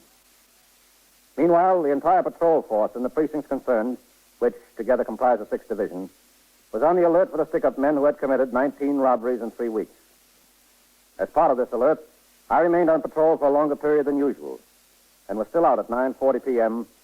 Nearly 3 hours after Detective Novak and Patrolman Vaccaro first went on the plant. During that time, the front door to the shop had opened nearly 30 times. Each time, the officers tensed. Then, they relaxed. Well, tell me, Vaccaro. What's better, walking a post or sitting on a plant? Well, it sure isn't any pleasure. You said it isn't. Jack, Yeah, when's closing time? 10 o'clock. Good. What? I said good. You want another cigarette? No, thanks. You pull down this kind of a job often, sitting on a plant? Not too often. That's good. No, stop complaining. You've only been here 3 hours. Wait till you've been on one for 16 hours straight.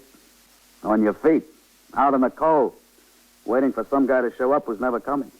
Then you complain. You fellas gonna be back tomorrow night? Oh, we don't know yet. Well, you make nice company. Thanks. Oh, my aching back. Stand up for a while. No, I tried that. Nothing helped. Hold it. Customers. Evening, gentlemen. They don't fit. Quiet. What'll be, gentlemen? What you got in the variety? Right, with you. Easy. Got those over here. Never mind, Dad. Just put those hands on the counter. Yeah, all right. Hold it now, hold it. Just be a good boy. We both got the difference here. You could get your head blown off. All right. Come on, let's get you down. Easy. Hold it a second. Wait till I kick the door open. Yeah. Go on, move out of the way. All right. Like I said. Yeah. Looks pretty good here. Now. Police officers. Get him up. Shoot. Shut, Vaccaro. Watch out. Get away from there. All right, you got him. Hold up there. Hold up. All right. Get your hands up. High. All right, drop that.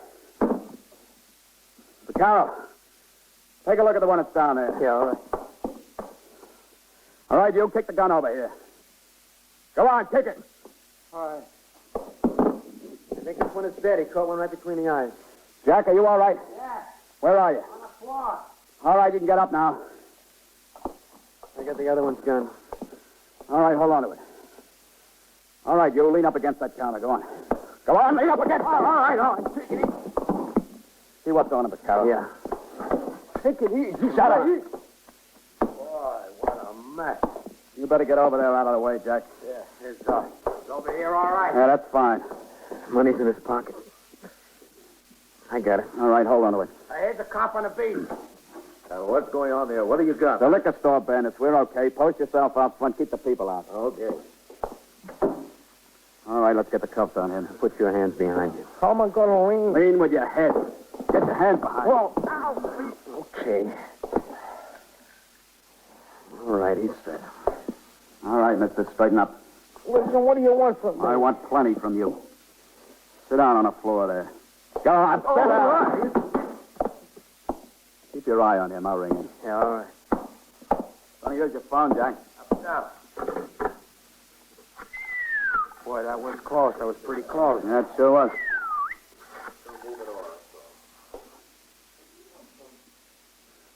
CB. Detective Novak, 21st Squad.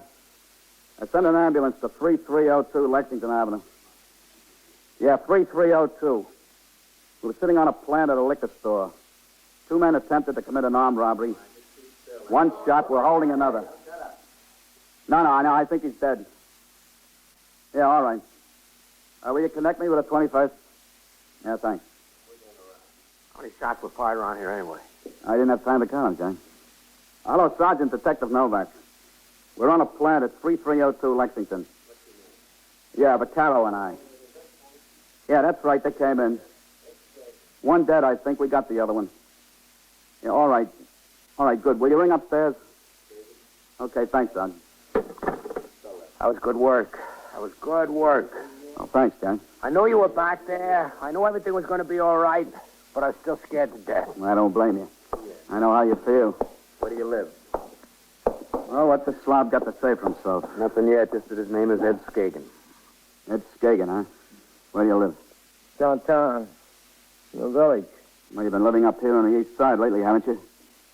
What do you mean? 19 pickups in 3 weeks, that's what I mean. You're out of your mind. Don't tell me I'm out of my mind. What's your friend's name? Chaney.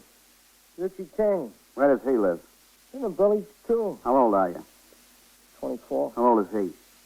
I don't know. Same age, I guess, I never asked. You been in trouble before? Yeah, I've been in trouble before. How many times were you arrested? Well, I don't know, 4, 5, 6, something like that. You ever do any big time? Yeah, I did some big time. What for? Grand life, How much did you do? 27 months. I got news for you, mister. You're going to do some more. Yeah. Guess I am. Listen, she dead? Yeah, it looks that way. That's too bad. He was a nice guy. Yeah, a sweetheart. Mr. Novak, I better call my boss, don't you think? Oh, wait a while. I like to keep this phone open, Jack. Well, he's entitled to know. Well, it won't hurt him if he knows 5 minutes later. Got some of the money out of the cash register. One put it in his pocket. We got it off him. Started stuffing his pocket. I don't even know how much was in there altogether till I totaled it up. I've got to let my boss know how much it was. Well, whatever it is, you'll get it back. It wasn't much. It was enough. You better go stand over there, Jack. Brother, what a mess around here. Who was it here, Vaquero? Yeah, Sergeant. Vaccaro and Novak. Well, looks like you hit the jackpot. I guess we did, Sergeant. This is a lucky one, huh? Yeah, lucky. I'm the luckiest man in the world. You sure are. Are you sure the other one's dead?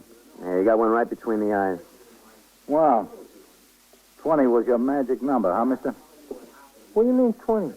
You guys sure get dumb in a hurry, don't you? What happened?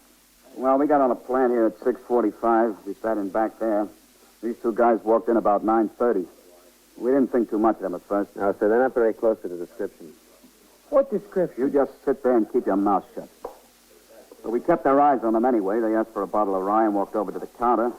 That one there stayed by the door, and this one talked to the clerk. And this one pulled a gun out and started threatening around. We got set and came out after them. We told them we were cops, and they turned on us. This is how it wound up. I don't see how it could have wound up any other way. You guys just pressed your luck too much. Did the call come over ambulance responding, Sergeant? Yeah, Vaquero. There's an ambulance on the way. Let's go over and take a look at the other one. What do you mean, press my luck? Yeah, I think he's had it. Who's a good marksman, you or Novak? Well, to tell you the truth, Sergeant, I don't know. I was shooting at both of them, first one then the other. How many shots you fire? Well, I got off 4, I think. I don't know. Wait a minute. Yeah, 4. What's this one's name, you know? Well, the other one says this one is Richard Taney. Poor Richard, huh? Yeah. Poor Richard. Well, he looked for it. And he got it. Let's talk to the clerk. That's the truth. It's the honest to goodness truth. You wouldn't know the truth if it had a neon sign on it. Hello, Jack. Oh, hi, Sergeant. Well, you hit the jackpot tonight. Yeah, I guess I did. And I want to quit while I'm ahead. Well, there's the captain. Hello, Skipper. Good work, Vaquero. Thanks, Captain. This ends a lot of trouble for us. I know. They gave you a rough time, huh? Well, we weren't sure at first that it was them. They weren't too close to the descriptions we had. I knew it was them. I was looking at their guns. Well, I want to see what that one has to say for himself. Yeah, don't forget you fellas have your jackets back there. We won't. Hello, Novak. Oh, Captain. Oh, this is the sorriest thief you ever met. He gets hooked hard on the job. His partner gets killed. He's still got nerve enough to insist that this is the first deal he's been in on. What's your name? How many times do I have to say it? Now, look, mister, get straightened out and get straightened out fast. Tell the captain your name. That's Kagan. That's Kagan. You and your partner have been pretty busy boys, haven't you? I just met him today. What do you want from me? Sure, you just met him today. And you dreamt up about those 19 other stick-ups, huh? I don't know anything about any other 19 stick-ups. He hasn't given us a hard enough time already. He wants to make it harder. Where did you meet him? If I told you, you wouldn't believe me anyway, so what's the use of telling you? You tell me and let me make up my own mind. Now, where did you meet him?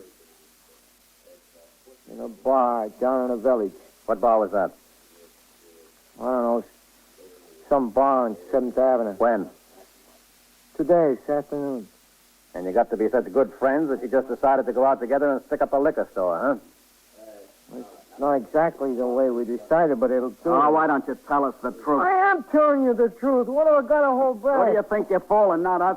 I'm not trying to fool anybody. Now, you're past that stage. Hello, Captain. Matt. Good work, Novak. Thank you, Lieutenant. This is Ed Skagen. The other one's Richard Taney. Ed doesn't believe in telling the truth. He says this is the first liquor store he ever heisted. He said he had nothing to do with the 19 others. He's right. He didn't. He didn't? You got yourself a good pair of heisters, Novak, but the ones we were looking for just hit down to the 15th precinct. That's 5 minutes ago. No kidding. You see, I told you. Did they hit a store that was planted, Mac? No, they got away clean, Captain, number 20. I get dropped on number 1 and they hit number 20. Some luck I got. Well, you're better off than they are, Eddie. You're through. They're still asking for what your friend got.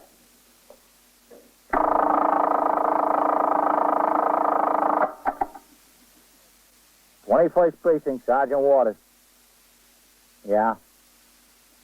Yeah. How many women? What is it, a bargain sale there? What do they want? Yeah. Yeah. Hasn't he opened the store? Well, get them back away from the glass there. Yeah. Yeah. Oh, is that so? All right, I'll send a car around there. Right away. Yeah, right away. Okay.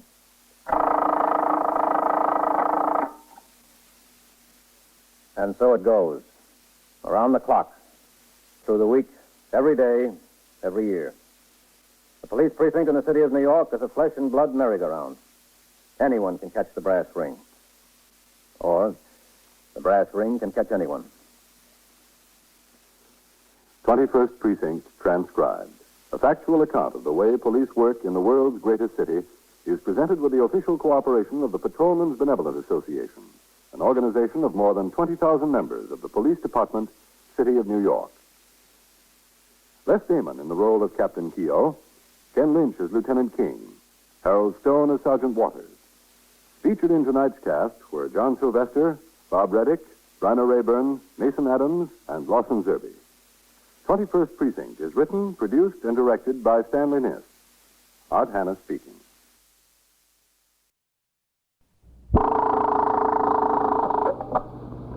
"21st Precinct, Sergeant Collins." "Yes, I can hear you. What's trouble there?" "Was she all alone?" "Well, how much is on the clock?" $4 and what? Why can't you pay it?" "Oh, yeah." You are in the muster room at the 21st Precinct, the nerve center. The call is coming through. You will follow the action taken pursuant to that call from this minute until the final report is written in the 124 room at the 21st Precinct. All right, drive her here to the station house. We'll talk about it when you get here. Well, just come on over here and we'll get it all settled. Yeah, all right. I'll see you. 21st Precinct. It's just lines on a map of the city of New York. Most of the 173,000 people wedged into the 9/10 of a square mile between Fifth Avenue and the East River wouldn't know if you asked them that they lived or worked in the 21st. Whether they know it or not, the security of their homes, their persons, and their property is the job of the men of the 21st Precinct. The 21st, 160 patrolmen, 11 sergeants, and 4 lieutenants, of whom I'm the boss.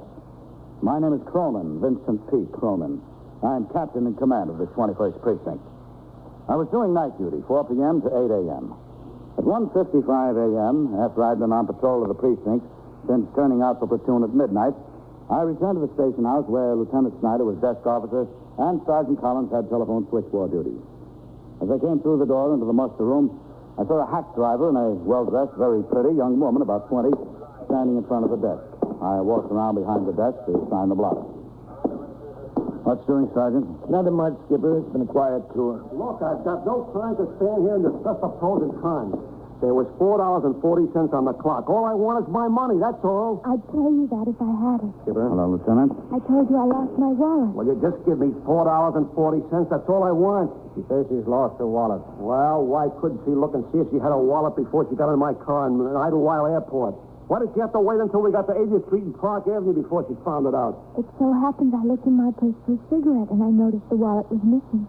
I told you I'd give you a check. Lady, when I turn the cab in at 7 o'clock in the morning, the boss wants cash for what's in the clock. He doesn't want checks. I don't have the cash. I lost my wallet. Oh, why do I get all the sad stories? I've never seen it to fail. Where were you going from Idlewild, miss? He said Penn Station. What's your name? Me? Yes. Elizabeth Pemberton. Do you have any identification? No, all my identification was in my wallet. I've got my checkbook, though. I am not interested. What's your name, Teddy? Calafo, Joe Calafo. Look, Joe, these things happen. But always for me. Why? Who are you anyway? He's Captain Cronin, the commanding officer of the precinct. Oh, I beg your pardon. I'd just like to know who I'm talking to.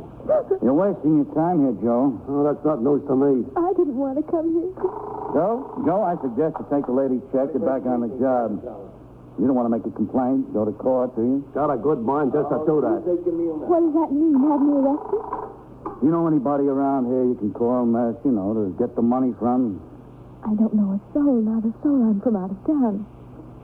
You don't want to spend the morning in court, do you, Joe? I want to spend the morning in the bed. All right, give me the check and let me get out of here. Oh, I really appreciate it. You don't know how much I appreciate it. I know. Here, do you want a pen?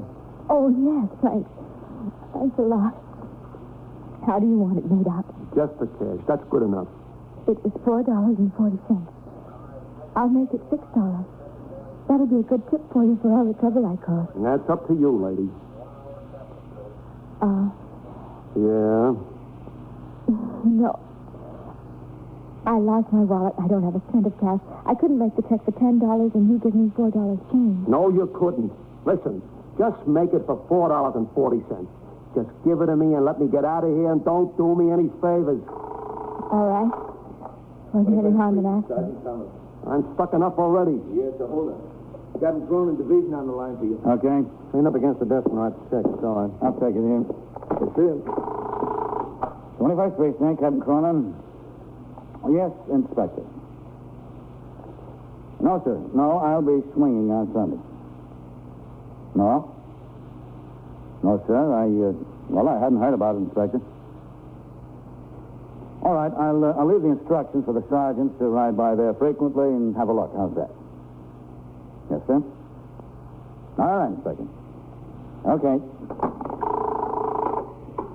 I'm really sorry to cause so much trouble. I made it for $6 anyway. Here. Braxton, Pennsylvania. Where's Braxton, Pennsylvania? It's near Philadelphia. Did I get this pen from you? That's right. Well, thanks. Thanks a lot. You're welcome. Can I go now? Yes, go ahead. Well, I'll be seeing you. Goodbye. I can't blame him, I guess. I couldn't help it. Lieutenant Singleton is ringing in. You wanted to talk to him. You live in Braxton? Put him on Yes, here. sir, that's right. Near Philadelphia. 21st And Precinct. what are you doing in New York? Well, Listen, you put unidentified Oh, it's a long US story. 95 tag for that DOA. Miss, would you walk across into my office? I want to talk to you. Which is right. over there? That's it. Yes, sir. Pocket showed what name? And you just have a seat in there, huh? Well, how do you spell that? Yes, sir, if you want. T-L-E or T-L-E? Sergeant, did you check, see if a wallet was turned in at Idlewild? No, sir. They just came in a minute before you did. All right, give the Port Authority police a ring out there, see if they found it. Yes. Yeah, you're right. That's the way to handle it if it's registered under another name. Is this chair all right? Yeah, that's fine. All right. Elizabeth Penderton. How do you spell that? Penderten. Yep. What were you doing at Idlewild, Miss Penderton? Well, you see, I came to New York on the train with a friend of mine. He flew to Europe. And I was going back to Philadelphia. All right, now, come on. Everything's okay. I'm sorry. I put her on the plane, and I took a cab to go back to Penn Station. When I opened my pocketbook for a cigarette, I noticed my wallet was missing. That's all there is to it. I couldn't help it. Yeah, no. Look, did you have your pocketbook open at the airport? Oh, yes, several times. I bought her a couple of magazines, and we went into the bar and had a drink. Several times. You didn't miss it before you got into the cab? No, sir, I told you. I was going to smoke a cigarette. Mm-hmm. You were on your way to Penn Station. You get a train to Philadelphia? Yes, sir, that's right, to Philadelphia. Well, then I'd have to change there for Braxton. It's on the other side of Philadelphia, on the main line. Well, I really couldn't help it. I can't blame the cab driver for being mad. He's entitled to his money, but I couldn't help it. I didn't want to lose my wallet. Yes, sure, I know. Do you have any friends in New York? There are a couple of people. Girls I went to school with. But I wouldn't know where they are exactly. Would you like to make a collect call to your home? Oh, I don't think that would be a good idea at this time of night. You see, I didn't even tell my father and mother I was coming to New York. They get scared to death. She's nervous anyway. He's probably not at home. He stays in town a lot. In Philadelphia, that is. Did you ever hear of him? No, I don't think so. Charles G. Pendleton? He's a pretty big man. No. Well, if you don't call him, you'll have to do something. All I want to do is get to Penn Station and get on the train, that's all. I had a return ticket, but that was in my wallet, too. How much money did you have? Oh, I don't know, $35 or $40, something like that, not much. Yeah, excuse me, Samantha.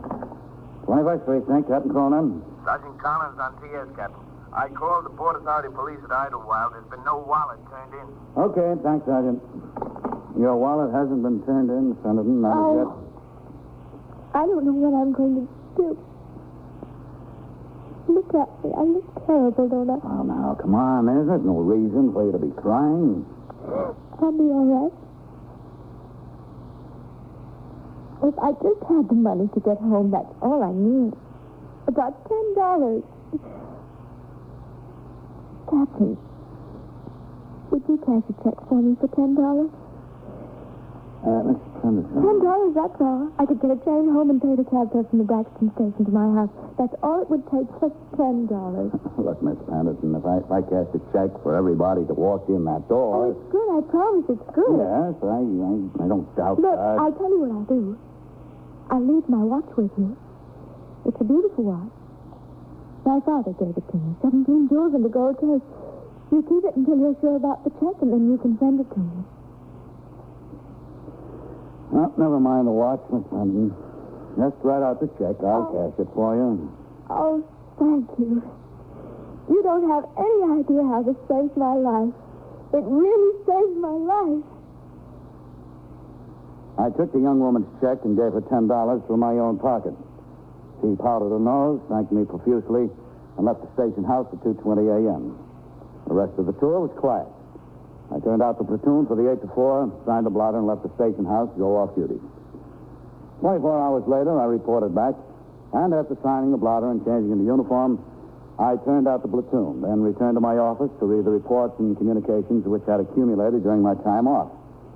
These I signed while I spoke to Ezra D. Winkler, the precinct youth patrolman, in regard to his progress in organizing softball teams among the youth of the precinct.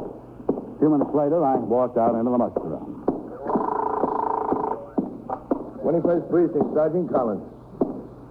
Oh, Ross. Walk around the 346 there and see the super. City marshal is on his way to serve an eviction notice, and super says the tenant might give a little trouble. He's a fighter. Yeah, that's right. Oh, okay, let me know. What's doing, Sergeant? Nothing much, Skipper. It's pretty quiet. Hey, Captain, you got a minute? Yeah, sure. Go, man. All right. Hello, Lieutenant King. How are you? What's the trouble, man? Listen, Captain, did you take a check from a girl a few days ago? A kid 18 to 20, honey-colored hair, very pretty. She uses the name Pendleton. Yeah, that's right. For $10. How'd you know about it? Well, somebody around here mentioned it yesterday that the girl came in the other night claiming she lost her purse. Couldn't pay the cab driver. Yeah, that's right, Matt. The special fraud squad had me on the phone this morning, told me about her. This babe has been plastering the town with those checks. Insufficient funds? No, just forgeries. Who is she, Matt? You know? Enough of her, but she's really been laying down that paper. Just small amounts. But she sure has been getting away with it. I don't see how she does it. I do, Matt. The kid sold me a bill of goods. Came in here with a real sad, sob story about losing her money. Yeah, that's what she's been using, according to them downtown. The same story. She's hit about 35, 40 times, still going strong. She sold me. She really sold me. Yes, sir. Sweet, innocent, and in trouble. I can see how she was able to hang that paper all over town. She sold you, Captain. This next time, take my advice and be careful. Yeah. You know, Matt, next time I think I'll just take the watch. Later in the day, a teletype alarm for the young woman who had forged the name of Elizabeth Pendleton on more than 3 dozen checks and passed them on various merchants and individuals in the city of New York was received at the station house. But the alarm didn't stop her. In the next few days, a dozen more such checks were refused payment by the bank in Braxton, Pennsylvania. In New York, the investigation was handled by detectives of the various precincts in which the checks were passed. and the Special Fraud Squad, one of the several organizations of specialized investigators who operate on a citywide basis from the central office. In the meantime, the tour-by-tour activities in the 21st Precinct continued. On Saturday, we had a bad homicide. On Sunday morning, a 7-year-old girl on her way to church was struck by a hit-and-run driver on First Avenue. Both of her legs were broken. I returned to the station house at 11:40 a.m. from the scene of that accident. In the muster room, Sergeant Collins was on telephone switchboard duty, and Lieutenant Snyder was the desk officer. I walked behind the desk to sign the blotter. All right. Captain, watch the pen. Oh, what's doing, Harry? Oh, nothing much, Captain, except a hit and run. Yes. I'll be in my office. I've got a few messages for you, Skipper. Yes, sir. That Mr. Thompson wouldn't leave his first name. He said he'd call back. Yeah, I know who he is. Oh, is this one Congressman Mohawk? Yes, sir, that's right. He said he'd be at that number until 2:30 p.m. All right, see if you can get the Congressman for me. Yes. I'll take it in my office. Where will I find Captain Cronin, please? Over here, ma'am. You'll have to make inquiries at the desk. That's all right, Lieutenant. I'm Captain Cronin. Oh, how do you do? I'm Mrs. Elizabeth Pendleton. Of Philadelphia? Of Braxton, Pennsylvania, near Philadelphia. You know me. Well, let's say I've heard of you. Well, I'd like to talk to you, Captain. Shall we? And here, Mrs. Pendleton. Thank you. Have a seat. Thank you. Well, somebody's been using your name in vain, Mrs. Pendleton. That's what I want to talk to you about, Captain. How do you spell your name, with a Y or an I? An I. Cronin. There was a Mrs. Sykeston who served with me on my hospital committee. She was a Cronin, but a Cronin with a Y. I don't suppose she's your family. No, I'm afraid not. What can I do for you, Mrs. Pendleton? You know, I'm not handling the investigation. I'm just another victim in this case. Yes, and it's too bad. I know you were just performing an act of kindness. You were being a good Samaritan. Oh, I was trying to be. You were. And I want to make restitution for the $10 you lost. You're under no obligation to do that, Mrs. Pendleton. I think I am. It was $10, wasn't it? Those checks were forged on your bank account. The responsibility belongs to the first endorser. The responsibility belongs to me, Captain. You see, I know who forged all those checks. You do? Who? Well... Excuse me. Oh, of course. 21st Precinct, Captain Cronin. I have Congressman Moho for you, Captain. All right. I'll just be a minute, Mr. Pendleton. That's quite all right.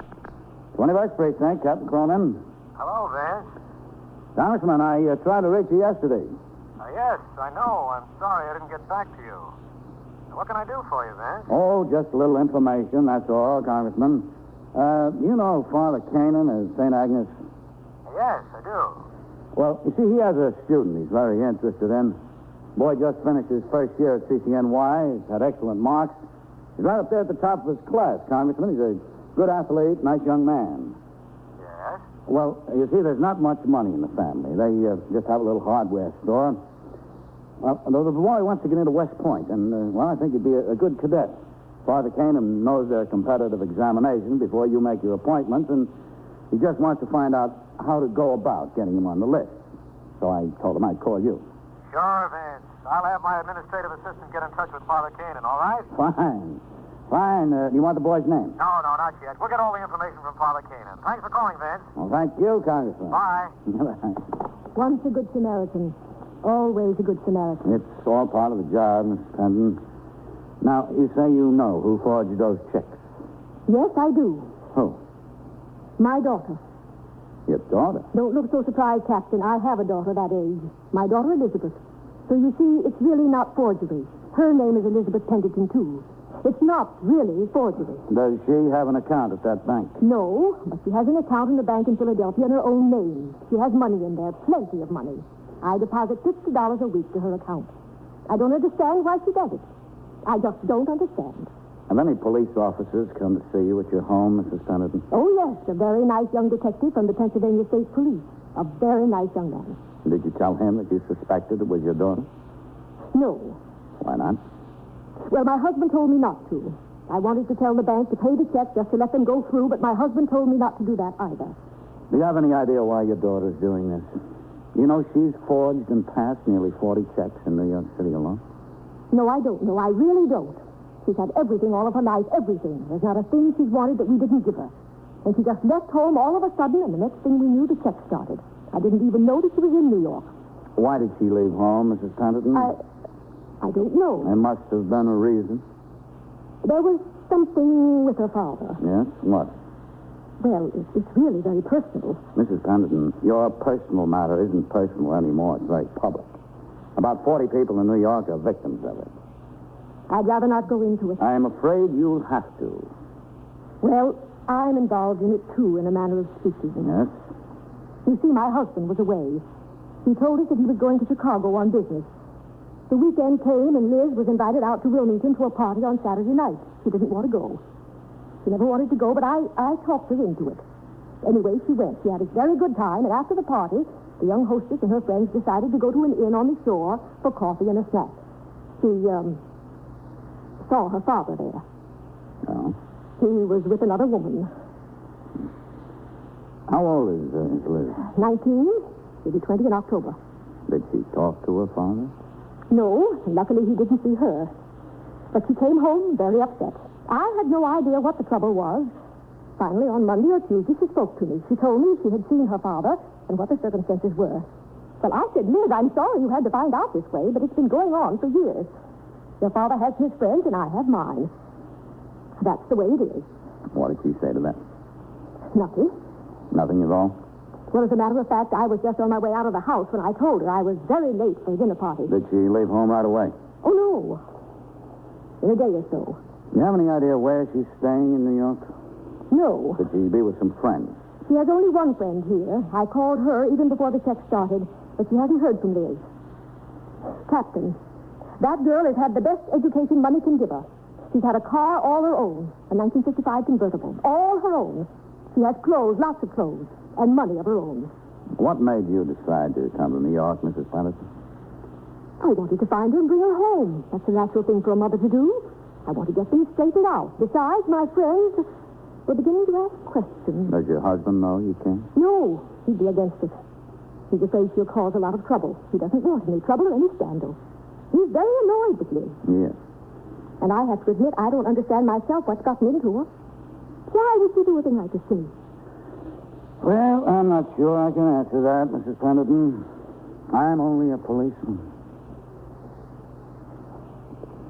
I took Mrs. Pendleton upstairs to the 21st Detective Squad and introduced her to Lieutenant King. She repeated the story she told me and insisted she had no idea where her daughter could be located. A new alarm was put out for the young woman, and a communication to the Pennsylvania State Police advised them of the actual circumstances in the case. The next day, a teletype order came through from the chief inspector instructing each precinct commander to make a personal check of cabarets in his command. Delegates at two recent conventions had complained that they were being overcharged in a few midtown nightclubs. In order to accomplish this work as speedily as possible, I decided to visit the cabarets in my command in company with a patrol sergeant on his regular inspection. Well, everything looks all right in here, Skipper. Yep. How about the kitchen? Did you take a look in there? Yes, sir. Are they prepared to serve food? Yes, sir. There's a cook on the job. Mm-hmm. All right, Sergeant, let's go. While we're here, we can take a look at that club around the corner, Captain. Now, let's see. Just a second. Wait a minute. Someone at the bar I want to talk to. Yes, sir. That depends, honey. That depends on how you feel about it. Excuse me, Miss Ann. Me? What's the trouble? I want to talk to the young lady. What do you want to talk to me about? Listen, officer, we didn't do anything. I'd like to know what you want to talk to me about. Listen, what's the trouble anyway? What's your name, mister? Why do you want to know that? Because this girl is wanted for passing 39 forged checks. That's why. Oh, don't kid me. It's so, Carl. It's absolutely so. Well, listen, I only met her tonight, an hour ago. What's your name? Langby. Carl Langby. That's the truth. You can ask her.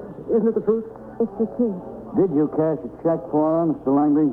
Me? No. You would have, Carl. You would have. Everybody does, even the policeman. Everybody loves me. Everybody. I called Sergeant Collins over, and we took Liz Pendleton and a companion to the station house, where we went directly upstairs to the 21st Detective Squad. After a few minutes of questioning, Carl Langby convinced Lieutenant King that he had, in fact, only met the girl that evening in another bar. He gave his address and promised to appear again if needed. He was allowed to go. Then Lieutenant King and I talked to the girl. Is that the only reason, Liz? Well, I had to live. You want to call your mother? You can place a call to her. No, I don't want to call her. I don't want to talk to her. Well, if you don't, Liz, I do. Can I use this one, Matt? Yes, that's all right. I haven't anything to say to her. 21st Precinct, Sergeant Collins. This is Captain Cronin. Yes, sir. Sergeant, will you step into my office, look in the corner of my desk blotter? There's a note there with a number of Mrs. Elizabeth Pendleton in Braxton, Pennsylvania. Braxton. Yes, that's right. Place a collect call to Mrs. Pendleton's that number. I'll be up here. Right away, Captain. You have a bank account of your own, Liz. Why did you have to forge checks in your mother's name? I don't know. It just seemed as though I should. Well, what made you? I don't know. If I knew, I'd tell you. You know you hurt a lot of people. Did I? I didn't mean to. About 40 people, including Captain Cronin. Oh, I'm sorry. I didn't mean to hurt anyone. You know I'm sorry, Captain. I hope you are. I didn't mean to hurt anyone. I just wanted to get money from people to prove they liked me. That's all. If they were willing to take a check from me, that proved they liked me, didn't it? That's all I wanted to prove. Could have given checks from your own account to prove the same thing. No, that's not so. It wouldn't prove the same thing. It wouldn't prove the same thing because... I don't know. It just wouldn't. Liz, what were you doing at Idlewild that night? Idlewild? The airport. When? The night you said you didn't have the money to pay the cab driver. Oh. What were you doing there? I just went out there to cash a check, that's all. I thought it would be a nice place. I'm sorry. I didn't realize I would cause so much trouble. I really didn't. If that's my mother, I don't want to talk to her. I really don't. I'll get it, ma'am. I won't. 21st Precinct, Captain Cronin. Sergeant Collins on TS, Captain. I have Mrs. Pendleton. All right, put her on. Go ahead, please. Hello? Captain Cronin. Yes, this is Captain Cronin. We have Liz here, Mrs. Pendleton. Oh, you have? How is she? Is she all right? I won't talk to her. Yes, she seems all right. May I talk to her? Liz? No. I told you no. I'm sorry, Mrs. Pendleton. She won't come to the phone. Why won't she? No, she just refuses. Tell her I'll be there. Tell her I love her. Tell her I'll take the next train. Her father, too. All right, Mrs. Pendleton, goodbye. The next train. I couldn't talk. I'm sorry, but I couldn't. I'm not ashamed or anything. But I couldn't talk to her. Your mother said to tell you she loves you. She and your father are taking the next train. They won't be here. They told the captain they would? No, they won't. All they'll do is send money. They always send money. They think that's the same thing, but it isn't. It really isn't the same, is it? No, Liz. No, there's all the difference in the world. 21st Precinct, Sergeant Collins. You lost your what? Your son. How old is he? And so it goes. Around the clock, through the week, every day, every year. A police precinct in the city of New York is a flesh and blood merry-go-round. Anyone can catch the brass ring, or the brass ring can catch anyone. 21st Precinct, a factual account of the way police work in the world's largest city, is presented with the official cooperation of the Patrolmen's Benevolent Association, an organization of more than 20,000 members of the Police Department, City of New York. James Gregory in the role of Captain Cronin and Ken Lynch as Lieutenant King. Featured in tonight's cast were Bill Zuckert, Les Damon, Joan Loring, Abby Lewis, George Petrie, and Frank Campanella. 21st Precinct is written, produced, and directed by Stanley Niss. Art Hanna speaking.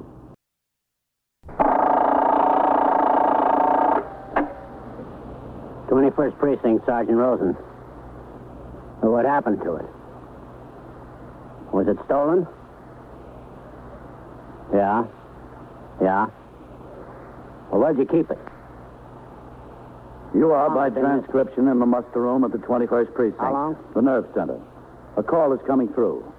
You will follow the action taken pursuant to that call from this minute until the final report is written in the 124 room at the 21st Precinct. Well, I'll tell you what you'd better do. You better come on into the station house, make a report of it. No, you'd better come right away. Okay. Yeah. 21st Precinct. It's just lines on a map of the city of New York. Most of the 173,000 people wedged into the 9/10 of a square mile between Fifth Avenue and the East River wouldn't know if you asked them that they lived or worked in the 21st. Whether they know it or not, the security of their homes, their persons, and their property is the job of the men of the 21st Precinct. The 21st. 160 patrolmen, 11 sergeants, and 4 lieutenants, of whom I'm the boss. My name is Cronin, Vincent P. Cronin. I'm captain in command of the 21st Precinct. I was doing day duty, 8 a.m. to 6 p.m. After I turned out the platoon and the men marched out the front door to take over their posts, I walked through the back room and out across the iron grating to the smaller building in back of the station house, where the detention cells are located. There I found Patrolman Bailey, the station house attendant, cleaning up. The doors of all 6 cells were standing open. There had been 4 prisoners held over during the night, but at 7:30 a.m., the patrol wagon had come by the station house to take them to court. With Patrolman Bailey walking a step or two behind me, I conducted an inspection of the cells to see that they were clean, supplied with paper drinking cups, towels, and so forth. After I completed this inspection, sector car number 3 came by the house for me. I went out on patrol of the precinct. While I was so engaged, Sergeant Rosen had telephone switchboard duty, and Lieutenant Gorman was the desk officer. Sergeant. Yes, sir? Give me the communications bureau on here. Yes, sir.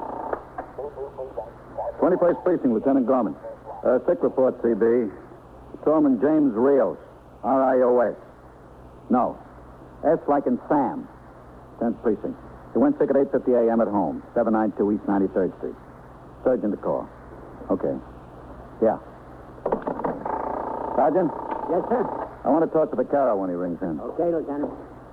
Well, excuse me, Sergeant. You'll have to talk to the desk officer, mister. Oh, I'm sorry. Excuse me, Lieutenant. Yes?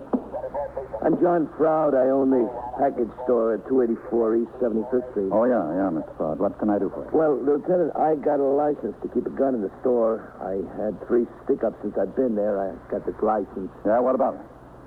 Well, the gun is gone. Disappeared. Well, what do you mean, disappeared? Well, it's gone. I don't know. It disappeared. Well, how could the gun just disappear? You think it was stolen? I don't know. It's gone. Nothing else was taken. Well, where did you keep it? Well, I got wines on one side and liquor on the other. In the middle is this little counter with the cash register and wrappings in a drawer right under the cash register. When did you miss it? Last night. I went to get something else out of the drawer, and I saw the gun wasn't there. Well, why didn't you report it then? Well, I thought maybe my wife would know where it was. Maybe she saw it, or my son. I looked all over the store, and when I got home, I asked my wife. She didn't see it. And what about your son? Well, he wasn't home yet. I fell asleep, and I didn't see him until this morning. He didn't know anything about it. Sergeant? Yes, sir? Put a call out with the skipper, will you? Okay. I don't know what could have happened to it. I got no idea. How long have you had this gun? 21st Precinct, Sergeant. Well, let's see. Say the one and call it It's about 21st, will you? 3-4 years. Is this a license to carry or just to possess on the premises? Possess on the premises. All right, Mr. Froud. You wait right over there, huh? I put a radio call out for Captain Cronin. He'll come in and talk to you about it. Well, can I get back to the store? My wife is there, and she has to go someplace. Her sister is in the hospital. No, you'd better wait for the captain, and also for the detectives to come in. Well, I could come back this afternoon. He'll want to talk to you now, I'm sure of that. All right. I guess I better wait. Yeah, I guess you'd better. Section 1897 of the Penal Law of the State of New York, otherwise known as the Sullivan Law, is perhaps the most stringent and strictly enforced law relating to weapons in the country. A license to carry or possess a firearm that may be concealed on the person is extremely difficult to obtain. Applicants for such license are carefully investigated and personally interviewed by both the precinct commander and the detective squad commander. The loss of a pistol by a licensee is a serious matter, and the manual of procedure requires that an immediate investigation be conducted by the precinct commander. When the radio call was put out for me, I instructed my operator, Patrolman Fowle, to stop at the nearest call box. I rang into the station house, and Lieutenant Gorman informed me of the particulars. I told him to have Mr. Froud wait. When I arrived, Lieutenant Gorman handed me the file copy of the LD-80, the application for a pistol license. And I took the liquor store owner, Mr. Froud, into my office, where I began to question him. Crazy. I don't know. It's just plain crazy. How can it disappear like that from nowhere? Well, we know it didn't just walk out by itself, Mr. Froud. Yeah, that's a cinch, Captain. You kept the gun in a drawer in the counter under the cash register. Yeah. Mm-hmm. How long you been keeping it there? Well, since I got it. Your license was first issued January 23rd, 1953. That's how long, yeah. Ridiculous, the whole thing.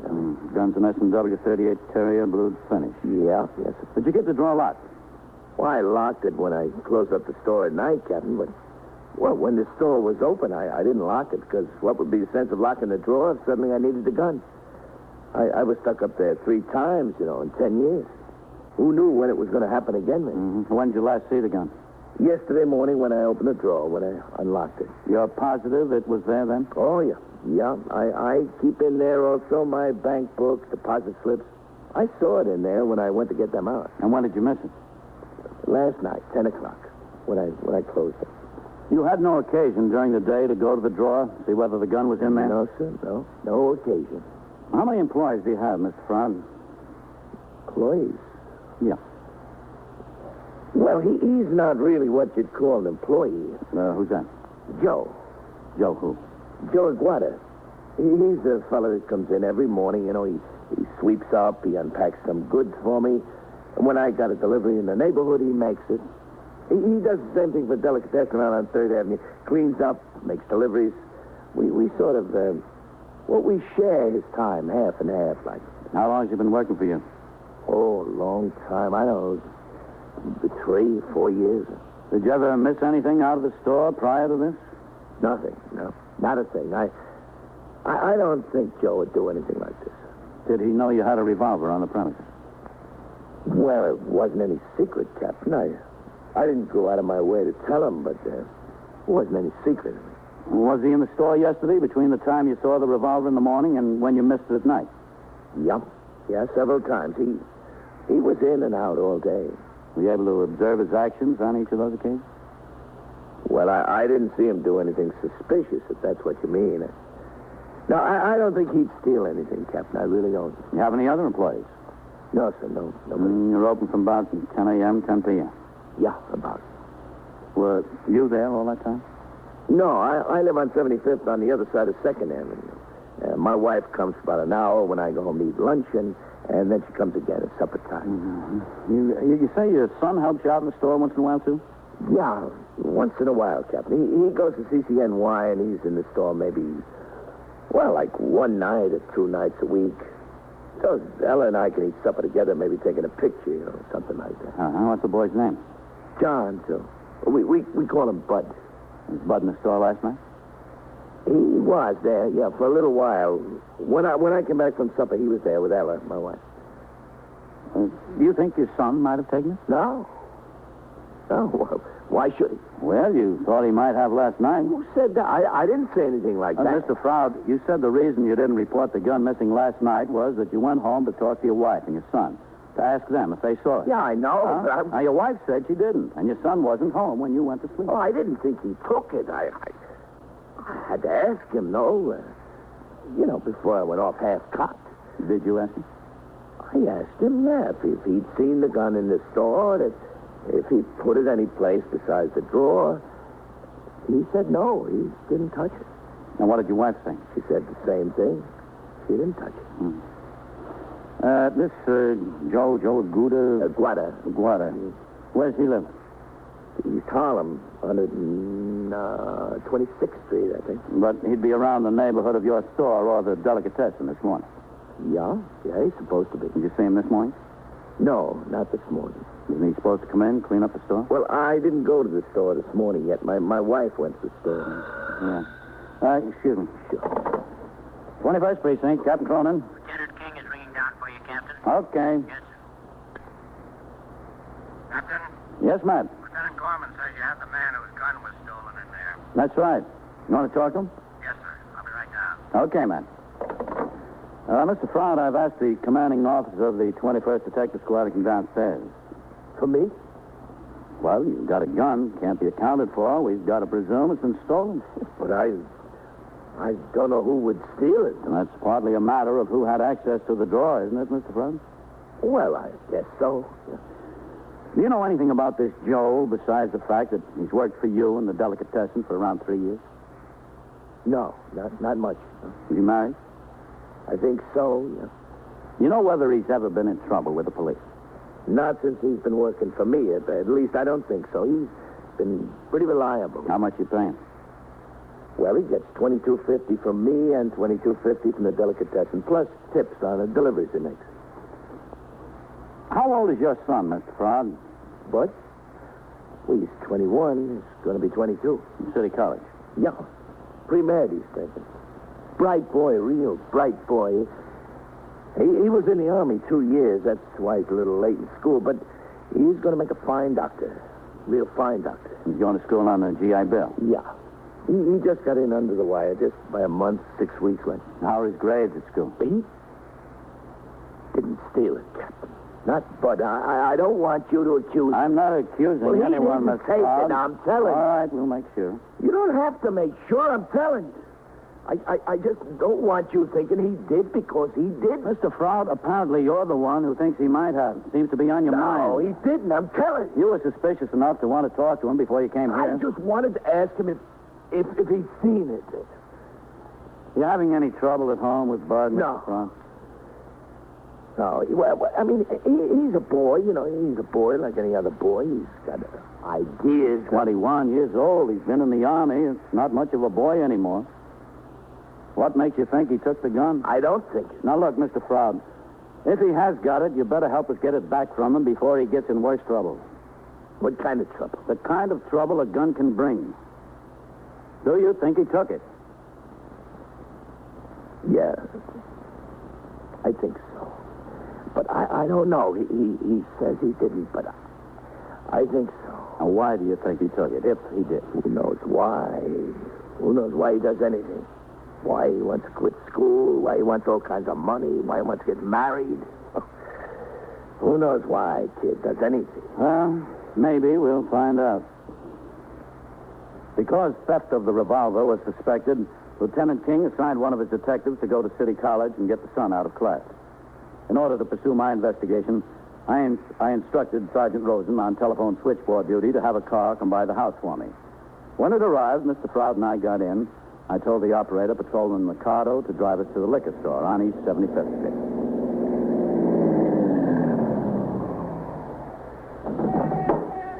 Okay, Mr. Froud.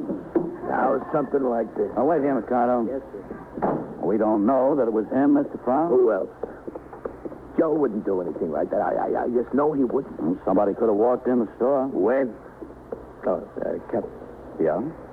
Please, don't say anything to Ella yet. It'll be bad enough when she finds out. When we're positive. No, Mr. Froud. 12 hours a day I spend in there with four walls. I didn't want anything like that for him. It's my ambition he should have a profession. Come in, Captain. Yeah, thanks. Hello, Ella. John, hello. Any business? A little, not much. This is Captain Cronin. This is my wife, Ella. Mrs. Froud. Glad to know you. Well? Well, what? Nothing. This is the drawer, Captain, right here. Mm-hmm. This is a very serious matter, Mrs. Froud. If a dangerous weapon like that gets in the wrong hands, it causes a lot of trouble. I know. Nobody knows better than me. I realize it. What time were you in the store yesterday? Why? Ella, answer the questions. Don't ask them. Okay. Well, I was here when John went to lunch, and I was here when he went home to supper. At lunch? What time was that? What time, John? About 12:15, 12:30. About 12:15, 12:30. Anyone come into the store during that time? One or two customers, maybe. Were they ever in the front of the store alone, where they could get at the drawer? No, they stood there on that side of the counter, and I waited on them. Was anyone else in the store? Who? Joe, for instance? No, Joe didn't come in when I was here during lunch. I guess he was eating, too. What time did Mr. Froud get back? What time, John? A little after 1. A little after 1. And then what did you do, Mrs. Froud? I talked to him for a minute, and then I went. I went to go to the market and then home to fix supper. See? And what time did you come back to the store again? When it was time for John to go home for supper. You see, Captain, she eats and she puts my supper on the stove, and then she walks over to the store and I go home. And that was what time? Last night, about 6:30, huh? About, yeah. Did anyone come into the store while you were here alone? Well, my son Bud, he came in. Oh, does he usually stop in when you're here alone? Sometimes. He was at his girlfriend's house. He went there from school in the afternoon. And what did he do while he was here? We talked. I asked him, did he eat? And he said no. And I told him to go home and have supper. It was on the stove. He wouldn't come home because I was there. If you'd leave him alone and stop nagging him, he'd be all right. But you won't leave him alone. I want him to get those crazy ideas out of his head. I want him to finish college. I don't want him to get a job and get married. What could he have? He could have a wife. Joe. Come here, Joe. Oh. Hello, Mr. Brown. Miss Brown. Joe. Joe, this is Captain Cronin, Police Department. The policia. Policia. Oh, glad to know you. Joe? Huh? Mr. Frog keeps a gun in the store. Did you know that? See, I know. You know where he keeps it? See, I know. Where?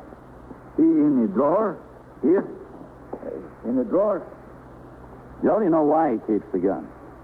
See, for robbers. There's no right, Mr. Proud, for robbers. Yeah, Joe. Yeah. When did you handle that gun last, Joe? Me? Yeah. Oh, no, Lieutenant. No, I know, touch, not me. I don't want nothing to do with no gun. I don't like it. You afraid of the gun? No, not afraid. I just don't like it. Somebody took it yesterday, Joe. The gun?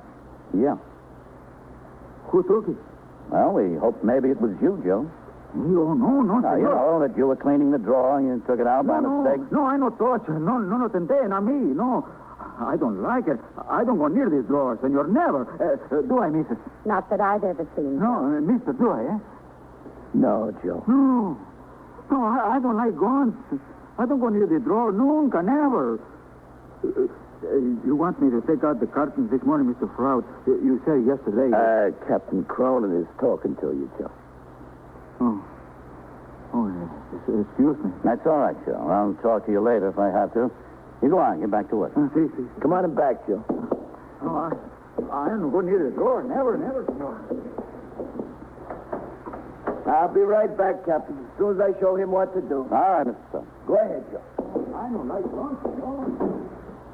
I don't think he did it, not Joe. Doesn't look that way.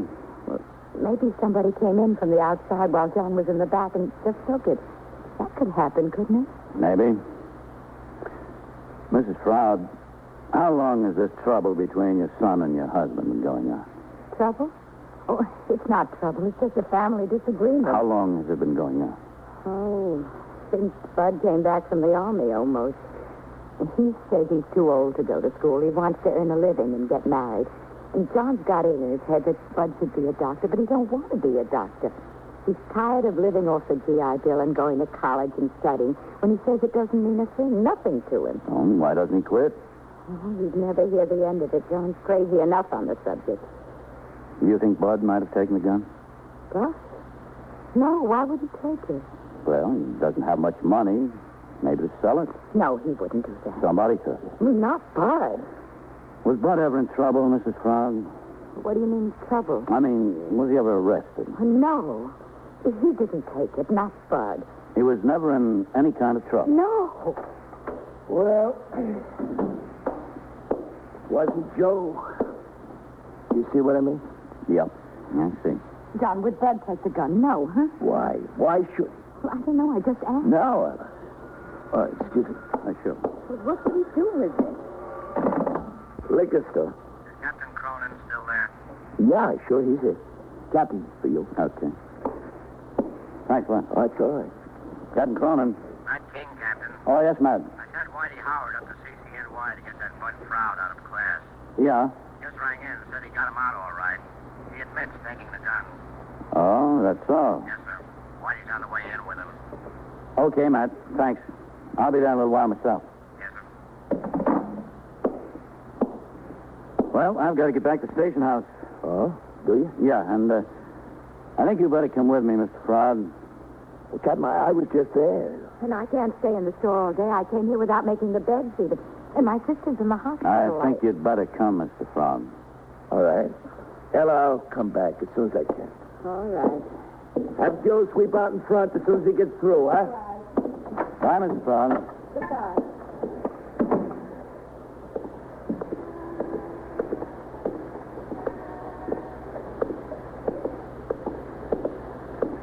Captain. Yeah. What is it? Did Bud take the gun? Yes. Why?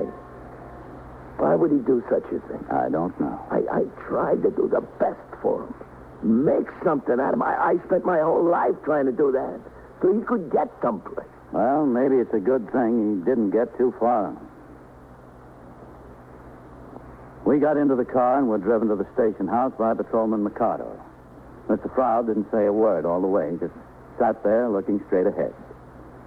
Possession of a gun by an unlicensed person is a serious crime in the state of New York. I wondered, as much as the father did, as to why the young man took the gun. There were two obvious reasons. One, to sell it. The other, to use in a robbery. A few minutes later, the car pulled out in front of the station house. Mr. Froud and I got out. I instructed Patrolman Mikado to pick up his partner and resume patrol. As the car pulled away, we crossed the sidewalk, mounted the 3 worn stone steps that led to the muster room, where Lieutenant Gorman was desk officer and Sergeant Rosen still had telephone switchboard duty. You wait here, Mr. Froud. I have to go around and sign a blotter. All right. First Precinct, Sergeant Rosen. Captain? Hello, Sergeant. All right. Hello, Captain. What's doing, Lieutenant? Not a thing, Captain. Very quiet. Good. Oh, you see Whitey Howard go upstairs with the young man? Yes, sir. Just a few minutes ago. Okay. I'll be up there with the detective. Yes. Come on, Mr. Froud. All right. We'll go upstairs. Is that where they have him? Yeah, he's up there. I don't understand what's got into him. Go right ahead, Mr. Froud. Just don't understand. He struggles, he works. What do we do it for him? To take a gun to hold up somebody? Now, we don't know that that's the reason. Chum, what other reason could there be? No, that's it. He never should have got that gun. Not if I had 40 stick-ups. If he'd wanted one, he'd have got one someplace. You can be sure of that. There he is, a little off. All right, now, Froud, take your time. Matt? Come in, Captain. Go ahead, Mr. Froud.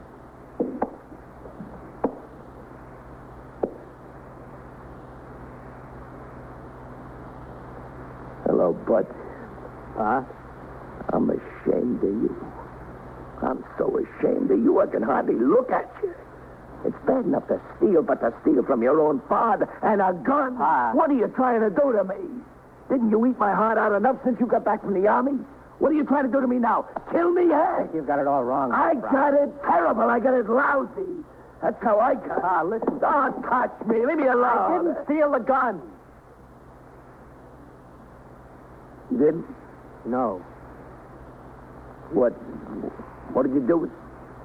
I took it out of the drawer and hid it in a case of wine on the floor by the window. Why did you do that, Bud? Because he's been carrying on about my wanting to quit school and wanting to get married. He's been carrying on like mad. You're not going to quit. I quit already, Pa, today.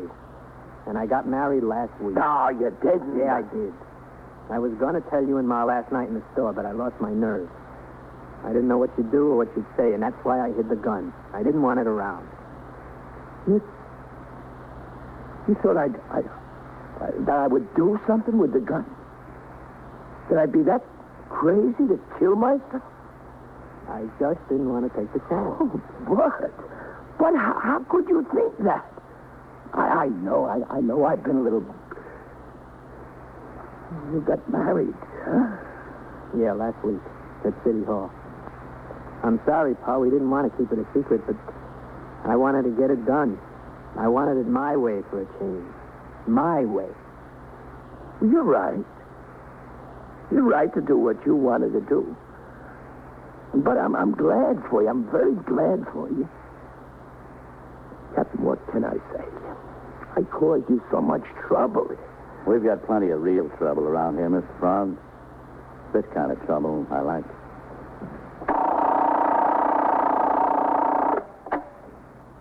21st Precinct, Sergeant Rosen. Oh, no, sir. The captain's not in the house right now. He's out on patrol. You've got who? And so it goes. He is? Around the clock, through the week, every day, every year. A police precinct in the city of New York is a flesh and blood merry-go-round. Anyone can catch the brass ring, or the brass ring can catch anyone. 21st Precinct transcribed. A factual account of the way the police work in the world's largest city is presented with the official cooperation of the Patrolmen's Benevolent Association, an organization of more than 20,000 members of the Police Department, City of New York. James Gregory in the role of Captain Cronin, Ken Lynch as Lieutenant King. Featured in tonight's cast were Santos Ortega, Jack Orison, Bill Zuckert, Martin Newman, Ralph Camargo, and Ethel Everett. Written and produced by Stanley Niss. Art Hanna speaking. You will follow the action taken pursuant to that call from this minute until the final report is written in the 124 room at the 21st Precinct. All right, you stay there. I'll send the officers right over. Yeah, right away. Just stay there and wait for them. Okay. 21st Precinct. It's just lines on a map of the city of New York. Most of the 173,000 people wedged into the 9/10 of a square mile between Fifth Avenue and the East River wouldn't know if you asked them that they lived or worked in the 21st. Whether they know it or not. The security of their homes, their persons, and their property is the job of the men of the 21st Precinct. The 21st, 160 patrolmen, 11 sergeants, and 4 lieutenants, of whom I'm the boss. My name is Kennelly, Frank Kennelly. I'm captain in command of the 21st. I was working my night tour, 4 p.m. to 8 a.m. At 10 o'clock, after having been on patrol of the precinct for 3 hours in sector car number 3, I returned to the station house where Lieutenant Snyder was desk officer and Sergeant Tierney was on telephone switchboard duty. As I walked from the front door toward the desk to sign the blotter, I saw Lieutenant King, commanding officer of the 21st Detective Squad, and another man come out of the back room. Captain? Yes? You got a minute, Captain? Yeah, sure, man. This is Detective Kagan of the Manhattan West Homicide Squad. Kagan? Please meet, sir. Oh, what have you got, man? 21st Precinct. Bill Waters on the job tonight. Yeah, he's working this store. 17. What's the trouble? Kagan. Well, the liquor store on 8th Avenue was stuck up. The clerk shot tonight. Yeah? The boys ran down the street. A civilian witness saw one of them throw something into a DS trash basket. The officers searched the trash basket when they arrived, and it was a revolver.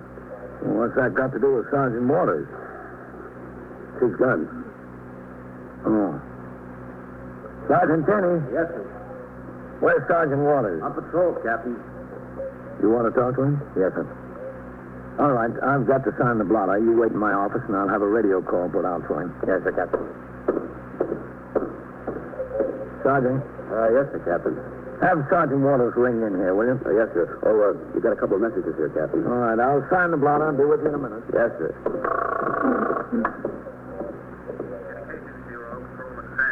Sergeant Tierney of 21st. Yes, sir. Have 681 call the 21st, will you? Yes, sir.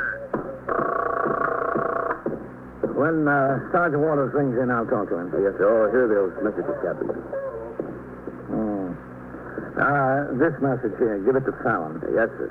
He knows all about it. I'll be in my office.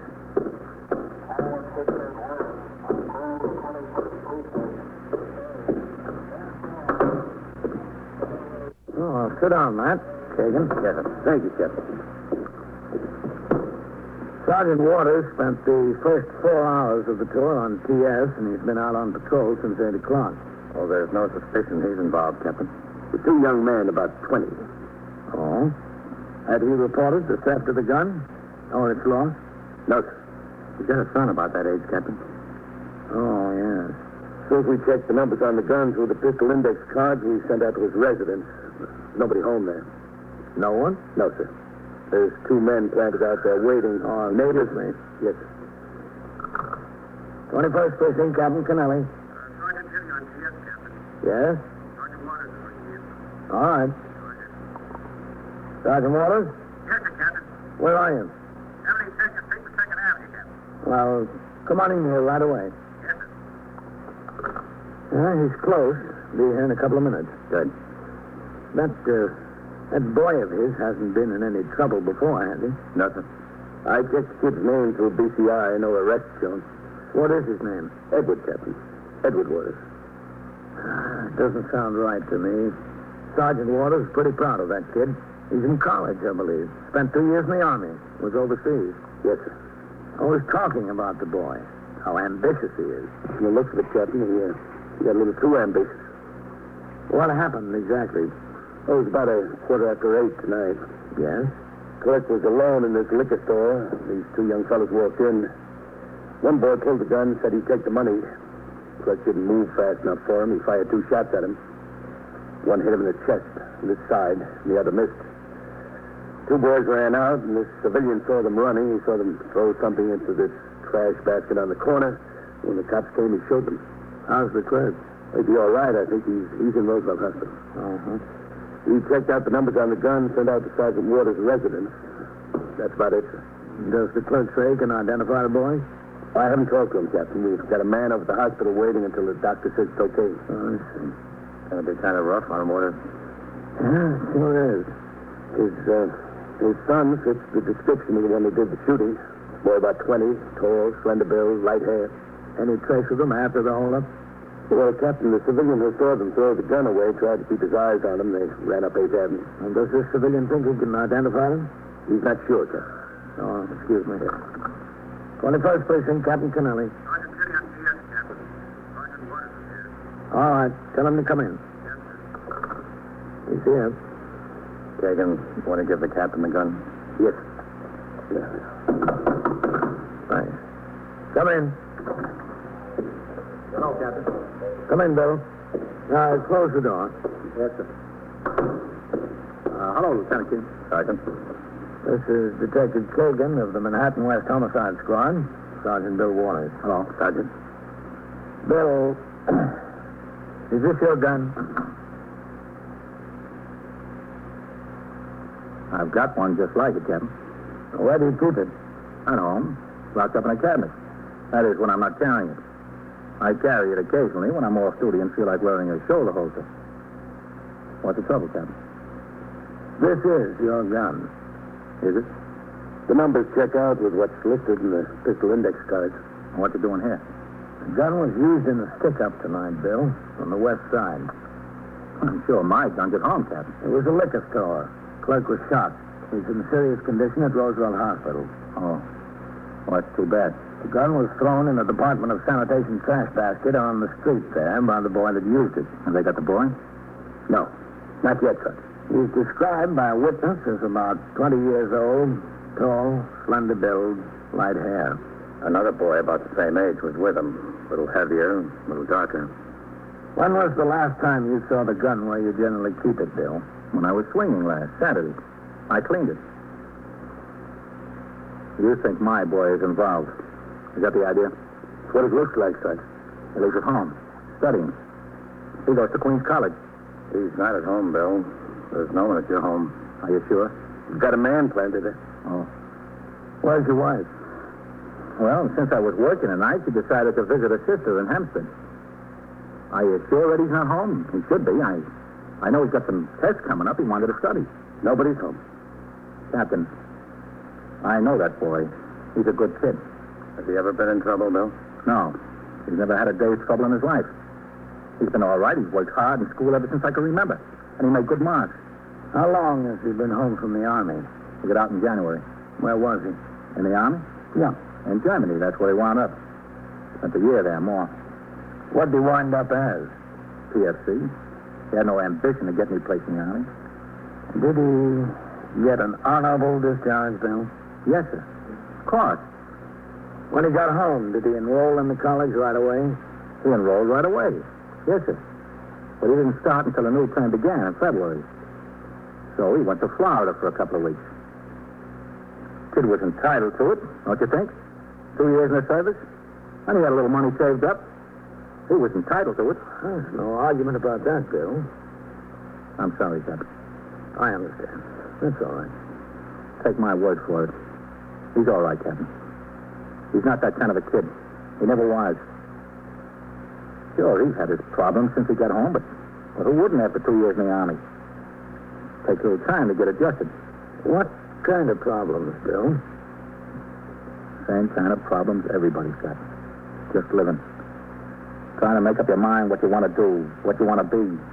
Whether to go back to school or get a job or what. And his girl. What about his girl? Well, she's not his girl anymore. He got a Dear John letter over there. She married somebody else. Oh. Oh, that's all right. He understands. Can't expect a girl to wait until somebody gets out of the Army and finish his education, then first get to start. He understands. Oh, Kagan, take my word for it. He's not that kind of a kid. Something's wrong someplace. My gun's home in the cabinet. Let's go over to your house and look, all right? That's what I'd like to do. All right, go ahead, Sergeant. Take the rest of the tour. Thanks, Captain. It'll take me a minute to change. Sergeant. Yes? I'll get down to the locker room with you. I want to talk to you, okay? Okay, if you want. I'll see you before we ride out there, Lieutenant. Okay. What do you think, man? I don't know, Captain. Doesn't look good to me. Guy breaks his neck all his life to raise a boy. 20 years old. You ought to know better. You ought to know better. Or learn. You are listening to 21st Precinct, a factual account of the way police work in the world's largest city. Back to 21st Precinct and Captain Kennelly. As soon as Sergeant Waters changed to civilian clothes, he left the station house with Detective Kagan. They got into Kagan's car and drove across the Triborough Bridge to Queens. It was 10:45 p.m. when they pulled to a stop in front of the house in which Sergeant Waters lived. Detective Kagan spoke to another detective who was planted there. No one had entered the house. Then he and Sergeant Waters walked up the front steps to the small porch.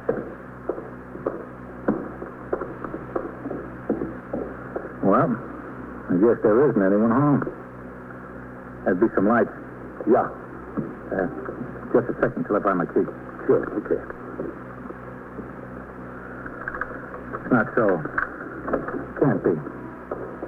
Go ahead. Yeah. I'll get the light.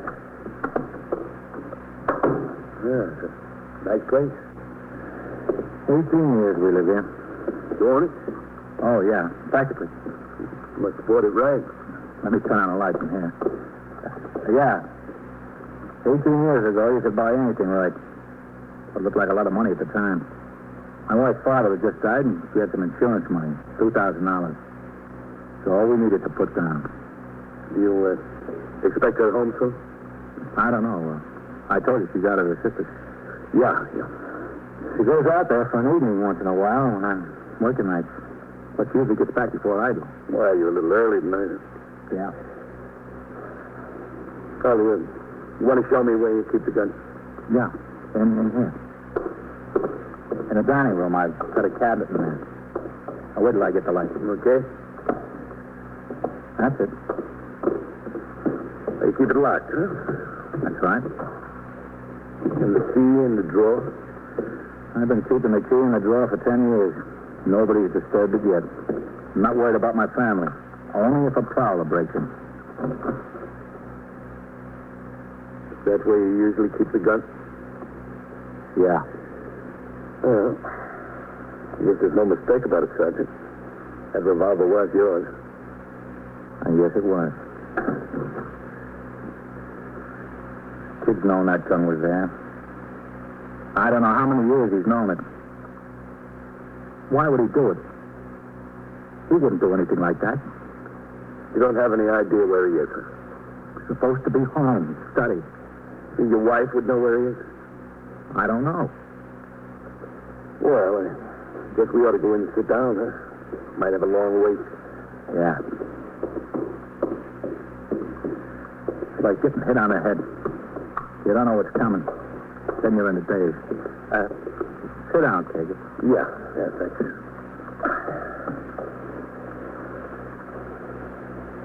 What do? You make some of this furniture yourself? Furniture? Yeah, some of it, like the tables. I got a few power tools downstairs. I fool around with them. That's nice, huh? Very nice work. Thanks.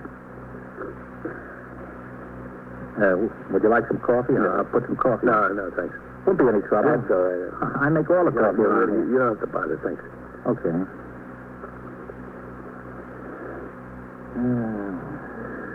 Raise a kid.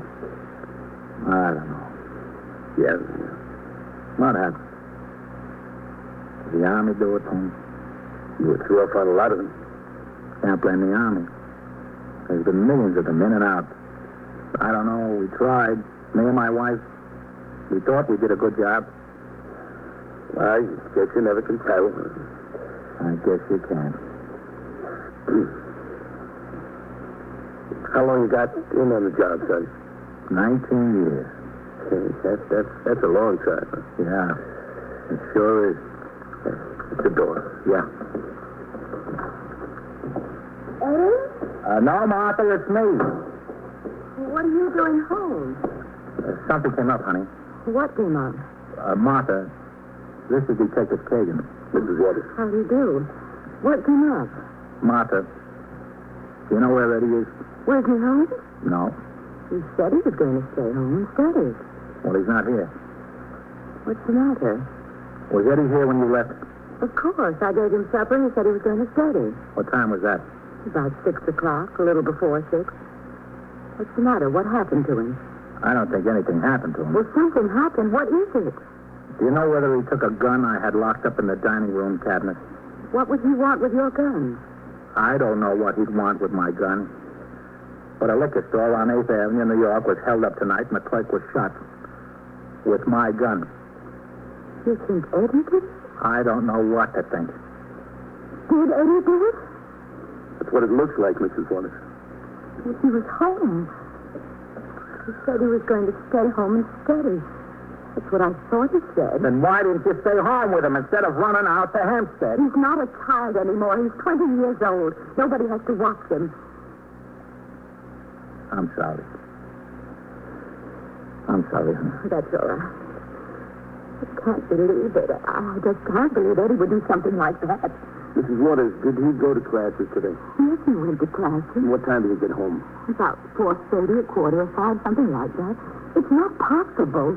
He took the gun. Was anyone with him when he came home? Yes, a friend of his. They came in together. Which friend, Martha? I don't know. I never saw him before. What's his name? Eddie introduced us, but I don't remember. When you left, were they here together? Yes. I asked the other young man if he'd like to have supper, but he said no, thank you. He sat in the kitchen with Eddie while he ate. About how old would you say the other boy was? About Eddie's age, about 20. Did he have light hair like Eddie's? No, it was darker, much darker. Well, did Eddie say they were classmates? Does he go to the college? I don't know. I don't think it was mentioned. Bill, tell him you don't think Eddie would do anything like that. Tell him you're sure he wouldn't. I've already told him. With Detective Kagan, Sergeant Waters and his wife sat down in the living room to wait for their son to return home.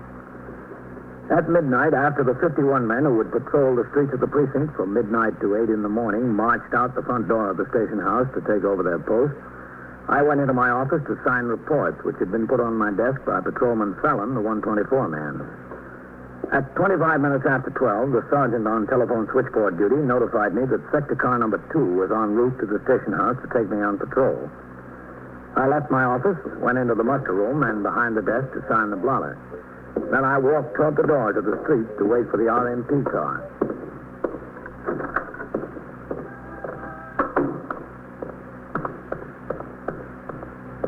Oh, hello. Yeah? You're Captain Kennelly, aren't you? That's right. Well, do you know whether Sergeant Waters left the station house yet? I've been waiting here for him since a few minutes after 12. You're Eddie Waters, huh? That's right, yes, sir.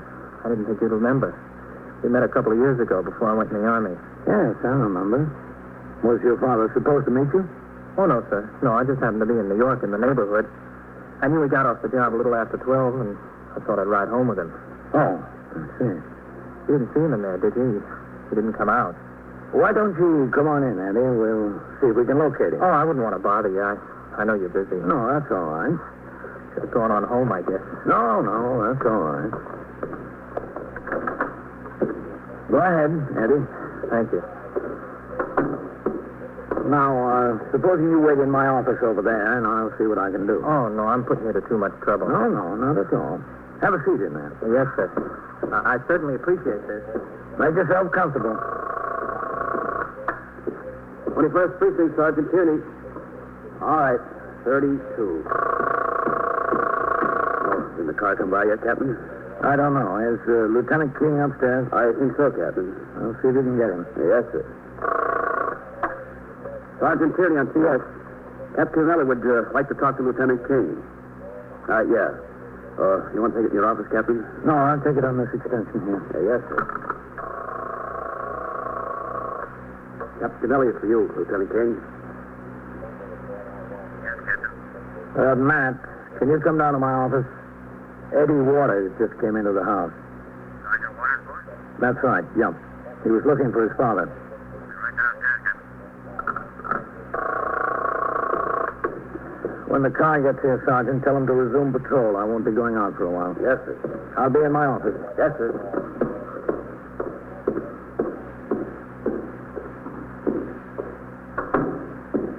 Oh, did you see him, Captain? No. Oh, well. I don't want to be any trouble. Sit down, Eddie. Oh, I don't want to miss him if he's down in the lockers. You won't. It's very nice of you, Captain. I wouldn't say that. Oh, yes, sir, it is. Come in. Is that him? Come in, Matt. Yes, sir. You want to shut the door? Sure.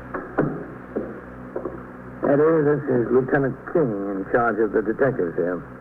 Eddie Waters, Sergeant Waters' boy. I'm glad to know you, Lieutenant. Yeah, same here. Haven't seen my father around, have you? No, he went on home about 10:30. He did? That's right. What's the matter? Was he sick?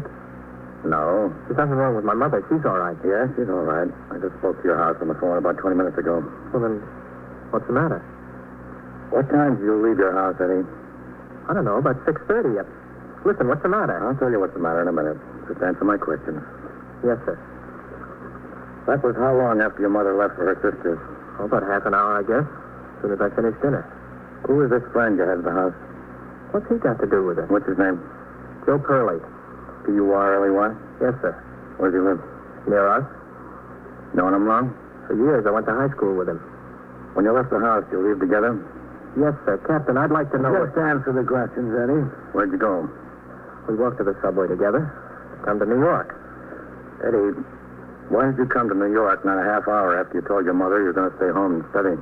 I didn't tell her that. What'd you tell her? I didn't tell her anything. Why did you come to New York? I had an appointment. Where? On West 77th Street, 409. With whom? A man named Carnwood and Mrs. Carnwood. They run a summer camp for boys up in Maine. I went to see him about a job. What time was your appointment? 7:30. Get there on time? I was there before time.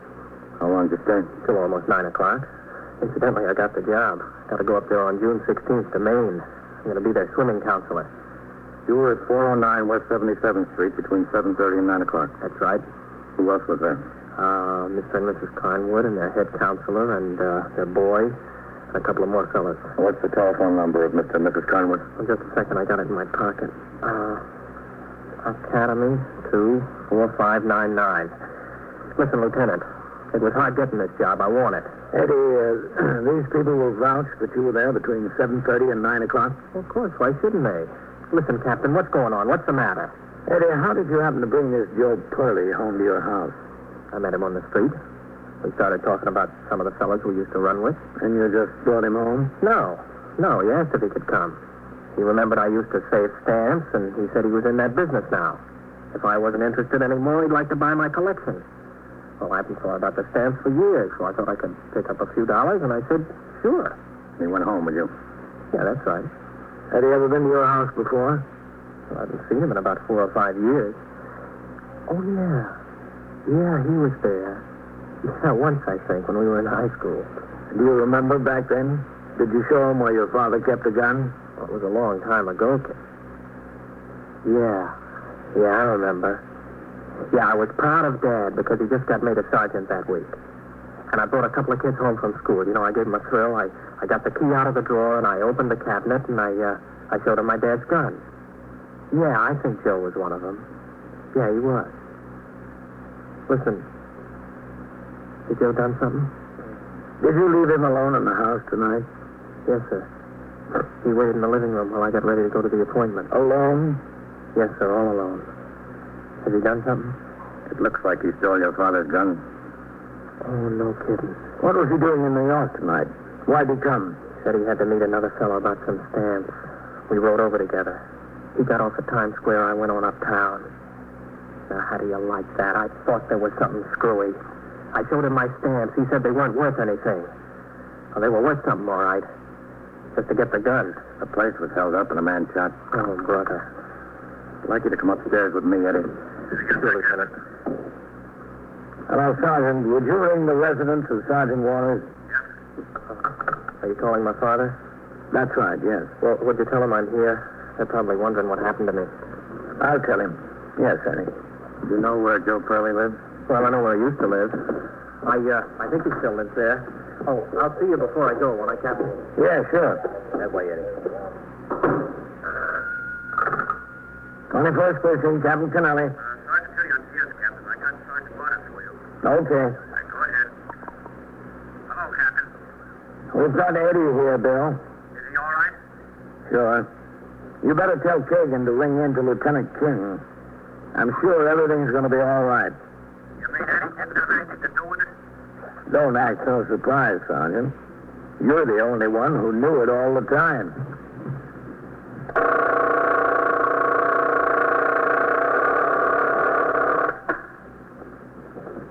'21st Precinct, Sergeant Kearney.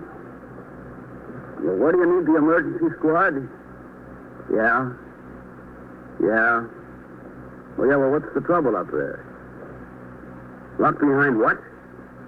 Yeah. Yeah. Has a what? What kind of a gun? Well, how many shots has he fired? Yeah?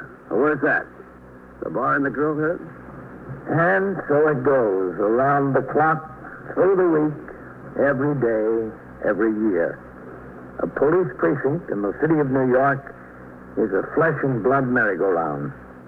Anyone can catch the brass ring, or the brass ring can catch anyone. 21st Precinct, a factual account of the way the police work in the world's largest city, is presented with the official cooperation of the Patrolmen's Benevolent Association, an organization of more than 20,000 members of the Police Department, City of New York. Everett Sloan in the role of Captain Kennelly, Ken Lynch as Lieutenant King. Featured in tonight's cast were Ethel Everett, Harold Stone, John McQuaid, Bill Zuckert, William Redfield. Written and directed by Stanley Niss. Produced for CBS Radio by John Ives. Art Hanna speaking. 21st Precinct, Sergeant Waters. Yeah, that's right. Those are policemen working over there. What do you want to know for? Well, how does what they're doing concern you? Yeah.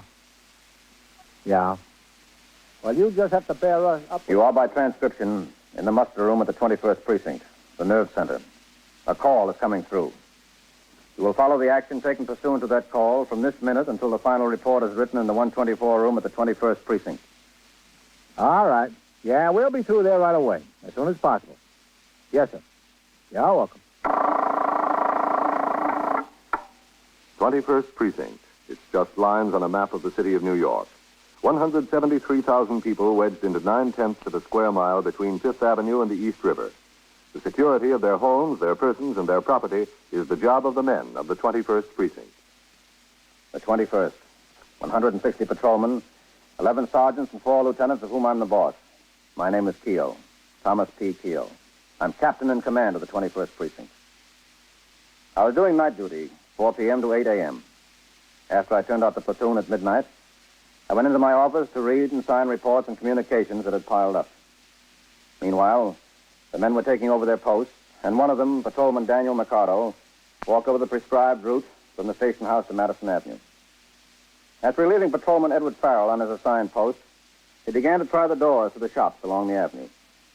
As he was in the process of this operation, the car in which Sergeant William Waters was riding as recorder and Patrolman Joseph Ahern as operator pulled up to the curb. Okay. Stay in the car while I talk to him. Yes.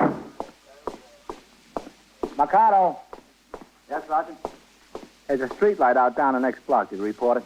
Farrell said it had been out for about 2 hours when I relieved him. He reported it. Okay. He said they're on the way to fix it.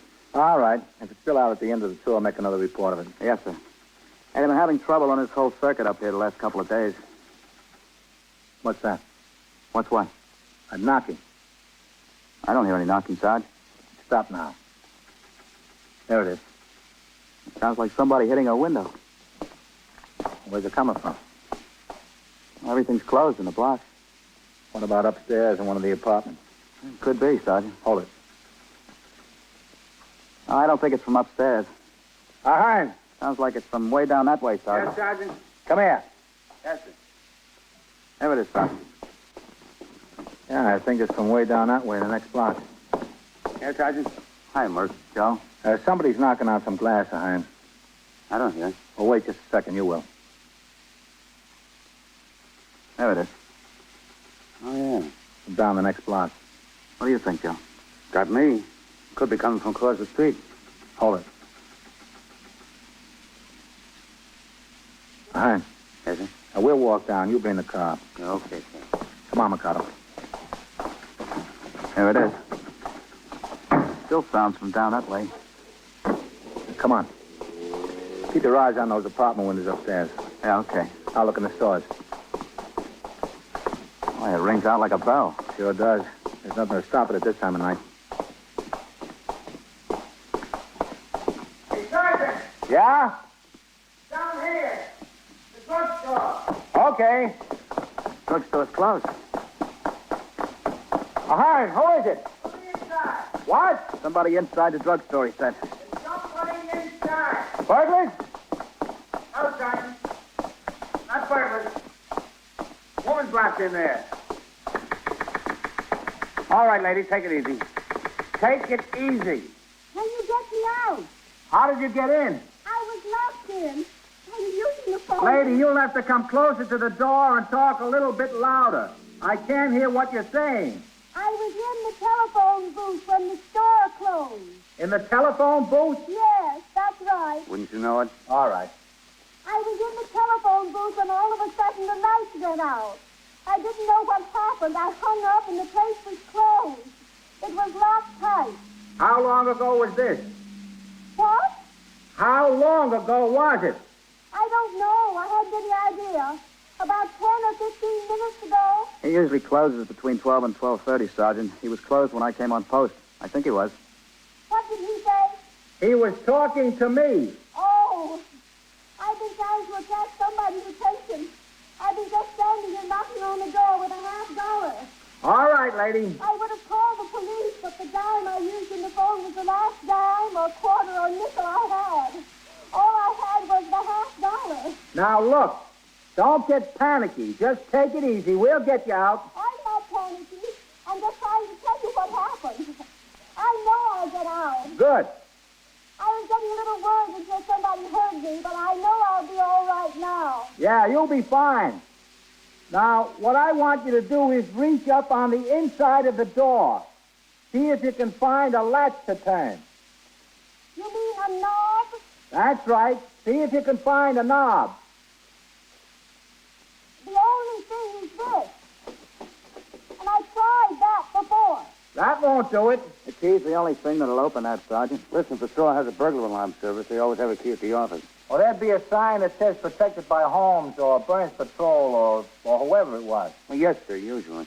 There's no back door, is there, Mikado? No, sir. This is the only way in or out. Let me put my light up on the transom there. There's no transom, Joe. No. You think there's anything you can do?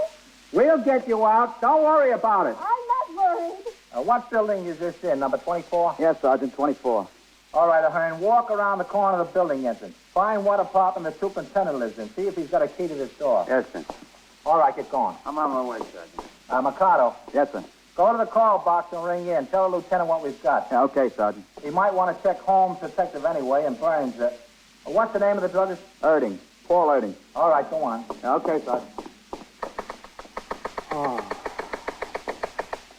Yes, lady?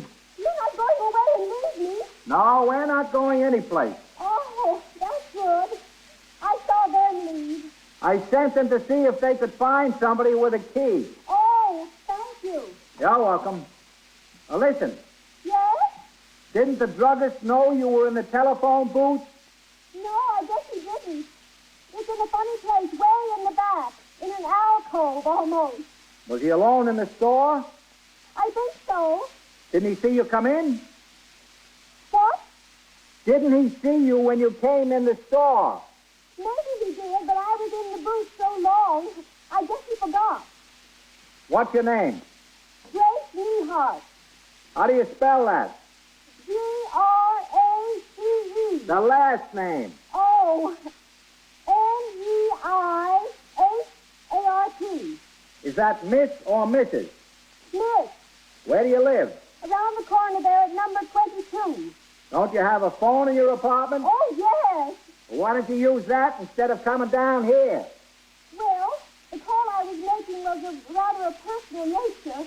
I didn't care to have my roommate overhear it. Oh, I see. What did you say? I said I see. I understand. Thank you very much. You're welcome. How long do you think I have to stay in here? Until we can find someone with a key. Do you know someone? Well, it's in this apartment building. The super might have a key. You think so? Maybe.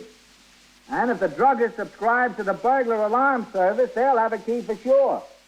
It doesn't look to me like he subscribed to it. It's such a small store, and besides, there's none of that silvery paint on the windows. Well, there's all kinds of burglar alarms. Oh. Supposing he doesn't subscribe. Then we've got the owner's name and number and phone at the file on the station house. We'll get him down here to open up. I don't think he's going to like that very much. He should have looked around the store before he locked up. What did you say? He should have looked around the store better. What's the tumult here? What's the tumult? All right, keep moving. Well, I'm sorry. Excuse me, officer.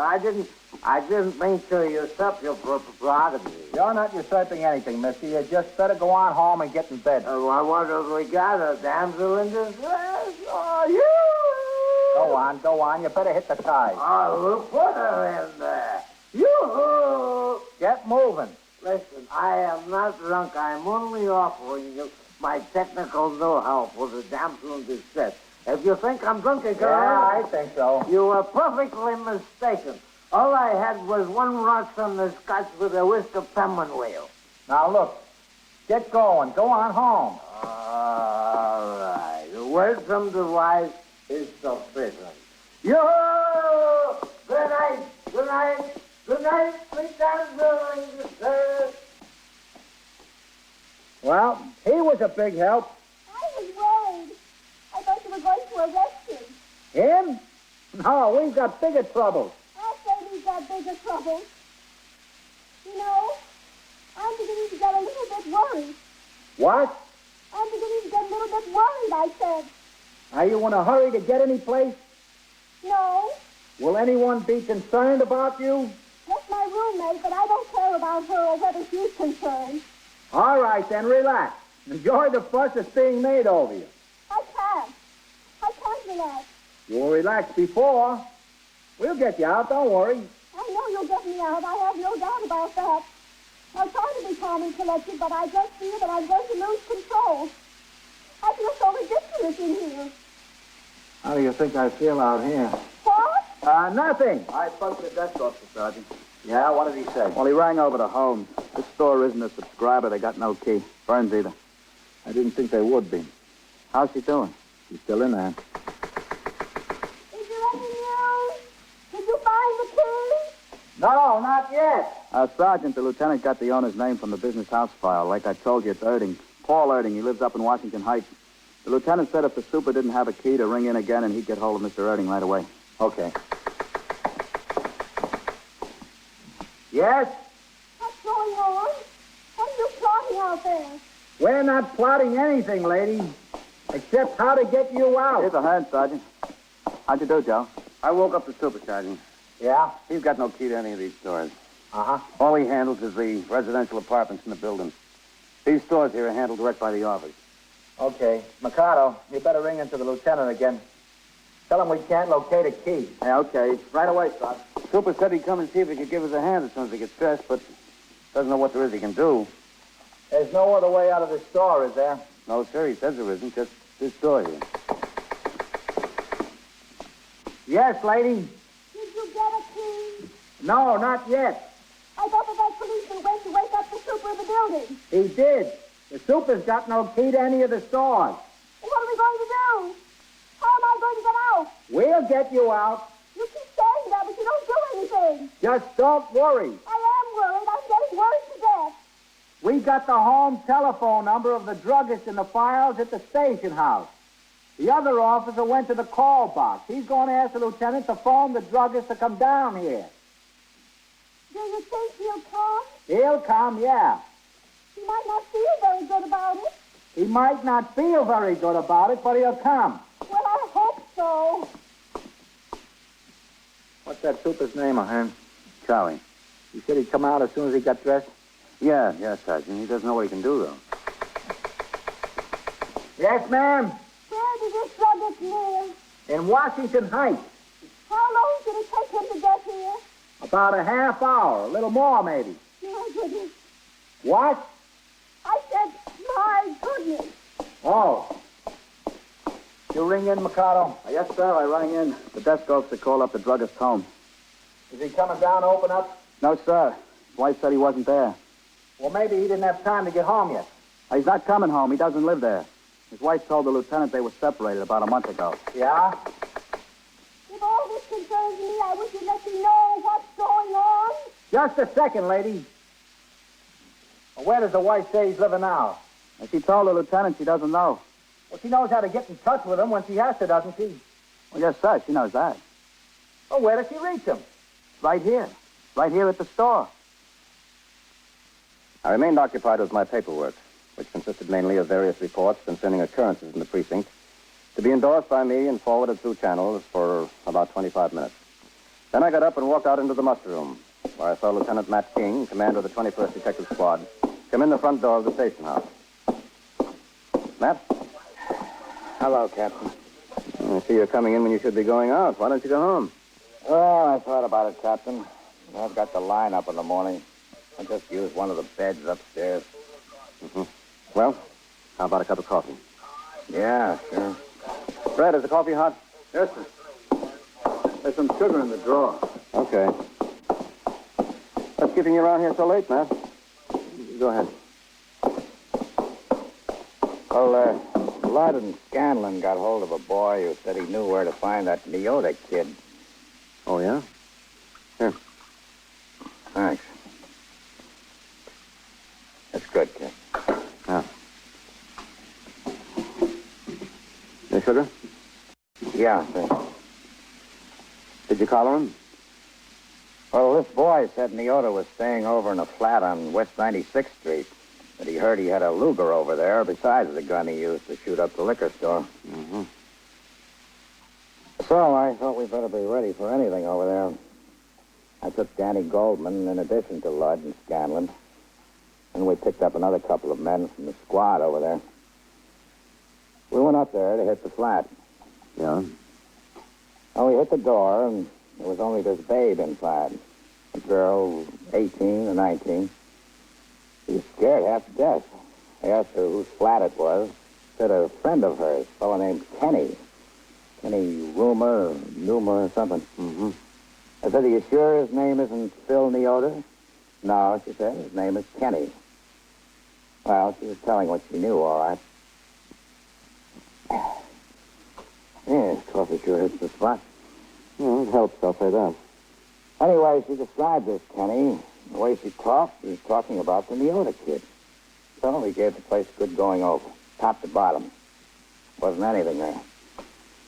He said he gave her the key and told her to meet him there. He'd be home like 10 o'clock. Well, we sat down to wait. Ludd and Scanlon and I. 10 o'clock, 10:30, 11 o'clock. Finally, at 11:45, there's a noise out in the hall. Key in the door. Door open. We jump him. But it's not the Neota boy. No. You have scared this Kenny out of his wits. Fairly close to the physical description of Neota, but that's about all. Good, hard-working fellow.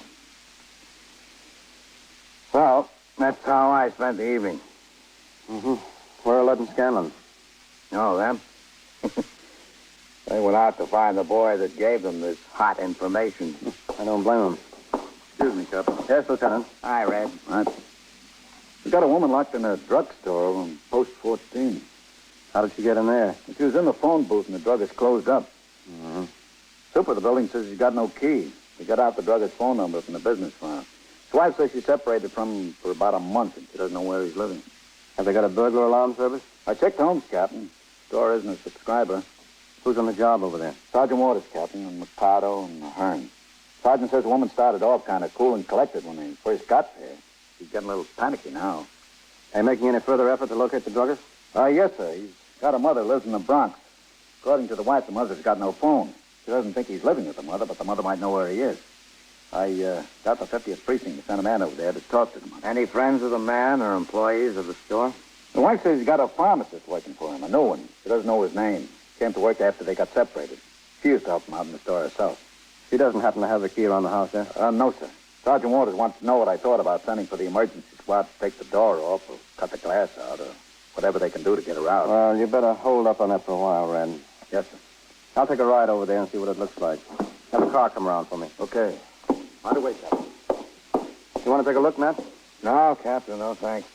I spend too much of my time now seeing people who are locked up. In a few minutes, sector car number 3 came by the house for me and drove me over to the drugstore on Madison Avenue, where, by this time, a few people had gathered despite the lateness of the hour. As the car pulled to a stop behind the sergeant's car, I could see considerable activity in the doorway. All right. Wait here. All right, folks. There's nothing to see. You might just as well move on. Captain? Hello, Ahern. Where's Sergeant Waters? In the doorway there, talking to her. Okay. Yes, sir. All right, let's just keep moving, huh? Sergeant? Hello, Captain. How you doing? Well, she's still in there. Miss Mehart. Yes?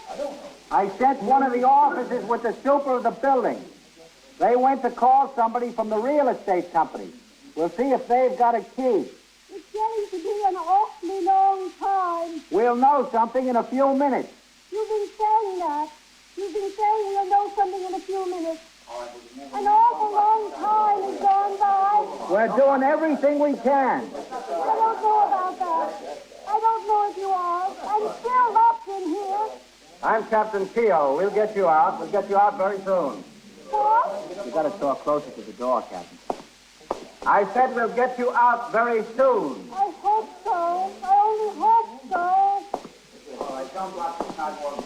She's in there too much longer, Captain. She's going to go to pieces. Well, I don't know whether I'd blame her. No, so neither would I. I was thinking about getting the emergency truck over here and taking that door off or the glass out or something. Well, I don't think they could take the door off. They're butted hinges. If you give me it open. No, that'd cause a lot of damage. The best thing might be to cut the glass out. Yes, sir. McCarter went with the super? Yes, sir.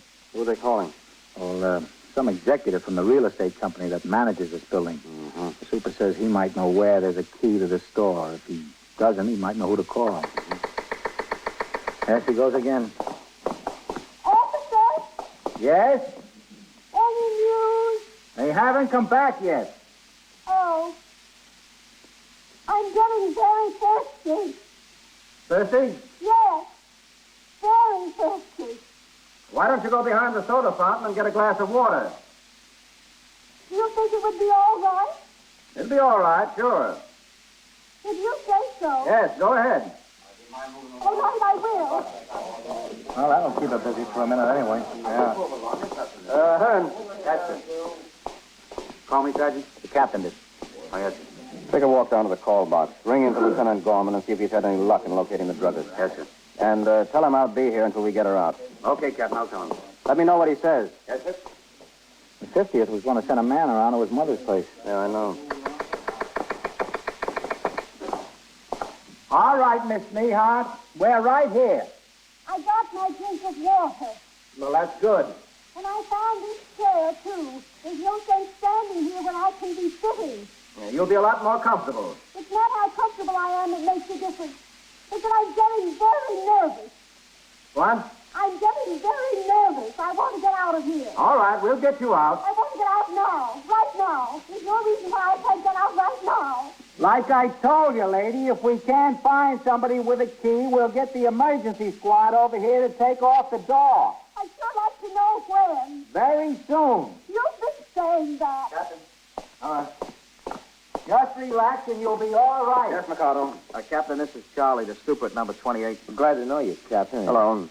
some deal we got here. Yes. Do you have any luck? No luck at all. I went inside. I called up my boss, which is Mr. Doyle. Did he have the key? Well, Mr. Doyle's got charge of apartment rentals only, so he told me call up Mr. Matthews, which is in charge of business rentals.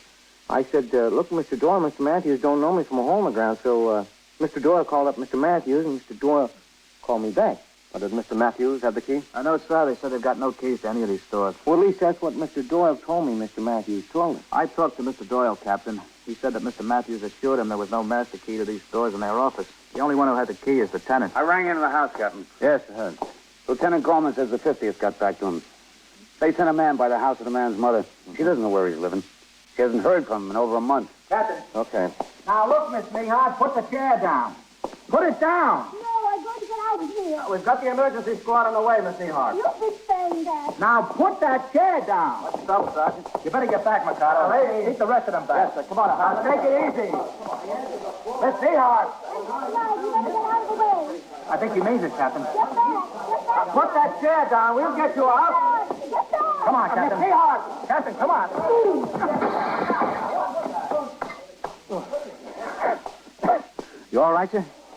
Yeah, I'm all right. Sorry I pushed you, Captain. But I saw that chair coming down. Oh, don't worry about it. Thanks. Yes, sir. Well, I did it. Yeah, you did it. I had to. Please help me. Now, don't step through there yet. There's a lot of jagged glass hanging there. Mikado, Yes, Captain, right here. take a nightstick and clean that glass off around there. Yes, sir. Stand a few feet back in there, Miss I Mihart. want to come out. You'll be able to step out in a minute. All right. If it's only going to be a minute. Excuse me, son. Go ahead, Mikado. It's all yours. Yes, sir.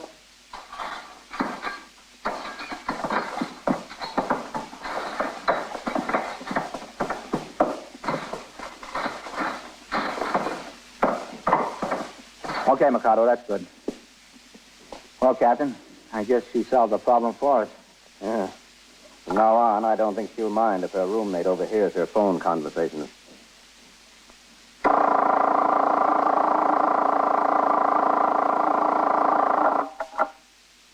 21st Precinct, Sergeant Waters. Well, who are you, the watchman? Well, what'd they break into? Did you see the thieves? Yeah. Yeah. Well, what's missing? Oh? Yeah. Yeah. Well, what was all that doing in a tool shack? Yeah. Or was it locked? Yeah. The lock was jimmied off, huh? All right. I'll send the officers right over there. Yeah. Wait right at the gate. And so it goes. Around the clock, through the weeks, every day, every year. The police precinct in the city of New York is a flesh and blood merry-go-round. Anyone can catch the brass ring. Or the brass ring can catch anyone. 21st Precinct, transcribed. A factual account of the way police work in the world's greatest city is presented with the official cooperation of the Patrolmen's Benevolent Association, an organization of more than 20,000 members of the Police Department, City of New York. Les Gaiman in the role of Captain Keogh, Ken Lynch as Lieutenant King, Harold Stone as Sergeant Waters. Featured in tonight's cast were John Sylvester, Bill Quinn, Abby Lewis, Santos Ortega, and Lawson Zerbe. 21st Precinct is written, produced, and directed by Stanley Niss. Art Hanna speaking.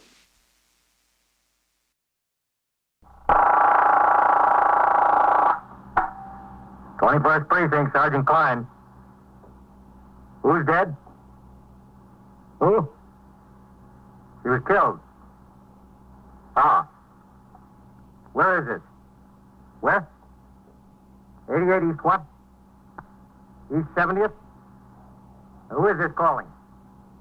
You are in the muster room at the 21st Precinct, the nerve center. A call is coming through. You will follow the action taken pursuant to that call from this minute until the final report is written in the 124 room at the 21st Precinct. All right. Just stay right where you are. The officers will be there right away. Yes, right away. They'll take care of it. Yes, right away. 21st Precinct. It's just lines on a map of the city of New York. Most of the 173,000 people wedged into the 9/10 of a square mile between Fifth Avenue and the East River wouldn't know if you asked them that they lived or worked in the 21st. Whether they know it or not, the security of their persons, their homes, and their property is my job.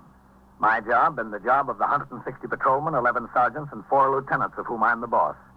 My name is Kennelly, Frank Kennelly. I'm captain in command of the 21st. What makes a city? Not buildings, not subways, not business. People make a city. From dawn to midnight, from midnight to dawn, people will pour their lives together and stir up a city where even love can lead to death.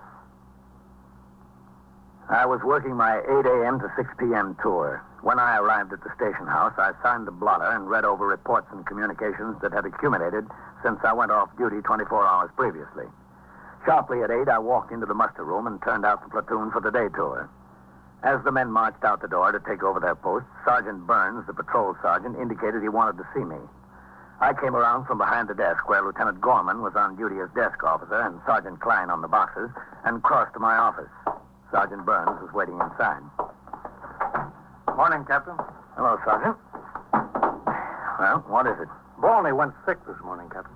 Yes, I noticed it on the roll call. What about it? Well, he's been riding in Sector Car 2 with Warren. Yes, I know it. Listen, what's this UF-61 here? It says a radio stolen from a parked car. What kind of radio? And where was the car parked? I can't sign a report like that and send it on to division. Was that on my tour, Captain? Yesterday, yes. Don't you look these things over before they're written up? How did he get by you? Whose is it? Parker. Check his memorandum book and see if he's got the facts himself. If he hasn't, get on his tail. Yes, sir. All right. What about Bolney? Well, he's been riding his recorder in Sector Car 2 with Warren. Yes? I noticed they hadn't been getting along so well together, always scrapping about who's going to take what pinch and so forth. No complaints to me, but I could see this had been going on. I warned them that I'd split them up if they didn't knock off. Well, it kept going on. After the tour yesterday, I told them I was going to put them both on fixed posts today. And Bolney went sick this morning? Yes, sir. Well, how about Warren? He's swinging. You think Bolney's malingering? He looked all right yesterday afternoon, Captain. Did he? Yes, sir.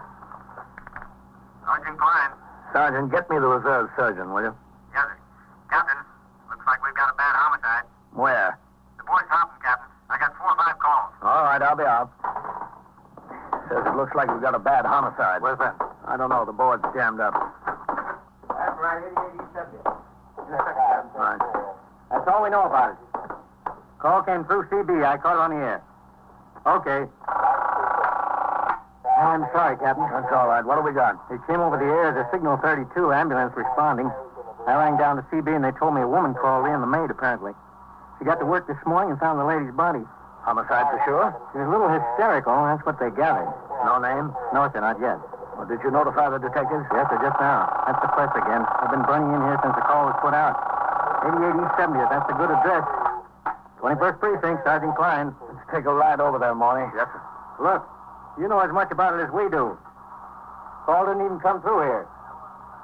The detectives are just now on the way. I just know I gave instructions to the desk officer to reach the surgeon on reserve by telephone with a request to visit the home of Patrolman Bolney, who reported sick under circumstances which indicated he might be attempting to evade disagreeable duty. Then with Sergeant Burns, I drove to 88 East 70th Street, the scene of the reported homicide. The house was a 4-story white stone mansion built early in the century and converted within the last 10 years to an apartment building, 1 apartment on each floor. One of the sector men had been posted at the street door to keep the curious out of the entrance hall. He told us the occurrence did, in fact, appear to be homicide. We went inside and took the small self-service elevator to the 3rd floor. The door to the apartment was standing wide open. The place was magnificently furnished. There were thick wall-to-wall carpets. I went over to talk to the maid who sat on the living room couch.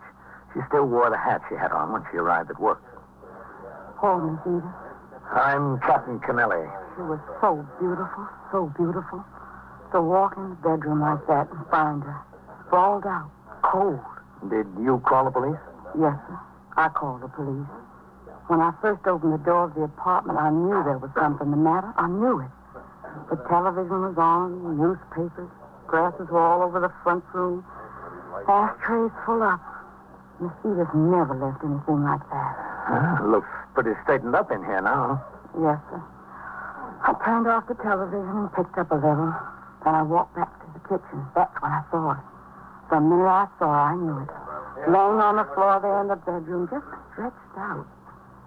That yellow hair she had all turned everywhere. She always had it so neat. So neat, mister. What's your name? My name? Yes. Doris. Doris Ramsey. Ramsey? No, sir. With an O. My family spell it with an O. Head bare skin like that. Who could do something like that to Miss Edith? She never hurt anybody in the world. Never anybody in the world. So kind and nice. Where do you live, Doris? 134th Street. Where on 134th Street? 46 West. Poor Miss Edith. Poor sweet little thing. Excuse me, Captain. Never hurt Yes? nobody. Ambulance Nobody. cruiser. Only Oh, well, then you good. better keep them out in the corridor. The fewer people walking around in here, the better. Yes, sir. Tell them. Her name was Edith Camden? Yes, sir. Edith Camp. Yes, sir. Mm-hmm. Does she have any family? No, sir. No family. At least not in New York. She comes from Texas. She's got brothers in Texas. 2, I think. Poor, sweet little girl. So sweet. She must have been pretty well off to live in an apartment like this. Did she live here alone? Yes, sir. All alone. She wasn't married. No, sir. Was she ever married? No, sir. Not that she told me. Did she go to business? What do you mean? Well, I mean, did she have a job or anything like that? Oh, no, sir. Not Miss Edith. Well, what did she do? She had a friend, Captain. Oh. Hello, Captain. Oh, hello, man. Doris, this is Lieutenant King. He's in charge of the detectives who'll take over this case. Yes, sir. You tell him everything he wants to know. Yes, sir. Poor Miss Edith. I don't know what I'm going to do without her. I couldn't work for nobody else. Nobody else. Where is it, Captain, in there? Yeah. Let's take a look. You sit here, Doris, all right? Yes, sir. It's all right. I'm not going no place.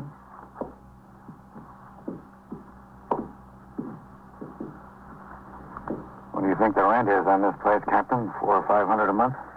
Yeah, something like that, I guess. Pretty steep. Not if someone else pays it. In here, man.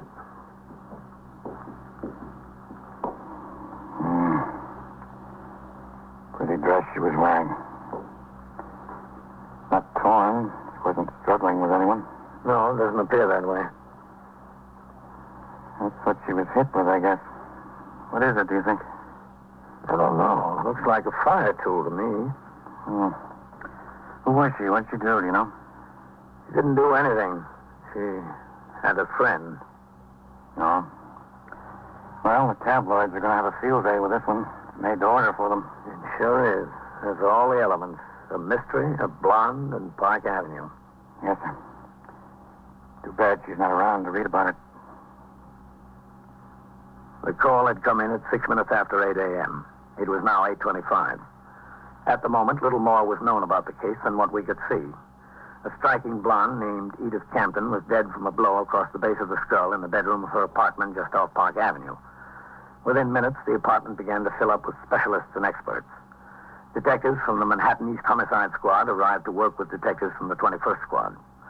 As required, the chief medical examiner and the New York County District Attorney were notified. Latent fingerprint experts and a photographer from the police laboratory were summoned.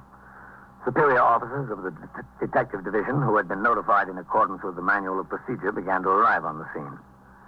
At 10 minutes before 9, when I left the apartment, the investigation was well underway.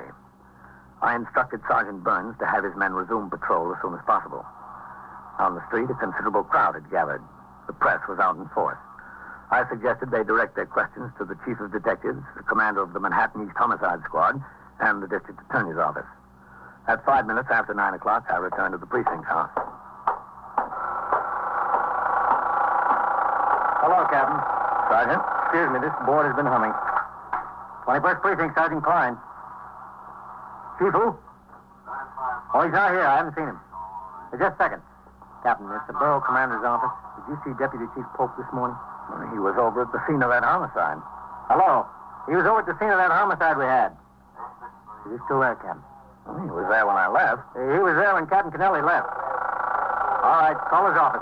I'll tell him, yeah. Hold it, Captain. Hopping. 21st Precinct, Sergeant Klein. Listen, Coley. Somebody called in here and said there was a bus stop stanchion in the second floor hall of 622 East 64th. Well, how should I know? Some drunk must have carried it in there during the night. Walk over there and take a look. Yeah. All right. How should I know how the Stanton got in the fall? Did you hear from the surgeon on reserve, Sergeant? No, sir, not yet. How does this homicide look? Pretty heavy, Sergeant. Well, that's all we need around here now. Another Lonergan case. What else is doing, Sergeant? A car struck a pedestrian on Lexington Avenue and 60th. Bad? The man got up and walked away from it. Then he decided his back hurt and he went into Metropolitan. Did we hold the driver? No, sir. The man walked out from between two parked cars and right into the side of the automobile. Just given a summons for faulty brakes. 21st Precinct, Sergeant Klein. The detectives are all out. Can I help you? Well, that's what the detectives are all out on, that homicide. No, I don't know anything more about it. Okay. You're welcome. Some guy from the Journal. You'll have that all day, Sergeant. You might as well be ready for it. I know. What's it look like, Captain? What do you mean? Any idea who killed her? I just started looking into it when I left. How was she killed? With a fire tool, apparently. Listen, what time have you got Farrell and Eisman down for their meals? 12:30 to 1 for Eisman, 1 to 1:30 for Farrell, Captain. Well, switch them around because I want the car at 1 to take me downtown to Division. Yes, sir. Let Eisman take his meal at 1 and put him on post until Farrell gets back with the car. She was supposed to be a pretty good-looking head, Captain. Yeah, I imagine she was. And one of those fellows in the press told me she won a beauty contest in Texas 7 or 8 years ago. That's how she first happened to come to New York. Judges picked her unanimously. Texas Venus, they call her. Did they? I wonder what the judges would have called her if they'd seen her this morning. Homicide is, of course, the most serious crime on the books. But it's not very often that detectives are called upon to deal with a murder mystery typical of detective fiction in which the guilty party must be singled out from among a number of known suspects. Nearly all homicides fall into two other categories. Either they're crimes committed in the heat of passion with the killer readily identifiable and easily apprehended, perhaps within minutes after the act, or they're felony murders committed during the course of robbery, burglary, or rape, in which case the killer seldom had any previous connection with the victim. In the case at hand, there was an element of mystery. At 20 minutes past 10 a.m., I had finished reading and signing reports and communications. Captain Kennelly. Sergeant Klein, Captain. The surgeon on reserve is ringing in. Dr. Van Teller? Oh, all right. Hold on, Captain. Captain Kennelly. Hello, Captain. Dr. Van Teller, Chief Surgeon's office. Yes, Doctor. I called at the home of Patrolman Boney. He was in bed. Well, did you examine him? Yes, I did. Did he appear to be malingering? Well, he complained of a pain in his stomach. I see. Of course, anyone can complain of a pain in the stomach, whether they got it or not. But a temperature of 101.5 is a little bit difficult to manufacture.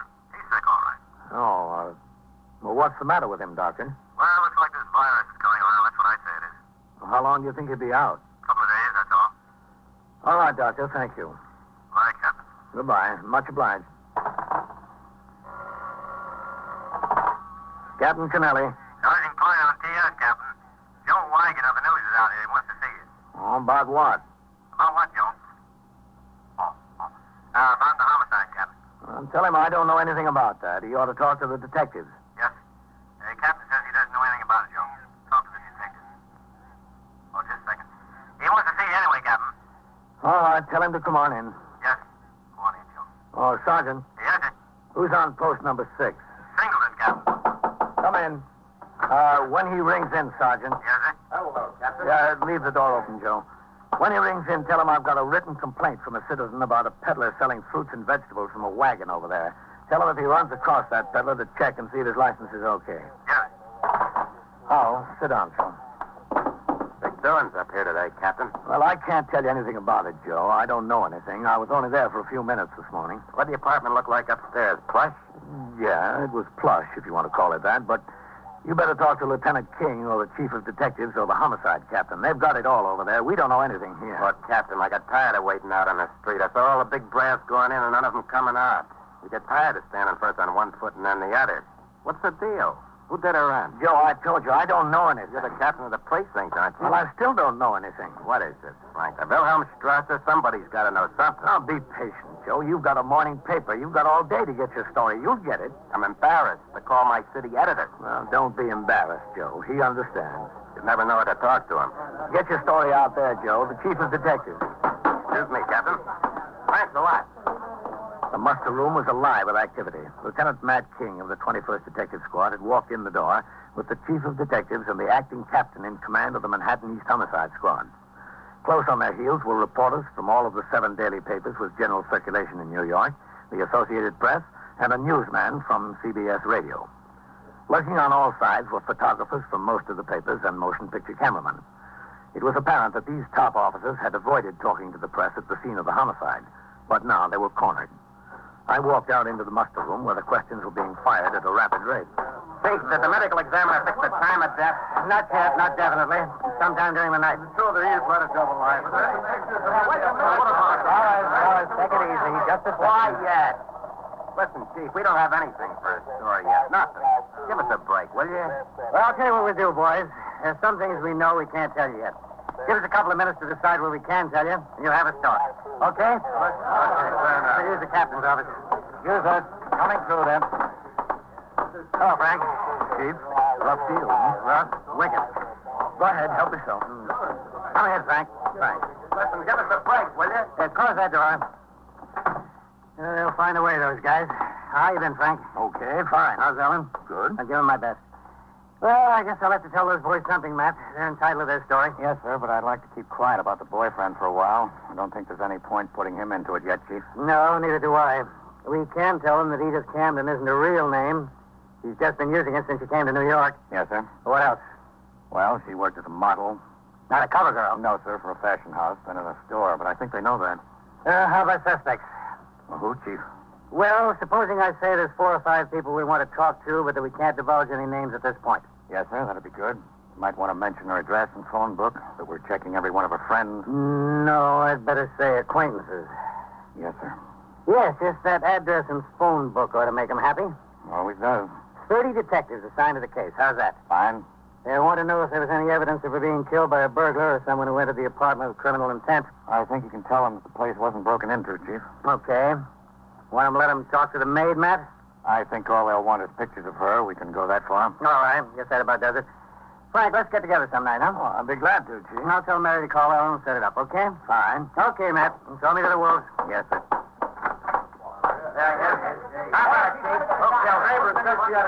right, fellas. Give him a chance. Give him a chance. Chief, one question first. My desk wants to get a photographer into her apartment. When can we do that?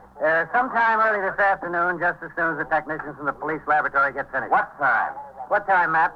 1:30 at the latest. Quiet. All right, boys, this is the story. We've got 30 men on the job. At this moment, we have no more idea than you do who the killer is. However, there are 4 or 5 people with whom we want to talk about this. Now, in addition to that, Miss Camden had a telephone and address book. A little black book? What color is it, Matt? Baby blue leather. Hey, boy. Now, in addition to the 4 or 5, we'll be in touch with every person listed in her phone book in order to get some idea of her movements yesterday and last night. As I told you before, the ME's office has not yet reported... So the press had their story. ...the time of death. All that could be divulged without hindrance to the investigation was given to them. In a few minutes, the reporters hurried out of the precinct house to find telephones. The chief of detectives and the acting captain of the homicide squad went upstairs to the 21st squad with Lieutenant King. Within an hour, both had left the precinct house. Now started the real work of the homicide investigation. Detectives of the homicide squad teamed off into pairs with men of the 21st squad to work as partners until the crime was cleared. At 1:30, the car came by the station house to take me to 6th Division headquarters, 160 East 35th Street, for a conference with the division commanders. While I was out of the precinct, a well-dressed, graying man in his late 40s was brought in by Detectives Whitey Howard of the 21st Squad and Edward McInerney of the Manhattan East Homicide Squad. They took him directly upstairs to the 21st Detective Squad. This way, Mr. Newfield. Yes. You don't think it will take long, do you? I wouldn't know about that, sir. Come in. Lieutenant, we got Mr. Newfield here. Oh, good. Come in, Mr. Newfield. Oh, thank you. Thank you very much. Have a seat. Thank you. This was some shock. You have no idea what a shock. When these officers told me, it's like a bolt of lightning. Cigarette, Mr. Newfield? Oh, much obliged. Ed? Whitey? Thanks, Lieutenant. Thank you. I'm Lieutenant King. How do you do? You know what this is all about, don't you, Mr. Newfield? Yes, I suppose so. Is Walter Newfield your full name, sir? Walter Crane Newfield. And where do you live? I have a home in Westchester. Where in Westchester? Winslow Park. Your business in New York? That's right. What is your business, Mr. Newfield? I'm a paper broker. What is that? I act as broker for mills in selling paper to printers and publishers. I see. Do you commute to New York every day? Every weekday, yes. You married, Mr. Newfield? Yes. For how long? 19 years. Any children? Two. Two girls in high school, 15 and 17. You were acquainted with Miss Camden? Yes. For how long? Oh, I don't know, 3.5 years, I suppose. What can I do with this? I really don't feel like smoking. No. Here. Thank you. How well acquainted, Mr. Newfield? Oh, quite well. Did you see her frequently? Yes. How frequently? 2-3 times a week. Ever oftener? Yes, sometimes. In her apartment? Yes, there, and we'd go out to the theater and clubs together. Was that her apartment, Mr. Newfield? She lived there, yes. I know she lived there, but who paid the rent? Well, I imagine she did. Who gave her the money? Well, I don't suppose there's any use of denying the fact that Edith and I were very close. My wife and I haven't gotten along for years. Someday I hope to marry Edith. That's the way it is. I couldn't help it. A man needs some sort of life. You paid the rent? Yes. When did you last see her, Mr. Newfield? The night before last. You didn't see her yesterday? No. The last night? No. Were you in New York yesterday? Yes. Where? I was at my office until 5:15. And then? I went to Grand Central, took the 534 home. To Winslow Park? That's right. Was your wife at your home in Winslow Park? No. Where was she? She and the girls are in Cape Cod for a month. Was anyone at your house in Winslow Park besides you? No, I was all alone. Did you see anyone you knew on the train? Well, I think so, Lieutenant, yes. Who? Well, I don't recall at the moment. I have to think about that. Sure, go ahead. Think about it, Mr. Newfield. Lieutenant, I know this can't help coming out. This whole thing is bound to get in the papers. I don't care about myself or what anybody says about me, but those two young girls of mine, this is going to be terrible on them. Just terrible. It'll be worse on them, Mr. Newfield, if you continue to tell us lies. Well, I haven't told you any lies. Just said you didn't see Miss Camden last night. That's a lie, isn't it? No, it isn't. Said you were home in Winslow Park last night. That's also a lie. We know you never left New York. How about the truth, Mr. Newfield? How about the truth? Well, I don't know what to say. I don't know what to do. I haven't had time to think. I have nothing in the world but those two girls. Please think of them. That was your job, Mr. Newfield. I've got mine. The interrogation of Walter Crane Newfield continued. So did my conference at division headquarters. It finally broke up at 3 p.m. Patrolman Farrell drove me uptown to the 21st. I instructed him to pick up his partner and resume patrol. He drove away, and I walked up the steps and into the muster room.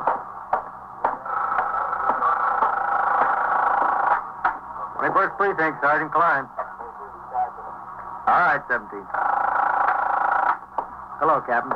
What's doing, Sergeant? It's nothing like this morning, sir. That's good. Where's Lieutenant Gorman? I'm filling in for him, Captain. The DA's office called for him to come down in a hurry. Yeah?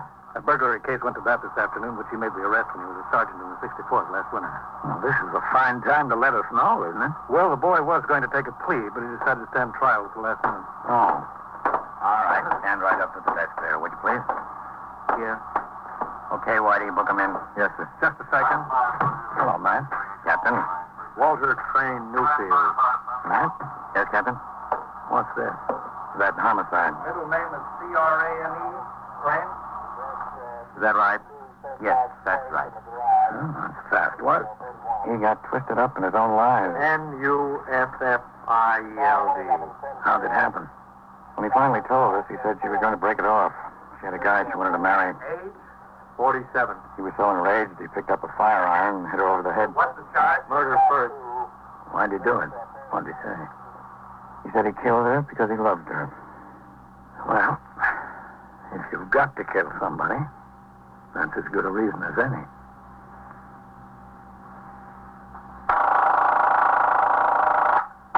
First Precinct, Sergeant Klein. Stole your what? Your safe. Where is it? And so it goes. Around the clock, through the week, every day, every year. A police precinct in the city of New York is a flesh and blood merry-go-round.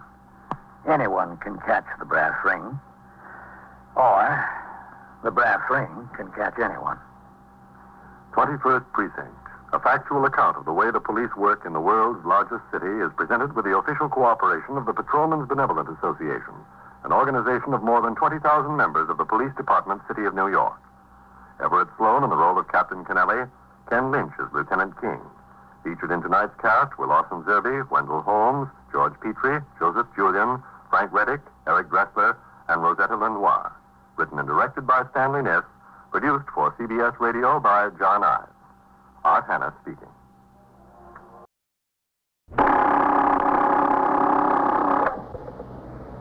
'21st Precinct, Sergeant Collins. What do you mean he was robbed? Was he held up? A fellow what? Talking to the phone, I can't hear you. Well, what was he doing on the stoop? Was he drunk? Oh, what's his name? What? How do you spell that? You are, by transcription, in the muster room at the 21st Precinct, the nerve center. A call is coming through. You will follow the action taken pursuant to that call from this minute until the final report is written in the 124 room at the 21st Precinct. All right, tell him to stay there. I'll send the officers right over there. Where is that? The southwest corner? All right, they'll be right there.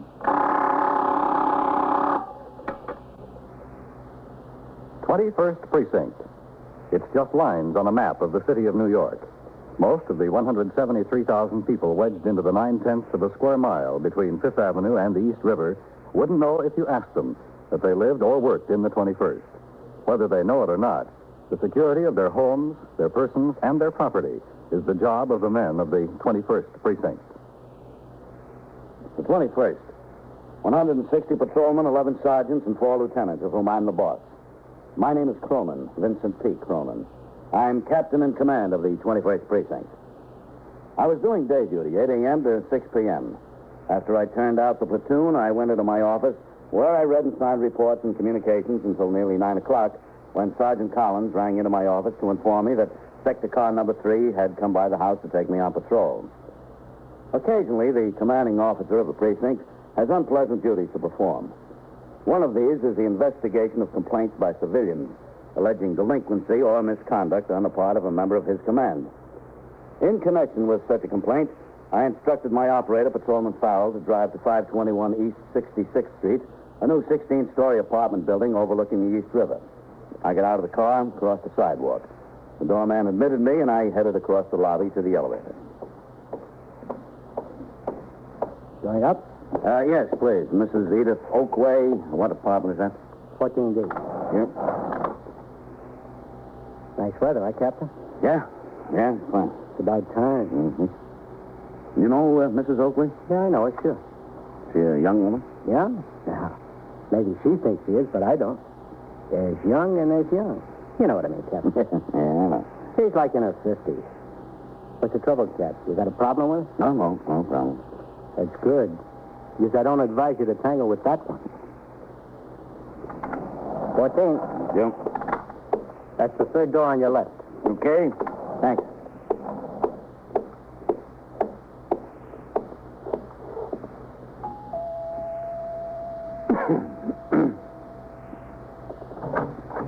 Yes? Mrs. Oakley?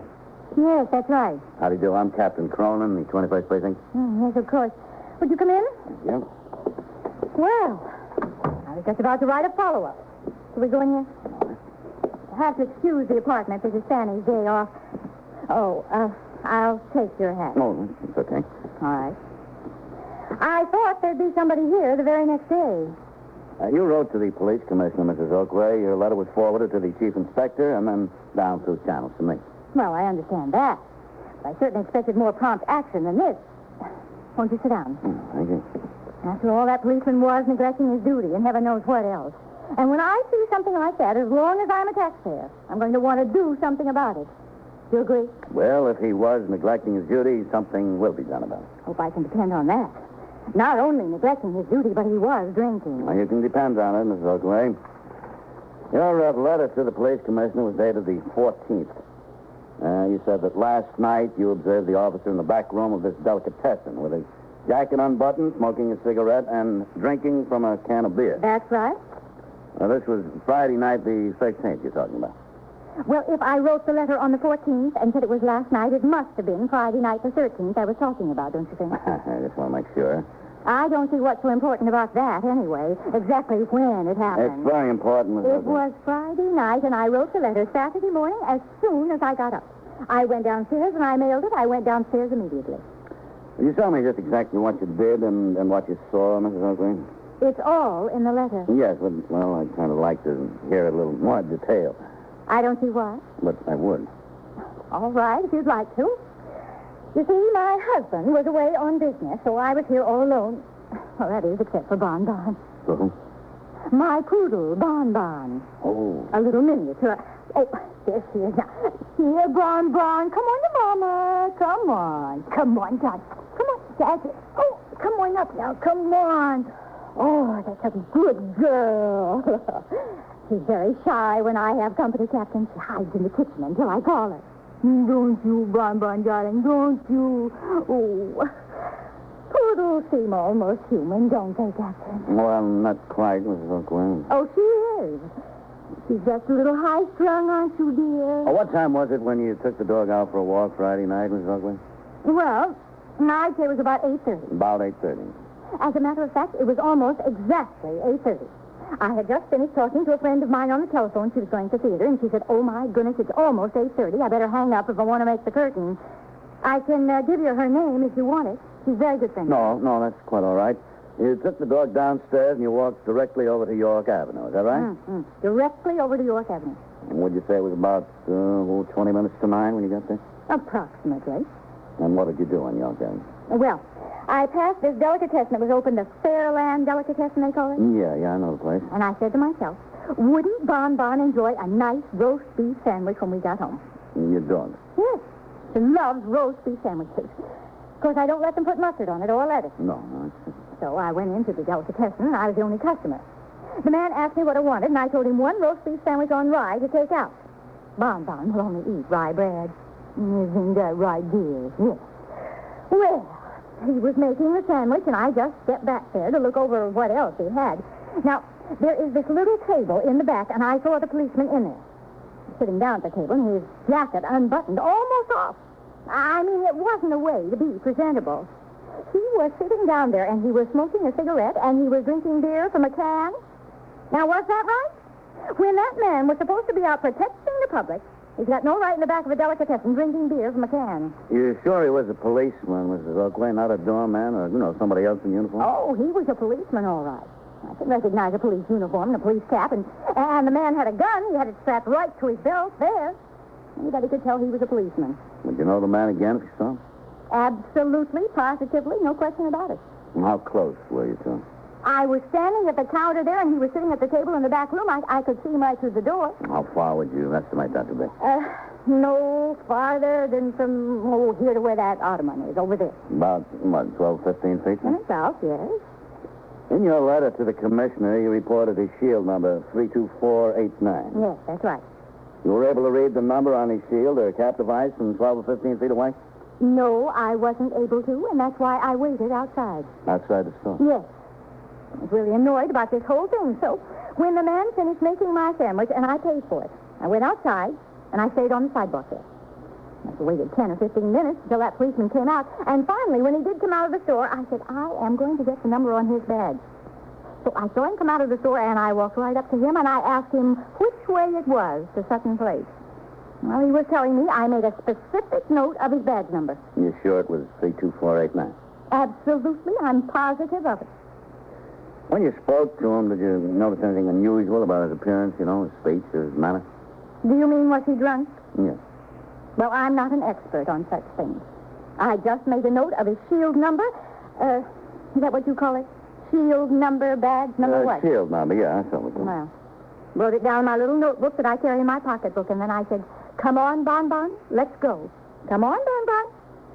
We came home and we came upstairs. I was so upset about the whole thing. I was so mad I almost called someone right there, and then I decided, what good would it do to call? So I wrote a letter. Now, what I want to know is, what are you going to do about this?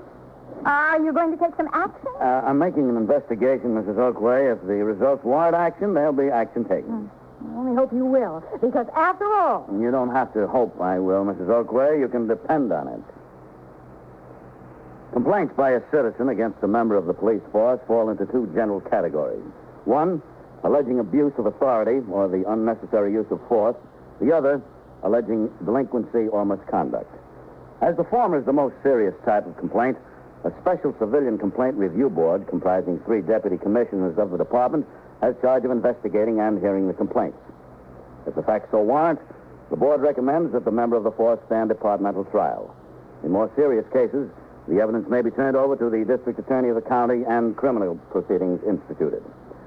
Complaints alleging delinquency or misconduct, such as the matter at hand, are referred to the chief inspector, who assigns a superior officer of the department to make an investigation. On receiving the communication from Mrs. Oakway through channels with instructions to make an investigation, I determined that shield number 32489 was assigned to Patrolman Paul Vaccaro. The charge that he had left his post and neglected his duty was easy to prove or disprove because of the extensive departmental records kept on the movement of members of the force. The second charge, indulging in intoxicants while in uniform, presented more of a problem. At 10:45 a.m., I returned from patrol, walked into the muster room and behind the desk. Lieutenant Snyder was desk officer and Sergeant Collins was on telephone switchboard duty. Hello, Captain. Sergeant? 21st Precinct, Sergeant Collins. Hello, Skipper. Lieutenant. What's the trouble over there? What's doing? Good, sure, Captain. Well, it's good.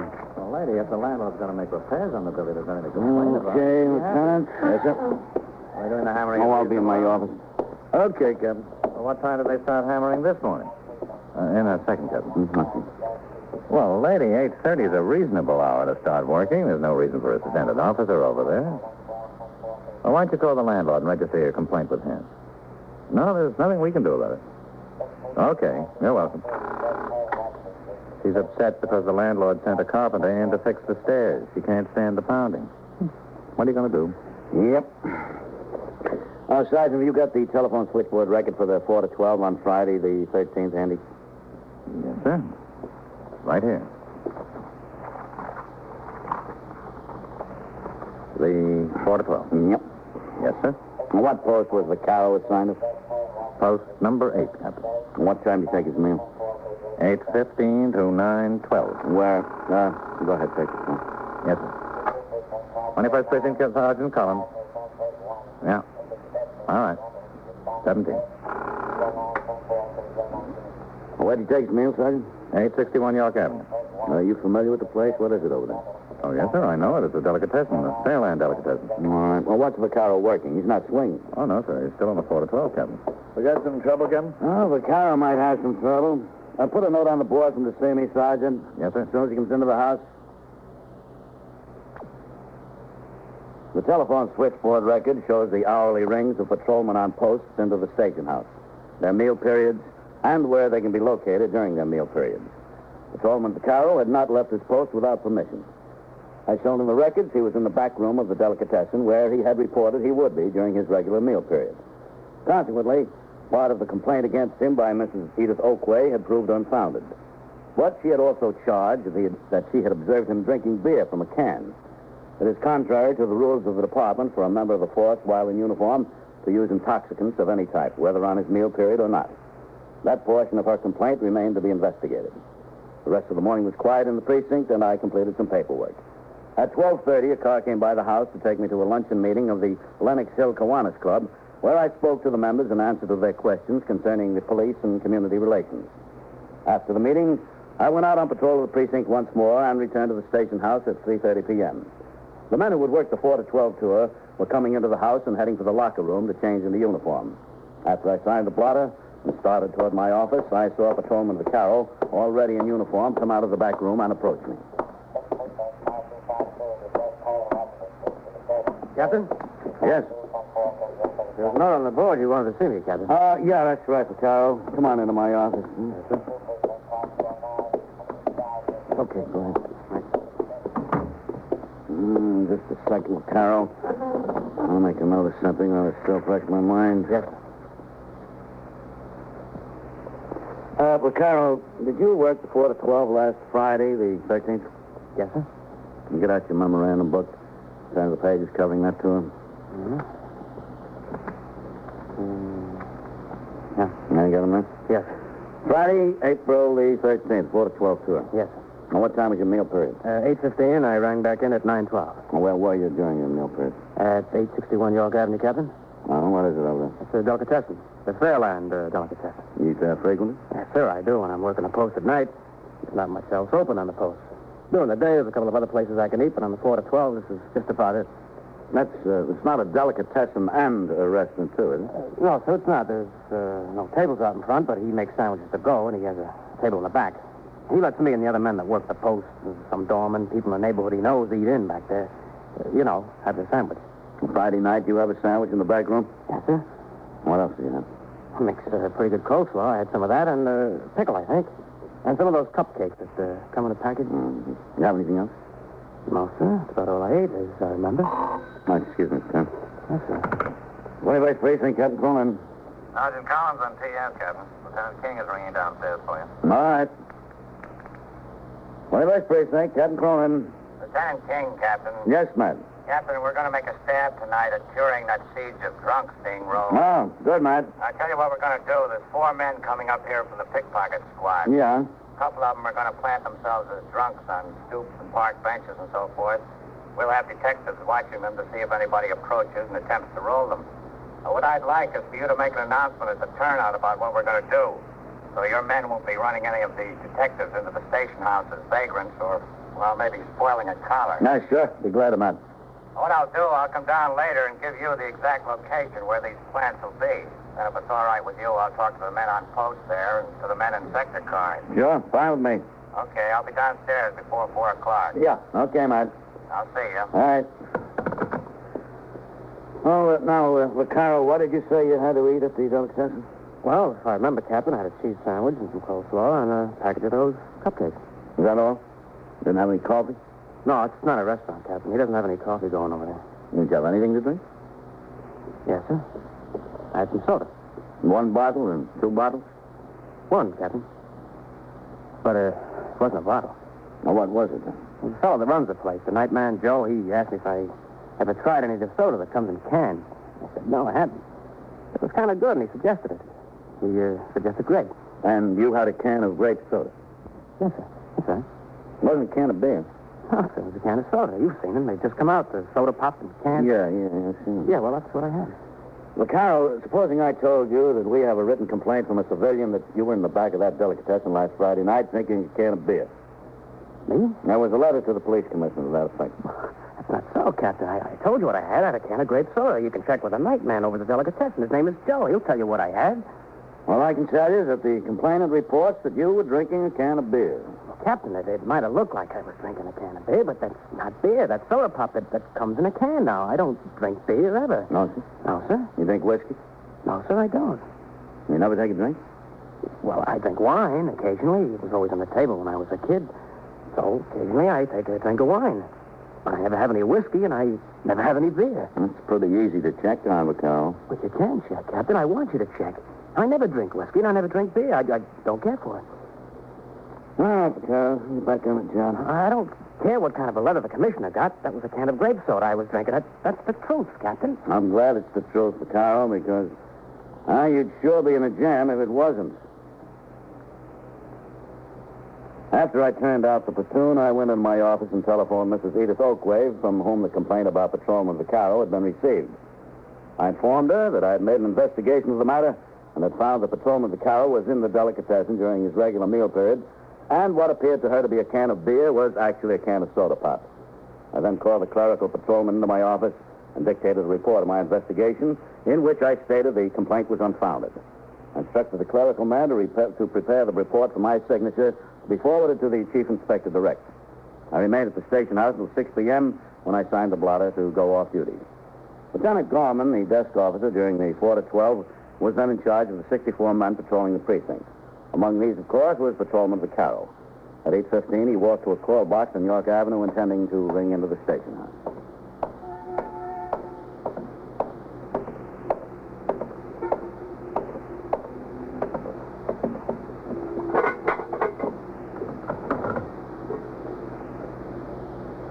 Precinct, Sergeant Collins. Box 14, Patrolman Vaccaro. All right. You're going your meal now, huh? Yes, Sergeant. Where'll you be? 861 York Avenue. Okay.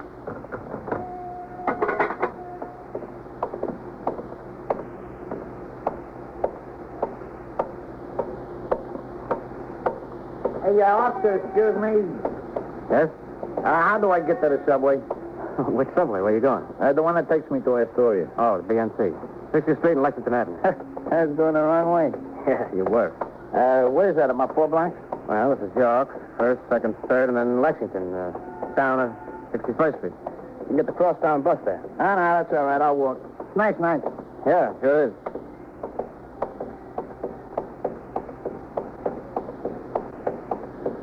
Well, this is where I go.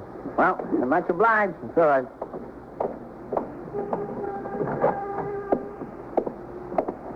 Oh, hello, Mr. Vaccaro. Hi, Joe. I'll be with you in a second, just as soon as I finish cutting this up. It's all right. Take your time.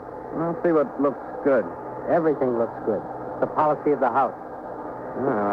How's the turkey? Brand new. Delicious. I had it myself. Yeah, it looks good. There's some delicious stuffing in there. On rye with a little stuffing on the side? Yeah, good. Well, go ahead. Finish what you're doing. No, it's just for a customer that calls. He'll be in here for it at 9 o'clock. I thought I'd get it ready. Now, isn't that a beautiful bird? What do you want, white meat or dark? A little of each. Oh. A little coleslaw besides the stuffing on the side? Yeah, a little. And what about the drink? Oh, you like that soda in the can? I thought I did, but I don't. What's the matter? It's good stuff. It's the latest thing. Give me some root beer, and in a bottle. Okay. Now, a second thought, you better not make it root beer. You got any cream soda? What do you mean if I got any cream soda?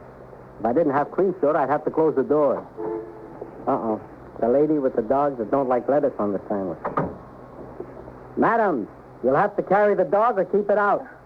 I can tell her 1,000 times. All right, Bonbon. This is going to be mean. This is going to be mean. A roast beef sandwich on rye, no lettuce. Very rare. Yes, ma'am. As soon as I finish the other order here. Oh. Good evening. Good evening. Say hello to the nice policeman, Bonbon. Did you see her? Did you see her nod? Yes, ma'am. I saw her. You want some pickle, Mr. Vaccaro? Yeah, sure, Joe. Still or sour? Either one. Are you in this neighborhood all the time, officer? Yes, ma'am. This is my post. Well, that's nice. It's very nice to have a bright-looking, upstanding young man protecting us. Thank you. What was it you wanted to drink, Mr. Vaccaro? Cream soda? Yeah, that's right.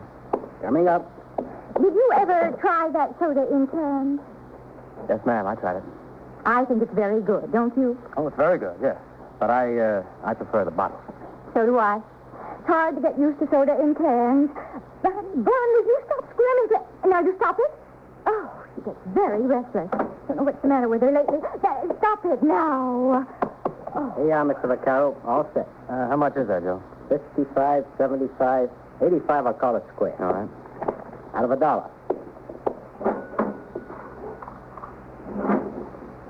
Thank you, and call again. Yeah. Why don't you go in the back room? Make yourself comfortable. Okay. Do you policemen get regular lunch hours? Yes, ma'am. That's right.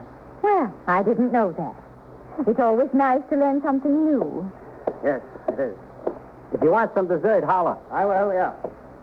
That's roast beef on rye, lady. No lettuce. No lettuce, but a little butter. Okay. Unless you prefer something else tonight, Bonbon. Would you rather have turkey? Turkey looks very good, doesn't it, sweetie? She'll have the roast beef. Yes, ma'am. Very rare she like it? Very rare. Yes, ma'am.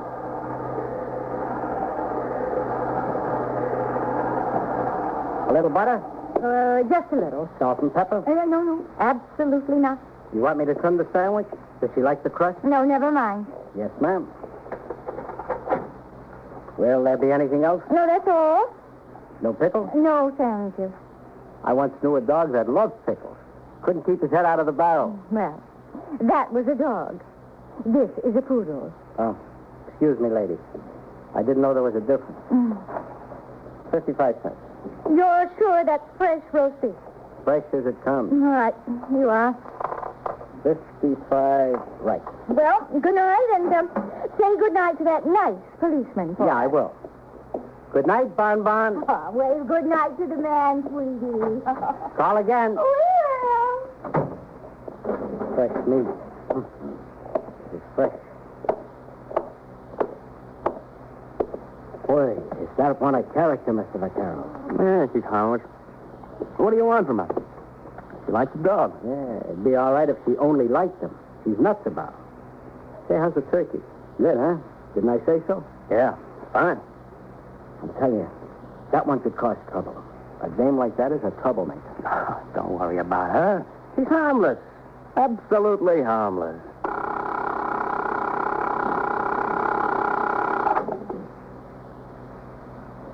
21st Precinct, Sergeant Collins. Yeah? Where's this? Yeah. They're beating up a man. Who is? Which corner is it? Downtown corner, east side. On the east side? There's two of them. How many of them did you say you were? And so it goes. All right. Around the clock, through the week, every day, every year. A police precinct in the city of New York is a flesh and blood merry-go-round. Anyone can catch the brass ring. Or the brass ring can catch anyone. 21st Precinct transcribed, a factual account of the way police work in the world's largest city, is presented with the official cooperation of the Patrolmen's Benevolent Association, an organization of more than 20,000 members of the Police Department, City of New York. James Gregory in the role of Captain Cronin, Ken Lynch as Lieutenant King. Featured in tonight's cast were Alan Hewitt, Ted DeCorsia, Amzie Strickland, James McCallion, and Louis Charles. 21st Precinct is written, produced, and directed by Stanley Niss. Dan Cubberly speaking.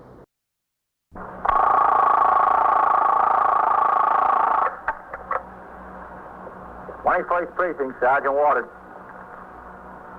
Yeah, that's right. Well, what's the trouble over there? Going what? Who's doing that? Well, who told you to call? Was the policeman there? You are by transcription in the muster room at the 21st Precinct, the nerve center. A call is coming through. You will follow the action taken pursuant to that call from this minute until the final report is written in the 124 room at the 21st Precinct. All right. Tell the officer I'll send someone around there right away. Yeah. You tell him right away.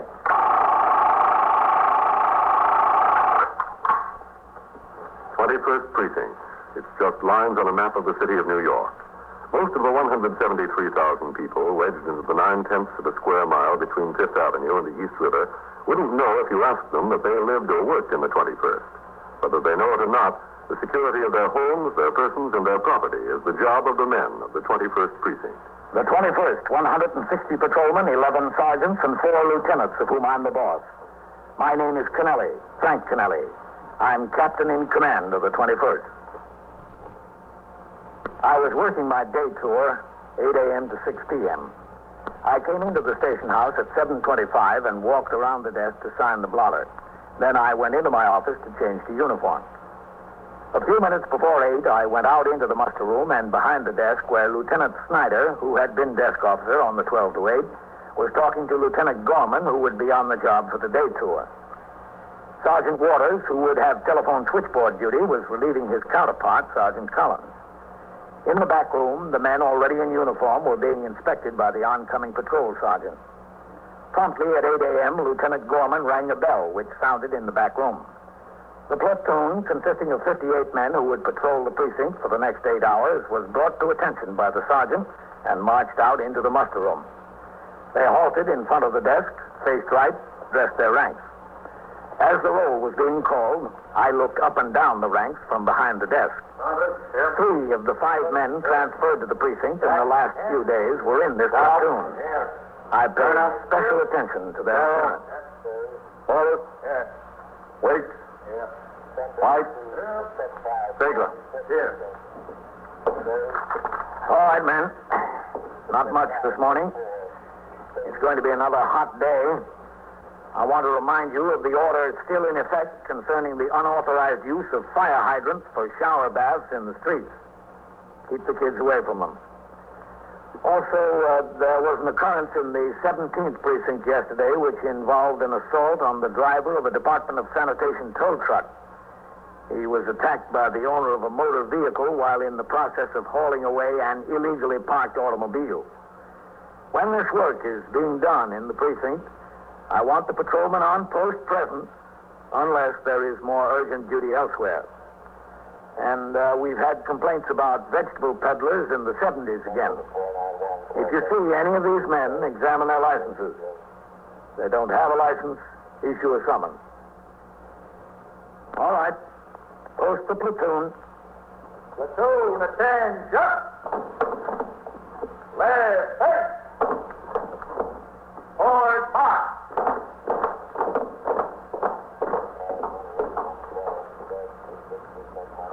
Lieutenant. Yes, sir? I see you got posts 7 and 9 doubled up. Yes, sir. Egan has a case in court. What time do you think you'll be back on the job? Before noon, I hope, Captain. Who's over there? Pagano, Captain. You know, things have been pretty rough at the playground over there the last couple of days. You better let Pagano handle 7 and double up 8 and 9. Yes, sir. I'll switch it around. As soon as I make the first ring. Oh, we still got that strike at the print shop over there. That's on 8. Well, don't you have someone on a fixer at the strike? No, sir, not today. He said it was pretty quiet yesterday. Only 1 or 2 pickets. No trouble. Oh. Figure the man on post could handle it. Well, double up 6 and 9 instead of 8 and 9. Yes, sir. That'll be all right, won't it? Yes, sir. Oh, is there any hot coffee back there? Yes, sir, I think so. Sergeant, is there any hot coffee? Yes, sir, a whole pot. Well, I got it. Well, you got what, lady? You told me I went and got a summons you to arrest him. I told you? When I was in here yesterday afternoon, I spoke to you, and you told me if I went to the court and got a summons, you'd arrest him. Lady, I wasn't here yesterday. I've been out for 2 days.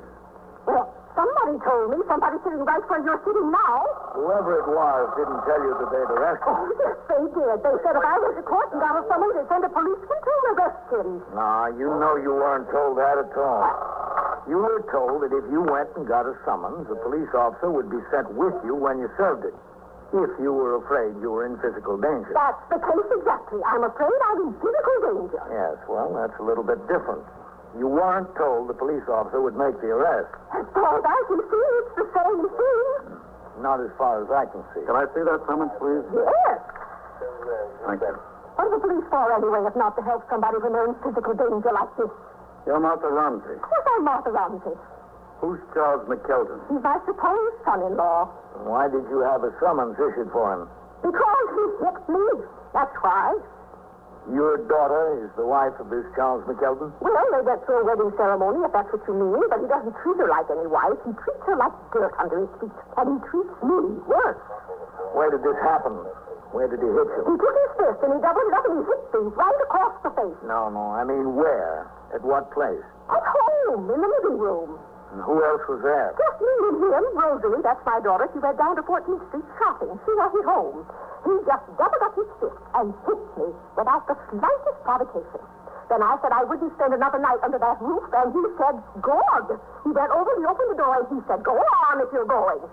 So I went right downstairs, and I looked for a policeman to arrest him. I didn't see a policeman.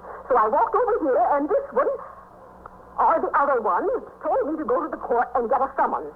Then I went back and I waited outside for Rosie to come home, and we went to the court together. I explained to the man down there, and he said I was right. He said I was perfectly right. You lived there with your daughter and son-in-law? I did. I don't anymore. Well, where did you stay last night? At my other daughter's in Long Island City. After we went down and got the summons, I told Rosalie, I'm not going to spend another night under that roof. And I won't permit you to spend another night under that roof with him. I forbid it. So we went down to Long Island City to my other office. Where is Rosalie now? She's right outside. I told her to wait outside, and I'd get everything settled. What does she say about all this? What does she know? She's a baby. But he's her husband. Oh, he won't be for long. All right, you go outside and get her and bring her in here. Why? Just get her and bring her in. All right. I don't see why. Captain, Patrolman Sachs' division on the wire for you. All right, put it on here. Yes, sir. I'm surprised you didn't kill her, Captain. So am I. 21st Precinct, Captain Kennelly. Yeah. Yeah. What time? All right, sure. Sure, I'll do that. Okay. There's a meeting at 2 o'clock of commanding officers of the division, Red. Yes, sir. Who's desk officer on the 4 to 12? Lieutenant Bryan tonight, Captain. All right, you tell him when he comes in this afternoon. I'm sure I'll be back, but in case I'm not, he's to handle the turnout. Yes. Well, here she is. This is my daughter, Rosalie. How do you do? Hello. Do you believe that if your mother went to serve this summons on your husband, he'd attack her physically? Well, he did, yes. And you don't know about the times I didn't tell you about Rosalie. He'd get violent whenever you were out of the house. He's capable of murder, that man. Plain, unadulterated murder. I wouldn't say that. Oh, how long will it take you to get over being blind as far as he is concerned? I guess he would try to hit her again.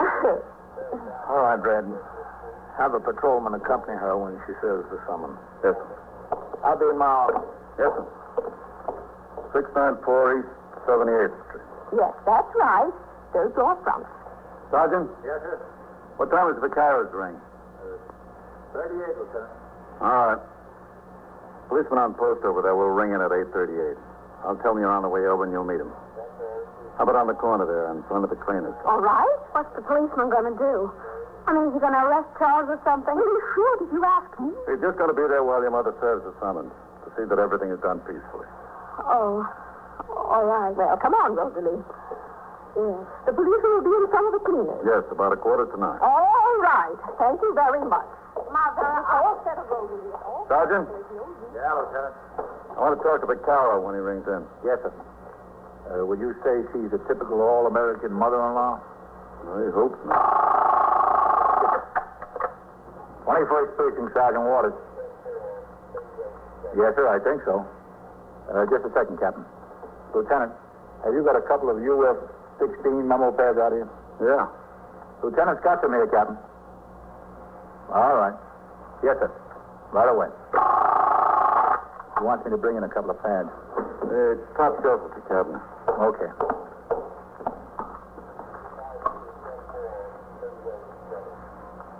Where? Right there.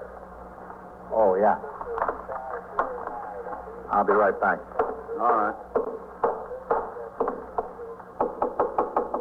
Captain. Come in. Yes, sir. Here you are, Captain. Oh, thanks. Yes, sir.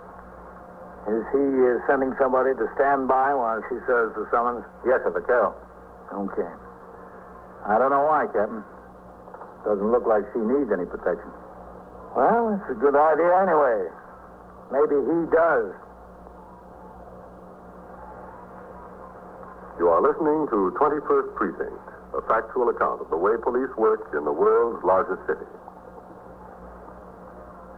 Except in a few specifically defined instances, under the laws of the state of New York, a police officer may not make a summary arrest for a misdemeanor or issue a summons for an offense unless the act of violation of the law is committed in his presence. Similar statutes prevail in most states. These provisions of the law, specifically designed to protect the rights of the individual, often cause aggrieved complainants to believe that law enforcement officers are lax in their duty when they refuse to take action on a complaint and direct the individual to the magistrate's courts in the city of New York or to the prosecuting attorney or a justice of the peace in other localities. The fact is, if a police officer in the city of New York made a summary arrest in such a case without being a witness to the crime or offense, Both he and the city might be liable to civil action for damages brought by the arrested party.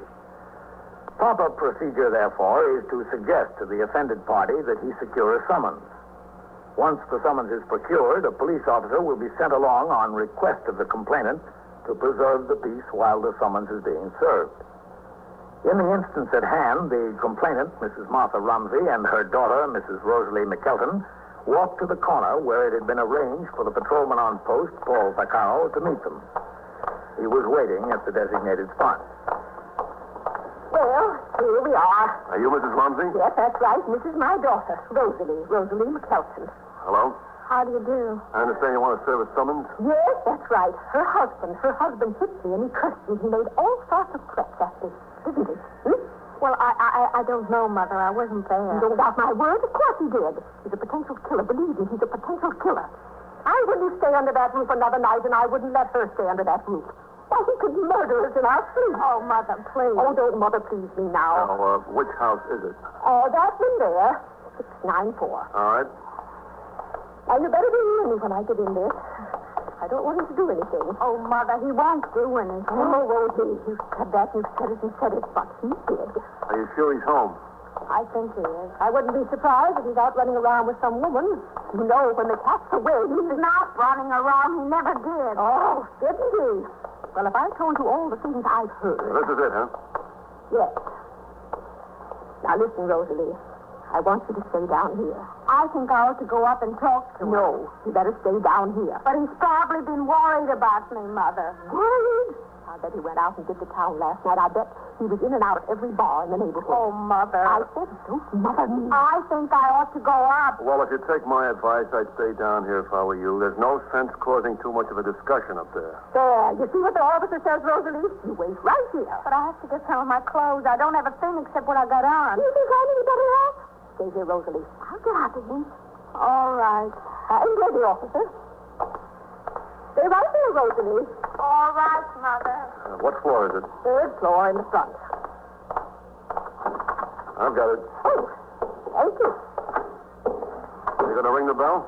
And have you ready for me? Say not. You go right up there and let come what may. Yeah.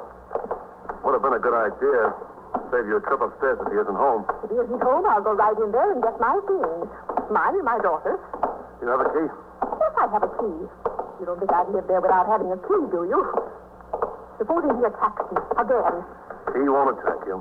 You don't know him. How can you make a positive statement? That's what I'm here for, to prevent something like that. Well, just make sure you prevent it.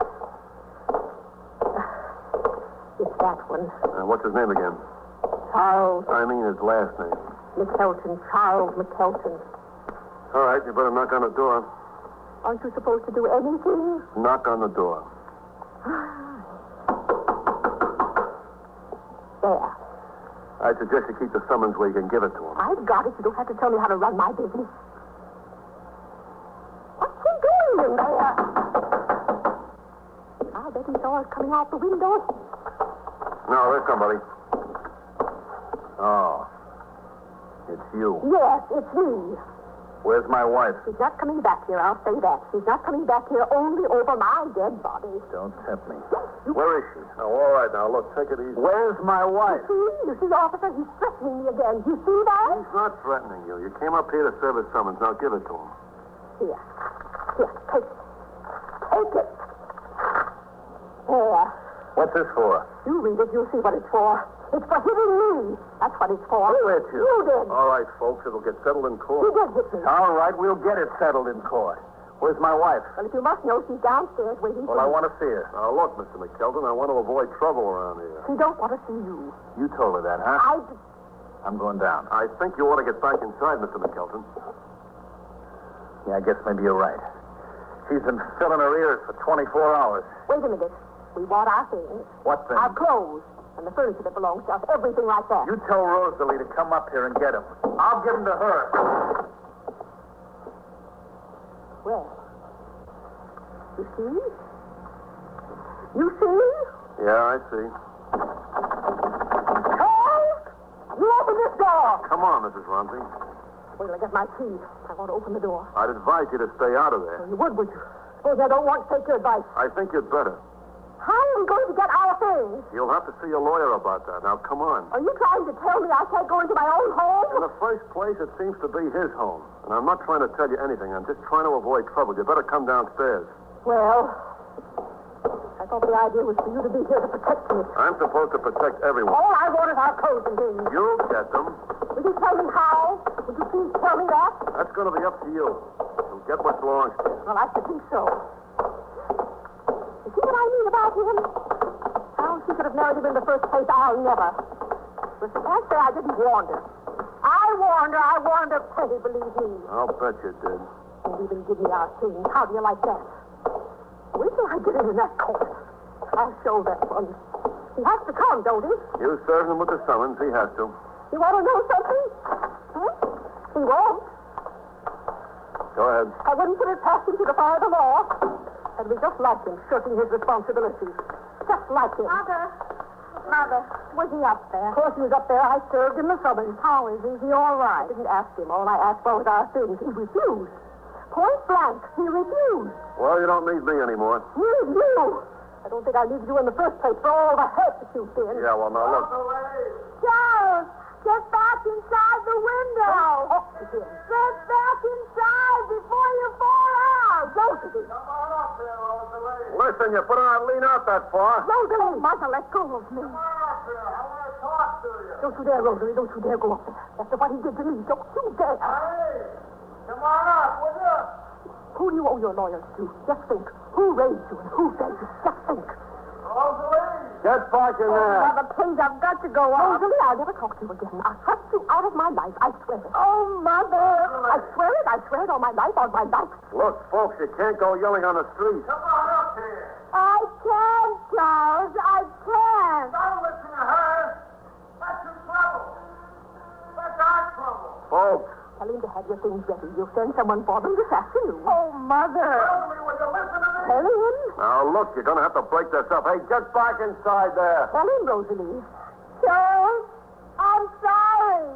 I can't come up. Tell him about our things. I just want you to have our things ready. I'm going to send someone this afternoon. Charles! He went inside. Charles! I guess he's talking to you all he wants to, folks. Now, you'll have to move on. There he is. You want your things? Here. Here's your winter coat. Don't throw that. Oh, I get it. I told you not to throw that. Here. Here's the lamp your mother gave us. Here. Hold that up there. Watch out.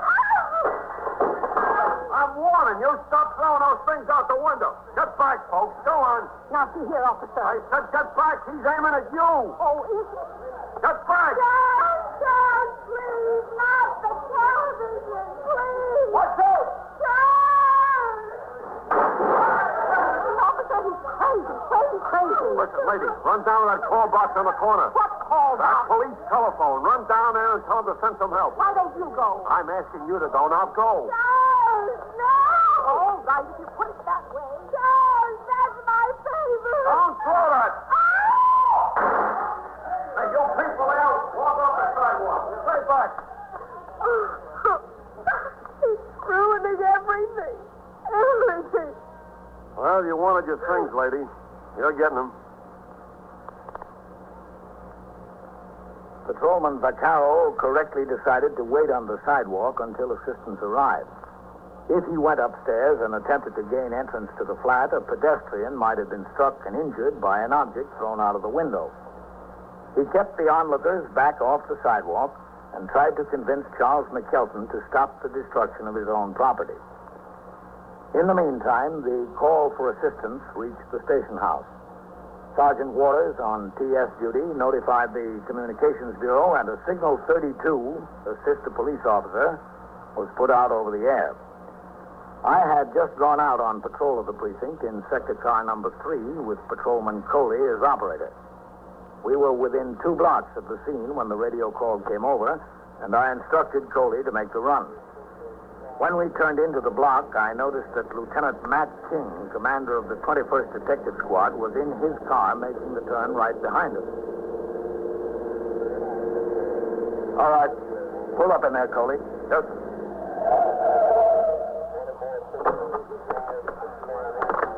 Give him a hand with the crowd, will you? All right, stay back there. I told you. All right, now. Do what the officer tells you. What have you got, Vaccaro? I went up there while he served the summons, and he's been throwing stuff out the window.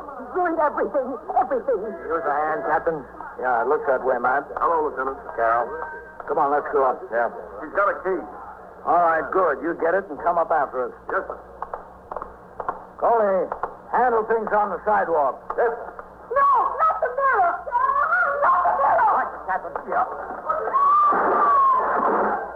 All right, let's go. Right with you. Lovely. He's the icebox. Yeah. I got it.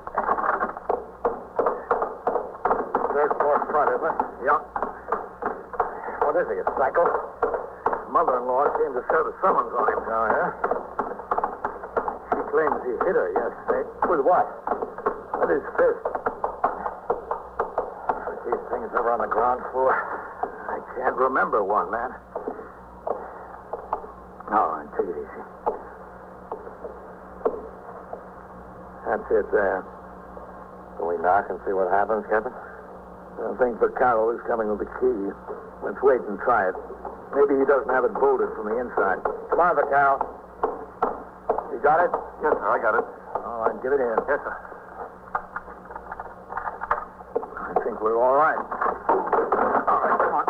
Put that down. No, let me alone. Put it down. Here, goldfish, you want to grab it, Vaccaro.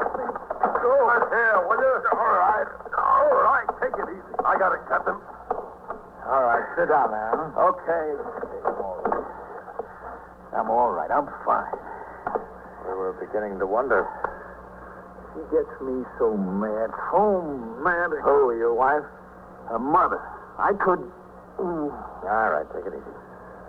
She tried to break us up before we were married. She's tried to break us up ever since we were married. All right, she's done it. I had it with her, believe me. I guess they had it with you, too. I don't care. Good. She got what you wanted, okay. We're finished. Brother, it was fun while it lasted. I got a lot off my chest. And a lot out the window. That's what I mean. There's your wife. Charles. You get out of here. I don't want to talk to you. Charles, what'd you do? You go crazy. You want to know the truth? Yeah. And I feel terrific about it. You want to send me to Bellevue? Good. I'll get a little peace. Oh, you shouldn't have ruined all our things like that. You shouldn't have walked out on me. She told me you hit her. That's a lie, and you know it. Well, she said you did. If you'd have stopped listening to your mother and grow up and listen to your husband once in a while, things would have been all right. Oh, but boy, I feel good. That's some way to let off steam, you know. Just throw everything right out the window. Did you ever try that? No, I can't say I did. You know, Rosalie, if your mother was up here, I'd have thrown her out the window, too. And if she'd come up here right now, I'd do it. Cops or no cops. That's how good I feel. All right. Just settle down. I'm all right. I'm fine now. You don't have to worry about me, Kent. Oh, right out the window, boy. Well, Rosalie, yes, where you going? downstairs. No, you're my wife. You stay right here. What about Mother? Well, what about her? Except that she's moving in right now. Well, if she's moving, I ought to get her things together, don't you think? Yeah. Get them together. All right, honey. I will. I will, right now. Oh, boy, I feel like $1 million. I should have done that a long time ago. A long time ago. Well, if you had, you'd be back home with your wife now. What do you mean? She's here. Yeah, she's here. But it looks as if you're going away for a while.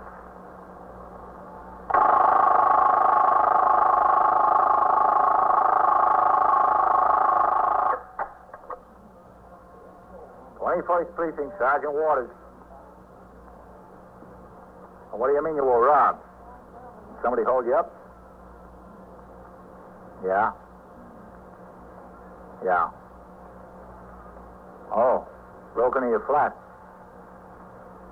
Well, how much is missing? Yeah. Yeah. Are there any marks on the door where they got in? Yeah. Uh-huh. What's the address there?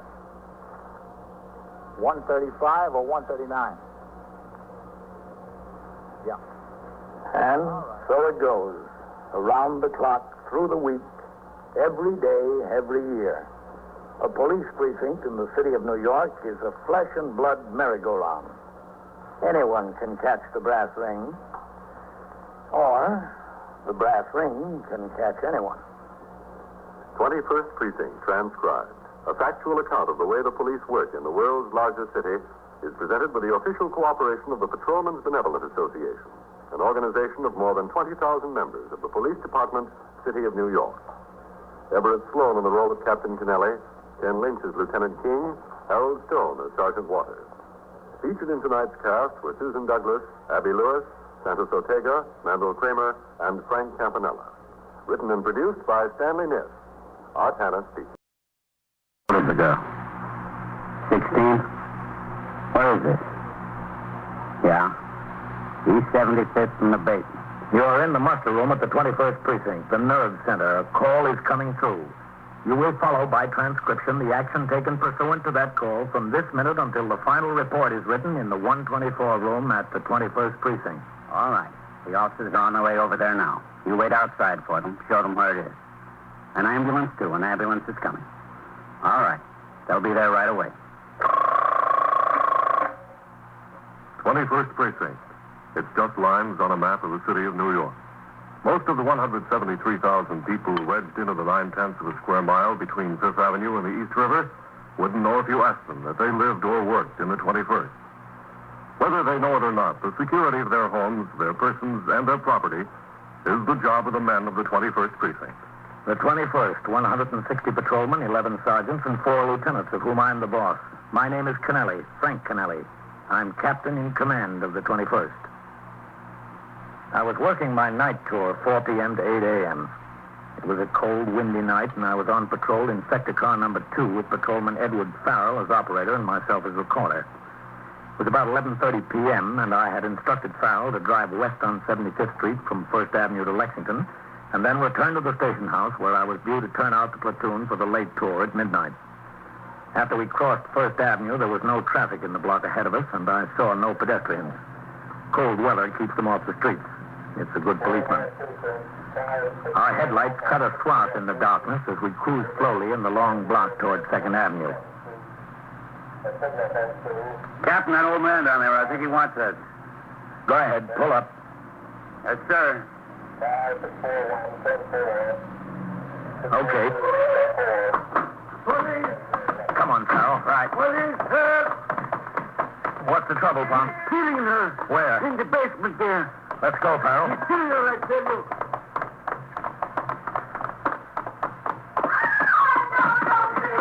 Down there. Watch the step. I got my light.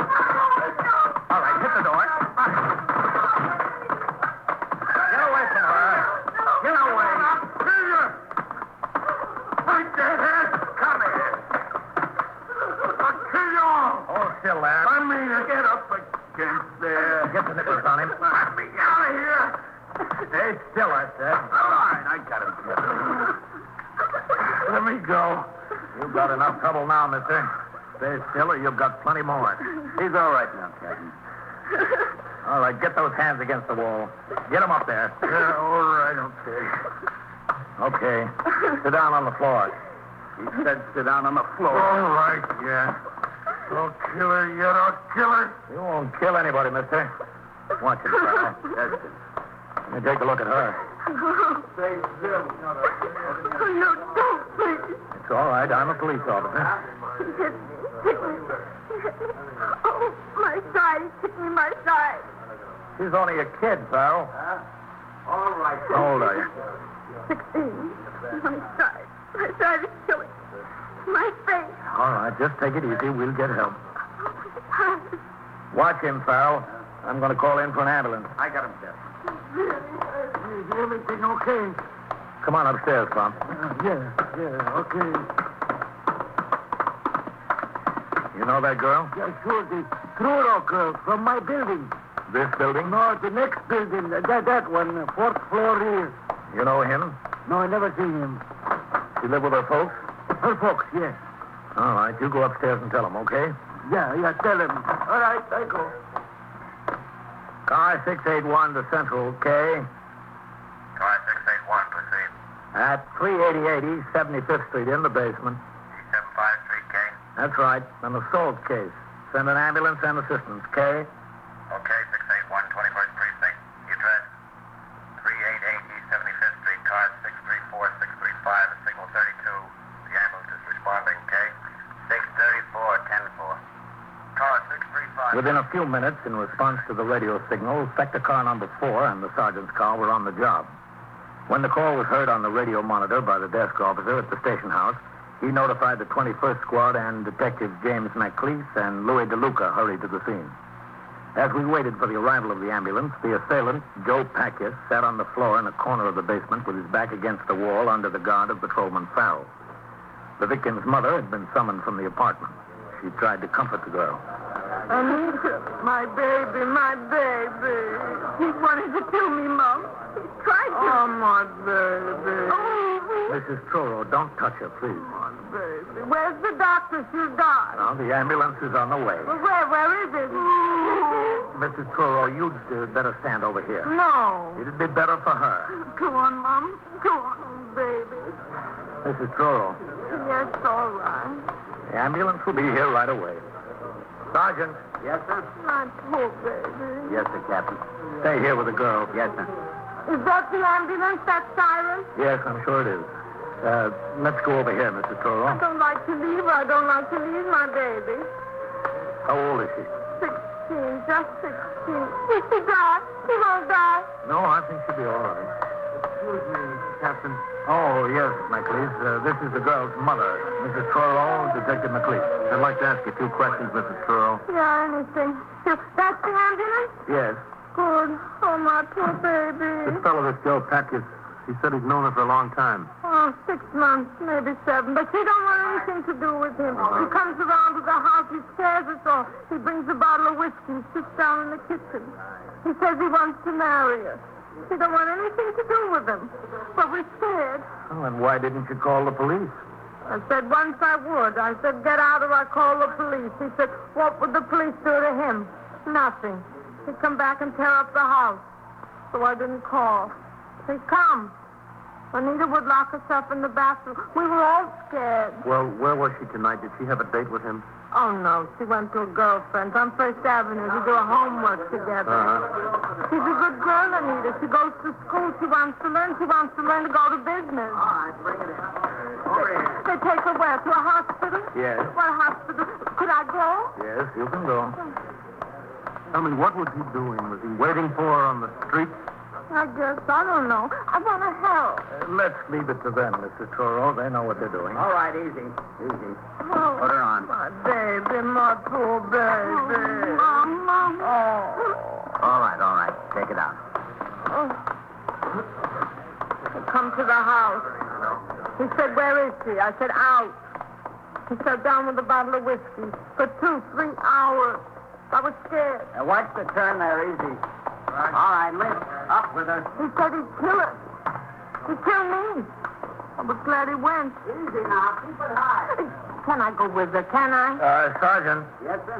See that Mrs. Truro gets over to the hospital. Yes, sir. Oh, wait for me. You can talk to the mother later, can't you, McLeese? Oh, yes, sir. Right now, I want to talk to that bum over there. All right, you men. Don't stand around here. Get back on patrol. How's he doing, Farrell? All the steam's out of him, Captain. He's no trouble. All right, you get on your feet. Why? You first, man. Hey, get on your feet. McLeese. Yes, Captain. What's your name? Packus.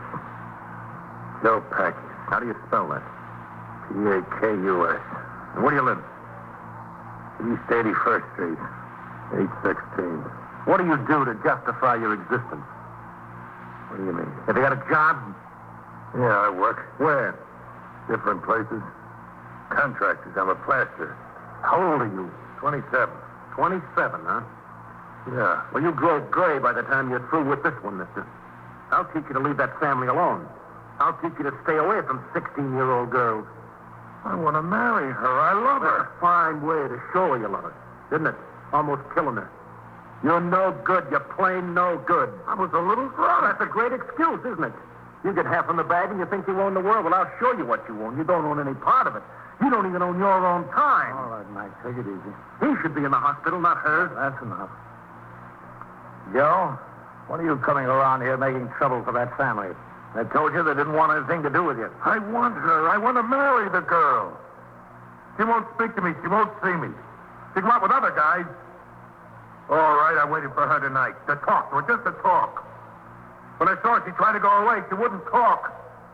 Okay, sister, you won't talk. You'll do what I tell you. You threw her down in the cellar and you beat her up and you almost killed her. And she might die yet. It was a whiskey. I didn't mean it. 16-year-old girl. 16? I don't know. I don't care. I want to marry. She's a woman. And you're a man, huh? Well, not in my book, mister. In my book, you're a nothing. A great big cipher. The suspect, Joe Packius, was taken to the station house in the custody of Patrolman Farrell, the first officer on the scene. Detective McLeese rode with them in sector car number 2, and I returned in the sergeant's car just in time to turn off the platoon for the late tour at midnight. At the station house, Packius was taken upstairs to the 21st Squad, still in the custody of Patrolman Farrell. There, he would be questioned further by detectives, and on completion of the investigation, booked in on charges of felonious assault. As the senior officer on duty in the 6th Division during the night, I was called to the 25th Precinct, where a 3-alarm fire in a loft building had caused the evacuation of 2 tenements. It was 2:20 a.m. when I returned to the 21st Precinct and walked into the muster room and around the desk to sign the blotter. Hello, Sergeant. Captain. Captain. Red. 21st Precinct, Sergeant Collins. What about that poor old girl in the hospital, Red? How bad is she? 2 broken ribs, Captain. Her face is pretty badly cut up. No internal injuries, I don't think. Lieutenant Gorman, Iceman bringing in. He made that notification on York Avenue. He got hold of the brother. Okay. All right, Iceman. Did they book that Joe Packius yet, Red? No, sir, not yet. They still got him upstairs. What about Farrell? He's still there. As soon as he's booked in, he'll get a couple of hours sleep before he has to go to court with him. That's a mean one, that guy, Captain. 16-year-old girl. Yeah. I'll be in my office, Red. Yes, sir.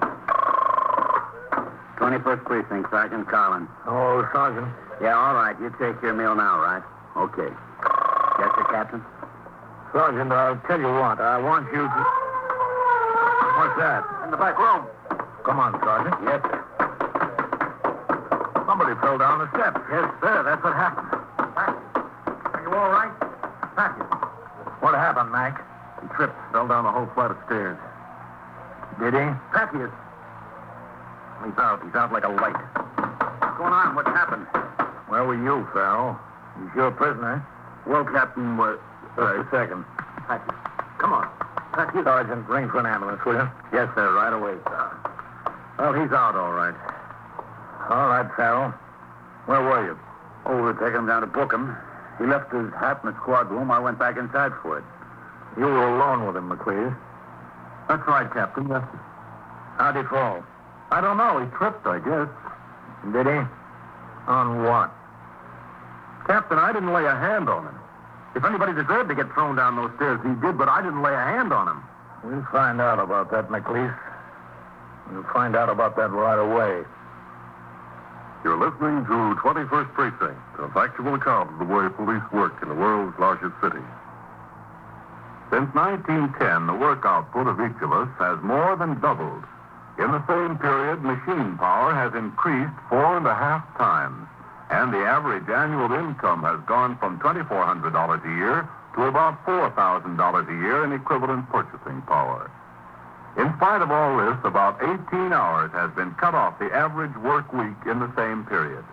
Those facts are but a few in the great story of our American economic system, a story that adds up to this for all of us. The better we produce, the better we live. Now back to 21st Precinct and Captain Frank Anelli. Any unusual occurrence concerning a prisoner, injury, death, escape, or attempted suicide is a grave matter. The commanding officer of the precinct concerned is required to make an immediate and thorough investigation and forward his report to the office of the chief inspector and the New York State Commissioner of Corrections. Joe Packius did not regain consciousness by the time the ambulance arrived. He was taken to Bellevue Hospital. In the meantime, I had instructed the desk officer, Lieutenant Gorman, to telephone Lieutenant Matt King, commander of the 21st Detective Squad, at his home and inform him of the incident. Lieutenant King was at the station house within 25 minutes and sat in my office as I questioned first Patrolman Farrell. Oh, sir, I didn't leave him for a minute, not since I brought him in. You got him into the station house about 5 minutes to 12.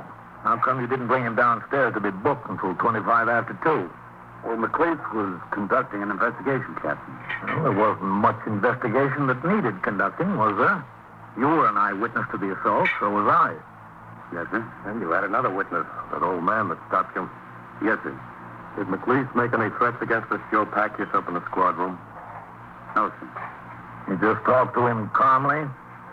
Well, not exactly calmly, Captain. McLeese didn't think much of the guy. Who did? Did either you or he use any violence in the squad room? No, sir. Well, then when you started downstairs to book him, what happened? Well, we came out of the squad room and into the hall. I had Packius by the arm. As soon as we got outside, McLeese had his hat. We left his hat inside. Whose hat? Joe Packius. Didn't Packius say anything about it? No, sir. I guess he forgot. So you went back for his hat? Yes, sir. That was your prisoner, Farrell. You weren't supposed to leave him. But it was just back in the squad room. We were out in the hall. I didn't really leave him, Captain. And when you came out with the hat, Packius was down at the bottom of the stairs. Yes, sir. You were in the squad room with Packius all the time, between about midnight and 2:25? Yes, sir. Was McLeese? No, sir. Where'd he go? Well, when we first got there, he printed Packius. Then we went into your office, Lieutenant. McLeese started to question him. He didn't touch him, you said? No, sir. He got awful mad at him, but he didn't touch him. And then about 1 o'clock, McLeese went out. Where'd he go? I don't know, Captain. He said he'd be back. We'd book him in when he got back. I just sat there with Packius until he came back about, 10 minutes after 2. Any more questions, man? No, sir. All right, Farrell, that's all. Yes, sir. You can go on home. Packius won't be going to court tomorrow. How is he, Captain? Oh, we're waiting to hear. Yes, sir. Thank you very much. Farrell. Yes, sir. Tell McLeese to come in here. Yes, sir. Well, Matt, looks like a rough spot, doesn't it? It sure timed out right. Yep. I'm kind of anxious to hear what Packius has to say. Well, he was unconscious when they took him out of here. He was unconscious when they got him to the hospital. Oh. We might not get to hear what he has to say, eh, Captain? Doesn't look good for him, Matt. It was an awful wallop on the head he took. Come in. Yes, Captain. Oh. Sit down over here, McLeese. Yes. Hello, Lieutenant. McLeese, sit down. Yes. Well, you got yourself in a jam, huh? I'm not in any jam, Lieutenant. What do you call it? Excuse me. Sure, sir. 21st Precinct, Captain Kennelly. Sergeant Collins, Captain. Lieutenant Gorman would like to talk to you. Okay. Go ahead. Captain, Yes, Fred. the doctor down at Bellevue just called back. Yes? That Joe Packius has a possible fractured skull. Possible, that's all they know? Well, they're making x-rays now. Yeah. He didn't regain consciousness? No, sir, not yet. All right, Brad. If you hear anything else, ring in here, huh? Yes, sir. How is he, Captain? Possible fractured skull. I didn't push him down those stairs. He tripped. McLeese, I've been in command of this precinct 2 years. Every day, 24 hours a day, people go up and down those stairs. All kinds of people. Cops, complainants, drunks, narcotics addicts, everything. In 2 years, the only man to fall down those stairs is somebody you've been holding back your temper on all night. From top to bottom, he fell and fractured his skull. I didn't lay a hand on him, Captain. And it happens just when you send the only possible witness back into the squad room for a hat. Nobody around, only you. He tripped and fell, Captain. I didn't touch him. You were itching through all night, though, weren't you, McLeese? Well, who wouldn't? I'm only human. A guy weighs almost 200 pounds, and he's no good. He's not even near human. He beat a 16-year-old girl within this far of killing her, and he would have killed her if the captain and Farrell didn't jump him. So what am I supposed to do, love a guy like this like a brother? I want to see him get what's coming to him. That's just the point, exactly. You're a cop, that's all. You're not the judge and jury. It's not up to you to see that he gets what's coming to him. Your job is to bring him and the facts before the people who'll decide that. Not to set yourself up in a throne and decide who's right and who's wrong. That's not your job. Get that through your head. Yes, sir. Did you throw him down the stairs? No, sir. He tripped and fell. Where'd you go about 1 o'clock? I went out for a meal, sir. Where else? You were gone over an hour. Roosevelt Hospital. Why? To interview the victim and her mother. Did you? I saw the mother, Captain. The victim was still in the treatment room. You didn't need the mother or the girl. You had 2 police officers and another civilian as eyewitness. Yes, sir. There wasn't any doubt in your mind that on Farrell's testimony alone, Packius would be held without bail for the grand jury, was there? No, sir. Well, then why did you have to go to the hospital at that point? I don't know, Captain. I thought I ought to get the girl's story. This was a felony case. Did he call the district attorney? No, sir. Why not? Those are your instructions, aren't they? It looked open and shut to me. It looks open and shut to me, too, McLeese. I've got the same feeling about it. After the interview with Detective McLeese, Lieutenant King instructed him to return to his duties. At 3:30 a.m., Lieutenant King and I drove to Roosevelt Hospital, where we found the mother of the assault victim waiting in the corridor.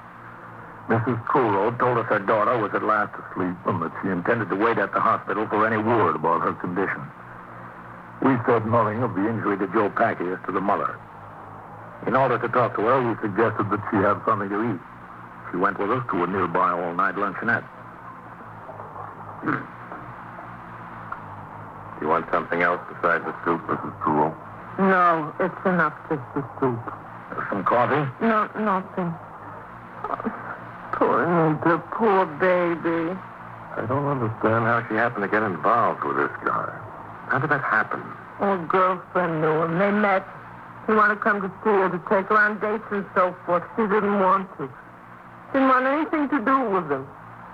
He used to come in the house, breaking almost, drunk like a maniac. He'd scare her. Scare me.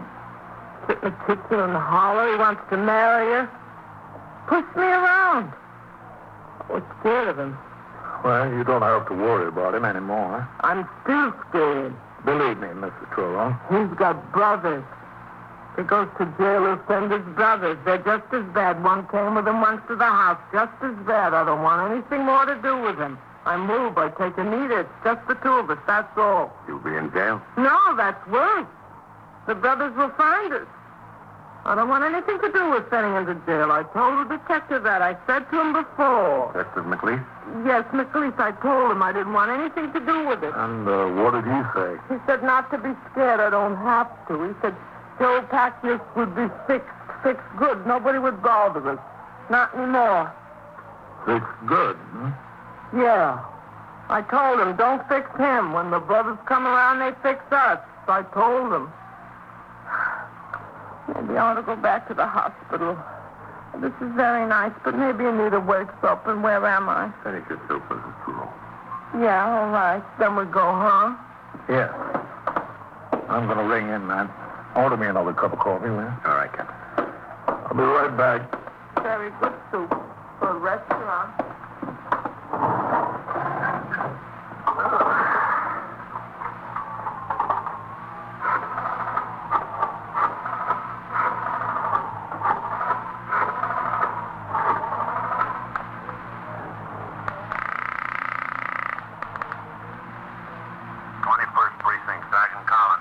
Captain Connelly, Sergeant.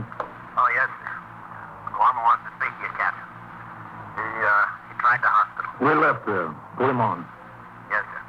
Captain Connelly, Lieutenant. 21st Precinct, Lieutenant Gorman. Yes, Red. Captain, I got a call from the Department of Correction man at the prison ward in Bellevue. Packius isn't dead. No, sir. Far from it. He's regained consciousness. The doctor says if you want to talk to him for a few minutes, it'd be okay. No fractured skull or concussion, just a bad bump. He's okay. We took Mrs. Truro back to Roosevelt and then drove downtown to Bellevue Hospital. We drove into the grounds at 30th Street and Franklin D. Roosevelt Drive and parked the car. The prison ward on the second floor of I building is under supervision of the Department of Correction. Upstairs, we were admitted through the barred gates and directed to the room. Thank you very much. It's over there. Good.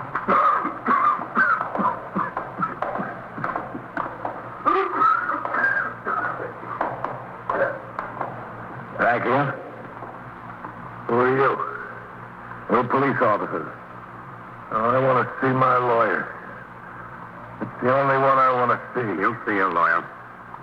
Wise guys, that's all you are, a bunch of wise guys. Wise guys, huh? What does that make you, beating up a 16-year-old girl, a big hero? I want to see my lawyer. Tell us how you came to fall down the stairs. My lawyer.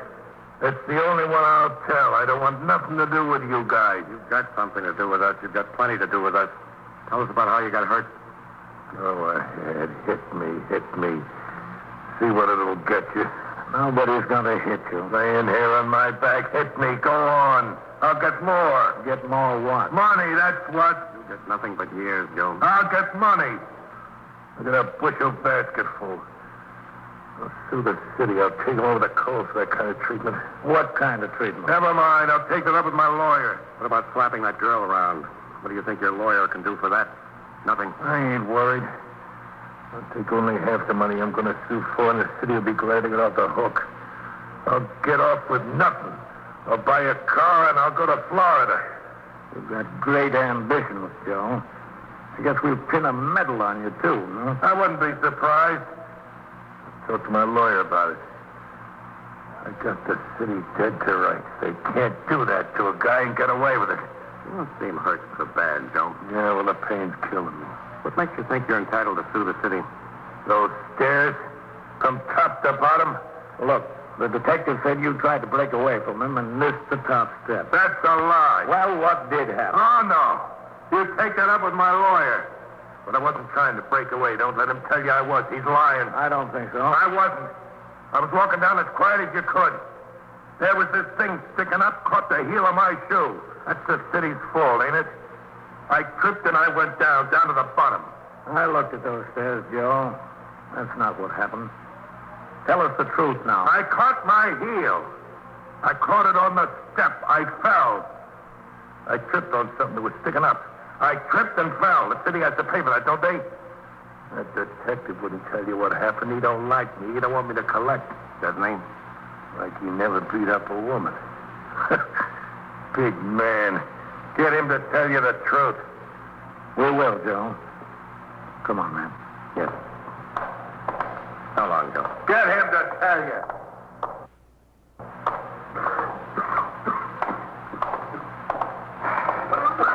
Well, big night, man.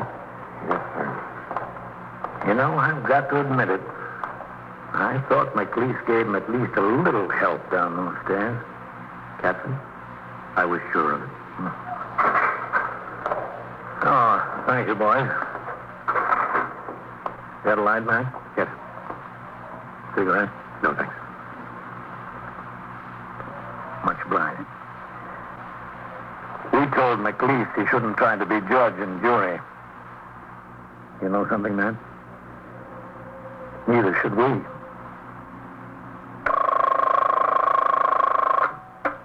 "21st Precinct, Sergeant Collins. What do you mean, robbed? Held up? Where is it? The what bar and grill? Oh. What's the address? Yeah. Did they have guns? How many men? How many?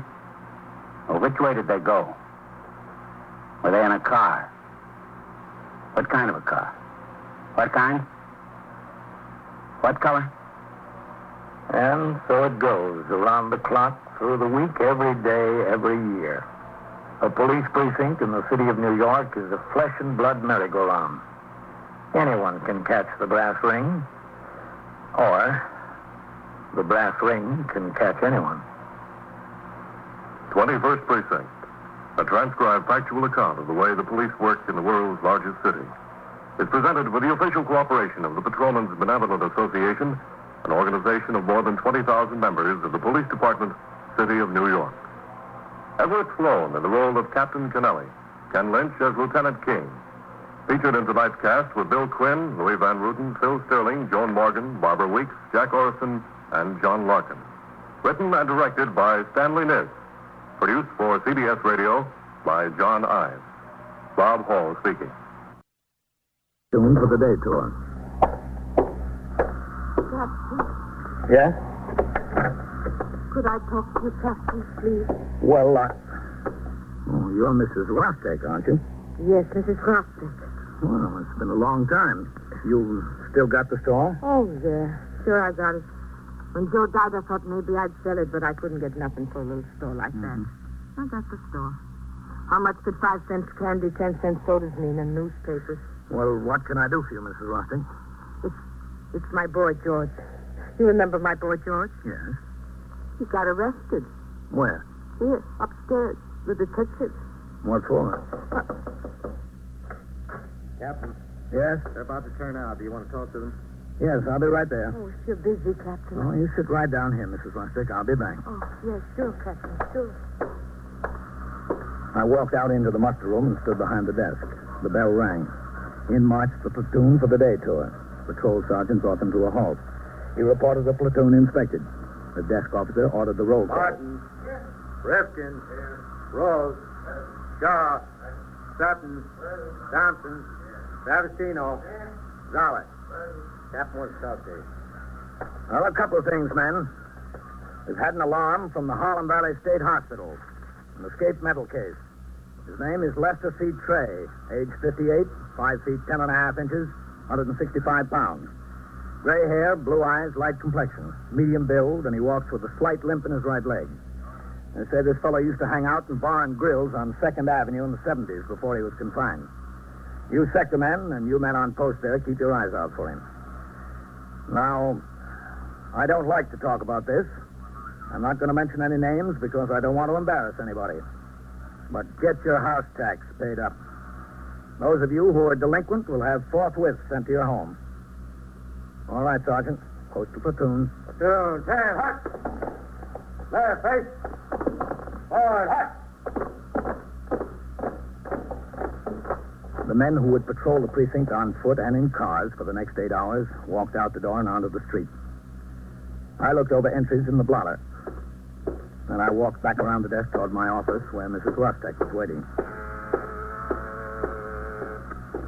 21st Precinct, Sergeant Klein. All right, 671. All right, Mrs. Rostek. Oh, I don't want to take up your time, Captain. Well, that's what I'm here for. What was your boy arrested for? I don't know. Robbery. Tell me what happened.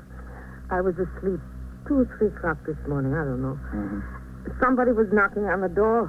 I thought George. I thought he forgot his key. It was 2 men, not policemen, detectives. Yeah. They said, "Where's George?" I said, "I don't know. He isn't home yet. He sleeps on the couch. He isn't home." And they said, "Could we wait?" And I didn't want them there, but I said, "All right." Mm-hmm. Then they wanted to look at George's things. I don't know. I told them I got no right to show them. Ask George. All right, they said. And pretty soon George come home. Maybe 3:30, 4 o'clock. There wasn't any trouble. No trouble. Okay. George showed them his things, and they said it would be better to come here and talk. George said, "Go back to sleep. I'll be home right away."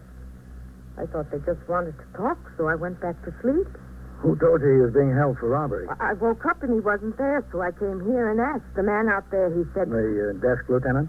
Yeah, the lieutenant. He said, "Go upstairs to the detective." Was George upstairs? Yeah, in a little office with one of the detectives who came last night. They were still talking. I went in and I said, "What did you do, George?" He told me, "Go home, Mark. Get out of here." What was the name of the detective who arrested him? Oh, it's Tucci something. I don't know. How old is George? 17 in January. He was 17 or he will be 17? He was in January. Mm-hmm. I don't know, Captain. They came, they took him. He's a good boy. He goes to school. He works after. Let me see what I can find out. Yes, sir. Give me Lieutenant King upstairs, will you? Yes, sir. He's a good boy. He wouldn't do anything like robbery. 21st Squad, Detective Tully. This is Captain Kennelly. Is Lieutenant King around? No, sir. I don't expect him back until 11:30 or 12. Oh. Listen, Tully, who squealed that George Rostek being held for robbery? It's my squeal, Captain. Oh. Well, what's it look like? We've got him made in 3 muggings. The last one was about 1 o'clock this morning. Definitely him? He had the man's wallet in his pocket when we arrested him.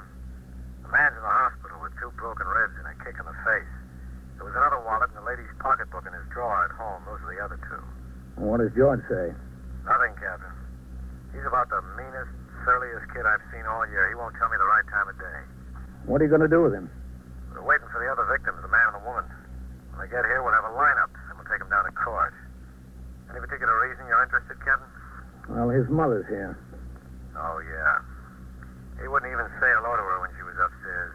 She's had her hands full with that one, all right. Yeah. Well, thanks, Tony. Anytime, Captain. Yes, he's charged with robbery, Mrs. Rosting. I don't believe it. I don't.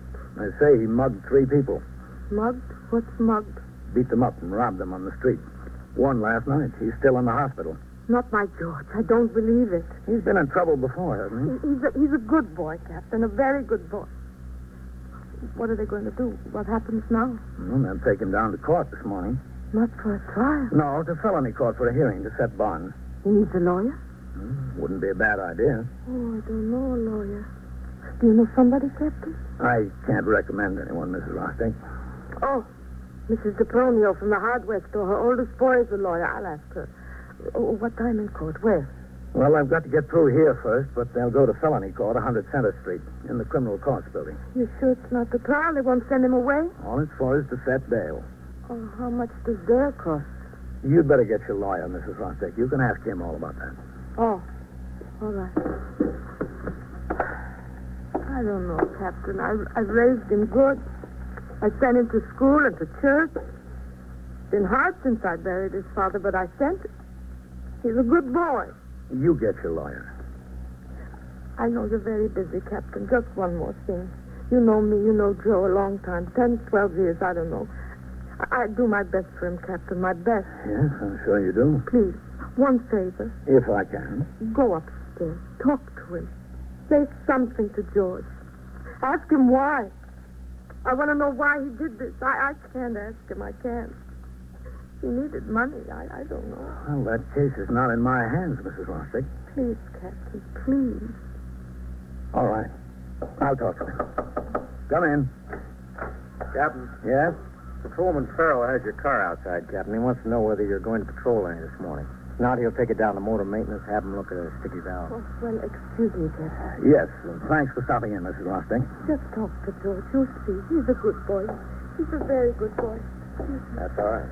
Bye. Oh, what'd you say about my car, Sergeant? Farrell's got it outside, sir. If you're not going to patrol this morning, he'll drive down to motor maintenance and have him look at that sticky valve. Well, I was off all day yesterday. Why didn't you take it down there? Beats me, Captain. Well, you tell him to... just a second, yes. 21st Precinct, Captain Kennelly. Who? Oh, hello, Eddie. Yeah, sure. I got it down on my calendar. Wednesday, 4 p.m., Clinton Playground, softball field, Comets versus Eagles. The roof doesn't fall in on us. I'll be there to see at least part of the game. I'd sure like to. Thanks for calling to remind me, Eddie. Okay. Tell Farrell to come in here and talk to me about the car. Yes. Oh, and there's a communication from the chief inspector's office. Yes, sir. We're getting 3 brand new rookies for the night tour today. Tell McCarty I want Sergeant Burns to put them on 6 posts tonight. Put them someplace he can keep an eye on them. Yes, sir, right away. My operator, Patrolman Johnny Farrell, came inside, and I told him to drive down to Motor Maintenance Service Station number 1 at 16th Street and Avenue C and get the valve repaired. I finished up the morning's paperwork and looked over the departmental records of the 3 new rookies who would report at 4 p.m. for the night tour. At 10 o'clock, I walked upstairs to the 21st Detective Squad to keep my promise to Mrs. Rostek. Most of the men were out, as they should have been, making investigations on squeals assigned to them. The on-duty detective sat at his desk, typing out a UF-61 report. A woman, obviously a narcotics addict, was on the bench in a corner waiting for detectives of the narcotics squad to come and talk to her. The door to Lieutenant King's office stood half open. Detective Jim Tully, who was inside, saw me come into the room and walked out to greet me. Hello, Captain. How are you, Tully? Dragging.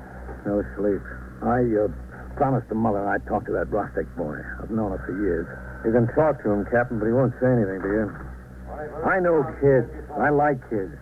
I got one of my own his age, but this one, brother. Well, what does he say about these deals? He's not even sorry. He'd do it again. If you can figure him, Captain, you win the prize. He tried to pull away from me. I had to put the cuffs on him. You talk to your lawyer, man. Oh, hello, Matt. I didn't think you were here. Just got back, Captain. Oh, is this Lieutenant? Yeah, go ahead. His mother asked me to talk to him. Sure.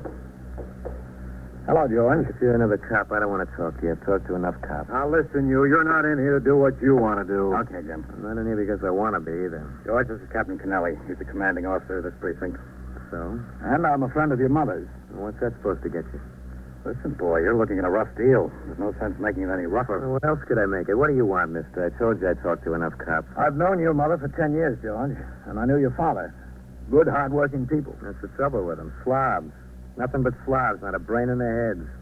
He's dead, and he's just as smart now as he was before. You think you're so smart? Well, the three of you standing around trying to find out something from me, aren't you? We don't have to find out anything from you, boy. We've got you right. You mugged 3 people on the street in this precinct alone. We found that one man's wallet in your pocket. I picked it up on the subway. Lost it. Did he? Well, tell me how you got the property that belonged to the other 2. How did that wind up in your drawer? How should I know? This guy put it there to get something on me. Now, listen. You weren't happy enough taking the money from them. You had to knock them down and kick them all over the sidewalk. You're the one kind of guy we don't want around here, George. We're bringing every mugging victim in from the 19th and 23rd to have a look at you, boy. And if what I think is true, we'll just about clear the books. Sure, clear them all up. What do I 17 years, and you've already done more damage than the average guy we get in here. We're doing 70. You're no juvenile anymore. You can get the book thrown at you, George, and I'm going to help do the throwing. See, Captain, you can get back and tell my mother how nice they treat me around here. Give her a written report. Why don't you be sensible about this thing, George? Get it straightened out. Be a little help. Help for what? Come in. Whitey's back with the victims, Lieutenant. The woman, too? Yes, sir, he's here. All right, let's have a lineup. Who've we got?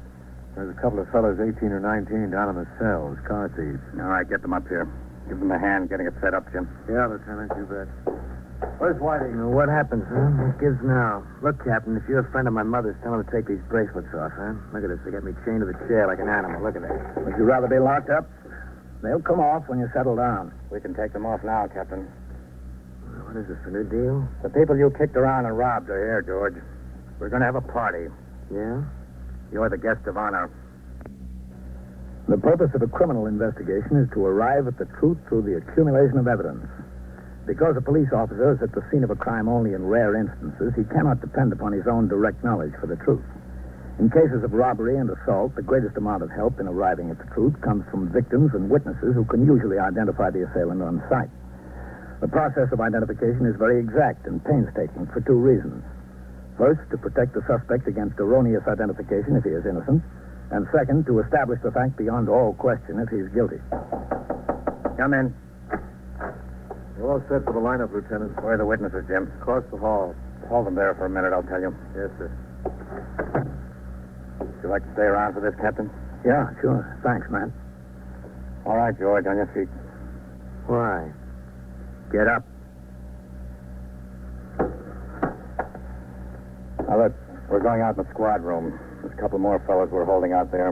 They and you and 2 young detectives are going to line up. And this woman, this Mrs. Brown, and the man, Mr. Clayman, are going to come in one at a time. They were both mugged on the street. What we want to see is, can they pick out the one who mugged them? It's a frame-up. It's all fixed. Is it? I guess it was all fixed that you had Mrs. Brown's pocketbook and Mr. Clayman's wallet at your house. Well, that's possible, isn't it? Look, George, the truth has to come out. Why don't you save everybody a lot of time and trouble? Why don't you save your advice? All right, come on.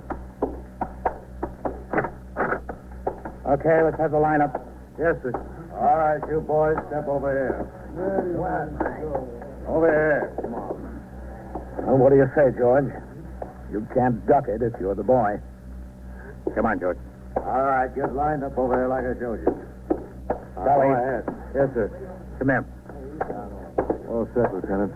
There's 1 or 2 more men to stand up there. I don't want any mistake about this. Whitey, Max, give us a hand with this, will you? Right. One of you on each end. All right. Keep it quiet. Okay, George, this is your party. Get wherever you like. Oh, what difference does it make? Go on, pick your spot. It's all a put-up job anyway. Great kid, Captain. Yeah, I know what you mean. 21st squad. Now stand up straight and don't jabber. Hold on. Captain Kennelly phoned for you. All right. Excuse me, man. Yeah, sure, Captain. We're about set, Lieutenant. Okay. Captain Kennelly. Sergeant Klein, Captain. All right, Whitey. Bring Mr. Mrs. Brown here. Neal from the corporation. Stand still in line there. Yeah? He wants some information about a woman who fell down the subway stairs on April 6th and has a claim against the city pending. Well, did you get out the aided case card? Yes, sir. He wants to talk to the officer who was on the job and to you. Open that door over there. Oh, well, who was the patrolman? Eisman, sir. He worked a late tour last night. All right, Sergeant. Tell Mr. Arsenal to wait in my office. I'll be downstairs in a few minutes. Yes. All right, come in, Mrs. Brown. Yes, sir. Come off this way, please. This won't take long, will it? I have an appointment. No, I don't think so. At the beauty parlor. This is Captain Kennelly, Mrs. Brown. How do you do? Hello. I'm Lieutenant King. Hello. You see those men standing over there, Mrs. Brown? Yes. Could you identify any of them as the man who robbed you? Oh, well, it's an awful thing. I want you to be sure. I don't want any mistakes. Oh, there won't be any mistake. I'll be sure. I want you to look them all over good, every one of them. All right. Look them over twice if you have to. Keep quiet If you there, see will the you? one, tap him on the shoulder. And now? Yes, now. All right.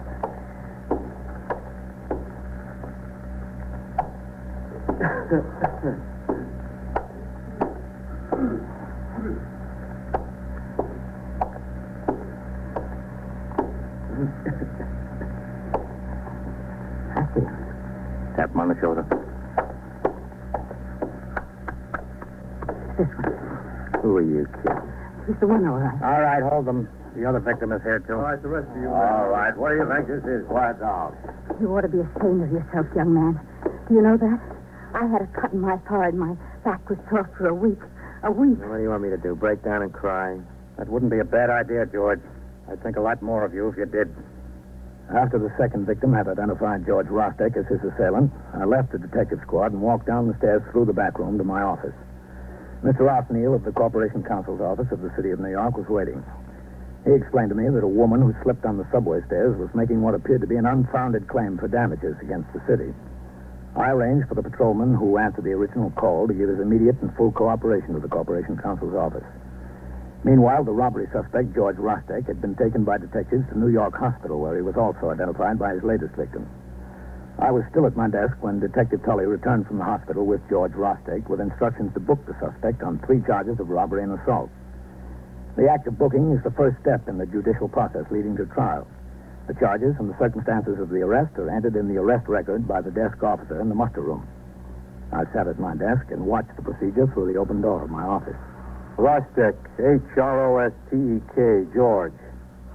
Any middle initial? No. No middle initial. Age? 17.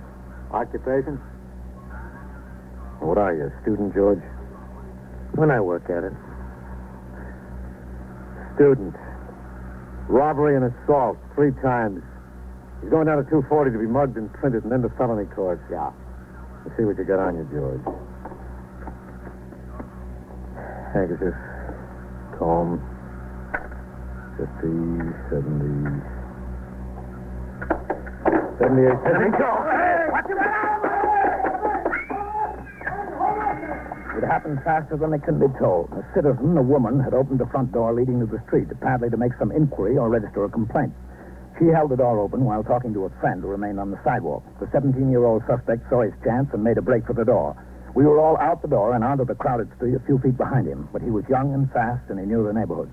He ran across the street, down the block, and disappeared between buildings. Within minutes, there were over 30 uniformed officers and detectives on the job. The search continued late into the afternoon. No luck. An alarm was put out by CB to every precinct in the city of New York. The store, owned by his mother, and the flat in which they lived were both put under surveillance. Detectives were sent to talk to all his known friends. By 6:15, when I signed the blotter and left the precinct to go off duty, there was still no sign of him. Nor was there when I called in twice that night and 3 times the next morning. When I came back on the job at 3:45 in the afternoon, Lieutenant King was waiting in the muster room for me.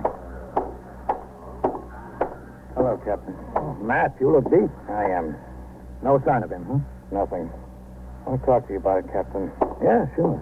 We think the mother knows where he is. Yeah? Hello, Sergeant. Captain? 21st Precinct, Sergeant Klein. Yeah. All right. 9-8. Well, what's doing, Sergeant? Nothing much, sir. A few messages. I left them on your desk. Thanks.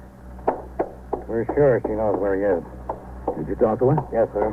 She's a pretty bad liar, but keeps on lying. He's not in the house or the store? I've had men watching both ever since. Well, a lot of people go in and out of that store. That's the point, Captain. Somebody that went in knows where George is and told her. What do you want me to do? Talk to her? Yes, sir. You've known her a long time. Maybe she'll open up with you. Sure, Matt. I'll talk to her. There's nothing to lose. Nothing, Captain. Nothing except sleep. We've all lost plenty of that already. I signed the blotter, read the communications and reports, and turned out the platoon for the night tour. At 4:45, I had Patrolman Farrell drive me over to 2nd Avenue to the small candy store run by Mrs. Rostick. I got out of the car and told him to wait. As I crossed the sidewalk, I spotted Detective Jim Tully standing in the doorway 100 feet or so down the block. He'd been on the job 48 hours straight. It was his prisoner. He wanted him back.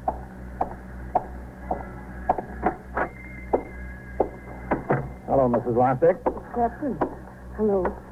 Well, it looks like George is in more trouble. He's a good boy, Captain. I tried. I did my best. It's not my fault. Nobody's blaming you. A soda? Would you like a soda? No, thanks. I'll take one. It's hot out. Where is he, Mrs. Rostick? I don't know. Not even a glass of water? No. I'll have something myself. Chocolate's nice the way I make it. George, I don't know. Maybe I didn't raise him right. Maybe I don't give him what he needs. When Joe was alive, maybe I spent too much time in the store with Joe and not enough raising George. Now, since I buried Joe, I have not even as much time for George. Well, he was in trouble, sure. Kid trouble. Just kids fooling around. But I tried. You can't say I don't try. And I love him. He's a good boy. Lieutenant King tells me he thinks you know where he is. No, I don't know. Don't ask me. I don't know. It's in the neighborhood someplace, isn't it? I don't know. Hello, Mrs. Roxy. Have you got Movie Glamour magazine? Right in back of you. Top shelf movie glamour. Where? Top shelf, you see. Oh, yeah. Oh, yeah. Can I have 2 dimes and a nickel and change, Mrs. Roxy? Here's the telephone. Yes, sure. They find George? No, not yet. Oh, excuse me. That's all right. Oh, well, I'll use the telephone. Don't you worry about him, Mrs. Roxy. He's smart. They won't get here. Yes. Very smart. Me, too. I'm very smart. Are you sure no soda, Captain? Positive. An ice cream, then? No. You tell me, Captain. You tell me what's best. If we don't get him soon, Mrs. Rostick, he's finished. He's young and he's got a chance to get straightened out. A good chance to get straightened out. If we don't get him, he can't do anything but get worse and worse. He's a good boy. He's very good. Worse and worse. So bad he'll never get straightened out. There'll be more muggings. He'll get a gun. He'll kill somebody or get killed himself. Himself? No. That's the way it'll be. The next charge will be murder. The line was busy. So wait and try again. Oh, they're on the phone all the time. What's the use? No, thank you, Mrs. Roxy. Bye. Where is he? I don't know. You want him to get straightened out, don't you? I don't know, but he does. Jonas. Yeah? She's been coming in for money to buy him food. He's hiding in a clubroom someplace, a clubroom that the boys have got. I put the money in the magazine, $5. Thanks, Mrs. Rostick. Captain. Yes? He's a good boy, Joe. A good boy. I hope he turns out to be. I looked both ways on the street. I saw that the girl had turned north and was walking slowly away from the store. I followed her until I got to the point where Detective Jim Tully was waiting in the vestibule.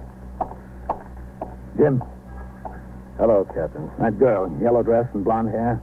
Yes, sir? George is hiding in a clubroom. Stay with her. She'll need you there. Thanks. Who told you, the mother? Yep. I don't get it. She was a clan with us. Why?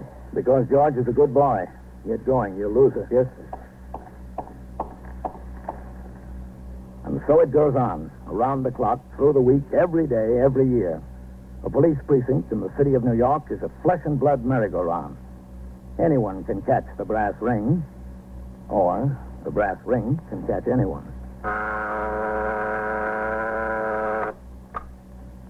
21st Precinct, Sergeant Klein. Yes, sir. What's the address? 205?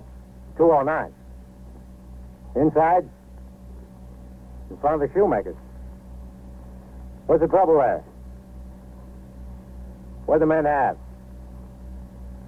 What kind of a gun? Incidents portrayed on tonight's 21st way did precinct he occurred go? last year. Up like he did Names down were like- changed to protect the interests of persons involved.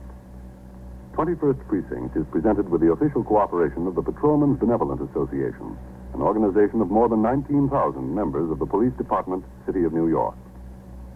Everett Sloan in the role of Captain Kennelly, Ken Lynch as Lieutenant King. Featured in tonight's cast were Barbara Weeks, Elaine Ross, Linda Watkins, Lawson Zerbe, Bob Reddick, and George Petrie. Written and directed by Stanley Niss.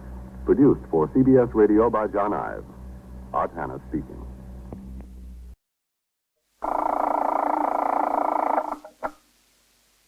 "21st Precinct, Sergeant Waters.